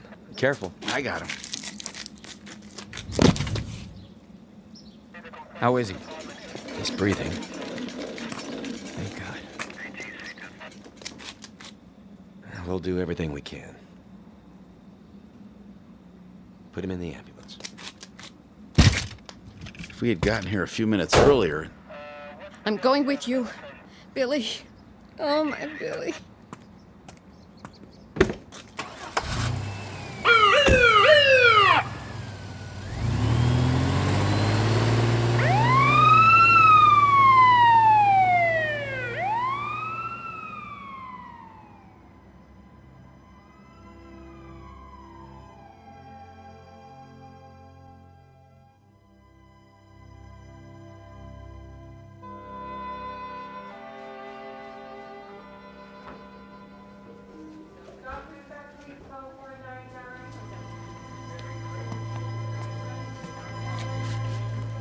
Excuse me. Yes? My son, the little boy. Oh, yes, Mr. Bales. How is he? He's out of IC. They're moving him to a private room. Is he conscious yet? I'm afraid not. I brought some of his things. He's gonna come out of it, isn't he? We're doing everything we can. My wife's having a hard time. The doctor will be here in a minute. He'll give her something. Please tell him to hurry. Now, if you'll wait over there. Yes, of course.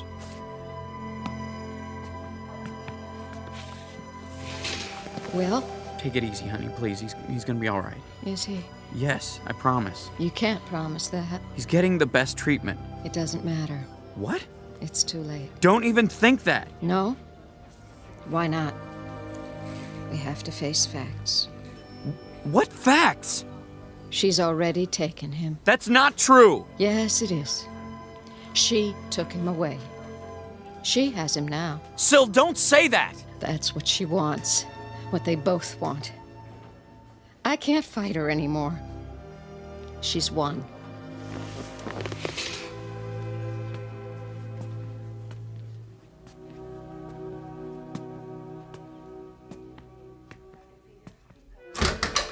Just a minute, sir. Is this room 511? Yes, but no visitors are allowed. I'm his father. I brought some of his things. You can leave him with me. Give me a minute with him. Well, just a minute, until Dr. Unger gets here. Hi, Pumpkin. It's Daddy. Can you hear me? You're gonna be all right, you know. I swear you are. Why did you do such a crazy thing? Going in the fish pond. Mommy and I will take care of you from now on, you'll see. She doesn't mean to get you all upset. She's sorry. She's so sorry. She only meant you don't need that telephone anymore. It was Grandma's idea, but I'm the one who got it. I shouldn't have listened to her. Grandma's at peace now. You have to accept that. Please, Billy, try. She didn't want you to do anything like that, I'm sure of it. Anyway, I brought your telephone so that I can use it one more time, okay? Just once, and that's it. I have to try. You hear me? I know it's silly, but I have to. It's the most important call I've ever made.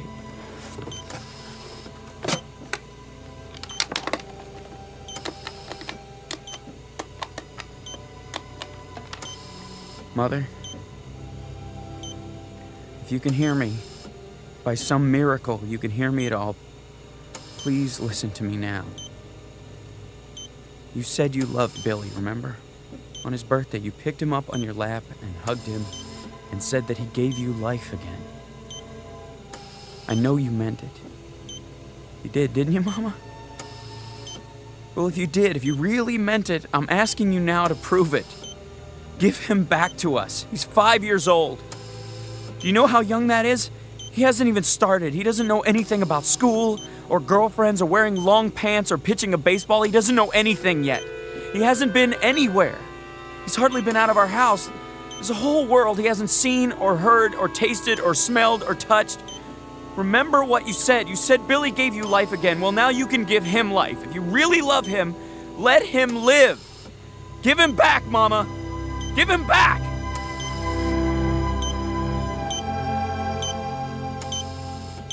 Nurse! Nurse!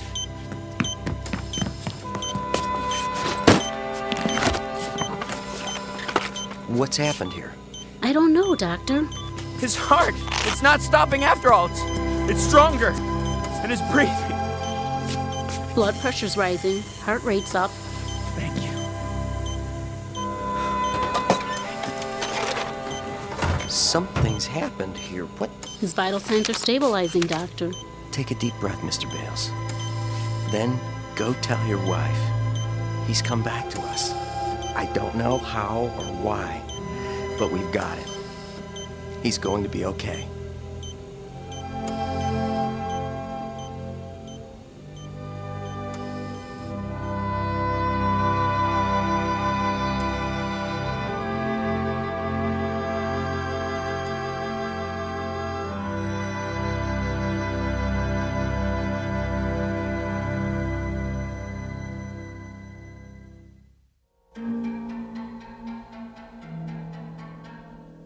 A toy telephone, an act of faith, a set of improbable circumstances, all combine to probe a mystery. To fathom a depth, to send a facet of light into a dark after-region. To be believed or disbelieved, depending on your frame of reference, a fact or a fantasy. A substance or a shadow. But all of it very much a part of the Twilight Zone.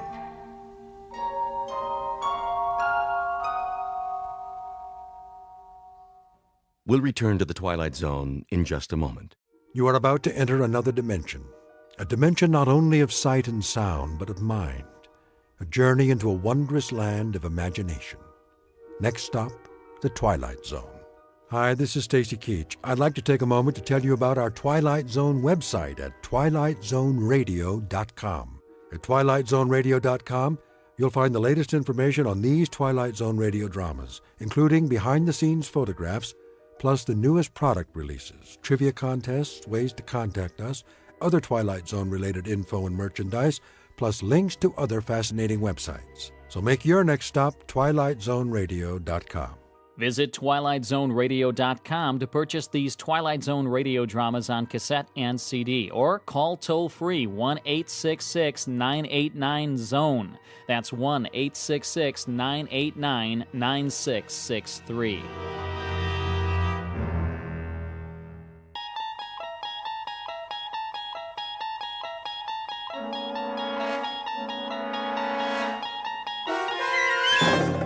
You unlock this door with the key of imagination.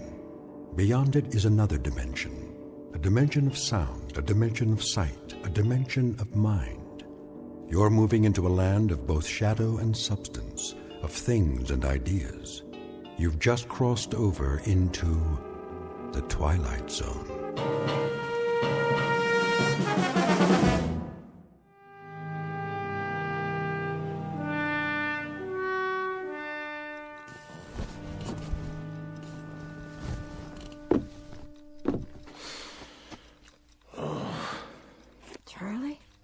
Go back to sleep. It's early. What time is it? I don't know. My watch stopped.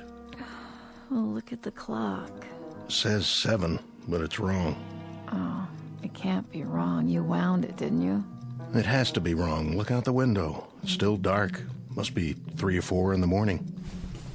When did you turn the light on? I don't need it. Leave it off. So, this is the day, huh? This is the day. Well, if you got 3 or 4 hours yet, what do you have to get up now for? Can't sleep. So, I thought I might as well go over to the jail. You know what I think? What? I think you're crazy. If it really is the middle of the night, you're crazy to get up now. What's so special about today? Ella. Just about hanging a little? I said, why don't you go back to sleep? Why don't you? There's going to be all kinds of excitement today, reporters and everything else. You're the one that could use some sleep. Bring breakfast over about 8:30.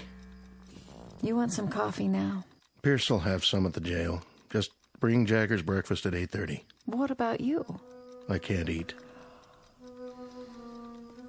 What time did you string him up? Ella. Well, you know what I mean. What time does he get hung? Hanged. That's what I said. What time? When you're talking about an execution, Ella, the word's hanged. It's at 9:30. And you know something? I hope they stay away. I hope everybody stays away, not just the reporters, the whole town. Because when I think of a bunch of cold-blooded gawkers who get their jollies from watching a boy die, I want to... Well, why shouldn't they? Why shouldn't the whole town turn out to watch it? Including you? I haven't decided yet. Why would you want to see a thing like that? Why would you even think about it? Because if anybody deserves it, he does. Dirty little animal. I'm leaving now. I understand that after the neck breaks, they only feel it for a couple of seconds. Well, it ought to take more time than that, Charlie. For what he done, this is a mighty easy way to pay it off, don't you think? Easy? To get strung up by the neck? All I can say is you have a funny view of what's easy and what's hard. Just remember to bring his breakfast over. Hey, Charlie. How does he want his eggs? Edible. They're the last ones he's gonna eat, so do one thing for me, will you, Ella? Make them edible.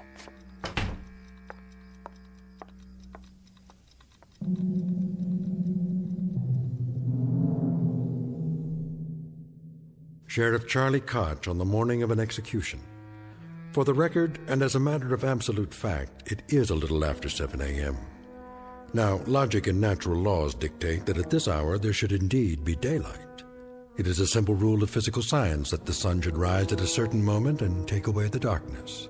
But at this given moment, Sheriff Charlie Koch, his wife Ella, a condemned man named Jagger, and everyone else in this small, inconsequential town are about to find out that there are some causes and effects that have no precedent, except in the Twilight Zone. And now, back to our story from the Twilight Zone. I Am the Night, Color Me Black, starring John Ratzenberger with Stacy Keach as your narrator.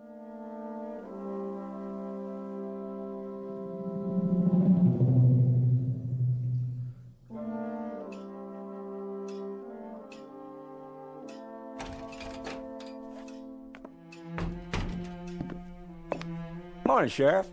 Pierce, anything doing? Nothing much. You sure? Yep. Take your feet off the desk. Sure thing, Sheriff. Glad you finally made it. This ain't the day to be oversleeping. You tell me all about sleeping, Pierce. You're the expert on that. Hey, don't get me wrong. I mean, I ain't complaining. You ain't complaining, but at 2 or 3 in the morning, you've had a 4-hour shift. And, buddy, that doesn't break anybody's back. 2 or 3 in the morning? What have you been drinking? It's 7:30. Then why is it pitch black outside? What are you talking about? Take a look.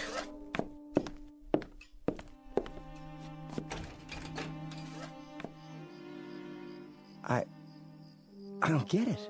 What don't you get, Deputy? That some men can't sleep and get up early?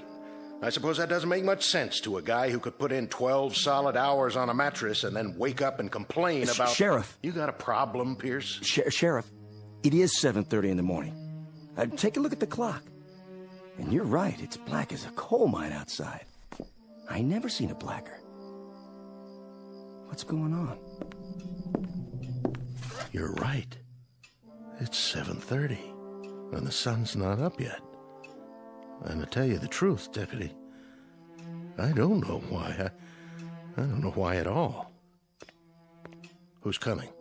I can't see yet. Everything out there looks the same. Black as the ace of spades. Morning, Colby. Sheriff? How about that? You see it out there? Of course I saw it. Any sign of the sun? Not a speck. You gonna run an extra in that paper of yours? If I get the time. I've been answering the phone since 6 in the morning. One fella says that the electricity's gone off in the whole town. Well, I can see that's not true. Another one says it's already tomorrow night. I like that. Well, what do you think? Oh, hold on, there's more. The president of the January graduating class of our local school, who majors in physics, tells me it's a phenomenon caused by sunspots. Now, you're well versed in law and order, Sheriff Koch, keeping the peace, in other words. So I'm here to ask you, what's your theory? I wish I had one. It's almost 7:45 in the morning. Daylight should have come 2 hours ago. Maybe a storm's on the way. Big whopping storm, the kind that covers up the whole sky. Possible, I suppose. Storms don't bring this kind of darkness. Anybody call the state capitol? Oh, yeah. In between reassuring people that this is neither an interplanetary invasion nor the end of the world, I placed said call myself. And? Oh, things are normal there. It's daylight, just as it should be. But if you'll forgive the pun, they're as much in the dark as we are. You mean it ain't black up there? It appears that all up and down the state, and across the face of the earth for that matter, we are the only ones who are groping around in total darkness. So, the phenomenon is quite localized, which means we'll have to seek elsewhere for company to share our misery. How's Jagger doing this morning? I seen him. Brought him in a cup of coffee to make sure he was awake. Thoughtful of you. To remind him about what day it is. I'll bet you did. I wonder, how did you occupy yourself as a lad there, Deputy? Torture small animals or just pull the wings off flies? Say, what do you mean by that? Nothing. I don't mean anything by it. So, Koch, can I talk to him? Go right on in. I'm not saying he'll talk to you, but that's the privilege of the press, to try. So he's got an hour and 45 minutes left. What about a priest or a minister? He doesn't want either. As a point of interest, Sheriff, entirely off the record, do you believe Jagger's guilty? Mr. Colby, I arrest people on the basis of evidence. I jail them on that evidence, and I'm responsible for their meals and their health until they get sentenced, executed, or let loose. As to guilt or innocence, it's a matter for the jury, public opinion, and God to decide. And that part of it, thank the Lord, has nothing to do with me. Uh-huh. So, let us all praise God for the morning's impartiality. You just keep them alive until their moment of death. I see. And as for my part, I follow fate around with a small pencil and a notebook and make a record for posterity of how he died and why he died. But neither one of us has any guilt to share for the fact that he does die. How perfectly convenient for us. He's guilty as hell. He fired buckshot into a man's head, a real decent, upstanding man, and today he's going to pay the price. He's going to hang for it. And man, oh man, his justice going to be served up deluxe style this time. Pierce, why don't you shut your mouth? I got a right to an opinion. Oh, you do, Deputy. Indeed you do. There are just a couple of disturbing facets to this particular case. Like what? First, that the murder victim was not a decent man by any stretch of the imagination. Hey, you're talking about the dead. He was a cross-burner and a psychopathic bully who attacked the man you've got locked up in there. Well, that don't matter. Go on, Colby. I want to hear this. Second, Deputy Pierce here saw it happen and then perjured himself. Now, wait a minute. Let him finish. That's the word, all right, Deputy. Perjured. You said that Jagger shot him from across the room. Well, no such thing could have happened according to the records I saw. The murdered man had powder burns all over him. So what? Oh, you tell me how a man can get shot from 10 feet away and still have powder burns on his skin. And by itself, that might not have proved self-defense, but it would have supported Jagger's story. It would have at least raised some doubts in the jury room. If they had heard it. I wondered about that myself. Did you, Sheriff Koch? Well, you saw the body, didn't you? I saw it. But I didn't hear any comment on those powder burns when you gave your testimony, or did I miss that? I answered the questions they asked me. Oh, don't feel singled out now, because your courageous editor who covered the trial from start to finish, he just didn't see fit to include that insignificant little detail in any of his news stories either, now did he? Even though for some reason he knew at the time that he was being very, very selective about what he wrote and what he didn't write, about the truth, in other words. Which is what a trial is supposed to be, a search for the truth. So, when you get right down to it, you're quite right, Deputy. Justice is being served on a platter with its tongue cut out, just like the carcass of any dead animal.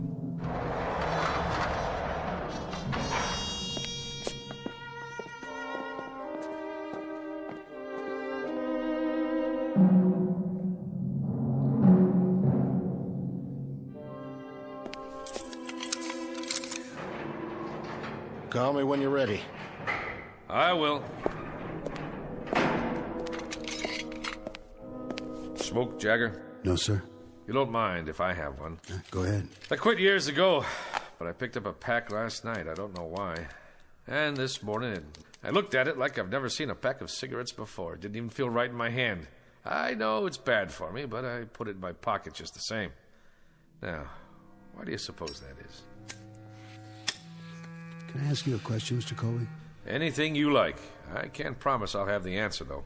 I was just wondering, what kind of day is it? Oh, you're not going to believe me, even if I tell you. Rainy, huh? No, it's not bad. A little chilly. The main thing is, it's still dark. How do you mean? It's still black as night outside. The sun never came up. Close to 8 in the morning, and not even a little bit of daylight. God, come on. Don't kid me. I'm not. Why would I? What reason would I have to lie to you? Well, this place doesn't have any windows, so I guess it could be Christmas Eve or the 4th of July, and I wouldn't know the difference. Jagger, do you have a religious affiliation? No. Anybody you want to see? Nobody. Anything you'd like to say? Anything at all? Nothing. No priest, no friends, no comment. What do you have? What do you think, Mr. Colby? Not much, that's what. I mean, I've got a little over an hour, and I've been thinking that I'd like to rip these bars apart and get out, same as you would. Or maybe, just save everybody the trouble and hang myself in here. But I haven't got the strength for one or the guts for the other, so I'm just sitting here and waiting.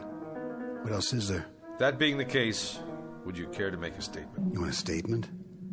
Is that what you came here for? Look at it this way. I don't think anybody should leave the Earth without a comment. You, me, or anyone else. Oh, well, now that sounds like a reasonable request. Considering that you're not the one who's leaving. I'm serious. I'm giving you the chance to say anything you want. All right, then. I'm guilty, Mr. Colby. How's that? That should let you off the hook. And that's supposed to mean what? That's supposed to mean that you're on the side of the good guys. You know. There have to be good guys and bad guys. That's the nature of man. Well, I'm the bad guy, okay? Worse than that, I'm the troublemaker in town. The one with the causes and the banners. I'm the idiot. The fool. I tried to be his brother's keeper. You understand now, Mr. Colby? It doesn't matter whether I do or not. I want to hear what you think, on or off the record. Anything I say, you're going to write it down and put it in that little newspaper of yours, aren't you? Not if you don't want me to. How would I know if you did or you didn't? I don't have a tape recorder on me. See? My notebook's in my pocket, and so is my pencil. If I did put it in my paper, what good would that do me? As a matter of fact, it would do me some damage. Because I didn't speak out about the case. I kept silent. Not even an editorial. So I can't very well change my stripes now, can I? I said all I had to say in court. But nobody listened. Well, I'm listening. We're two men talking here. If you say it's private, that's how it stays. What difference can it possibly make to you now? I have to know. Can you understand that? I have to. You think I know? You were there. You got one of those cigarettes? Right here.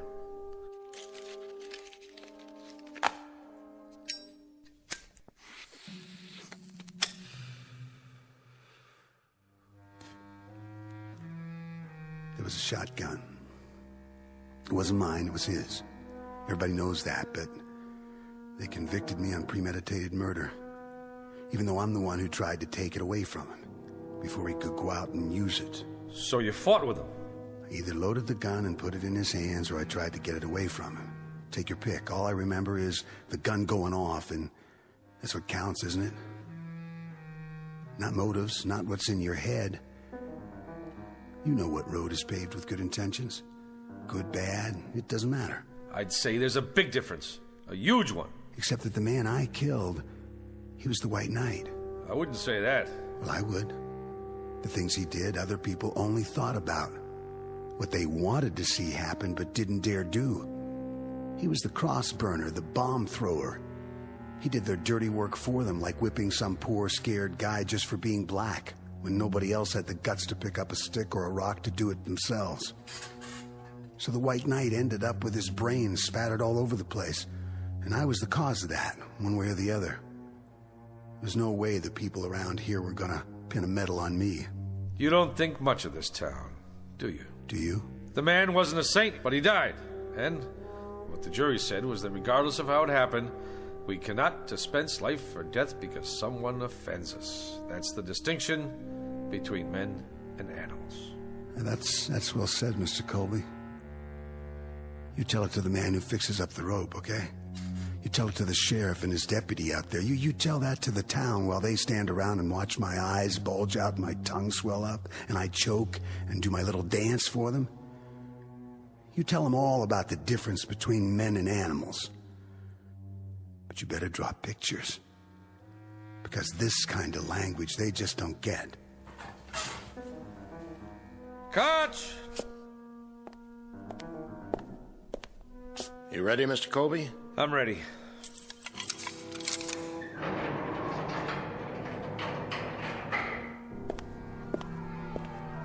A lot of commotion out there. I guess they just can't wait. That's not it.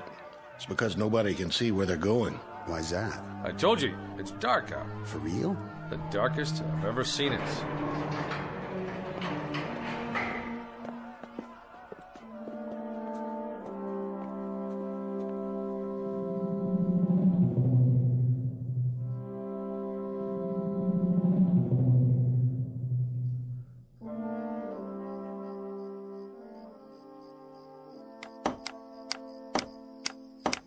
Get the crossbar on there real good. I got it, officer. And the rope. Make sure it's fixed right. Don't want it to break now, would we? No, sir. Could you point your flashlight up here one more time? You got it. How's that? Looks A-okay from here. You done real good, boys. Boss? What?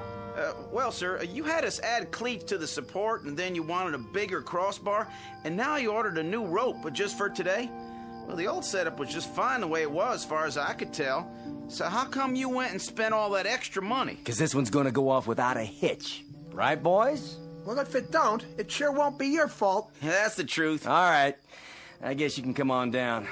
We gotta test it one time. Sure thing, boss. Now, when I say pull, you drop the sandbag. Yo. All right, then. Pull! That got her. That got her good, didn't it, boys? Yeah, boss. It sure did. Who's there? Easy, Pierce. Looks like everything's in working order. Yep. That'll take care of him. Sure it will. But I'm still worried about one thing. And what's that? Exactly who or what is going to take care of us.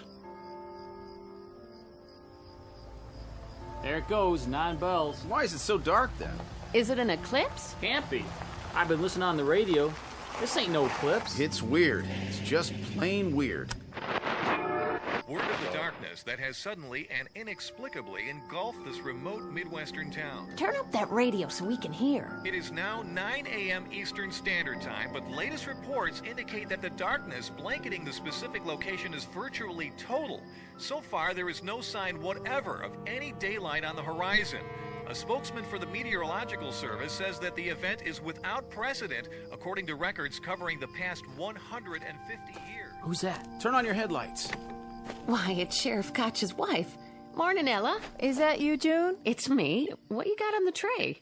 Breakfast. Oh, aren't you the one? Fixing a nice hot meal for your man. Well, it's not for Charlie. Who's it for, then? For him. You don't mean... Afraid so. For Jagger. What did you go and waste good food for? He don't have no right. He don't even have time to eat it. It's the law. The law? That's what my husband says. Anyway, I can help carry out the letter of the law. I'm glad to. It's my duty. Ella? Over here, Charlie. Just bring it on inside. I'll be right there. Excuse me.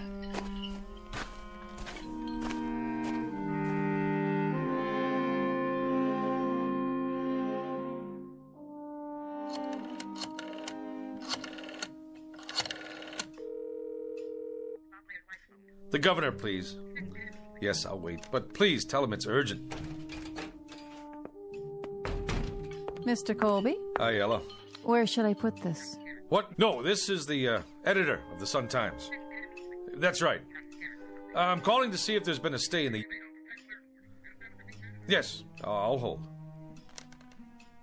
What do you have there? Charlie said to bring it. Breakfast? For the condemned man. I guess you can just take it on in. To the cell? The hall door is open. It's right down there. I know where it is. Charlie said to fix a plate of eggs. He didn't say I had to spoon feed it. Yes, well, of course, if he's on the phone. He's not? What do you mean nobody called? No, listen. After the automatic appeals, there's always a request to the governor's office for a stay while they argue it before the circuit court. Morning, Mrs. Koch. I thought that was you. Yes, I'll hold. Thanks for bringing the tray. Just in time, too. I wouldn't want it to go to waste. When did you make these eggs? When? They're cold. Well, that's not my fault. You could at least have brought them on time. Charlie, you listen here. I couldn't drive because there's no street lights, so I walked over. I couldn't even see where I was going. That's just how long it took me. All right. I'll take it into him. If he doesn't like it, he can throw it in the trash for all I care. Well, now, don't do that. I mean, I haven't had nothing to eat this morning. I said I'll take it to him. Yes, I'm here. I see. You sure? That's it, then. All right, yes. Who was that? The governor's secretary. And? No dice. I see. Well, there you go. Sure is a big, fat surprise. No, but I'll tell you what is. It's a surprise that someone can go to trial for his life with a third-rate public defender who's afraid to stand up to the local DA. It's a surprise that no private lawyer somewhere heard about the case and went to bat pro bono. It's a surprise that the public defender didn't even try to call the governor a half hour before the sentence is carried out. And it's a surprise that I didn't give up the ghost on this place a long time ago. But it's not a surprise that you, Pierce, and this whole town are out of your minds with glee over the cold-blooded taking of a life that's about to occur.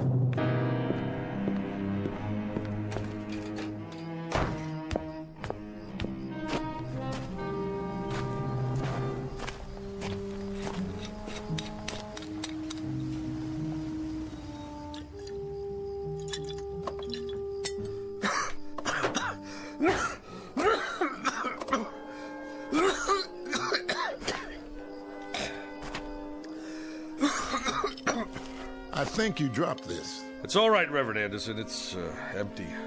Whiskey helps, does it, Mr. Colby? It doesn't hurt. Helps you see things more clearly? Or does it keep you from seeing? You suppose, Reverend, that there's some theological explanation for this morning? Theology? That's for divinity schools. This is a time for faith. Faith in death or in darkness? Maybe if we thought there was a divine act going on here, we could find a way to live with it. God is always with us, whether we know it or not. Is he? Even now. This isn't the first gallows ever built, Reverend, or the last. Won't be the first man to lose his life at an untimely age, and we won't be the last mourners on this earth either. Did you see him? Did you talk to him? Briefly. He wouldn't see me. Wouldn't even let me in his cell. That's a pity. He's a lonely boy. But at least he won't be lonely for much longer. That's the truth. He's going to glory. I'm glad you think so. And you don't, Mr. Colby? It would be easier if I did. But I gave up my faith years ago. Now I'm not sure I ever had it. We all stumble in life, lose our way for a time. But the shepherd doesn't give up. He keeps on looking for us. What happens if the shepherd loses his way too? It must be time. Listen to them. Oh, they want blood. Reminds me of sports fans in an arena somewhere. Yes, a Roman one. How's it look out there? Hard to tell. When they light their torches and storm the jail, I'll let you know. Well, I'd better get the prisoner ready. You're going through with it? Unless something happens in the next 10 minutes, I have no choice. Then I suggest we use this time wisely. And how do we do that, Reverend? There's only one thing left to do. We pray.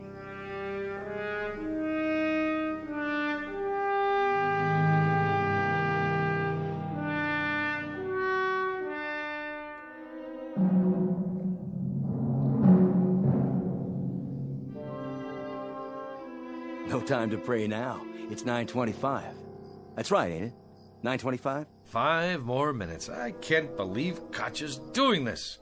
The sun's not up yet. Law says May 25th at 9:30 in the morning. Well, that's what it is. May 25th, and it's pretty near 9:30 already. Quite apart from the fact, Mr. Pierce, that you're not the most sensitive of men, doesn't this morning suggest to you that there's something odd going on, and that perhaps we'd better dispense with business as usual until we find out exactly what it is? You know something? I take an awful lot of crap from you. And just who are you, anyway? A little shot editor of a crummy little paper? That's right, a crummy little paper that crawls along on its hands and knees from one edition to another.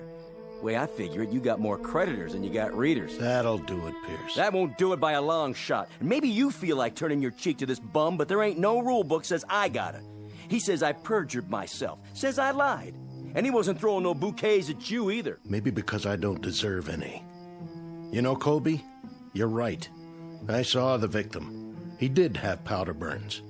And when a committee of townspeople came to me and said there'd be no autopsy, I just bent my head and shuffled my feet and nodded.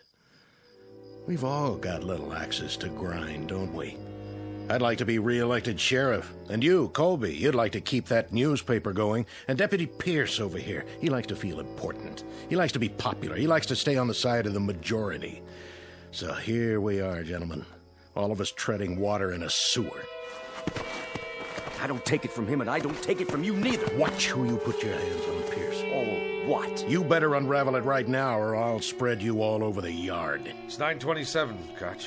Then we better go get the prisoner. At last, Mr. Pierce. A labor of love, huh? You coming, Pierce? Yeah, I'm coming. I wouldn't miss it for the world. I want to see Jagger's face when he gets a look at that gallows. You won't be able to see anything, and neither will anybody else as long as it stays dark out. And maybe that's just as well. Come on! Let's get this show on the road. Hurry it up, Sheriff. Can't wait all morning. There he is. Dirty little murderer. I want to see him choke.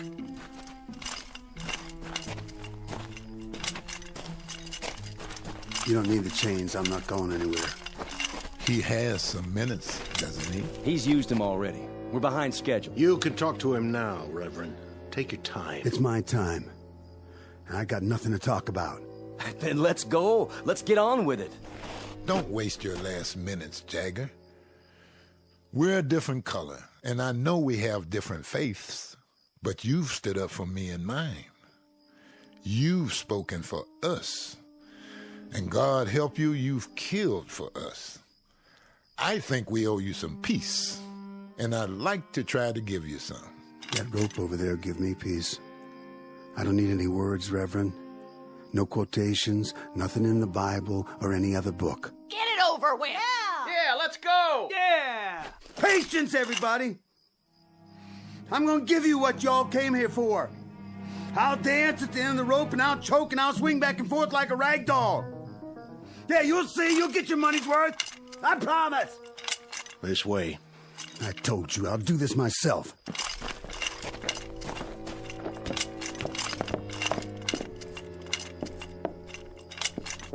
Any last words? Not on your life.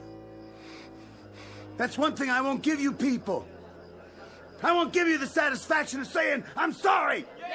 Yeah!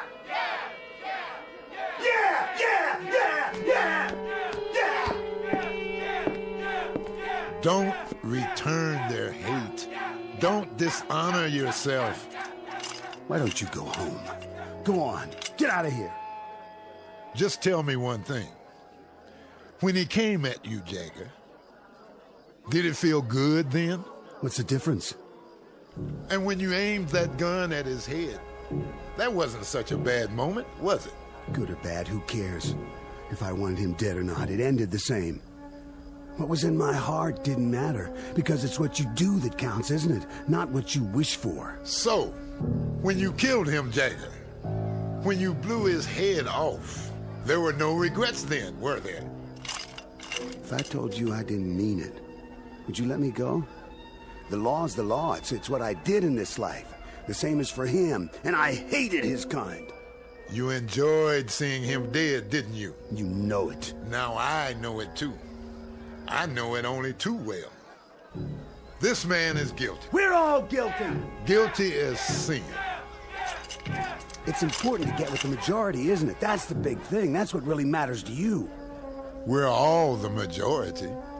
The minority died on the cross 2,000 years ago. You want a statement? I'll give you a statement. Tell everybody that. Tell them they're no better than me. Who wants to put the rope around my neck, huh? You, lady! You want to put it on, mister? Yea, though I walk through the valley of the shadow of death. And who wants to pull the lever, huh? You, Reverend? But you know we're all murderers! I'll do it.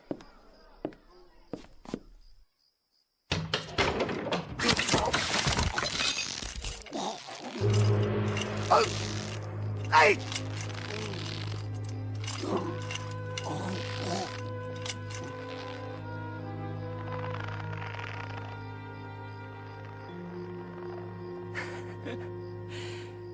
You seen the light, Reverend? You finally seen the light? Have you? Have any of you? In all this darkness, can anyone make out the truth? Look at what's hanging from that gallows. He hated. He killed. Now he dies. You hated. You killed. And not one of you isn't doomed. Not one. Do you know why it's dark? Do you know why there's night all around us? Do you know now what the blackness really is? It's the hate he felt. The hate you've felt. The hate all of us felt. There was too much. There was way too much, and we had to vomit it up, and now it's surrounding us and choking us. So much hate. So much miserable hate.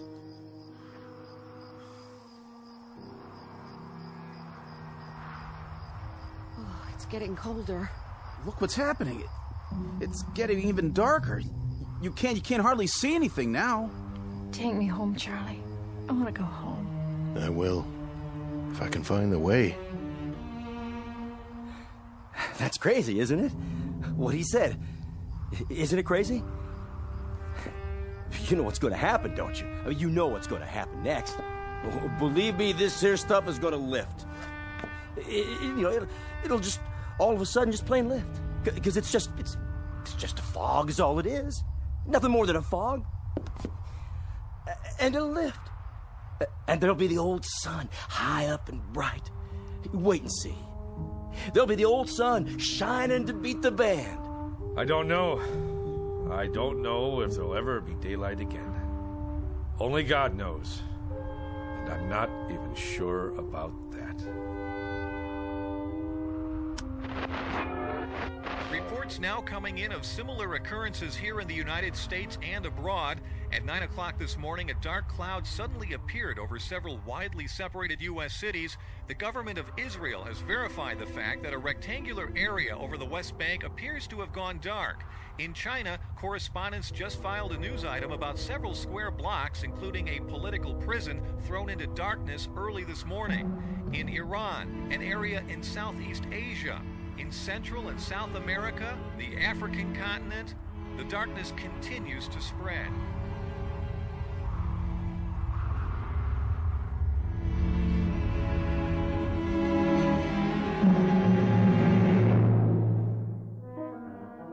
Witness the effects of a sickness known as hate. Not a virus, not a microbe, not a germ, but a very real sickness just the same. Universal and not easily contained. The diagnosis? Highly contagious and unfortunately quite deadly in its effects. Consider yourself forewarned. Don't look for this one in the realm of science fiction, but rather right in front of you, in the mirror. As a matter of survival, you'd be well advised to eradicate it now, right now, before the light goes out, somewhere in the vicinity of your town. A prescription prepared for all within listening range of the Twilight Zone.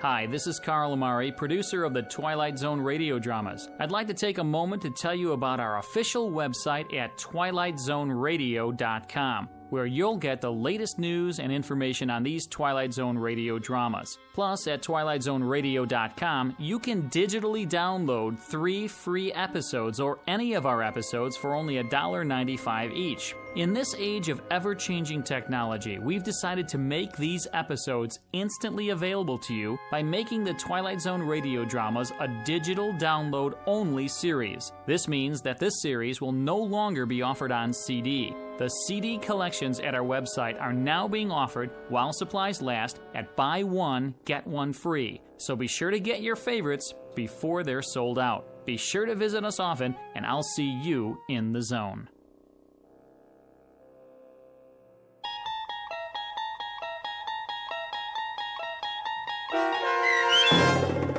I Am the Night, Color Me Black, starring John Ratzenberger with Stacy Keach as your narrator, was adapted for radio by Dennis Etchison and based on a script by Rod Serling.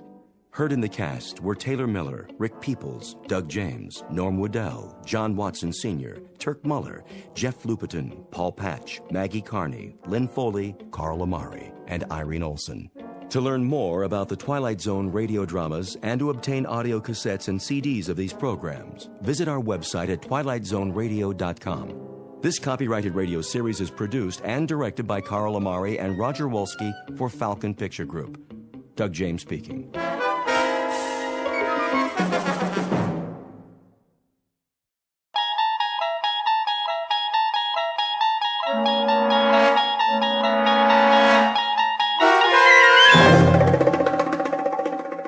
He's Alive, starring Peter Mark Richmond and Marshall Allman, with Stacy Keach as your narrator, was adapted for radio by Dennis Etchison and written for the Twilight Zone by Rod Serling. Heard in the cast were Roger Mueller, Jason Bradley, Christian Stolte, Doug James, Jeff Lupetin, Amanda Amari, Elizabeth Lido, Vince Amari, Alex Sopner, Frenette Lebo, Carl Amari, Kurt Nabig, Peggy Roeder, and Jason Mallow. This copyrighted radio series is produced and directed by Carl Amari and Jason Mallow for Falcon Picture Group. Doug James speaking.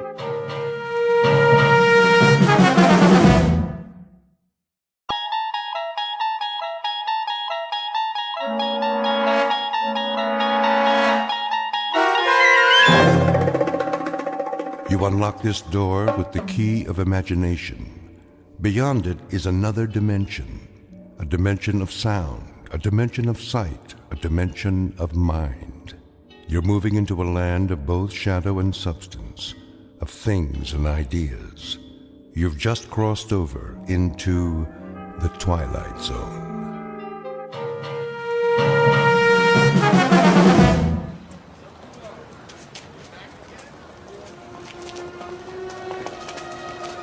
That looks like a good spot. Where? Up ahead on the corner. Yeah, we'll set up some boxes. I don't know. It's perfect, I tell you. All these people taking a walk after dinner, they'll listen. Oh, they'll listen, all right. Just hand out the pamphlets for now. I have to work on my speech. What speech? You don't need one. Just say it the way you say it to us. These people, they don't know what we stand for. So tell them, Pete. We'll make sure they listen. Put the flag up against the building. Which one? Both of them. Ours and Old Glory. The big two. There's some boxes. You can stand on them. I'll go set them up. Man, oh man, this is gonna be the night, huh, Pete? Well, I guess it's now or never. Got that right. How's my uniform look? Here, straighten your tie. The cap, the boots, perfect. You look like a leader. Big time. Go, Pete. Give him a dose of the truth. Hey, mister. Excuse me, little girl. Are you in the army? No army you ever heard of, sweetheart, but you will. My daddy's a lieutenant. Are you a lieutenant? Better than that, kid. A lot better. Now stand back. You're in the way.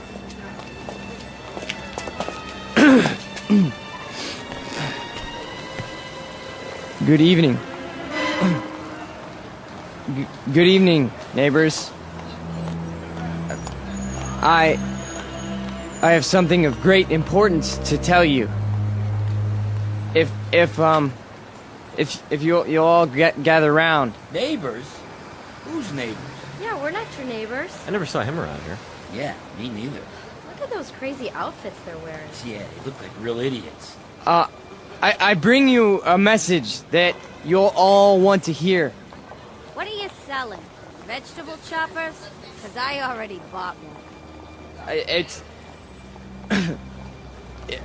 Well, hear me out, folks. Hey, what's with the goopy flag? Yeah, it's got lightning bolts on it. Well, maybe they're looking for a few good men for Halloween. I want to talk to you about international communism and the secret masters of the World Bank. I'm not joking, neighbors. Do you know who's really behind it? Look at our economy. It's falling apart. It's because of the bankers. That's right. The economics of the world, now, then, and forever, have always been the breeding ground for a certain type. An insidious type. The worshippers of the golden calf, whose religion is gold, whose loyalty, first and foremost, is to money, and only money. And we know who loves money more than anyone else, don't we?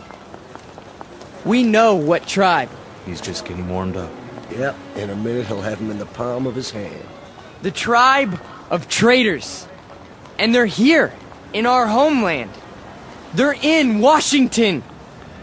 Those swine have captured the reins of government. Yeah, they're rotten apples, and I got an apple for you.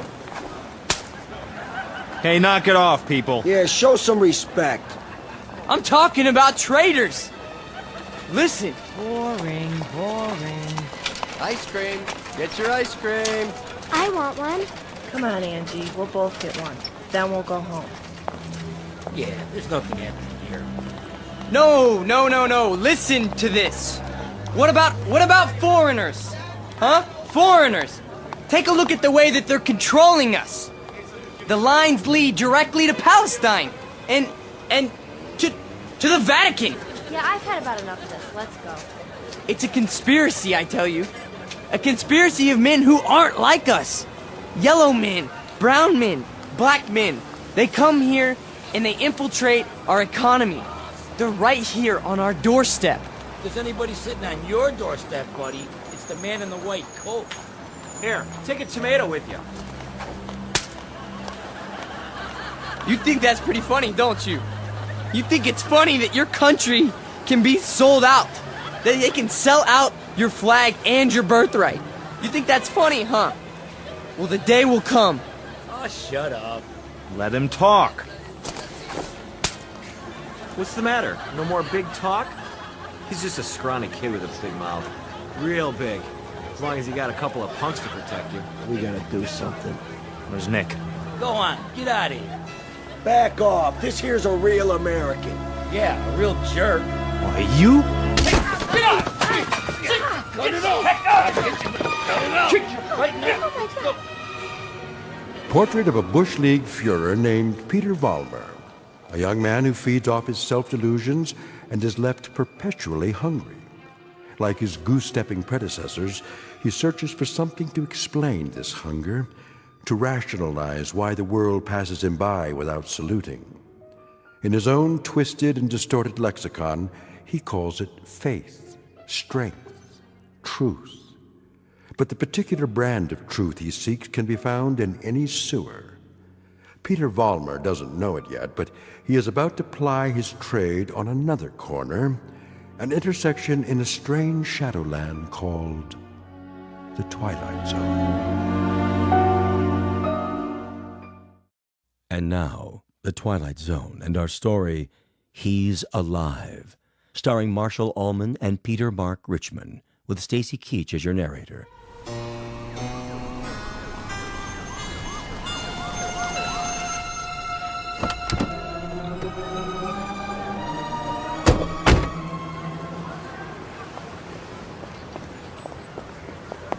All right, folks, break it up. Party's over. Yeah, what's happening here? Looks like the boys in the brown shirts took a licking. No, we got him. We got him good. Said, what are you lying on the ground for? Problem, fellas? It was the communists. The communists did this. What? Which ones are those, Jack?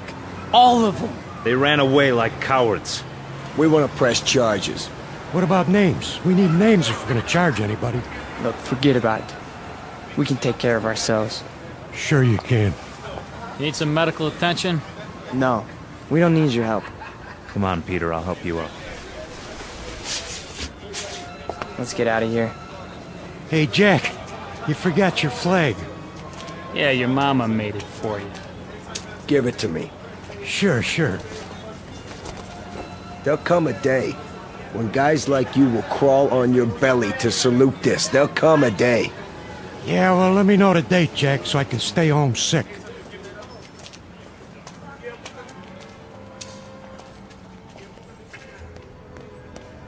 Hey, Pete! Pete! Are you okay? Yeah, we're fine. What are you doing in the alley? They cornered me. Must have been 10 guys on top of me. It was all I could do to get away. You sure that's what happened? Sure, I'm sure. Oh, mean crowd, Pete. You get a hot night, and you always get a mean crowd. Remember when I was telling you that? Remember when I was telling you that every time you get a hot night... All right. Okay, Pete. Okay.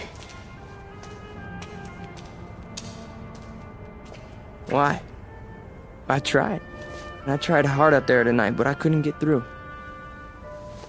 I couldn't get them to listen. Words never come out right. You did good. Real good. Someday they'll listen.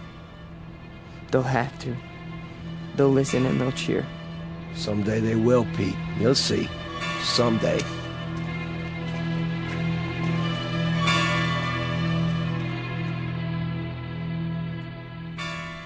Now, hold still. It's only a cut, not a mortal wound. Wash your face when you get home and put some iodine on it. I think you will survive. Now, do you want a cup of coffee? I'd rather have a drink. A drink, is it? May I have a drink, Ernst? I have some wine. Will that do? Yes, please. Very well. You are a man now.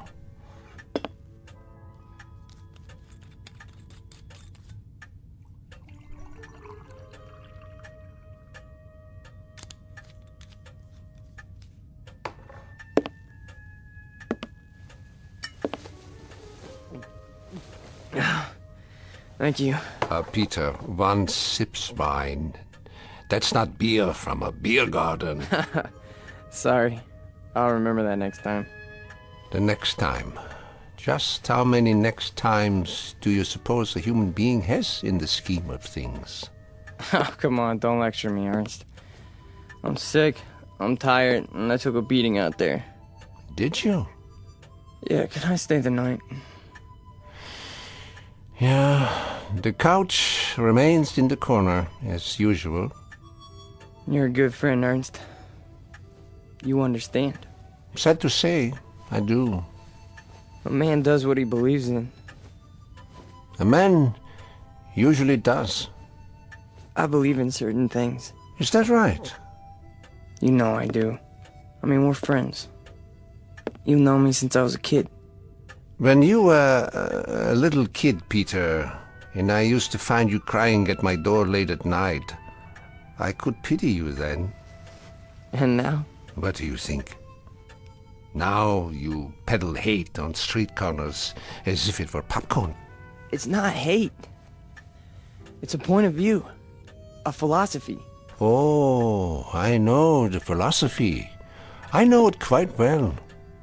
9 years in a place called Dachau. And you know who put me there? Peter Vollmer. What?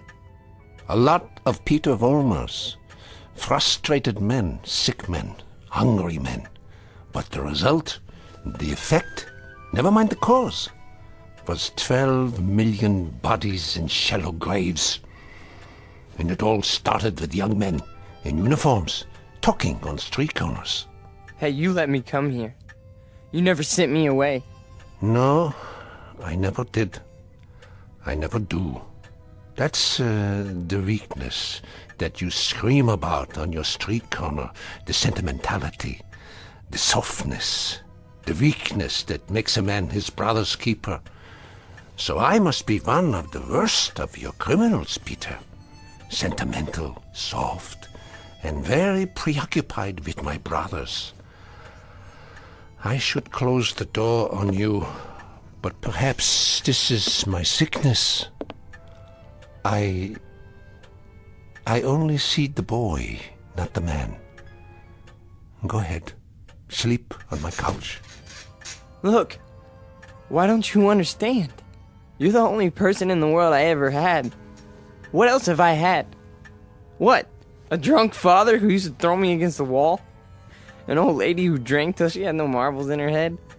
She didn't even recognize me half the time. That's why I used to come over here to your apartment, because, I mean, you were gentle with me, you know?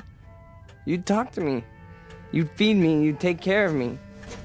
Ernst, you're my real father. Ah, this is the boy speaking again. The little boy with so much fear in him. Yeah, you rest now, Peter. You rest well.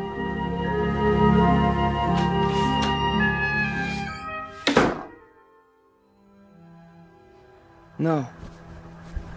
No. No. No. No. No. Wait. Genie.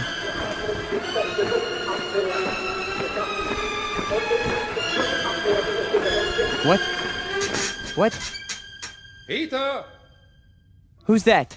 Peter? Who's out there? Who is it? A friend, Mr. Vollmer. A friend? You have need of friends, yeah. Allies. Yeah, come downstairs, Mr. Vollmer. Come down and we'll talk, you and I.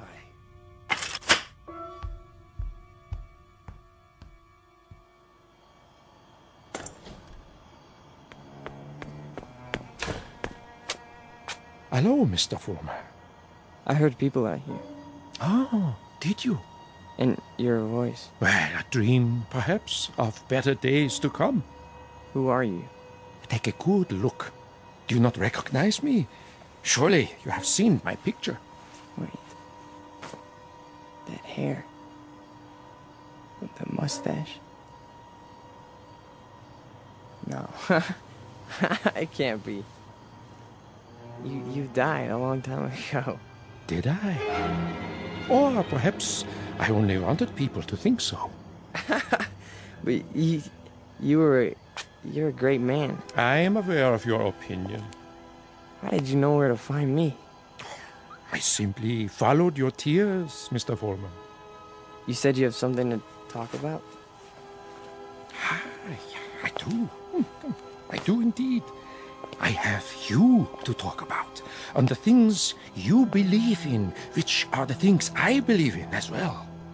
See, your success, Mr. Vollmer, will be my success. Are you interested? I am. I am. Please go on. Good. Then let us start by discussing a most important point. What are the dynamics of a crowd? How do you move them, Mr. Vollmer? How do you excite them? How do you make them feel as one with you? I don't know. I don't know, sir. How? Join them first, Mr. Vollmer. Yeah? When you address them, speak as if you were a part of the mob. Speak to them in their language, on their level. Make them hate the things you hate. How do I do that? If they are poor, talk to them about poverty. If they are afraid, talk to them about their fears. And if they're angry, Mr. Vollmer, if they're angry, give them objects for their anger. But most of all, what is most of the essence is that you make the mob an extension of yourself. Say to them things like, things like this. They call us hate mongers. They say we're prejudiced. They say we're biased. They say we hate the minorities. The minorities. Understand the term, neighbors. Minorities? Should I tell you who the minorities are? Shall I? We are. We are the minorities. That way, Mr. Warmer. See, you started that way. I think I understand. That's right.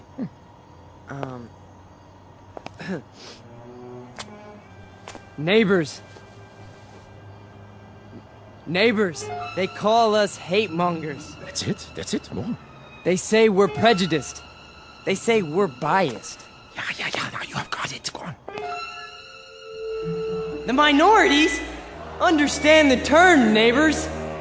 The minorities. Shall I tell you who the minorities are? We are the minorities. Because patriotism is the minority. Because love of country is the minority. Because to live in a free white America seems to be a minority opinion. Let me tell you something, neighbors. I want you to dwell on this. Just dwell on it. Once we had an atom bomb, and suddenly the Russians had it. We wanted to send men into space, but it was the Russians who got there first. We had a hydrogen bomb. It was the Russians who exploded theirs. Who gave them the bombs? Who sold us out? Who stabbed us in the back? Well, if it's the minority opinion that we must survive, then we are the minority. And this minority will not stop until it's the majority. This minority will not give up the fight. No, this is the promise, and this is the legacy.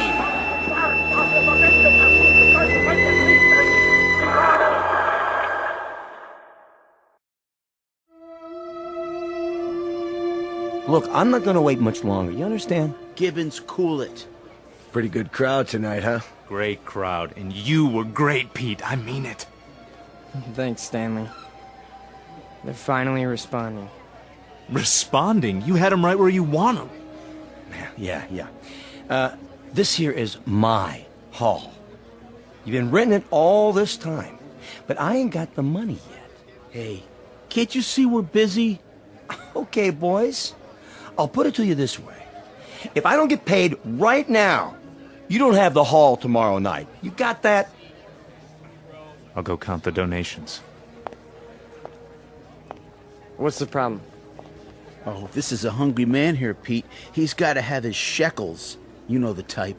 I told you guys you're 3 weeks behind on the rent. You said you'd give it to me a week ago, and all I got was a cigarette butts on the floor. After tonight, that's it. Excuse me. Am I to understand that you're going to lock us out of this meeting hall because of a couple weeks' lousy rent? Oh, you understand right. $600 due. $600 that ain't been received. We happen to be a young movement. We're still struggling. We need time to grow. I don't rent time. I just rent the hall. It's the money. Or you put up a soapbox in the street. A soapbox in the street? What do we do, Pete? We gotta do something.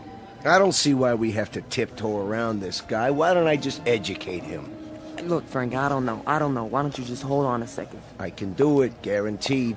Well, I know you can, Frank. Somebody left this for you, Pete.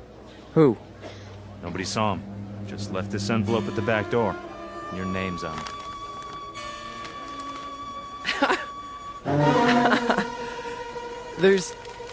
There's money inside.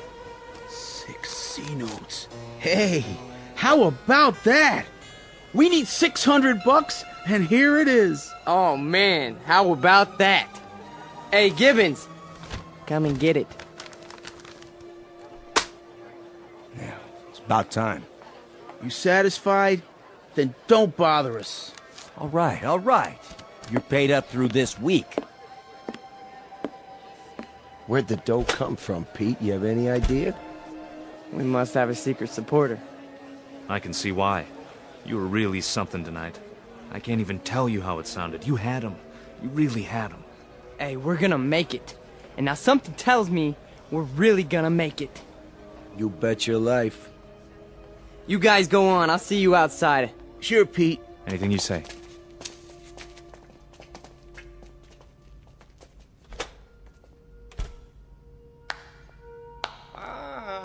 excellent performance, Mr. Vollmer. Yes, very effective. Very effective. You learn quickly. Well, thank you. I didn't know you were here. I am always here. Pleased to be of help. You learned the style very well. You delivered it precisely as I told you. Well, I'm very obliged. And the money? Oh, it was the least I could do. We couldn't have you thrown out into the streets, yeah? I happen to feel that your work is very important. You're with us? With you? Oh, Mr. Vollmer, you might say I am you. Now, I have some suggestions. I'll continue to give you speeches, but there's a matter of importance that must be taken care of. What is it? An expedient, Mr. Vollmer. Oh, you might call it a cause célèbre. Something to cement the organization together. I don't understand. The organization needs a martyr. A martyr? How do we find a martyr? You don't find one, Mr. Vollmer. You choose one. You pick out the one of least value, and you make him a symbol. You wrap him in a flag, and you make his death work for you. Find a man, Mr. Vollmer, who has no worth while he's alive, but who can serve you when he's dead. Like who? Oh, surely there is such a one. Pete, they're waiting. Be right there, Nick. Okay. Thought I heard voices. You talking to somebody? No. I'm just practicing my next speech. Look, hey, tell Frank to come in here, would you? Right away. Alone. Sure thing, Pete.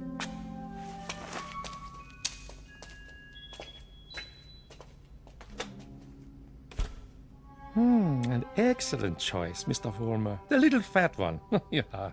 Now, all you have to do is arrange it.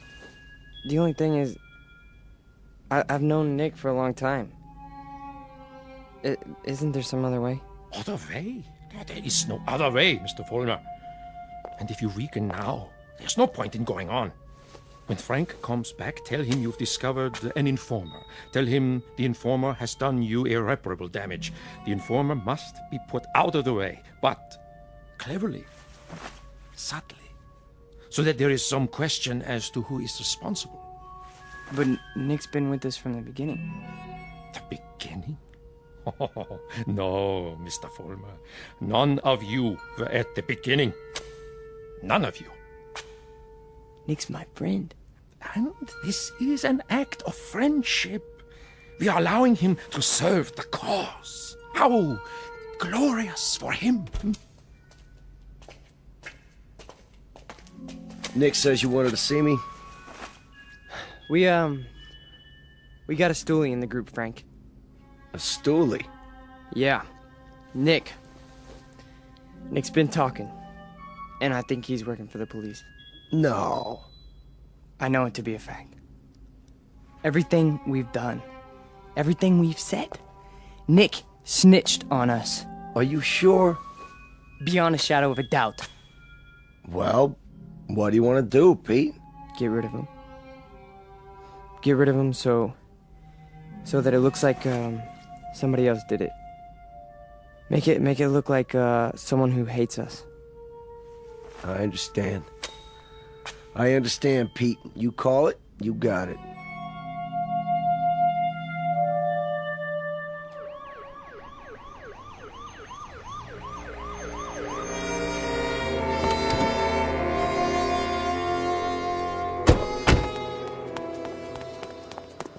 There you are, officers. Thank God. Stay calm, ma'am. Now just tell us, where's the spotty? Over here, in the alley. Shine your flashlight on it. Look at all that blood. Somebody did quite a number on him, huh? I've seen him before. It's one of those young hooligans. You can tell by the uniform.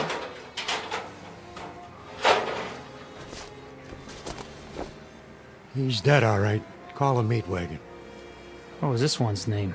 Wait a minute. There's a note pinned to his chest. What does it say? A good fascist. What do you suppose that means? One of their enemies must have put it there after he beat him to death. Yeah, but which enemy? There's a lot of them around here. Fewer and fewer every day.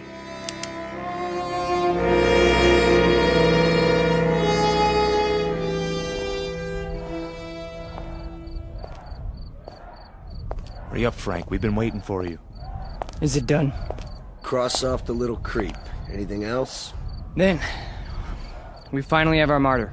Pete, you better go on. They're going nuts in there. It's a good crowd tonight? Right to the ceiling.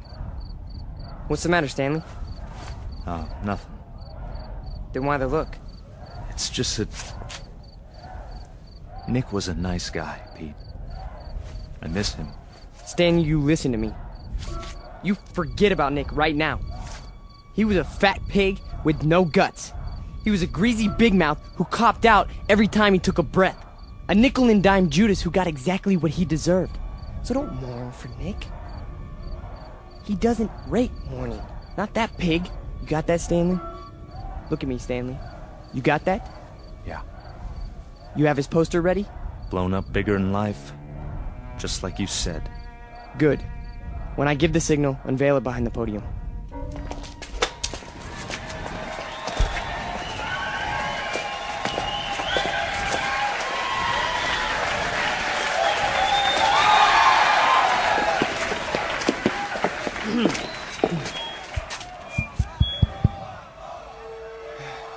All right, everyone. I have something very important to say. A man of honor has died tonight. A decent, courageous fighter for the cause of freedom. He gave his life. He gave his life for us. Some skulking assassin murdered him. But friends and neighbors and co-fighters, Nick Bloss did not die in vain. They stilled his great heart, but they could not stifle his memory. They could not obliterate his courage. They could not wipe away his honor. He lives, my friends. He lives in you, and he lives in me. He lives deep in the gut of any human being who believes that the United States of America should be free, should be untainted, should be free from the mongrels who try to enslave it. Now, Stanley, look at this portrait of Nick Bloss in his uniform. He wore it proudly. He died for it. And you and I, neighbors, we will live for it.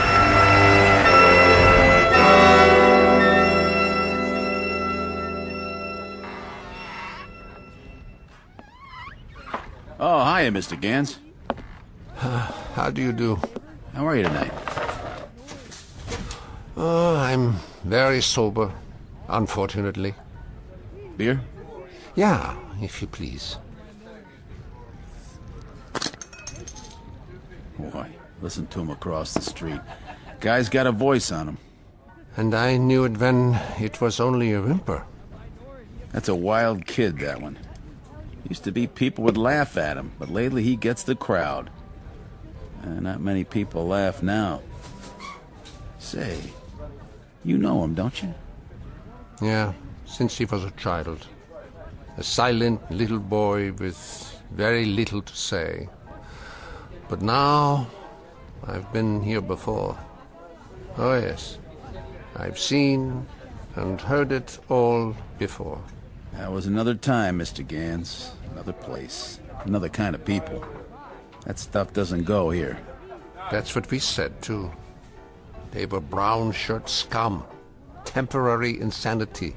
Part of the passing scene. Too monstrous to be real. So we ignored them. Or laughed at them. Because we couldn't believe that there were enough insane people to march for their cause. And then, one morning, the country woke up from an uneasy sleep, and there was no more laughter. The Peter Volmers had taken over. The wild animals had changed places with the zookeepers. Another one, Mr. Gans? No, thank you. I have had my fill. You take it easy now. You're not going to do anything foolish, are you? Me? Not this time. It mustn't happen again. We can't let it. We simply can't let it happen again. All the anguish, all the horror, all the nightmare. No. Not this time. Mr. Gans? Mr. Gans!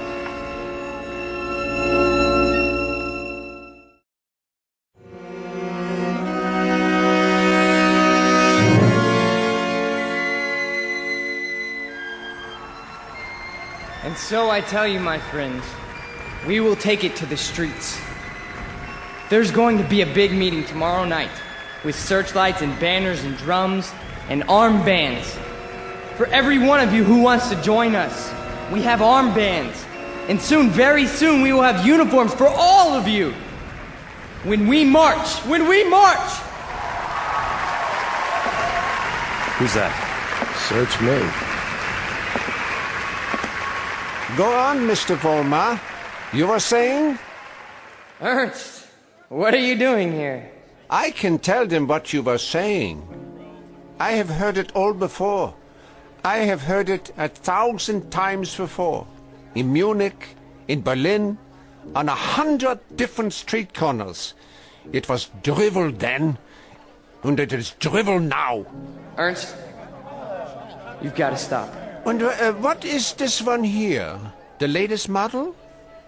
A new Führer right off the assembly line? Well, this one isn't so new. He is just a cheap copy. Oh, let me tell you about this one. About the breed, the species. They are all alike. Problem children with illusions. Sick, sad neurotics who need applause like a needle. That's enough, Ernst. Please. Listen to me, Peter, and let them listen, or I will tell them about a quaking, whimpering boy who cried on my couch, who still cries on my couch. Ernst, don't! They need parades and torchlights and slogans like therapy. They need uniforms and armbands, because without them they are naked and pitiful.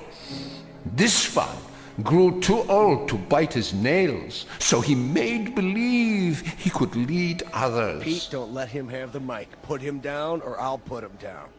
Yeah, put me down, Peter. Shut me up. Stifle me, huh? Why don't you? Why can't you? Because this is your courage right here. The symbol on your sleeve. A torch on a lightning bolt. A crude drawing for children. I'm warning you, Ernst. This patch is your strength. This and the crowds and the sick isles. And if I tell you to your face, Peter, that your courage is made out of cloth, that your ideas are filthy garbage, and that you are something less than a man, what do you say to that? How do you answer me? Like this! Oh, the rebuttal. The only answer your kind knows how to give. Is that the best you can do? A bloody nose? This is your Führer? He is yours. I give him to you. A gift from the sewers. You see, folks, the way it is. Hey, Pete, don't worry about it. He's just an old man. One crummy old man. The way it is, I knew him. I knew the old man once. Is that a fact, Mr. Foreman? Yes, that is a fact. I used to know him. And... Who's he talking to? Mr. Foreman, I have no interest in who he is. My concern is in what he is. He cheapened you in front of these people. You barely had the strength to strike him a slap, like a woman. Your voice is like a lion, but your instincts are rabbits. And you? Instincts like a rabbit. Slap like a woman. You stand in the darkness and plan the battles. But you're never there when they're fought. No. Why don't you come up here alongside me, huh? Why don't you let them see who you really are? Why don't you make a speech? Mr. Fulmer, I was making speeches before you knew how to read them. I was fighting battles when you were struggling to get out of a womb. I was taking over the world when your universe was a crib. And as for my standing in the darkness, Mr. Fulmer, I invented darkness. Then you take the stick. Go on. It's all yours. Pete, who were you talking to? Where are you going? You can't run out.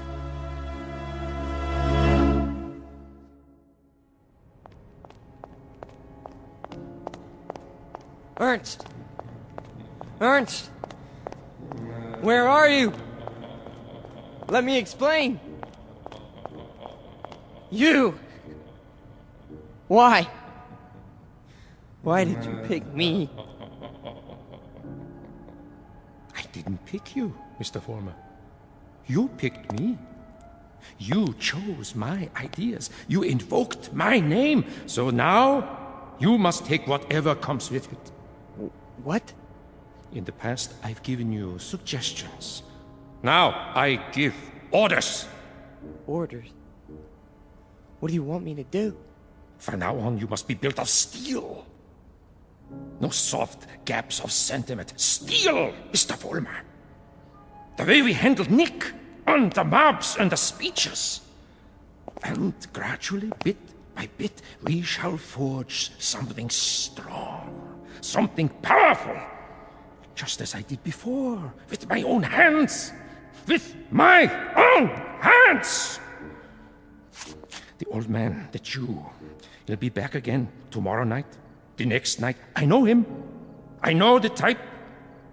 We sent them into the ovens. But always, there was a handful left to point a finger. His kind, Mr. Fulmer, his kind are dangerous. See, they talk, they think, they plant seeds, they hold us back. Here, take this. What is it? What do you think? A Luger 9mm pistol. My personal sidearm. Kill him. Kill the old man. Kill Ernst? Tonight, he will be in his room. If you are man enough. If you are steel. All right. I'll do it. I'll do it now.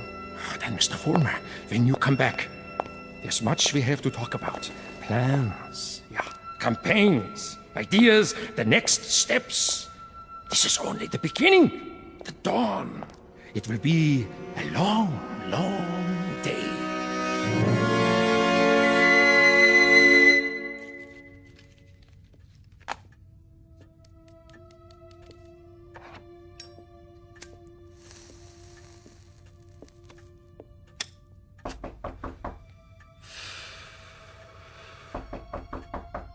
Yeah? Come in. Ah, I thought it was you. You wouldn't listen to me, Ernst. On the contrary, I listened to all that I was able to stand. You should pay attention now. I can't even begin to tell you what's happened. It's too incredible. It's too unbelievable. I can tell you this much. We're on the march. From now on, we only go forward. There's no stopping us. No stopping you, Peter? An old man stopped you tonight with a few words. He stopped you with the truth. You're wrong, Ernst. It's not just me anymore. There's someone else. Someone behind us. Someone even you tremble at. He'd have to be a very imposing figure, Peter. Much more imposing than you. Oh, he is. He gave me this. See? More imposing even than a gun. That's only because you don't think I'll use it. Which only goes to show that you don't know me. I know you, Peter, I know you. From a ravaged little boy wanting love to a torn man looking for respect, identity. I don't feel you. So you may do what you have in mind at any time you wish. With this one last reminder. You can never kill an idea with a bullet. Never. No. I'm all steel now. Ernst, I'm made out of steel. No more sentiment. No more softness. Just purpose. Just will. Then shoot. Kill. Destroy me, if you can. Am I close enough to you? You're frightened. Admit it. Not at all. Impatient and a little bored. With living? With having to live in a time that produces people like you. Once, years ago, you made death inviting. You still do. So do me the goodness, Peter. Get it over with as quickly as possible. I'm waiting, Peter. Kill him, Vollmer. Kill the old man. Kill the Jew. Use strength. Use will. Be made of steel, Vollmer. Kill him! Kill him now! You see, Ernst? I told you! I told you! I'm made of steel. All steel. All strength. But at the expense of things that most other men have. Some fragments of decency that tell them right from wrong. That make them love. Yes, Peter, you have steel, but now you have no heart.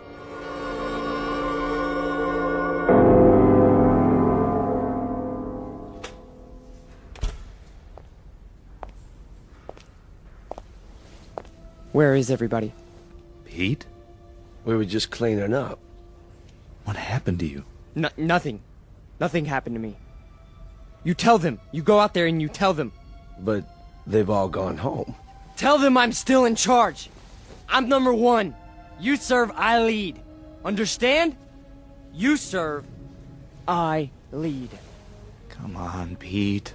Let's go. No, he picked me. Out of everybody, he picked me. What's wrong? Don't you believe me? He did. He picked me. So long, Pete. See ya. Don't you walk away from me! Frank! Frank!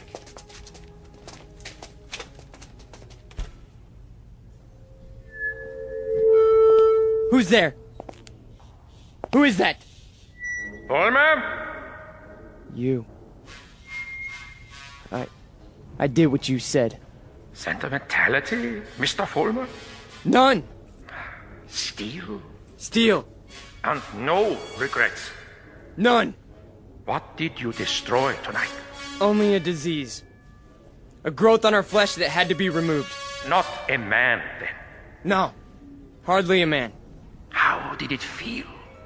It felt like I was immortal. Mr. Vollmer, we are immortal. Yes. Yes.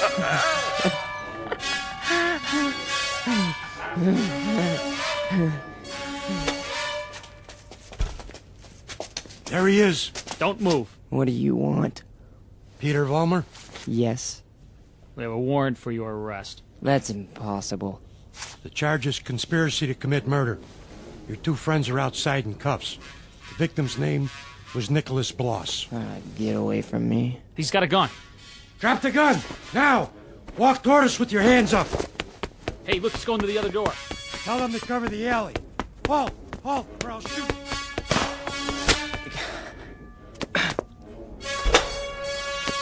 Hold it right there. We got him. He's hit. Call for an ambulance. You have the right to remain silent. Anything you say can and will be used against you. There's something very wrong. There's something very wrong. Easy, kid. Don't try to talk. But you made a terrible mistake. I'm made of steel. It's true. Don't you understand? I'm made of steel. I'm made of steel. I'm made of steel. I'm made of steel.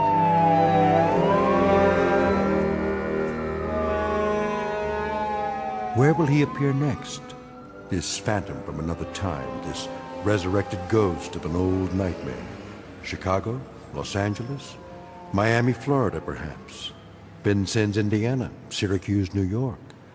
Any place, every place where there's hate, where there's prejudice, where there's bigotry. Because he's alive. He's alive so long as these evils exist. Remember that when he comes to your town. Remember it when you hear his voice speaking through the mouths of others, no matter who they may be.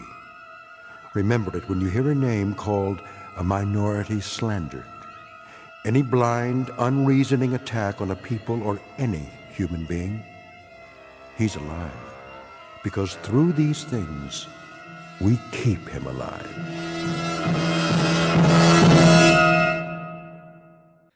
The Twilight Zone continues in just a moment. You are about to enter another dimension. A dimension not only of sight and sound, but of mind. A journey into a wondrous land of imagination. Next stop, the Twilight Zone. Hi, this is Stacy Keach. I'd like to take a moment to tell you about our Twilight Zone website at twilightzoneradio.com. At twilightzoneradio.com, you'll find the latest information on these Twilight Zone radio dramas, including behind-the-scenes photographs, plus the newest product releases, trivia contests, ways to contact us, other Twilight Zone-related info and merchandise, plus links to other fascinating websites. So make your next stop twilightzoneradio.com. Visit twilightzoneradio.com to purchase these Twilight Zone radio dramas on cassette and CD, or call toll-free 1-866-989-ZONE. That's 1-866-989-9663.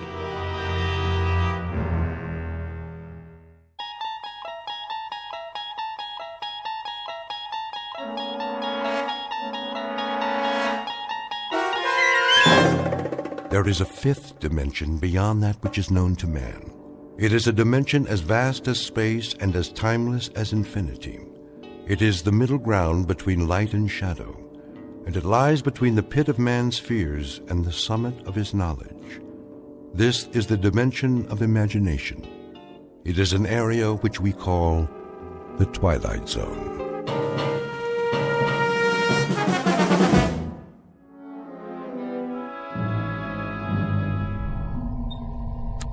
T-minus 1 minute. Count off. Pearson? Here, sir. Corey? Corey here, sir. Hudak? All strapped in, ready to go. Foster? Ready as I'll ever be, Captain. Nolan? Let's light the fuse and go. I second that motion, Captain. Take it easy, Pearson. This isn't a bottle rocket. We're gonna fly higher than anybody's ever flown before. Everyone clear on that? Clear, Captain. Loud and clear. Fire it up. Come on, I got a hot date. Let's get this show on the road. Something tells me we're gonna go on a long, long trip. Just do it. The suspense is killing me. Arrow 1. Come in, Arrow 1. This is Arrow 1. That you, Brant? Affirmative, Captain Donlin. We read you loud and clear. Well, do we have a go? Weather's holding. Time for a system check. We already did that. Give it to us one more time. On your mark. Fuel supply. Fuel check. Computer presets. Computer check. Air supply and life support.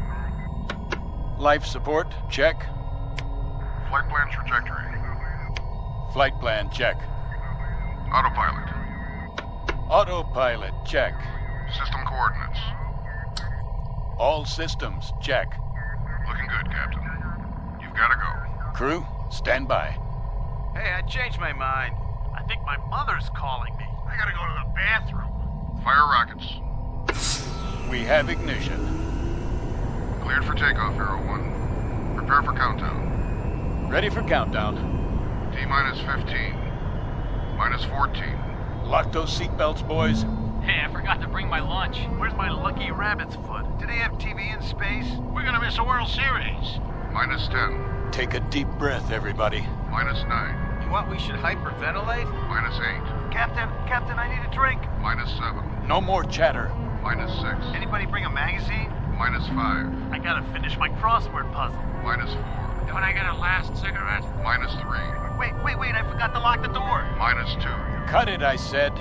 Minus 1. Somebody tell my wife I love her. Aw, ain't that sweet? Blast off. Hang on. This is it.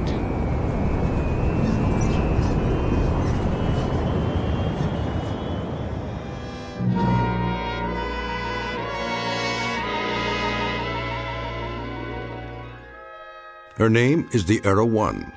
She represents 4.5 years of planning, preparation, and training, and 1,000 years of mathematics and the projected dreams and hopes of not only a nation, but a world.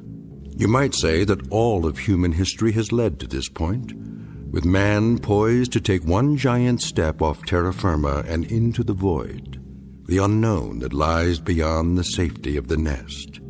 Because she is the first manned craft aimed into deep space, beyond the moon to other worlds that until now have been the exclusive province of science fiction writers and those given to imagination without bounds. For her hand-picked crew, this has been the ultimate countdown, the last few seconds before humanity takes its best shot and fires a tall silver arrow into the air. But you know the saying about the best-laid plans of mice and men. In just a moment, this ship will veer off course and into a region not on any star map for an unscheduled landing in the Twilight Zone. And now, The Twilight Zone and our story, I Shot an Arrow into the Air, starring Chelsea Ross, with Stacy Keach as your narrator.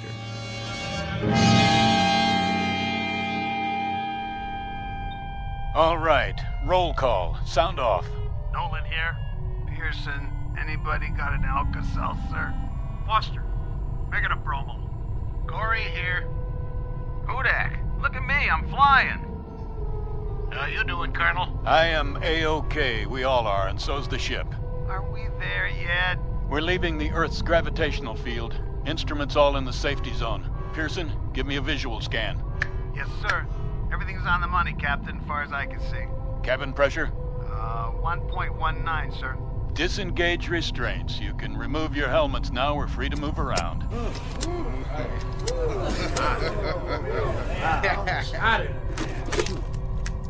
I feel more like I do now than I did when I got here. Nolan, switch on the view screen. There she is, Captain. Wow.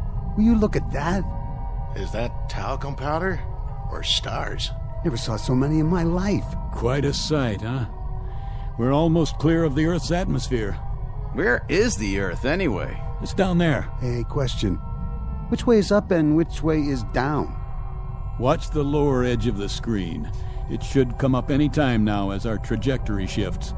It'll be the blue one with clouds, about the size of a quarter from this far out, but we'll be able to see it.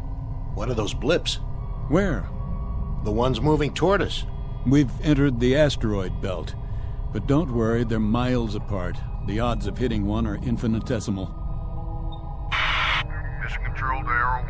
Come in, Arrow 1. Roger, Mission Control. It's a big high five, Captain. We've got you on the monitor, center screen, right on course. Just like a Sunday ride in the country. Any snafus down there? That's a negative, Arrow 1. Hold on, Captain. Someone wants to talk to you. Standing by. I just want to say how proud we are of you, Donlin. You and the entire crew. That you, General Langford? That's right, Bob. How does it feel to make history? I couldn't say, sir. We're only doing our job. Sure you are. You make it sound so simple. The President will be sending you a live message at 1400 hours to then keep your eyes on the prize. I can't express how proud I am of all of you. Thank you, sir. First, keep space. Every American, What's that, sir? You're breaking up. I say, in the world. First stroke. General, we're losing you. What's going on? Some kind of interference. Look, Captain. What? The stars are moving. We must be turning. Not this early. Did you punch in a course correction? No, I didn't. General Langford, we have rotation here. Till then, signing off. Wait, the ship is yawing. That's not part of the flight plan. Happens to your course. Up the screen, get deep. Get back in your seats. We're turning faster. Now! Captain, what's happening? I said strap in. What about you? I'll try for a manual override. Captain, we're spinning. Lock your belts. I can't get in the chair. We're going into a dive. 0 G's. Hold on and pray.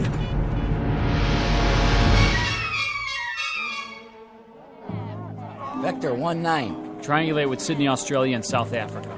We have no signal. We've lost it. Well, what do you mean we've lost it? See for yourself, General. Good Lord, with 15 monitors going. We could have 15,000 monitors, but the situation would be the same. We've lost contact. Visual and radio? How is that possible? Don't ask me. She's off her vector path, clean off the radar screen. Just gone. Completely gone. When did you first lose contact? A few minutes ago. There was a short period of heavy interference. What kind of interference? Probably solar. Some kind of sunspot activity.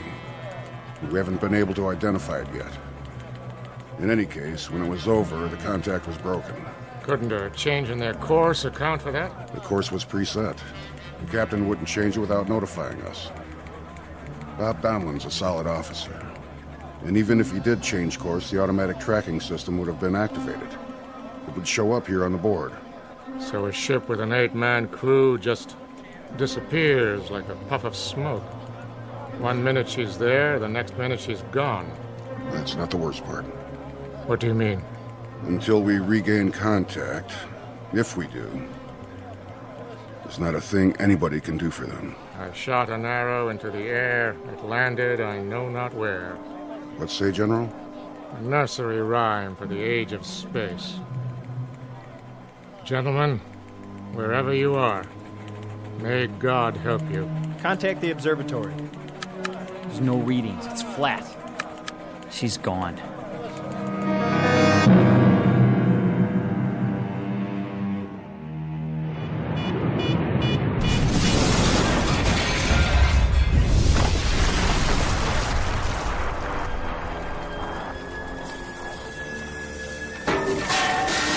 Captain Donlin? Go on, get out of here. I can't find my helmet. Forget your helmet. Go.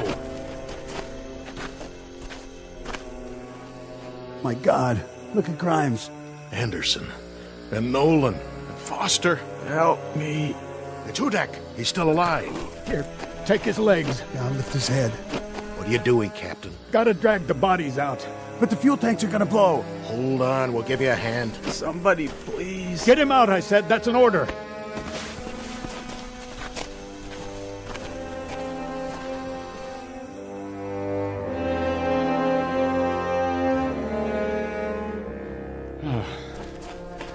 I think that's all of them.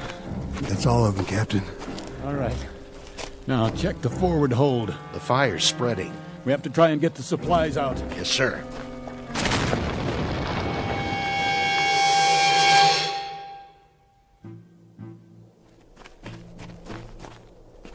The others are all dead, sir.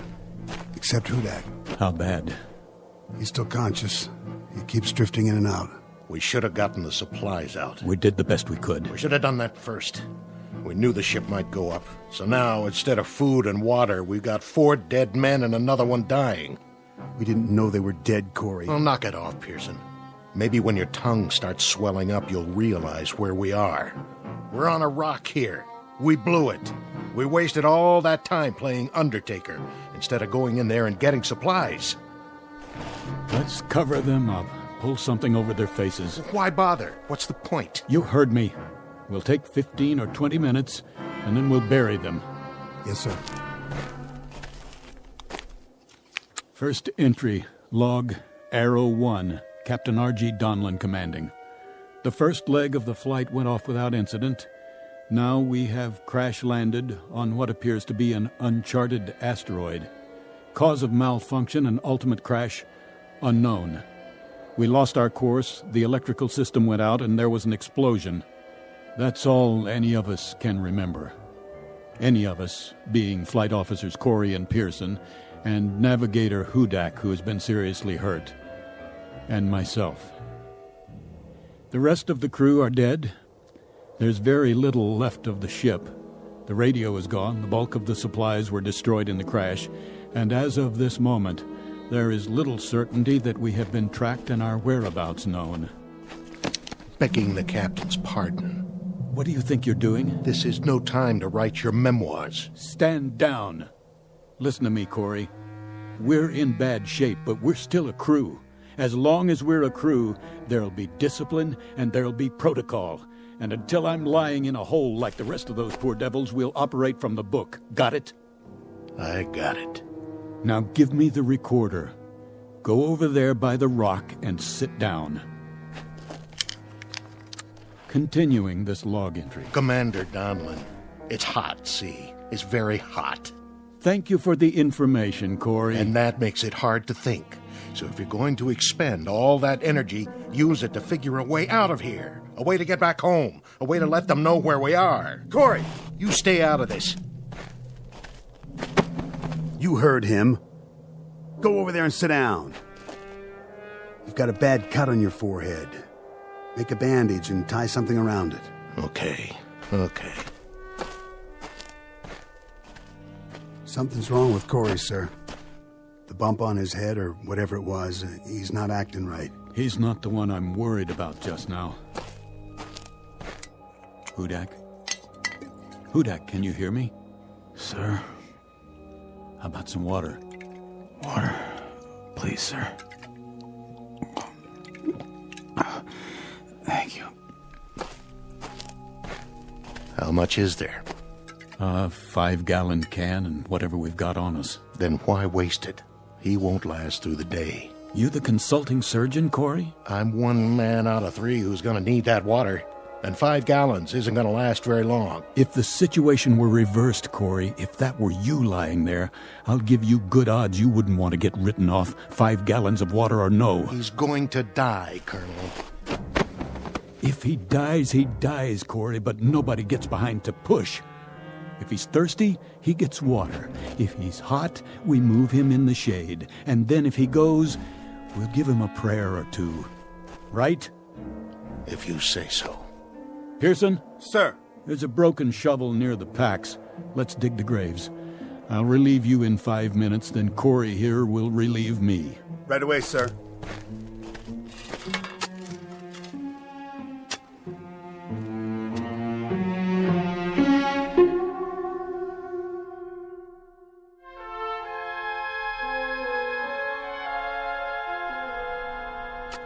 Captain? Yes, Pearson? That's odd. What is? The sun. Don't you think that's odd? The size of it, I mean? What, the size of the sun? It's hardly any different than we knew it on Earth. Same kind of star and almost exactly the same distance. Which means that whatever asteroid we've landed on is close to the Earth. How close? Huh. Pick a number. That's how it is, huh? 100,000 miles, 200,000, maybe more. A lot more. Who knows? Hard to say after we've blacked out. But wherever we are, it's a cinch it isn't heaven. We can count on that. Yeah, I guess we can. Unless it's the other place. We can count on this, too. We've got maybe 6-7 gallons of water and food concentrates for about 4 days. And that's it. So we'd better make our plans with that in mind. What kind of plans? We have to get our bearings and see what's here. Any water, plant life.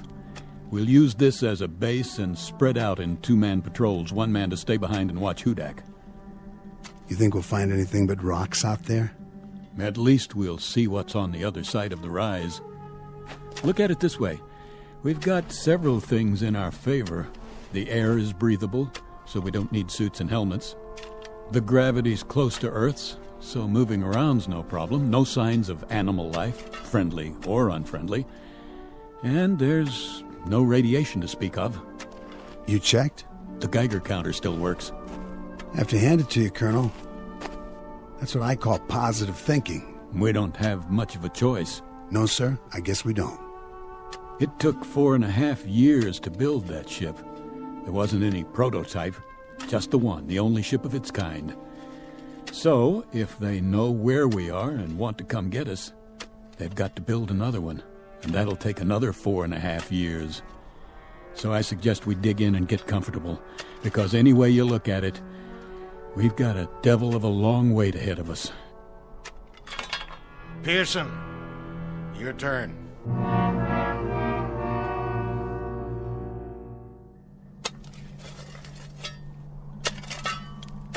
How's it going, Pearson? That's the last grave, sir. 4 of them. Good job. How is he? The same as when you left. Breathing pretty shallow, though. Maybe the air here, well maybe it doesn't have as much oxygen in it. It has enough. We're doing all right. You two see anything out there? Nothing we can't see from here. Yeah, we saw something. Sand and more sand. Rocks. And those scrubby hills over there. But not a single drop of water. This isn't an asteroid, it's an 8-ball. And hot, Pearson. Hot like nothing you've ever felt before. It'll be cooler at night, sir. I'll head south towards the mountains and take a look in that direction. If there is a night here. There has to be. The sun's moved down to the horizon. That you, Captain? Right here. What are you doing? Giving him his ration of water. Oh, no. Not this time. Corey, take your hand off my canteen. That's an order. Not this time, Colonel. What are you talking about? I want an even shake. I want a chance. You're alive, aren't you? That's a better shake than the men in those graves got. For now. But I want to stay alive. So don't give him any of my water. Your water? That's right. It's ours now. Stand down, Corey. You heard him. How are you doing, Hudak? Hot. So hot. Yeah. Here, take a sip of this. Let go of that. Get off me. I said leave it. Don't you ever raise your hand to me. I'm still the commanding officer here. Do you understand? Captain Donlan? What is it, Pearson? See for yourself, sir. I think he stopped breathing. You'll be pleased to hear, Corey, that he won't be drinking any more of your water. Pearson, get something to cover his face. Yes, sir. You died a long way from home, boy. A long, long way. Rest in peace. Wait till dark, and then we'll make some treks over the hills and down to the flats in all 4 directions. We better get to know it, because this is our home now, gentlemen. Such as it is. Corey, what are you doing? What does it look like? I'm taking his canteen off his belt. He can't use it. For the record, Corey, there's just 3 of us now. And the big problem is going to be staying alive. You hear me? The 3 of us! I'll carry the extra canteen. Something's wrong with you, Corey. I was gonna share it. Sure you were. Something's very wrong with you. Something happened to you when you hit your head in the crash. Okay, so you're not responsible for your actions anymore, but if I catch you filching just once, Corey... Let it go. This dirty little grave robbing... I said forget it. Yes, sir. Now, let's all find a place in the shade and sit tight. For how long? Till the sun goes down.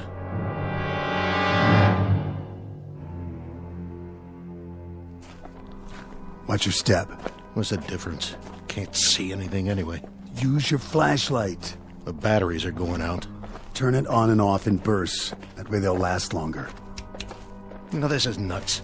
We're killing ourselves. For what? You got a better idea? Sure. Pack it in right now and head back to camp. We're on recon, Corey. Captain's orders. Well, I gotta stop for a minute.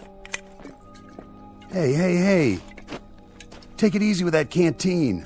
I'm thirsty. Well, so am I. Now listen to me. We'll need every drop of that water come morning. Right now we've got two choices. Either curl up and die out here, or keep moving. What's the point? We can't see where we're going. The mountains are getting closer. They don't even look real. There should be stars, lots of them, and a moon. Doesn't this place have a moon? It's the atmosphere. Some sort of cloud cover after the sun goes down. Where are you going? I'll peel off and head for the mountains. We'll rendezvous at base camp in 2 hours. Yeah, what am I supposed to do? Check out the flatland straight ahead. Think you can do that? Yeah, but if we split up... What? Well, we might not find our way back. Are you telling me you can't walk a straight line, Corey? There's the rise directly behind us. If you get turned around, look for a light, okay? The captain will keep the fire going. Yeah, right. Listen, soldier. For all I care, you can lie down and fry like a piece of bacon when the sun comes up. As far as I'm concerned, you're on your own. All right. If that's the way it is... Keep your sidearm loaded. What for? In case we're not alone on this rock, after all.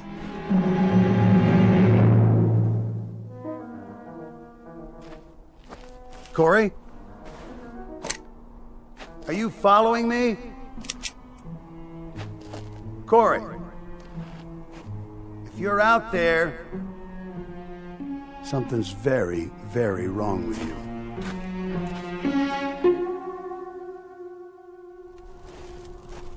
Pearson! Corey? Who's there? Identify yourself. What the...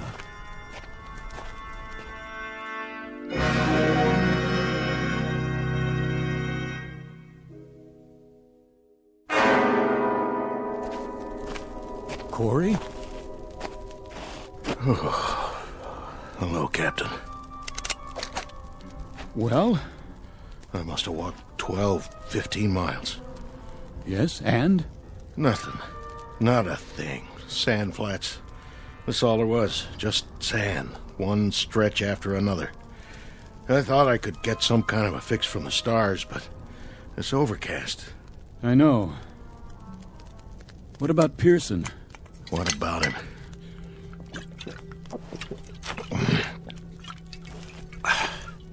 You haven't seen him? Not for hours. You didn't pass him coming back?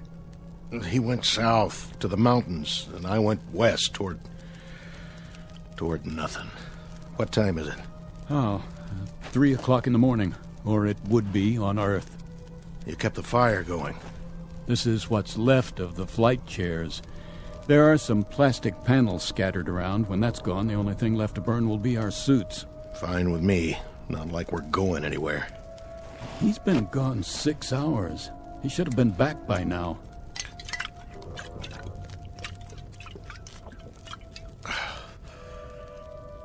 Corey? Yeah? You're sure you didn't see him or hear him? I already told you, Captain. We went in different directions. Was it hot out there, Corey? You know it. The sand doesn't cool off much at night. And that made you thirsty, didn't it? All the time. I guess I'm getting used to it. Obviously. Very used to it. So used to it, Corey, that you didn't even need any of your water. I drank some. Hardly any. This canteen is almost full. You were out all those hours and you didn't touch more than a drop, is that right? That's pretty remarkable. Downright amazing, in fact. So put me in for a medal. Buddy, what I'm going to give you can't get pinned on a uniform. Hey, what are you talking about? I want to know why you started out 6 hours ago with half a canteen and then came back with it 3/4 full. Hey, let me go. Come on, Corey, talk. I want to know where you left Pearson and what you did with him. Now. All right, all right. It was like this. I found him, face down. He must have fallen and hit his head on a rock. That's all I know. He was dead when I got there. And where did this happen? At the foothills. You followed him there? I went looking for him. Sand was too deep, heading west. I had to change directions. It's your story you'd better change. Captain, I swear I didn't touch him. He was dead already. I saw his canteen, and I poured his water into mine. I knew you wouldn't believe me. That's why I told you I hadn't seen him. What's that for? On your feet. We're going to bring him back. No, you're nuts. It's 7 or 8 miles from here. I can't make it again. I'm dead, Captain. Correction. You're almost dead, but you're not quite yet. Let's go, Corey. I want a conducted tour all the way to Pearson's body. I want to see for myself. Let's move out. I don't see him. No, neither do I. But I'm sure this is the place. I'm sure this is where he was. But he's not here now, is he? Just these marks in the sand. Captain, look. He must have crawled away. I thought you said he was dead. I was wrong. I must have been wrong. But you were so sure he was dead. You were so positive, Corey. I was. Did you do anything for him? Anything at all? Did you check his pulse, his respiration? Did you do anything to help him? I checked, I swear. Or did you just steal his water and then make a beeline back as fast as you could? You must have been hit hard in the head, pal, real hard. It knocked more out than your senses. It turned you into an animal. Captain, please. I thought he was dead. I really did. But I was so thirsty. My tongue was swelling up. I swear on everything holy, my tongue was swelling up and I... Pearson! Pearson! It's Captain Donlin. Pearson, answer me! You can still see the tracks. It looks like he went that way. Pearson, I'm here. You're going to be all right, Pearson. I'm coming. Don't worry, Captain. I'm coming too.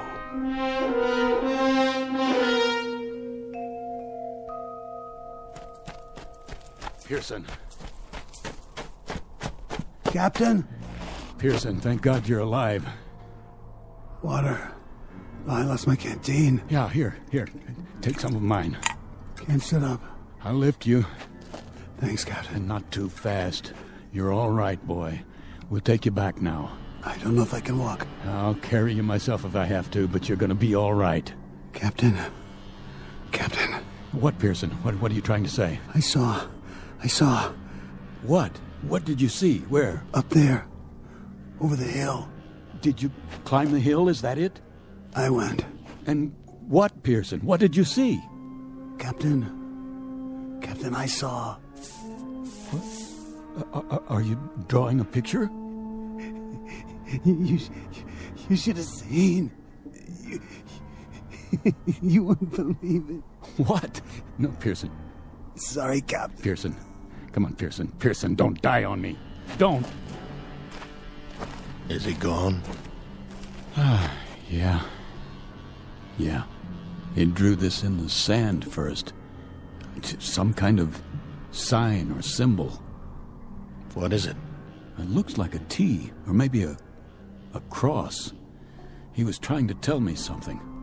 Well, it doesn't matter now. It might. What do you suppose he... Captain? Corey? Put the gun down. Captain, 2 men can live maybe 5 more days. 1 man can live 10. You forgive me, Captain, but... You killed Pearson, didn't you? In cold blood. Maybe I did. What of it? Are you gonna court-martial me? Corey, you're demented. You're a madman. You already killed once. Don't make this any...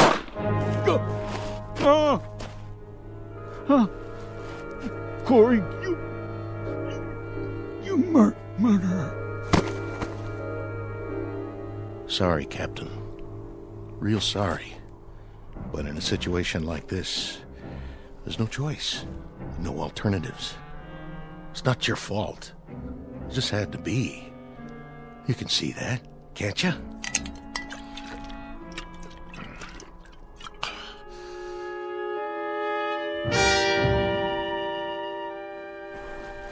What? Morning. That blasted sun already. Gotta get a move on. Goodbye, Captain Donlin. Pearson.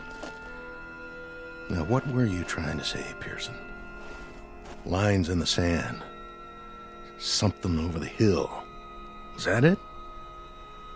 Well, I guess you got me thinking. I'll just have to check that one out one time.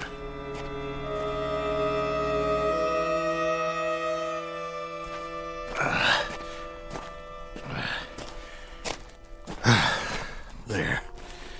Now we'll see what you... What? What in the... Oh, my dear God. It's a highway. Pearson.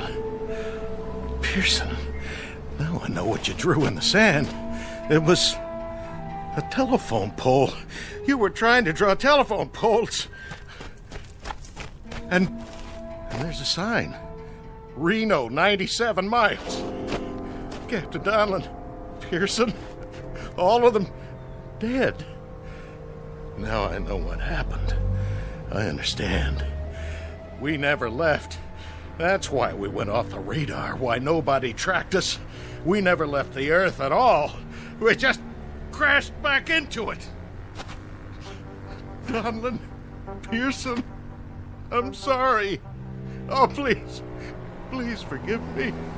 I'm sorry.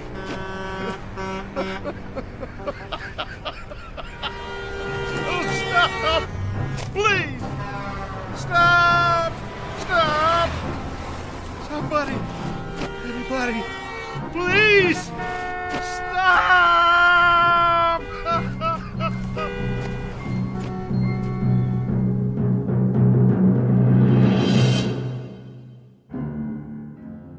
Practical joke perpetrated by Mother Nature and a combination of improbable events. Practical joke wearing the trappings of nightmare, of terror, of desperation.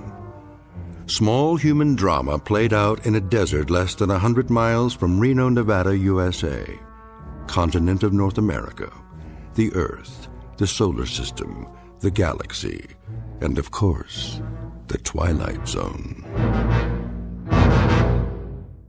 We'll be back to the Twilight Zone in a moment.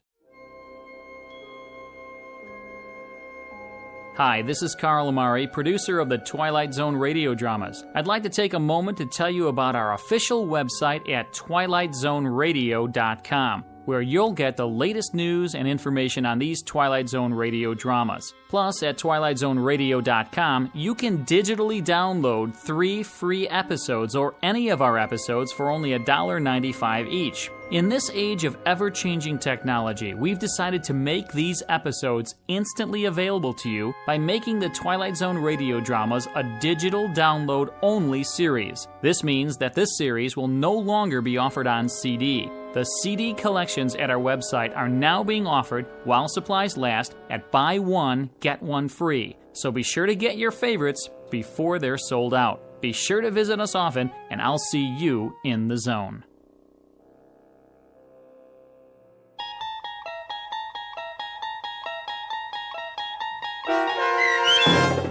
I Shot an Arrow into the Air, starring Chelsea Ross with Stacy Keach as your narrator, was adapted for radio by Dennis Etchison and based on a script by Rod Serling.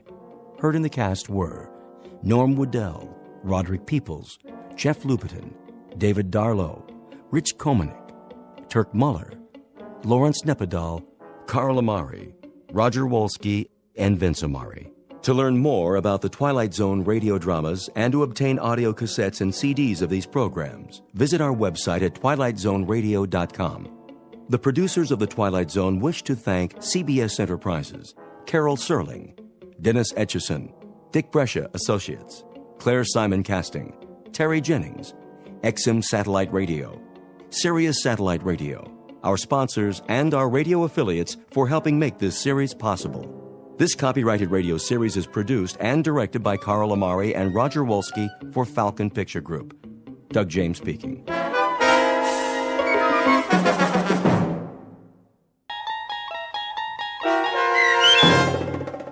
Gentlemen, Be Seated, starring Stan Freberg and Mike Starr, with Stacy Keach as your narrator, was adapted for radio by Dennis Etchison and written for The Twilight Zone by Charles Beaumont. Heard in the cast were David Darlow, Anna Savrutsa, Doug James, Joby Cerny, Kurt Nabig, Jeff Lupetin, Carl Amari, Linda Reiter, Christina Verba, Peter DeFaria, and Chad Reinhardt. This copyrighted radio series is produced and directed by Carl Amari for Falcon Picture Group. Doug James speaking.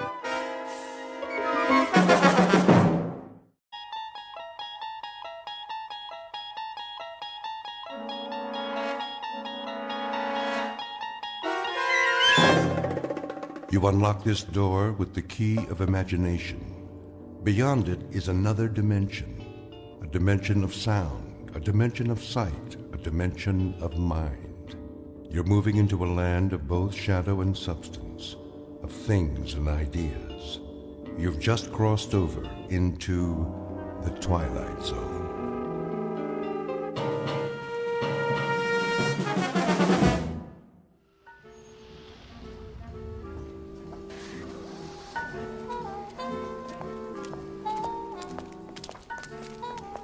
Welcome to the Madison Avenue track. Step onto the moving sidewalk. Single file, please. No pushing or shoving. The time is 8:37 a.m. Excuse me. Certainly. I'm in line here. Yes, of course. I was next. I don't believe... I have to get to work. Do you? We all do. If you don't mind... Make room, please. I'm late. The line starts back there. Are you being rude? Why, no, I don't think I am. But if we all enter the pedwalk at the same time... You stepped on my toe. That wasn't me. I believe it was. I believe that's the imprint of your heel on my shoe. If it were, you'd have even worse fallen arches. I don't appreciate that attitude. I have a suggestion. If we all go barefoot, there'd be more room. You know, more foot space per square inch. Squeeze in heel to toe, so to speak. Why, I never. Of course, if someone fat comes down too hard, those little piggies would suffer, crying, wee, wee, wee, all the way home. Or to work, as it were. Your remarks are most distasteful. Not making a joke, is he?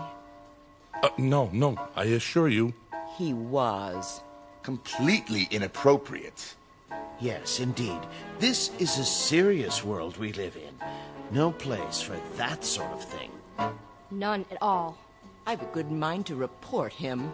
I give you my word. I would never make a joke about anything. That's better. Unless someone weighs over, say, 250 pounds. It'd be hard to take that lightly. Did you say something? Me? You. Not at all. Well, see that you don't. Absolutely. I should hope so. You have my word. Some people... Not another syllable. You gave your word. Positively. These are serious times. For serious people. It's a necessity. With all that's going on in the world? I couldn't agree more. Well then, see that you do.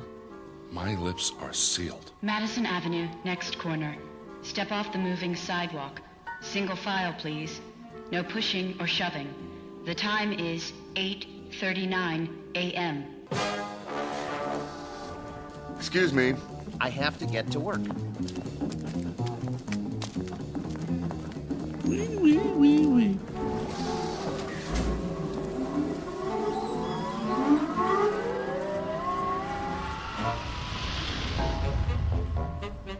Welcome to the world of the future. The time? A mere 20 years from now, give or take a few. The place? New York City. The man with the chuckle is Mr. James Kincaid, employee of the Spears Research Laboratory in Manhattan. A typical 21st century American, on the outside anyway. On the inside, however, it's a different story. Mr. Kincaid doesn't fully appreciate that fact, at least not yet. He doesn't dream that one involuntary sound, one little chuckle, has already set him apart from his fellow workers. For this is a serious world for serious people. But by allowing a single utterance to pass his lips, he is about to be transported out of this world and into the Twilight Zone. And now, The Twilight Zone and our story, Gentlemen, Be Seated, starring Stan Freberg and Mike Starr, with Stacy Keach as your narrator.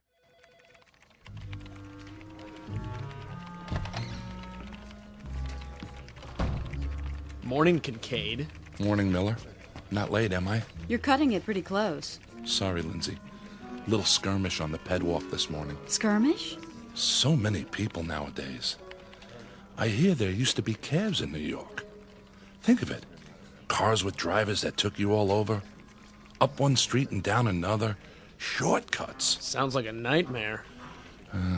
Yes, I guess it does. Biddle's not in yet, I take it? Mr. Biddle's never late. It's 8:59 now. That means he'll be here in, well, less than a minute. 30 seconds, to be exact. Morning, Mr. Biddle. Yeah, morning, Mr. Biddle. Hello, sir. Good morning. Well, enough chit-chat. Back to work. Yes, sir. Yes, sir. Look at that. What? Biddle. Somebody moved the electric coffee maker. So? He doesn't see the cord. He's going to trip on it. Shouldn't we tell him? No, wait. This is gonna be good. How can you say that? Mr. Biddle! Mr. Biddle, watch where you're going.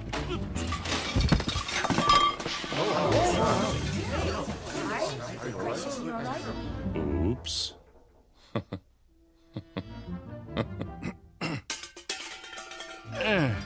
Who said that? Why, no one, Mr. No one Biddle. said anything. Yeah, nothing at all. Was it you, Miss Capshaw? Me, sir? I only meant you should watch where you were going. There was an oops, followed immediately by what I took to be a chuckle. Oh, no, sir. I didn't laugh. No one laughed. Was it you, then, Kincaid? None at all, sir. I didn't say a word.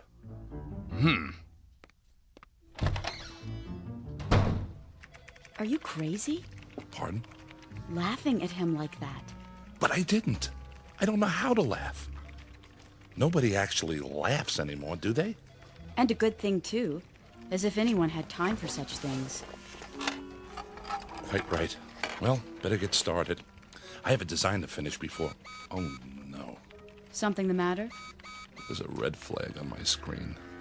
I'm not surprised. It means Biddle wants to see me in his office. Well, here goes.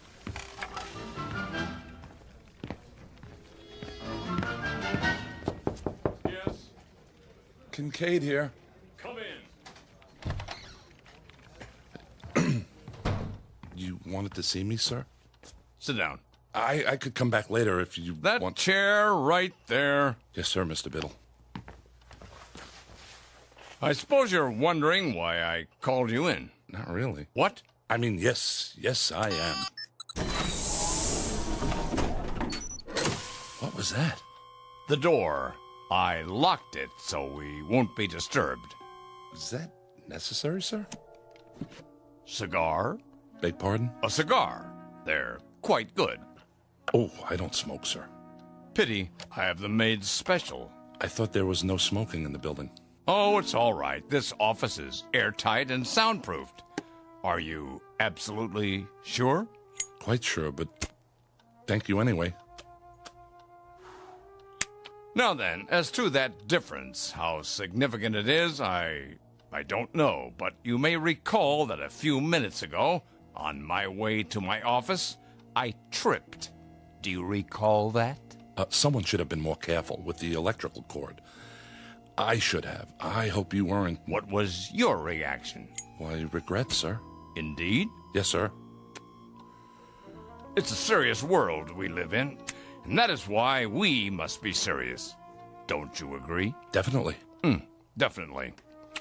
A man never knows what might happen at any moment. Unquestionably. Even the simplest things. They might not be what they appear to be. I'm not sure I... Terrorists, my boy. Spies. That sort of thing. They're everywhere. What if there were an explosive charge, say, hidden in this very office? It could go off at any time. Surely not. Oh, there's no telling when it might happen. Any time at all. I sit here at my desk, puffing away. Well, we talk about serious things, and the seconds tick by. Until it goes off. It was right under my nose, in the cigar, you see. What do you say to that? Aha! I knew it. Excuse me, are you all right? Of course. Oh, a little worse for wear. By the way, is my face blackened? Eyebrows singed? A bit. Here, take my handkerchief. Nonsense. It was only an exploding cigar. Tell me something, my boy, and be honest. Do you find yourself chuckling often? Well, How did it feel? I'm afraid I don't understand. Did it feel strange?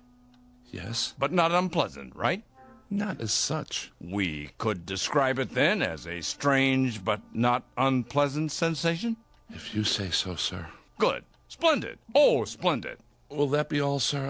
I should get back to work. Yes. I'll unlock the door.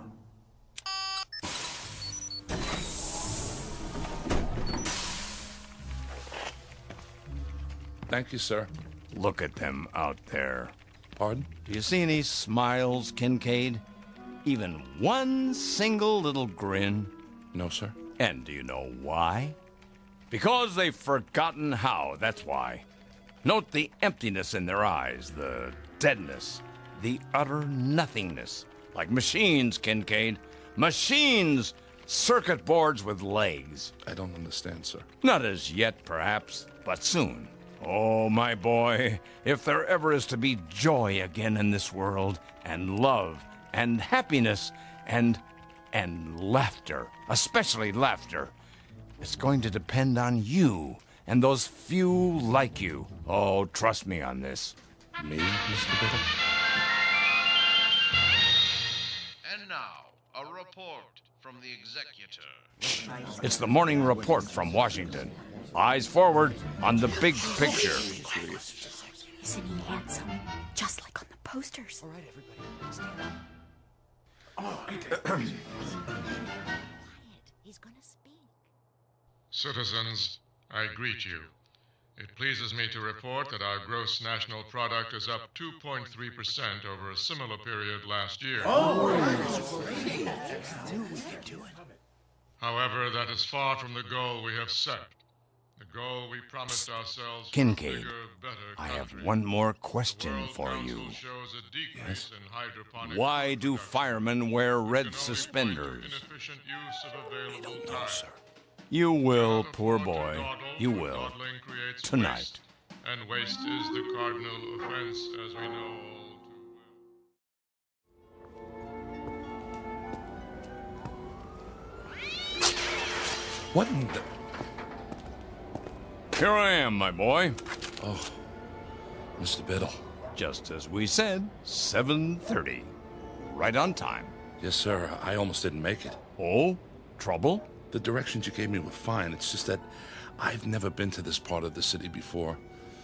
The ped walk doesn't run this far. Oh, well, first time for everything. Glad you could make it. You've had dinner, I trust? I ate something. The usual synthetics? Of course. Well, they're all right, but I'll tell you something. There's a great deal of difference between a steak and something that only tastes like steak. Just as there's a difference between a human being and something that only looks human. I see. Do you? I hope so. I really do. I'm afraid I don't see much at the moment. That's because most of the streetlights are out. They don't bother to fix them since no one comes here anymore. Something the matter? It's just the smell. They don't spray out here either, but you'll get used to it. May I ask, where are we going? Why, we're almost there. We are? Yeah, they call this no man's land. The last of the old world, right here in the city. Beautiful, isn't it? I suppose. You don't think so. You think it's non-functional. A lot of ugly, wasted space. I know. Well, not to worry. They'll have it torn down in a few years, swept away, forgotten. Evening, gents. Why, good evening to you, sir. Could you spare a smoke? Sorry. Hold on, my good man. I have here a cigar of the finest leaf, hand-rolled to my specifications. You're not really going to... Have no fear, my boy.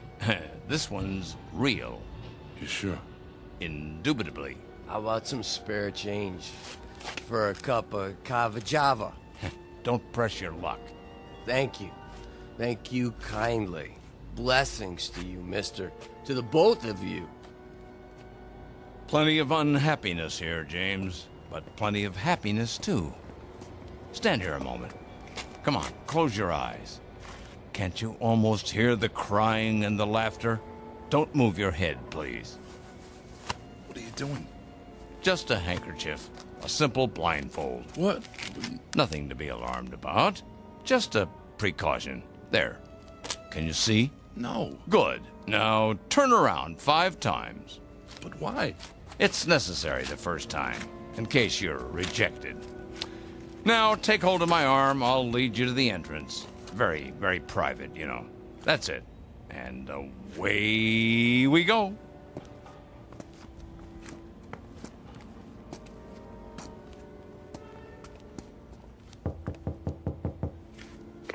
Why does the chicken cross the road?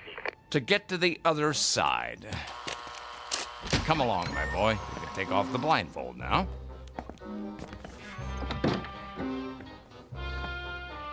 Mr. Biddle? What is this place? The foyer, of course. Those 2 chairs, they look like thrones. What else? But, Mr. Biddle... What can I do you for? Good evening. Is he in? Let me see. Maybe yes, maybe no. Tell him number 709 is here with the recruit. Alrighty then. Try not to miss me while I'm gone. In the meantime, gentlemen, be seated. Who is that? What does it look like? A clown, of course. Well, you heard him. Sit down. I recommend the chair on the left. If you say so. There. Feel better? I suppose. My turn now.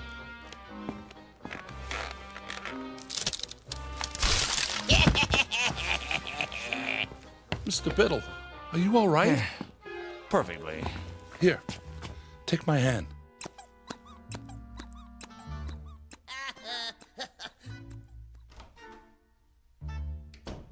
I'm disappointed in you, Kincaid. You are? Didn't you find that the least bit funny? Just now when I went sprawling? No, sir. You could have been heard. Oh, James, please. Try. Don't tell me you've forgotten how to laugh. Not you. I was so sure. Sir, if you'd only explain to me... No, there's too much explaining in the world and not enough laughing. We're all turning into a race of machines. Cold, efficient, heartless machines. Ta-da! Who are you? Feast your eyes. Ever seen the smug before, huh? The executor. He does wonders with makeup. For a court jester, that is. The face doesn't quite go with that 3-pointed hat. What's the matter? You don't like it? I didn't say that. Then I guess the yoke's on me. Well, don't just stand there with egg on your face. What goes up the chimney down but not down the chimney up, huh? Quickly. I don't understand the question. Would you repeat it? Too late. Timing is everything. Go on, tell him. An umbrella. What? An umbrella. I don't know, Biddle. I'm very dubious. He chuckled. So you say. I haven't heard anything.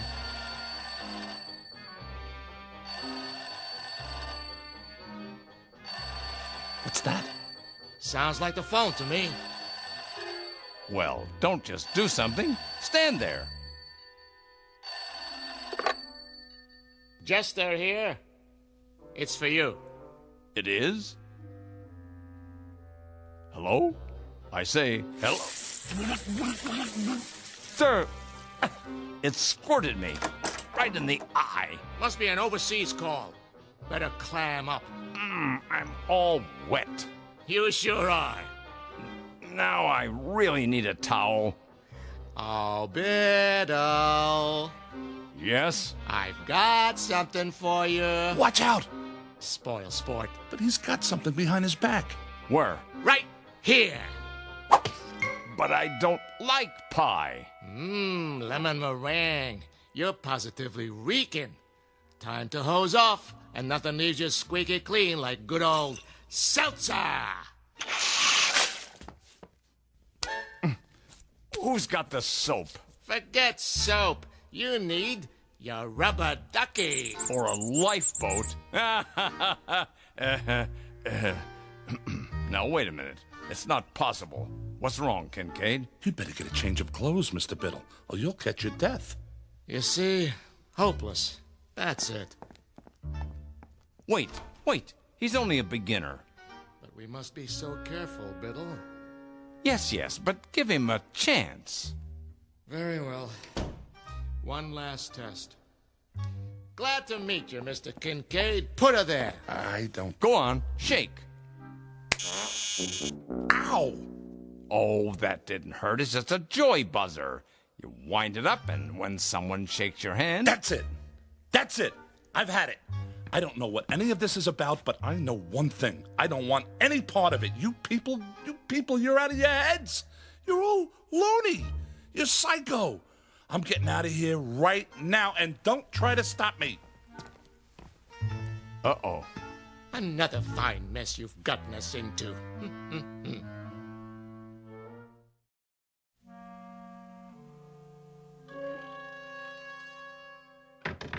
Let me out of here. You see? A motion. I'll admit that's encouraging. James, this way out.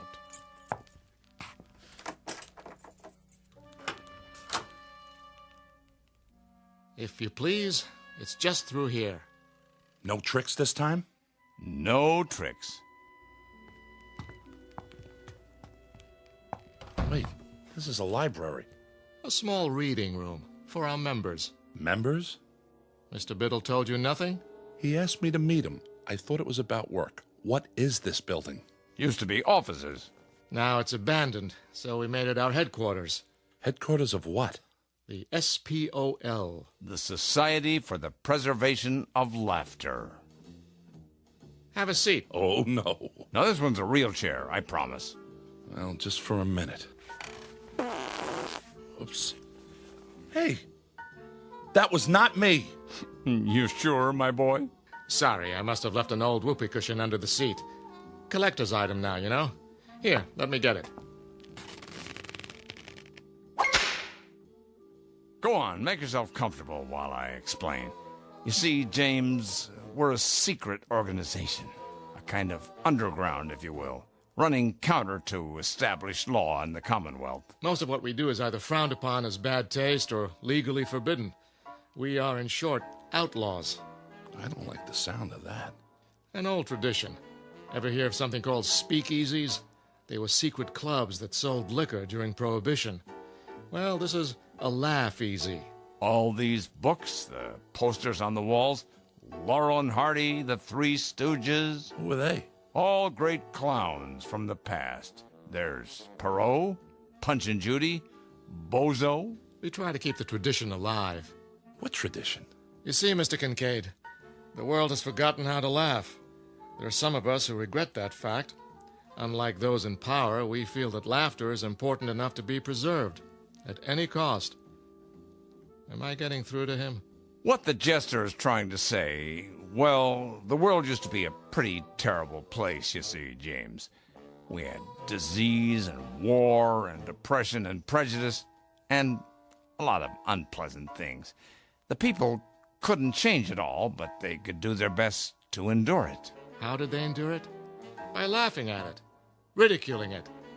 They laughed at everything then. But along came the psychologists and the censors, and suddenly nobody could tell a sexual joke or a racial joke or a sick joke or any kind of joke. They weren't politically correct. And that was the end of humor. We're trying to keep it alive. Take the trick cigar. You chuckled. I did not. Yes, you did, and I'll tell you why. Because a figure of authority became ridiculous. Understand? Oh, James, try. A laugh cannot be forced, Biddle. You should know that. I do, but... Let's get to the main test. It's just through here, the last door. Everything should be ready. No false laughs now. We can spot them a mile away. Understand?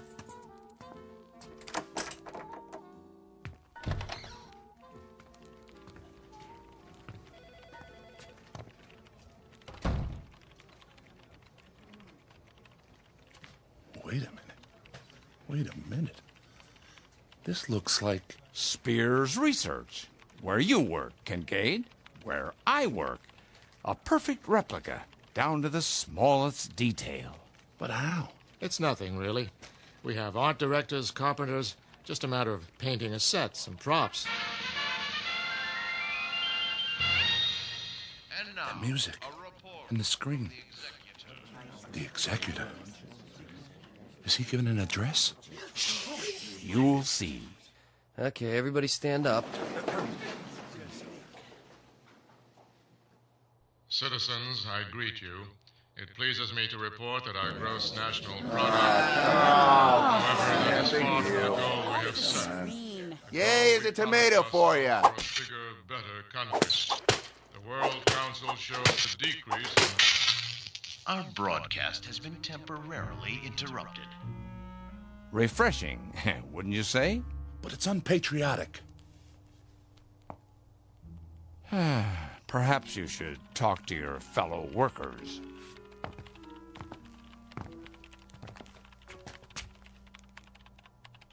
Miller? Is that you? Who wants to know? It's me, Kincaid. But how? A rubber mask. Realistic, if I do say so. Watch this. He's about to reboot his computer. Now, boss? Now.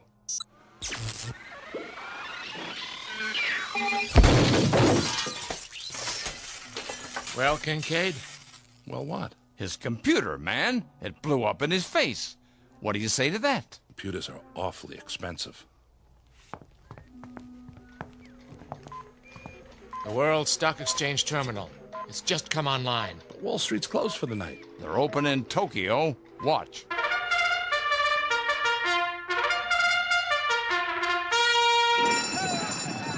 And they're off. Dow takes the lead, followed by DAX, NASDAQ, Fortune 500, and gross national product. As we go into the turn, it's OPEC forcing the pace. Wait, national debt's closing in.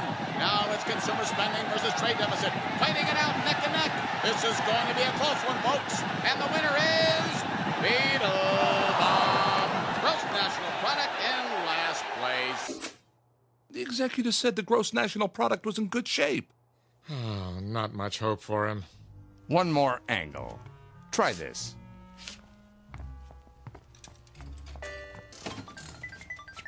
Lindsay? Hi, Jim. But this isn't your computer. I traded it for a video poker machine. Got a quarter? A quarter? Come on, I'm on a roll. One more win and I'll buy lunch. What do you say? All right.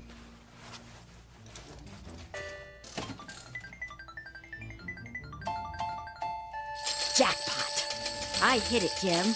Or rather, we did. How about lunch? In Paris. We can take the rocket shuttle and be back before Biddle knows we're gone, okay? I don't know. The French have been very un-American lately. James, get with the program, boy. I'm trying, sir. You certainly are. I need a drink. Come on, the bar's this way. I'm afraid I've done all I can. Okay, everybody. You can take your masks off now. Marcus scores, please. On a scale of 1 to 10, I give him a 3. Shh, 2.5. That's too much. I say a big fat 0. I agree with you. 0. That's it for me.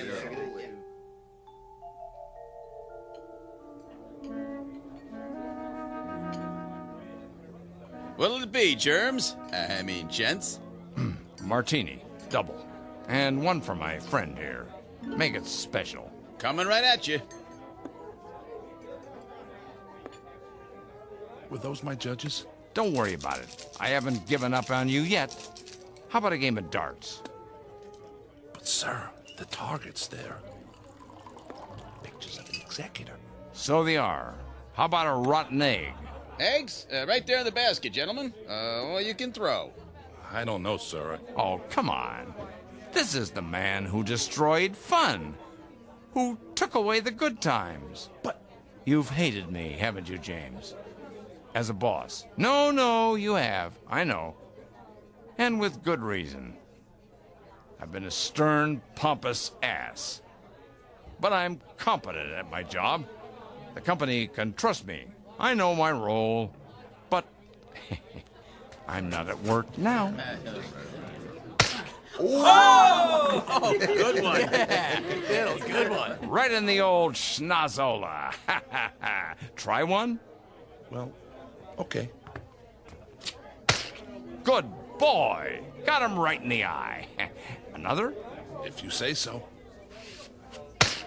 Ha! He took it on the chin. Now try the neck. That's always funny. 2 martinis. Wait, drinks first. This one's yours. Well, through the teeth and over the gums. Look out, stomach, here it comes. My glass is leaking. Of course it is. That's what's called a dribble glass. See the little slits in the side? When you tip it to drink, voila! Doesn't that tickle your funny bone? It's a start. 2 more. No problem. Here's your drinks. Thank you, my good man. Cheers. I think I'm starting to like these. Keep 'em coming. My pleasure, sir.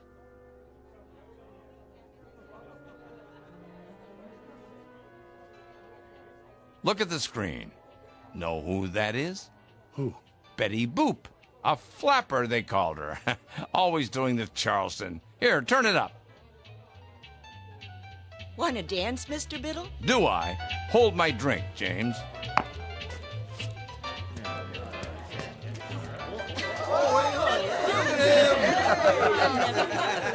You ain't seen nothing yet. All right. Biddle, Biddle, Biddle, Biddle, Biddle, Biddle, Biddle, Biddle. I'm laughing. Biddle, Biddle, Biddle, Biddle, Biddle,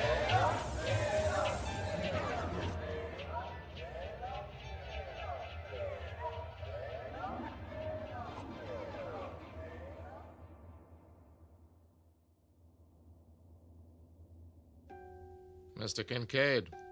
Did I pass? Huh? What did the judges say? If I could have a word with you outside? Tell me I'm laughing. I must be. See? I've never felt this way before. Sorry, Mr. Kincaid. Time's up.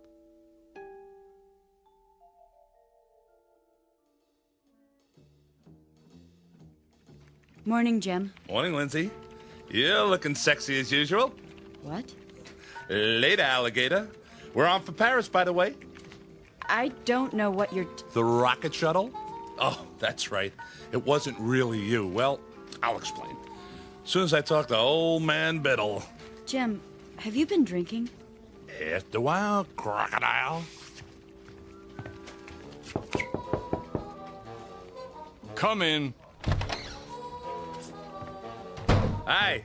You are 17 minutes late. I know. Those martinis, whatever they were, they really got to me. Martinis? I hadn't even tasted this stuff before last night. Sorry. I was pretty plastered. Who took me home? I don't know what you're talking about. About last night. SPOL. Hey, why does the fireman wear red suspenders? What? To keep his pants up! Are you sick, Kincaid? Oh, come on, Mr. Biddle. I know I was a disappointment to you, but it was also new. They're not going to hold it against me because I didn't laugh, are they? I didn't know how. But I do now. Listen.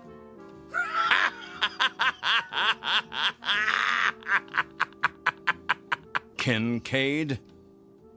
Yes, sir? You're fired. So the judges ruled against me. I don't blame them. You can fix it, can't you? Get out. All I want is a second chance. Is that too much to ask? I can learn. If I don't, what will happen? Humor will die, and comedy, and all the great... I don't know what you're babbling about, Kincaid, but I warn you, if you repeat any of it to the authorities, they'll put you away. Do you understand? One thing I cannot afford to do in my line of work is take chances. And you're not a good enough risk. Do I make myself clear? But, sir... Do I make myself clear?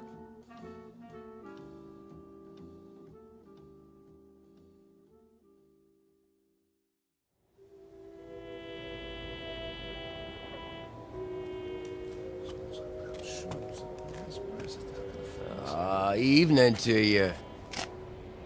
Evening? I was wondering, can you spare a smoke? Sorry, I don't... Wait a minute. Have you ever seen me before? You? Well, no, Did you smoke a cigar last night? Oh yeah.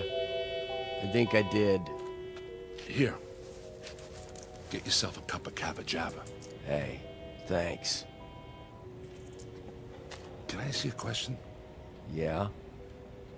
Would you happen to know where it is?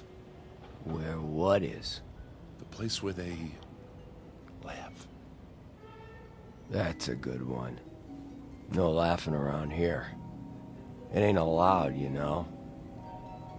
I know. Well, evening to you. Yeah. See you in the funny papers. A section of the city known as No Man's Land. Mr. James Kincaid, once 39, but a lot older now. He frequents this neighborhood every night, perhaps hoping to hear the lovely, desperate sound of laughter echoing from a dark, unmarked building somewhere in the faraway reaches of the Twilight Zone. The Twilight Zone continues in just a moment. You are about to enter another dimension, a dimension not only of sight and sound, but of mind, a journey into a wondrous land of imagination. Next stop, the Twilight Zone. Hi, this is Stacy Keach. I'd like to take a moment to tell you about our Twilight Zone website at twilightzoneradio.com. At twilightzoneradio.com, you'll find the latest information on these Twilight Zone radio dramas, including behind-the-scenes photographs, plus the newest product releases, trivia contests, ways to contact us, other Twilight Zone-related info and merchandise, plus links to other fascinating websites. So make your next stop twilightzoneradio.com. Visit twilightzoneradio.com to purchase these Twilight Zone radio dramas on cassette and CD, or call toll-free 1-866-989-ZONE. That's 1-866-989-9663.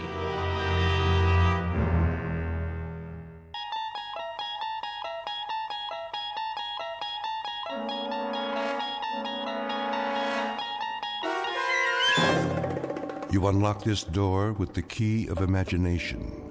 Beyond it is another dimension, a dimension of sound, a dimension of sight, a dimension of mind. You're moving into a land of both shadow and substance, of things and ideas. You've just crossed over into the Twilight Zone.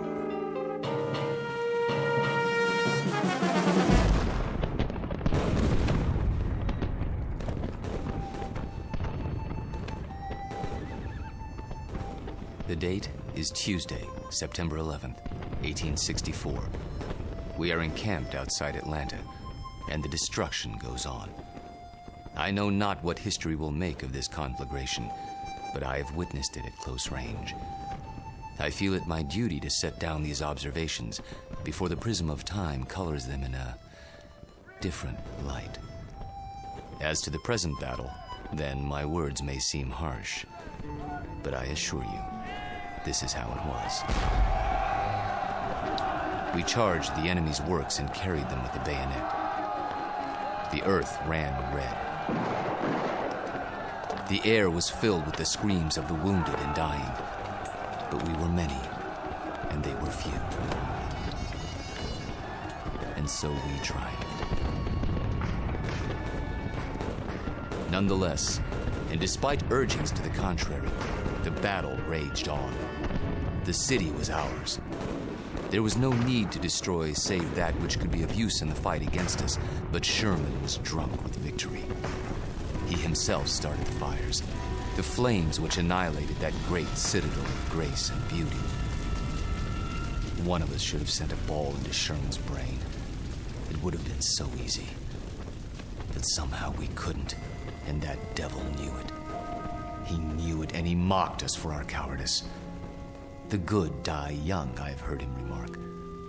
If you're evil enough, you'll live forever. And with that, the entry from Major Skelton's diary ends. So it was that the Union soldiers burned Atlanta. Questions? Professor Jameson? Yes. The books I've read don't describe the Battle of Atlanta that way. Oh, I know. Confusing, isn't it? But as someone once said, history is bunk. Who was it now? I should know that. Henry Ford. Yes, of course. That's it. Mr. Ford. Thank you, Professor Kittredge. Helps when a Nobel Prize winner sits in on your class. You should drop by more often, Sam. You seem to do quite well without me. I could always use a good teaching assistant. So, to sum up today's lecture, the Union soldiers did indeed burn Atlanta for no good reason after the battle was won. You may have seen a more pictorial version in the motion picture Gone with the Wind, but I assure you, the conquering troops took no pleasure in their work. They were forced to it by a man they hated more than they could ever hate the rebels. An ugly, sullen, appallingly brutal general named William Tecumseh Sherman. The history books have glorified this monster, attributing to him qualities of courage and integrity. Trust me, he had no such qualities. He was just a small, evil man with tiny red eyes and a dirty beard and a way of talking that made you quietly want to slit his throat.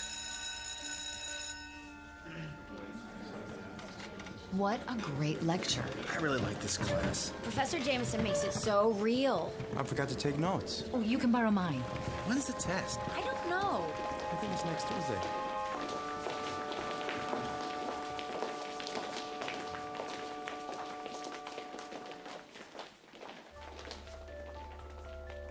It has been said that universities are worlds unto themselves, inhabited by the young. These are the inhabitants of Collins University, a very small world indeed, young people hungering for knowledge, which can be imparted only by age. You have just met Walter Jameson, for 12 years the college's most popular and respected history professor. Students crowd his lecture hall and listen in fascination as he brings the dead past to life for them. It doesn't seem to matter what period of history he's discussing. He makes that period as real as this morning's headlines. Some explain this ability simply as the mark of a consummate actor. However, there are those who don't agree, like Professor Samuel Kittredge, Nobel Prize winner in chemistry, who has another, more disturbing theory about Walter Jameson, and that theory is about to be put to the test. Very soon we will find out whether our star professor received his degree from a major university or from the Twilight Zone. And now, The Twilight Zone and our story, Long Live Walter Jameson, starring Lou Diamond Phillips, with Stacy Keach as your narrator.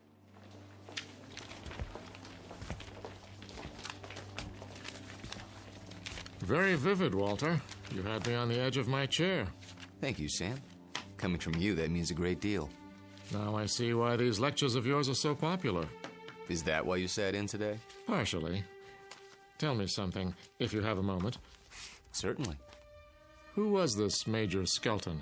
Oh, no one important. Just a lawyer who happened to enlist. And you acquired his diary? Yeah, lucky break. As I recall, an auction of Civil War memorabilia a few years back. What regiment? 123rd Illinois Infantry. Remarkable. American history is a hobby of mine, but I must say I've never heard of him. His diary's never been published. A fascinating document. May I see it? Surely.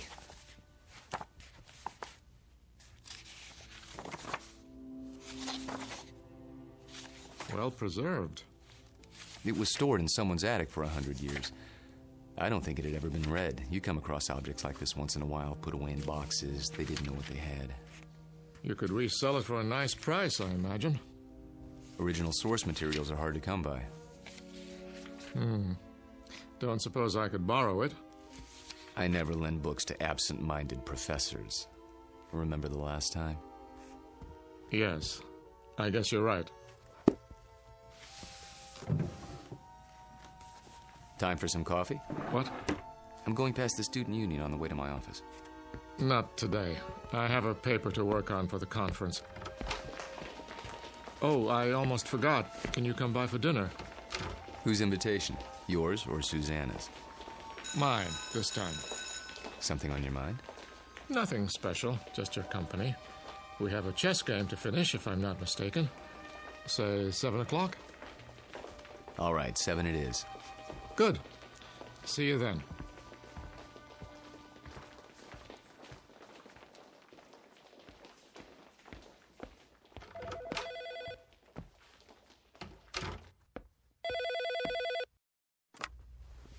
Hello?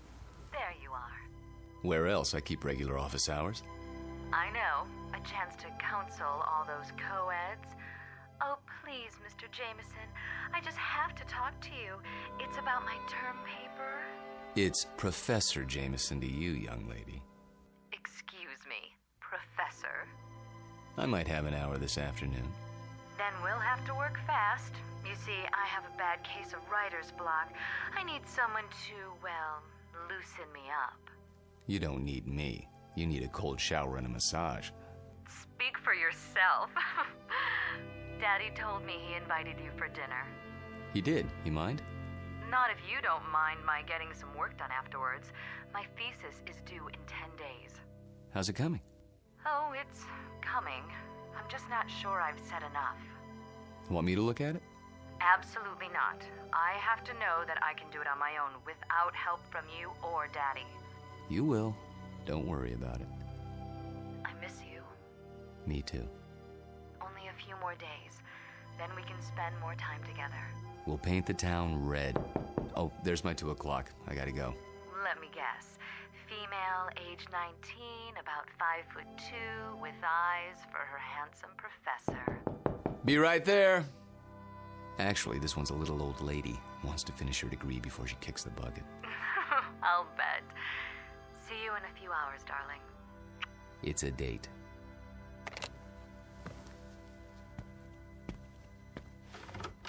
Oh, there you are. Come in, Janice. I was afraid I was late. Someone else is waiting for you. You're my only appointment this afternoon. She asked if this was your office. A student? No, I don't think so. She's sort of elderly. She acted like she knew you. Hello? Hello?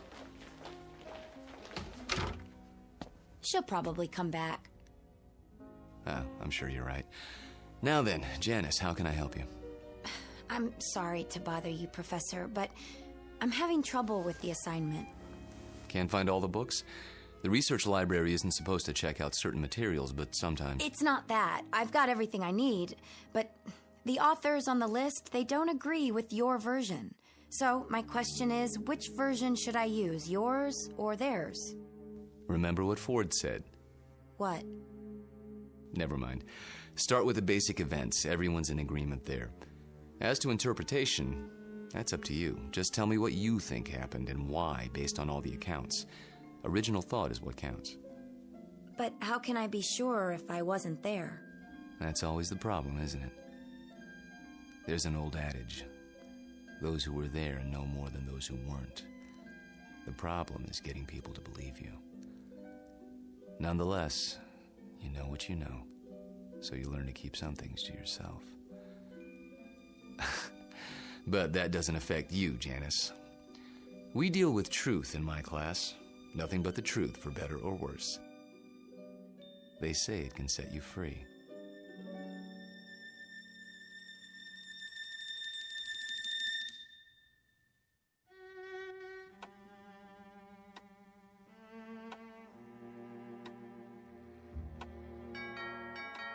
I'll get it, Father.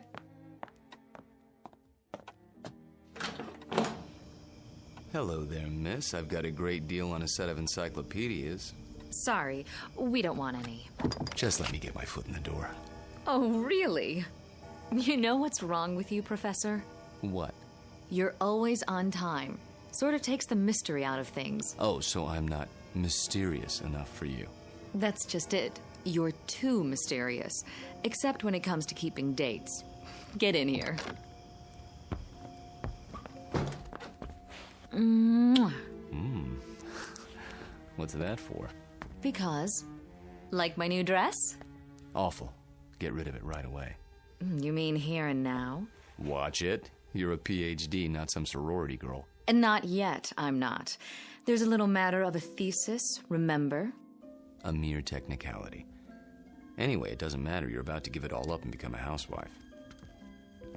The devil she is. Hello, Sam. I didn't see you there. I'm giving you my daughter's hand, not her brain. Which I inherited from you. She'll get that PhD if I have to... Spank her. I know. Well, I like that. Spare the rod and spoil the child. Pour yourself a drink, Walter. Dinner's almost ready. Don't tell me you're the cook again tonight. Indeed. And why not? Don't you think it's about time Susanna learned for herself? He won't let me. Force of habit, after her mother died. Let's go into the dining room, shall we? I'll serve. You sure there's not something on your mind, Sam? Nothing that a good meal won't cure.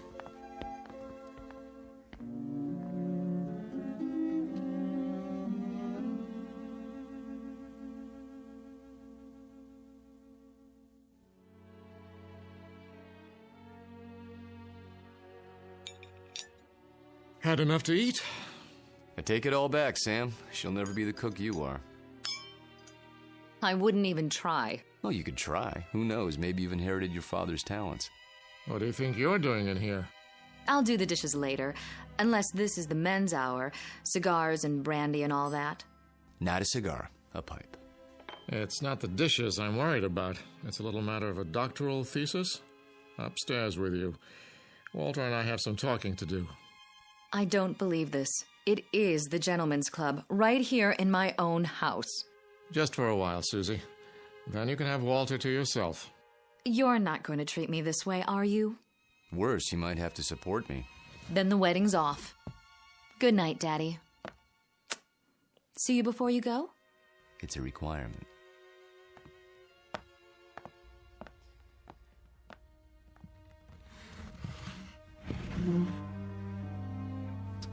Brandy? By all means. You know, you don't have to worry about her. She'll accomplish anything she sets her mind to, with or without us. Oh, I know that. But she's wasted a lot of time. She's almost 30, and I'm almost 70. You're talking about chronological age. You're both still very young. I don't feel young lately. Aches and pains. Let's sit down. The chessboard is exactly as we left it.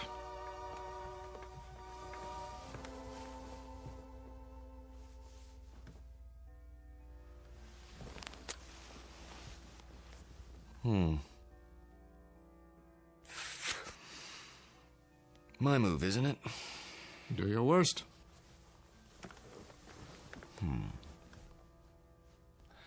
How about pawn to king's bishop 4? Look at that. You don't like it? Not the move. Your hands. What about them? Extraordinary, isn't it? They looked very much the same when we met, those two hands. Firm, smooth, not the slightest discoloration. Time marches on. For some of us. Walter, tell me something. Of course. How old are you? You know the answer. 44. My move. I seem to recall that when you applied for a position at the university, you listed your age as 39. That was, 12 years ago, which would make you 51 now. Come on, Sam. So I'm 51. Too old for Susanna, is that it? In a sense. What are you getting at? This is between the two of us. It won't go beyond this room. Really, Sam? Walter, when I met you, I was 58. I had most of my hair, all of my teeth, and hardly a wrinkle. Look at me now. In 12 short years, I've turned into an old man. But you haven't. It happens that way sometimes. I know. But why? Clean living? Don't ask me, Sam. You're the chemist. I'm just a history teacher. Yes, and you teach it very well. Do you know what your students say? They say it's almost as if you witnessed history firsthand. I try to make it interesting. Fake it, you mean? You could call it that. Yes, that's what I thought. But somehow it didn't seem like you. You're such an honest, precise man. Ah, here it is.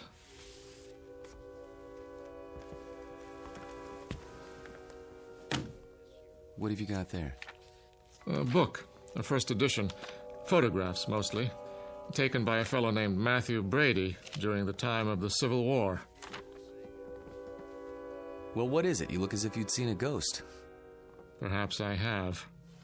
Hand me that magnifying glass, will you? I don't see.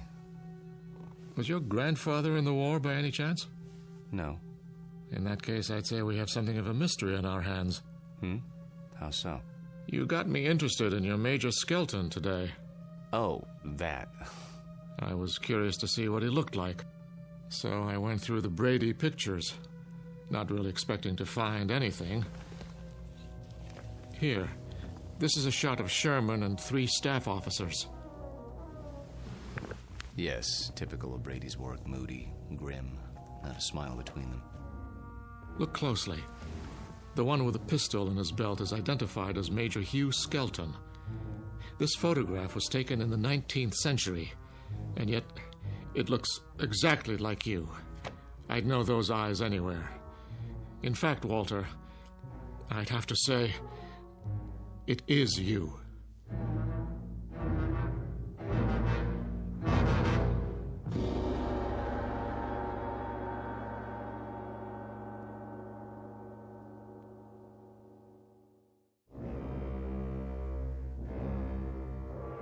It is you, Walter, isn't it? Photographs can be deceptive. Poor lighting, grainy images. You shouldn't have kept the ring, you know. It's a dead giveaway. Ring? It is a bit like mine. Not like it. The same. Sam, really, you can't be saying what I think you're saying. That wouldn't make sense. It wouldn't be rational. It wouldn't... Come now, Walter. We're not children. You know exactly what I'm saying. I've been accused of many things in my time, but never of being inarticulate. Oh, you're joking. Just because a man in a picture happens to look like me... And happens to wear the same ring, and happens to have the same small mole on the left side of his face. Did you keep the pistol? Or is it in a Civil War museum somewhere? Oh, Sam. Tell me the truth. You know what the truth is, don't you? You are the man in the photograph, aren't you? Yes. I knew it. I've suspected for a long time. But, of course, it seemed so fantastic. It is. Yes. So, now we're on equal footing at last. The time for lies is over, Walter. Wouldn't you agree? Yes. So tell me, how old are you? You won't believe me. I can believe anything now.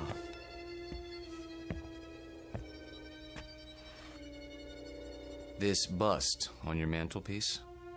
What about it? It's after a Greek statue, as I recall. The head of Cato the Elder.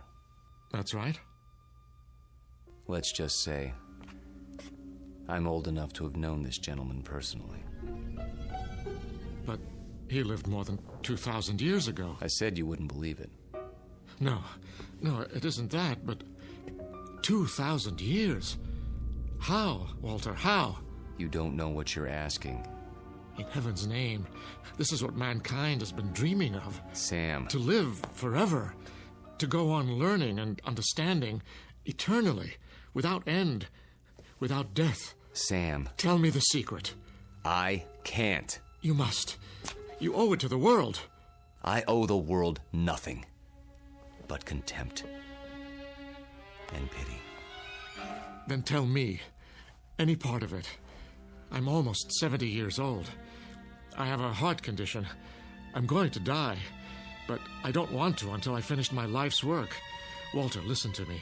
Do you understand? I'm not ready to die. I can't tell you the secret because I don't know what it is myself. What? I was like you, Sam. Afraid of death.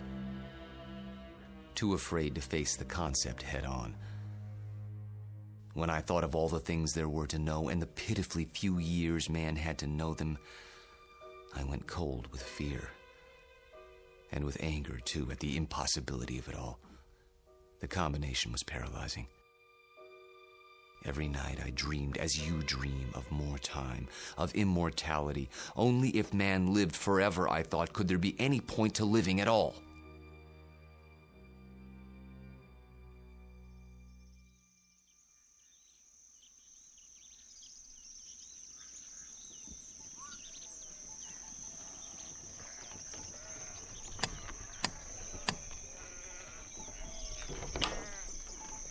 I'm thirsty. You have water? Come in, traveler. Thank you. You're very kind.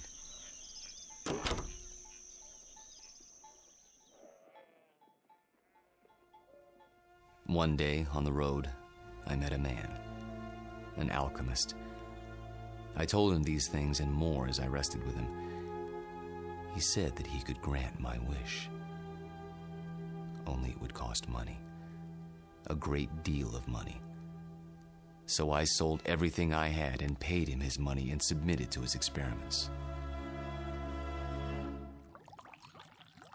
Drink this, young man. You may remain here until you recover.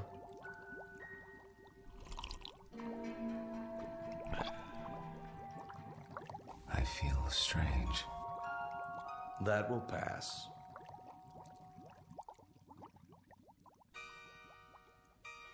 I remember very little of what followed, except that I was in a coma for many weeks. When I revived, I learned that the alchemist had been burned for blasphemy. You're not serious? An alchemist?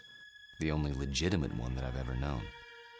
You're asking me to believe something that goes against everything I know. Not without proof. But an alchemist? I'm a man of science. They knew nothing of chemistry. Lead into gold. Just as I thought.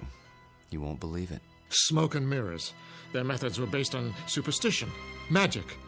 What did he use? Bat's blood and eye of toad? And once upon a time, germs were unknown. And blood cells, and pasteurization, and human growth hormone, and... Sam, all those things and more would have been called magic once. It's a matter of knowing what to measure and how. Do you realize that most of today's medicines come from plants? Witch doctors discovered a long time ago that they worked, even if they couldn't explain the reason. Don't lecture me.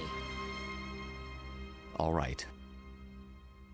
But you'll grant that certain phenomena exist before we know why. Science is like history in that respect. A detective story, working backwards from known facts until we understand the cause. And I'm the most undeniable of facts. Unless you can come up with another explanation. Go on. There isn't much more to tell, really. I thought the experiment had failed, of course, because I didn't feel any different. But then, when I saw my wife and my children and my friends aging and growing old, this was a problem I hadn't considered, you see.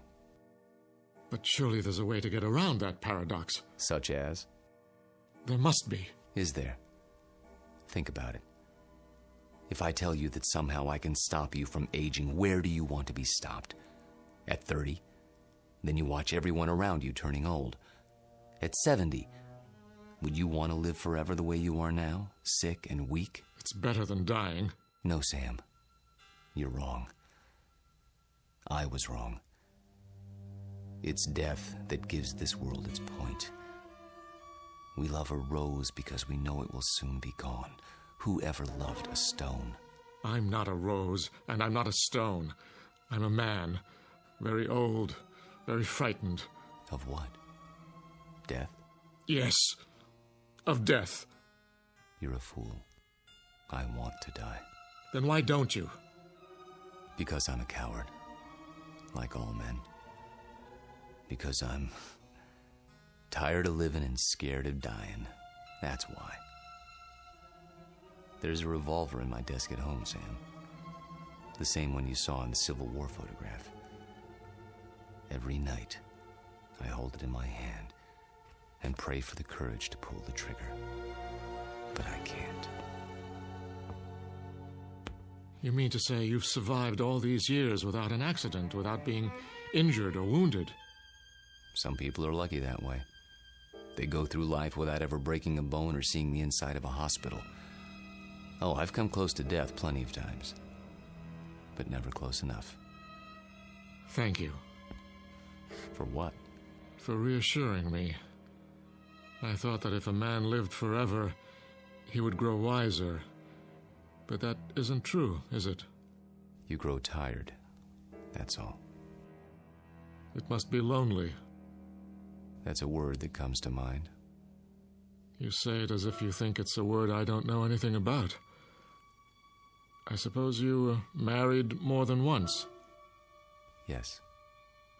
How long with each woman, Walter? 10 years? 15? I take your point. Now you know why I attended your lecture. Why I asked you here tonight. It wasn't idle curiosity. I suspected as much. Sam, this isn't a situation of my choosing, not any longer. I tried to resign 6 months ago, but you talked me out of it. Do you remember? Yes. Do you know why? I knew that Susanna was falling in love with me. And I knew what would happen, because it had happened before. A few years of happiness, and then... I warned her. I did everything I could to discourage her. Except tell her the truth. How could I do that? She'd have thought I was mad. Then why didn't you leave? Because it was too late. I was in love with her. Everything was against it, all my reason and experience. But that didn't matter. And God help me, it doesn't matter now. It does to me. Walter, I can't let you marry my daughter. And why not? Susie. Well, go ahead. I asked a question, Father. We were just having a conversation. So I gather. How long were you standing at the top of the stairs? Long enough to hear that there's some sort of disagreement over me. Don't you think it would have been considerate to include me in the negotiation? It's not a negotiation. Please, don't misunderstand. Your father seems to think I'm too old for you, darling. Susanna, let me explain. That's the silliest thing I've ever heard. Good. In that case, you will marry me? I thought that's already been decided. You asked, and I accepted. Unless you're having second thoughts. Nonsense. If I had my way, we'd do it tonight. Are you serious? I've never been more serious in my life. I think you mean it. There's a justice of the peace in the next county. Go upstairs and get your prettiest dress. I'll go back to my place and pick you up in an hour. But... Go. Go. Daddy? I can't very well ground you, can I? You're of legal age. Oh, Walter, I do love you. Though your timing is a bit of a surprise. Life is a surprise. If we're not ready now, when will we be? Next week? Next year? We have to seize happiness when it comes, and it's here now. 1 hour, darling.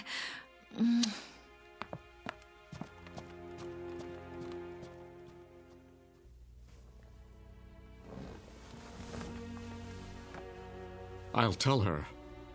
She won't believe you, Sam. No one would. In fact, by tomorrow, you won't believe it yourself. We'll see. Yes, we will.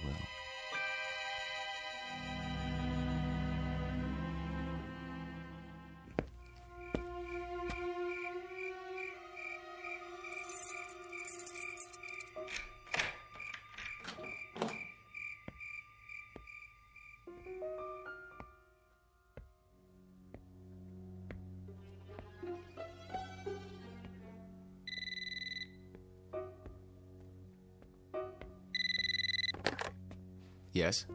give you one last chance, Walter, if that's your name. Sam, please. The irony is, I truly like you. We've been fine friends. But when it comes to my daughter... You deny her happiness? Is that what you call it? People who love each other don't have secrets. They share their lives. They grow old together. Susanna's entitled to the same thing. Not a mockery of it. You don't think this is easy for me. There's nothing ahead for her but a broken heart, as she sees herself age while you don't. How long do you think you can keep it from her? And if I go away, will that make her happy? She'll suffer, but she'll get over it. You don't belong here, any more than that antique pistol in the photograph. It's still here, in my desk drawer. And so am I. That's reality, Sam, for better or worse. She's upstairs now, packing. If you come back, I'll expose you. Not just to her, but to the university and the world, starting tonight. You mean it, don't you? You don't leave me much choice. Give me a few minutes. I need to think it through. Good. If you love her, you know what to do. Yes. I know what to do. Only... I don't know if I have the courage.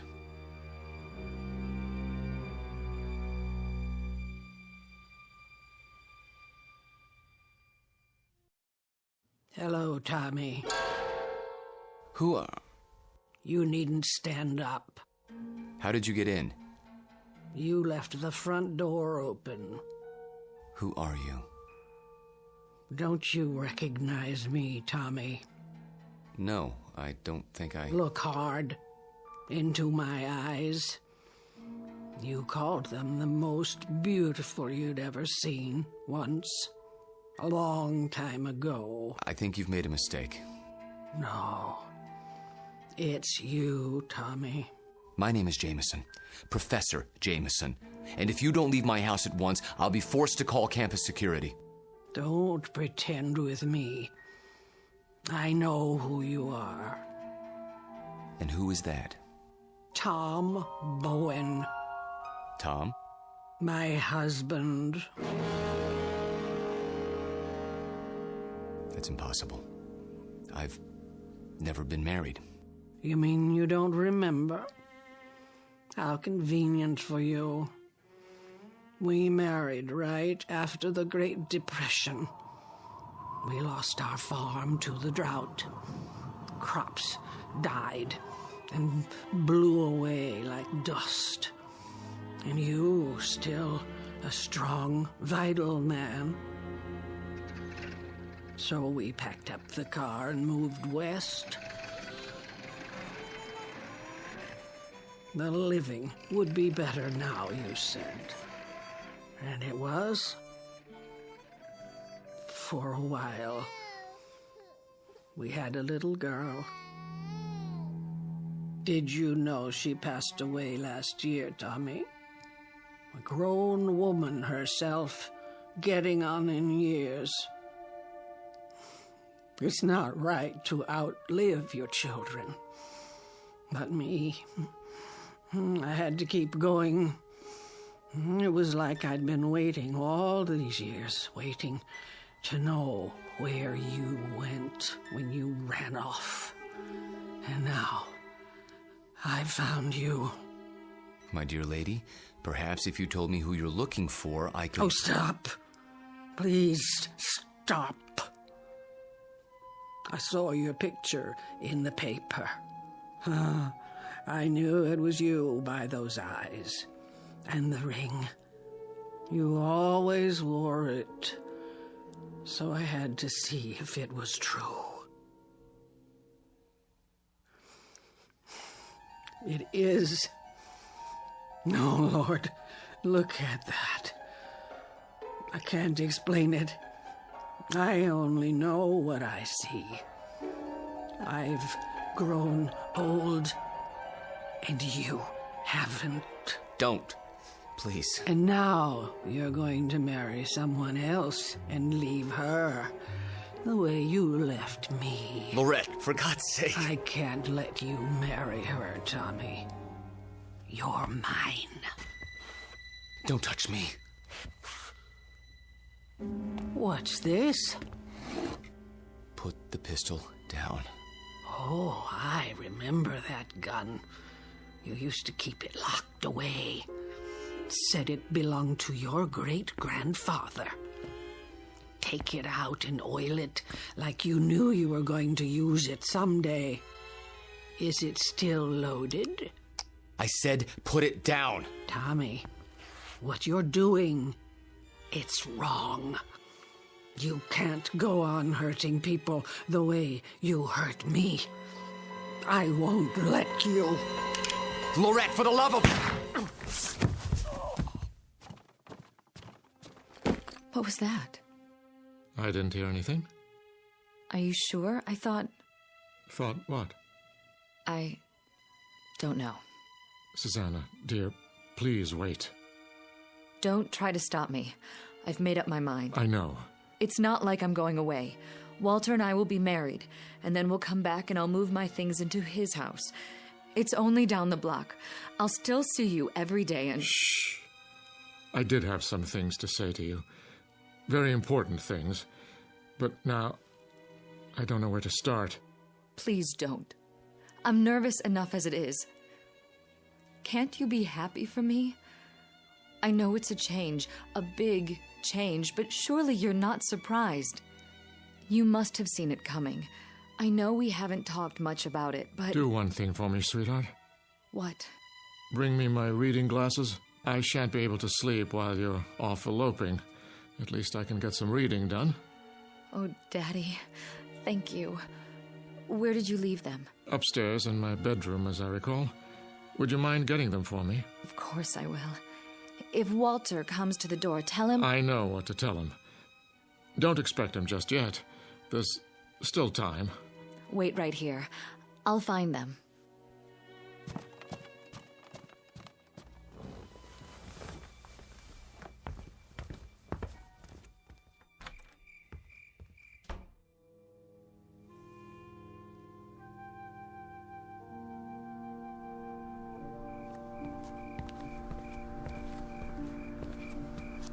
Oh.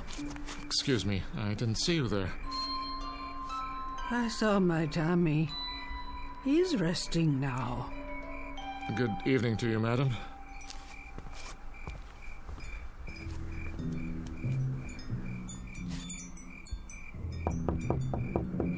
Walter.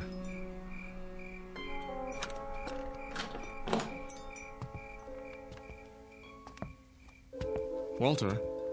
Where the devil are you? Hello, Sam. Why are all the lights off? I was just, thinking. The window's open. I know. I'll close it. No. What's the matter? It's a strange feeling after all this time. What do you mean? I mean, I've come to my senses. Tell Susanna. Tell her if you would. You're hurt. Turn on the light. Stay away. I'll call a doctor. No. But your hand, there's blood on it. Hard to avoid that when you've been shot.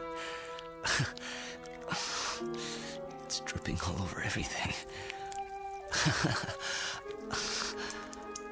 I'm leaking, Sam. Everything that's been held inside for so long, it's running out. I feel light as a feather. Take my arm. Sit down. Quickly. A little late for that. I'm sinking, Sam. Right into the rug. It'll be quite a mess to clean up. What's happening to you? It's happening. At last. Your hair. Your skin. Sorry to fall apart on you. Oh. But nothing lasts forever. Thank God, Sam. Thank God in his wisdom. Oh, Walter. Walter. Tell her. I'll try to think of something. Don't let her see me cry.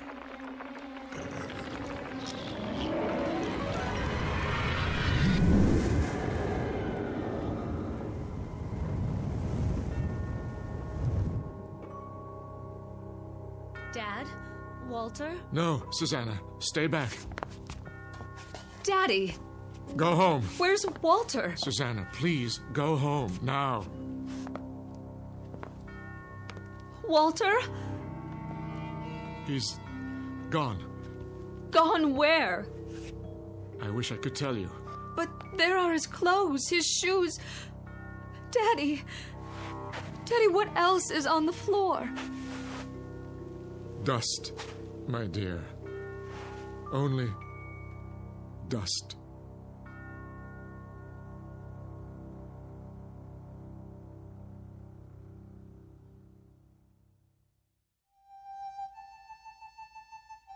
Professor Walter Jameson, an expert in the subject of times long past, and above all, a consummate actor, since before this university was founded. He's finally completed his life's work, a history of the world that begins in the cradle of civilization and ends in our time, because the future was not his specialty. In fact, the simple truth is he had no future left. The past has a way of catching up with us, sometimes when we least expect it. They say that time heals all wounds, but it also wounds all heals. Rest in peace, Professor. You've just passed the ultimate final examination in the Twilight Zone.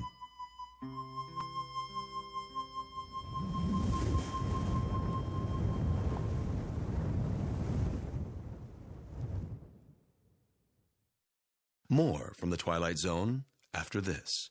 You are about to enter another dimension, a dimension not only of sight and sound, but of mind, a journey into a wondrous land of imagination. Next stop, the Twilight Zone. Hi, this is Stacy Keach. I'd like to take a moment to tell you about our Twilight Zone website at twilightzoneradio.com. At twilightzoneradio.com, you'll find the latest information on these Twilight Zone radio dramas, including behind-the-scenes photographs, plus the newest product releases, trivia contests, ways to contact us, other Twilight Zone-related info and merchandise, plus links to other fascinating websites. So make your next stop twilightzoneradio.com.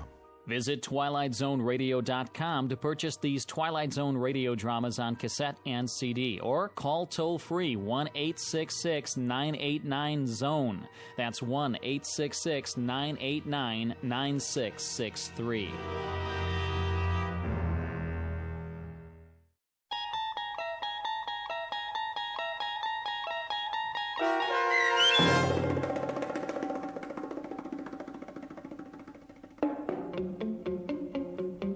Long Live Walter Jameson, starring Lou Diamond Phillips with Stacy Keach as your narrator, was adapted for radio by Dennis Etchison and written for The Twilight Zone by Charles Beaumont.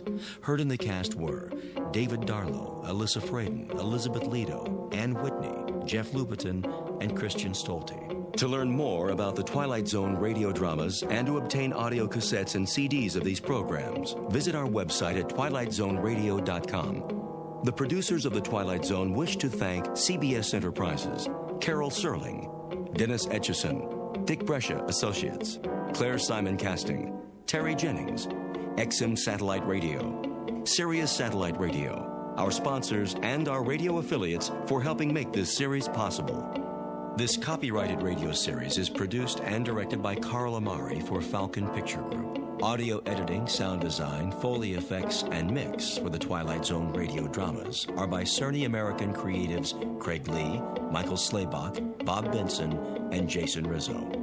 To learn more about the Twilight Zone radio dramas and to contact us, visit our official website at twilightzoneradio.com. Doug James speaking.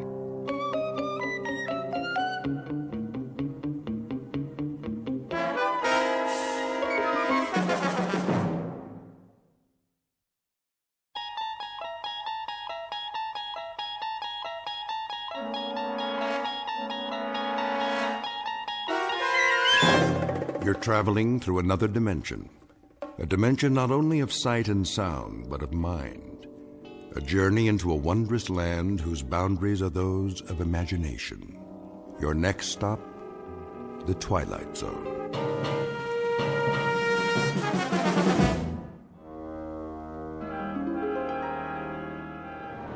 Shouldn't be long, eh, Cap? Not unless they move to Italy. I bet old Benito would like to do that. We're almost there. See that mountain range just over the horizon? Well, now, what do you know? I think I might have seen that a few times. All we do is maintain course and the boot will pop right up, big as life. Sounds like you've done this before, Captain. You like Italian food, Blake?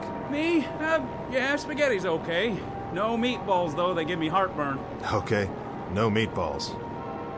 Beautiful day like this, I thought we'd just bomb the supply dump, then sit down and have us some lunch before we head back. How's that sound? You picking up the tab? Don't worry about it. This one's on Mussolini, his own personal mess hall. Yeah? Special orders. I hear the Allies can drop in anytime. Oh, I get it. So we'll quit pounding him, huh? Plus, he wants to show off what a good cook he is. Watch out for the garlic, though. That's his secret weapon. Lousy greaser. I got something for him. There it is. Target in view, Jimenez. How's our time? On the money, Captain. Set the bomb bay doors. Check. Ready to release on your command. Take her down 400 feet. Hope they don't have no big guns today. They don't. That's why we're gonna win this war. Another 200 feet. Let's drop these babies right down the smokestack. Yes, sir. Is that flak? I don't believe it. Give me some altitude. Looks like the jerks finally got some artillery. Pull up on the stick. I'm pulling. That was too close for comfort. Pull up, I said. Climbing, Captain. Higher. We're hit. Kransky, you okay? Waist gun good, Captain. Connors? Missed the tail by a mile. Fine. We took a hit on the starboard engine, sir. Looks like we're losing fuel. Then let's drop our payload and get out of here. Fast. Yes, sir. Mayday, Mayday. This is King 9 calling Firefly. King 9 calling Firefly. Come in, Firefly.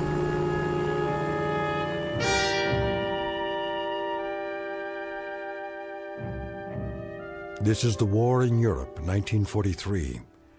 The air spits out violence and destruction, and the sandy graveyard of North Africa swallows it up. Her name is King 9, a B-25 medium-range bomber, 12th Air Force, USAAF. On this hot, still morning, she took off to bomb the southern tip of Italy, manned by a crew who knew the risks when they signed on. Between them, they have several thousand hours of flight time, much of it in combat. They have followed these coordinates before, armed with a deadly payload for the enemy. A fairly routine run, certainly not her first, but unfortunately, it may be her last. Because this time she's taken a hit that's forced her off course and into a region not listed on any map. She won't return to home base on this day or any other. But as Captain Robert Embry is about to find out, like a resilient human being, she dies hard. Especially in the Twilight Zone. And now, the Twilight Zone and our story, King 9 Will Not Return, starring Adam Baldwin with Stacy Keach as your narrator.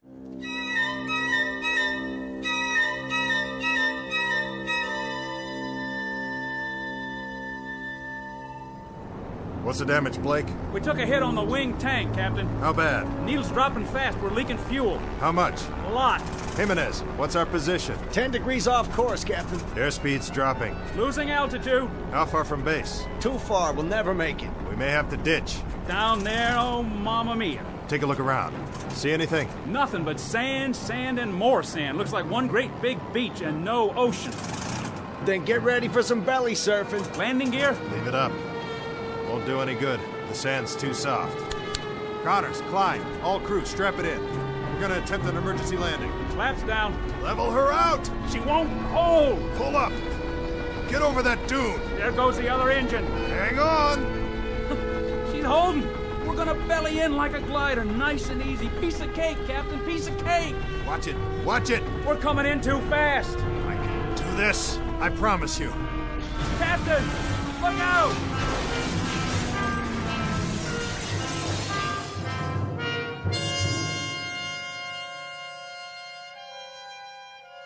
I remember now. More and more, one piece at a time. First the wing tank was hit by flak. Then we lost fuel. Fell behind, veered off course. Not the moment of impact, though.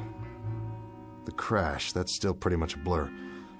But I remember holding the wheel, trying to hold it. The way she bellied in and then yawed at the last second. That brought the nose down into a dune, and all of a sudden it was over. When I couldn't hold her straight, she yawed and skidded through the sand. That must have been the way it happened. It must have been... I honestly don't know how long I was out.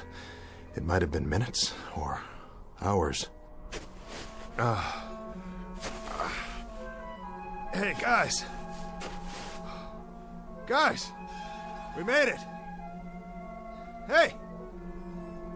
Where are you? Where is everybody? We're alive, you hear me? We're still alive! The crew. What about the crew? Did they bail out? Did I order them to bail out? No. No, I didn't. I remember that much. We rode it in together. They stayed with me all the way down. Because I'm the captain. Yeah, that's right. Captain Robert Embry. That's who I am. Blake's my co-pilot. Jimenez the navigator. Kransky, radio op and waist gun. Connors, he was tail gunner. And Klein. Sure. Klein, he was the upper turret gun. Let's see. Who else? Think. Gotta think. It was coming back to me, but I wasn't 100%, not by a long shot. My leg was racked up and my head felt like someone caught me with a left jab and a right hook that put me flat on the canvas. Now, I saw the plane about 100 yards away and I knew I had to get back inside to see if the guys were okay. Blake! Jimenez! I kept walking toward it, but it didn't get any closer. That's the way things are in the desert. Something about all that sand and nothing to measure it by. But I kept going. I had to help them if I could. If there was any way, any hope. Are you all right? Connors! I climbed up on the wing and finally got in through the gun turret. I dropped down inside. Blake? Blake, answer me. That's an order. And there was Blake's cap on the co-pilot's seat. I knew it was his, but I turned it over and looked inside anyway. Blake, Gerald S., First Lieutenant, USAAF. And the radio op. His headset still plugged into the radio, but he wasn't there either. Jimenez. And Connors. All gone. If they were still on board when the plane crashed, then where were their bodies? No, I couldn't let myself think that way. Piece it together, that's what I have to do, piece it all together. We bellied in, and I must have been thrown clear of the plane. That's what happened. Sure. Knocked me cold. I could have been out for hours. And the others, they... What about the others? Where are they? They didn't jump, they couldn't have. The chutes are still here, all of them. And they're not dead, they couldn't be dead. There are no bodies. But if they left the plane and started walking, why didn't they take me? Morse code. Yeah, I'm here. We're here. Wait. Give that to me one more time. Mayday, Mayday, this is King 9 calling Firefly. King 9 calling Firefly. Pancaked in the desert, 1 hour 30 minutes from last checkpoint. Bearing 290 degrees, terrain flat and sandy, low hills to the north. No other landmarks, no sign of crew. Mayday, Mayday, King 9 to Firefly. Come in, please.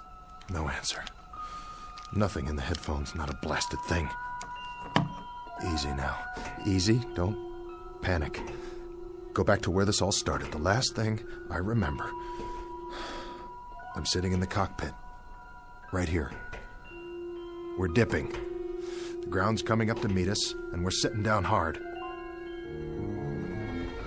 Flaps down. Level her out. Get over that dune. She won't hold. I can do this. I promise you.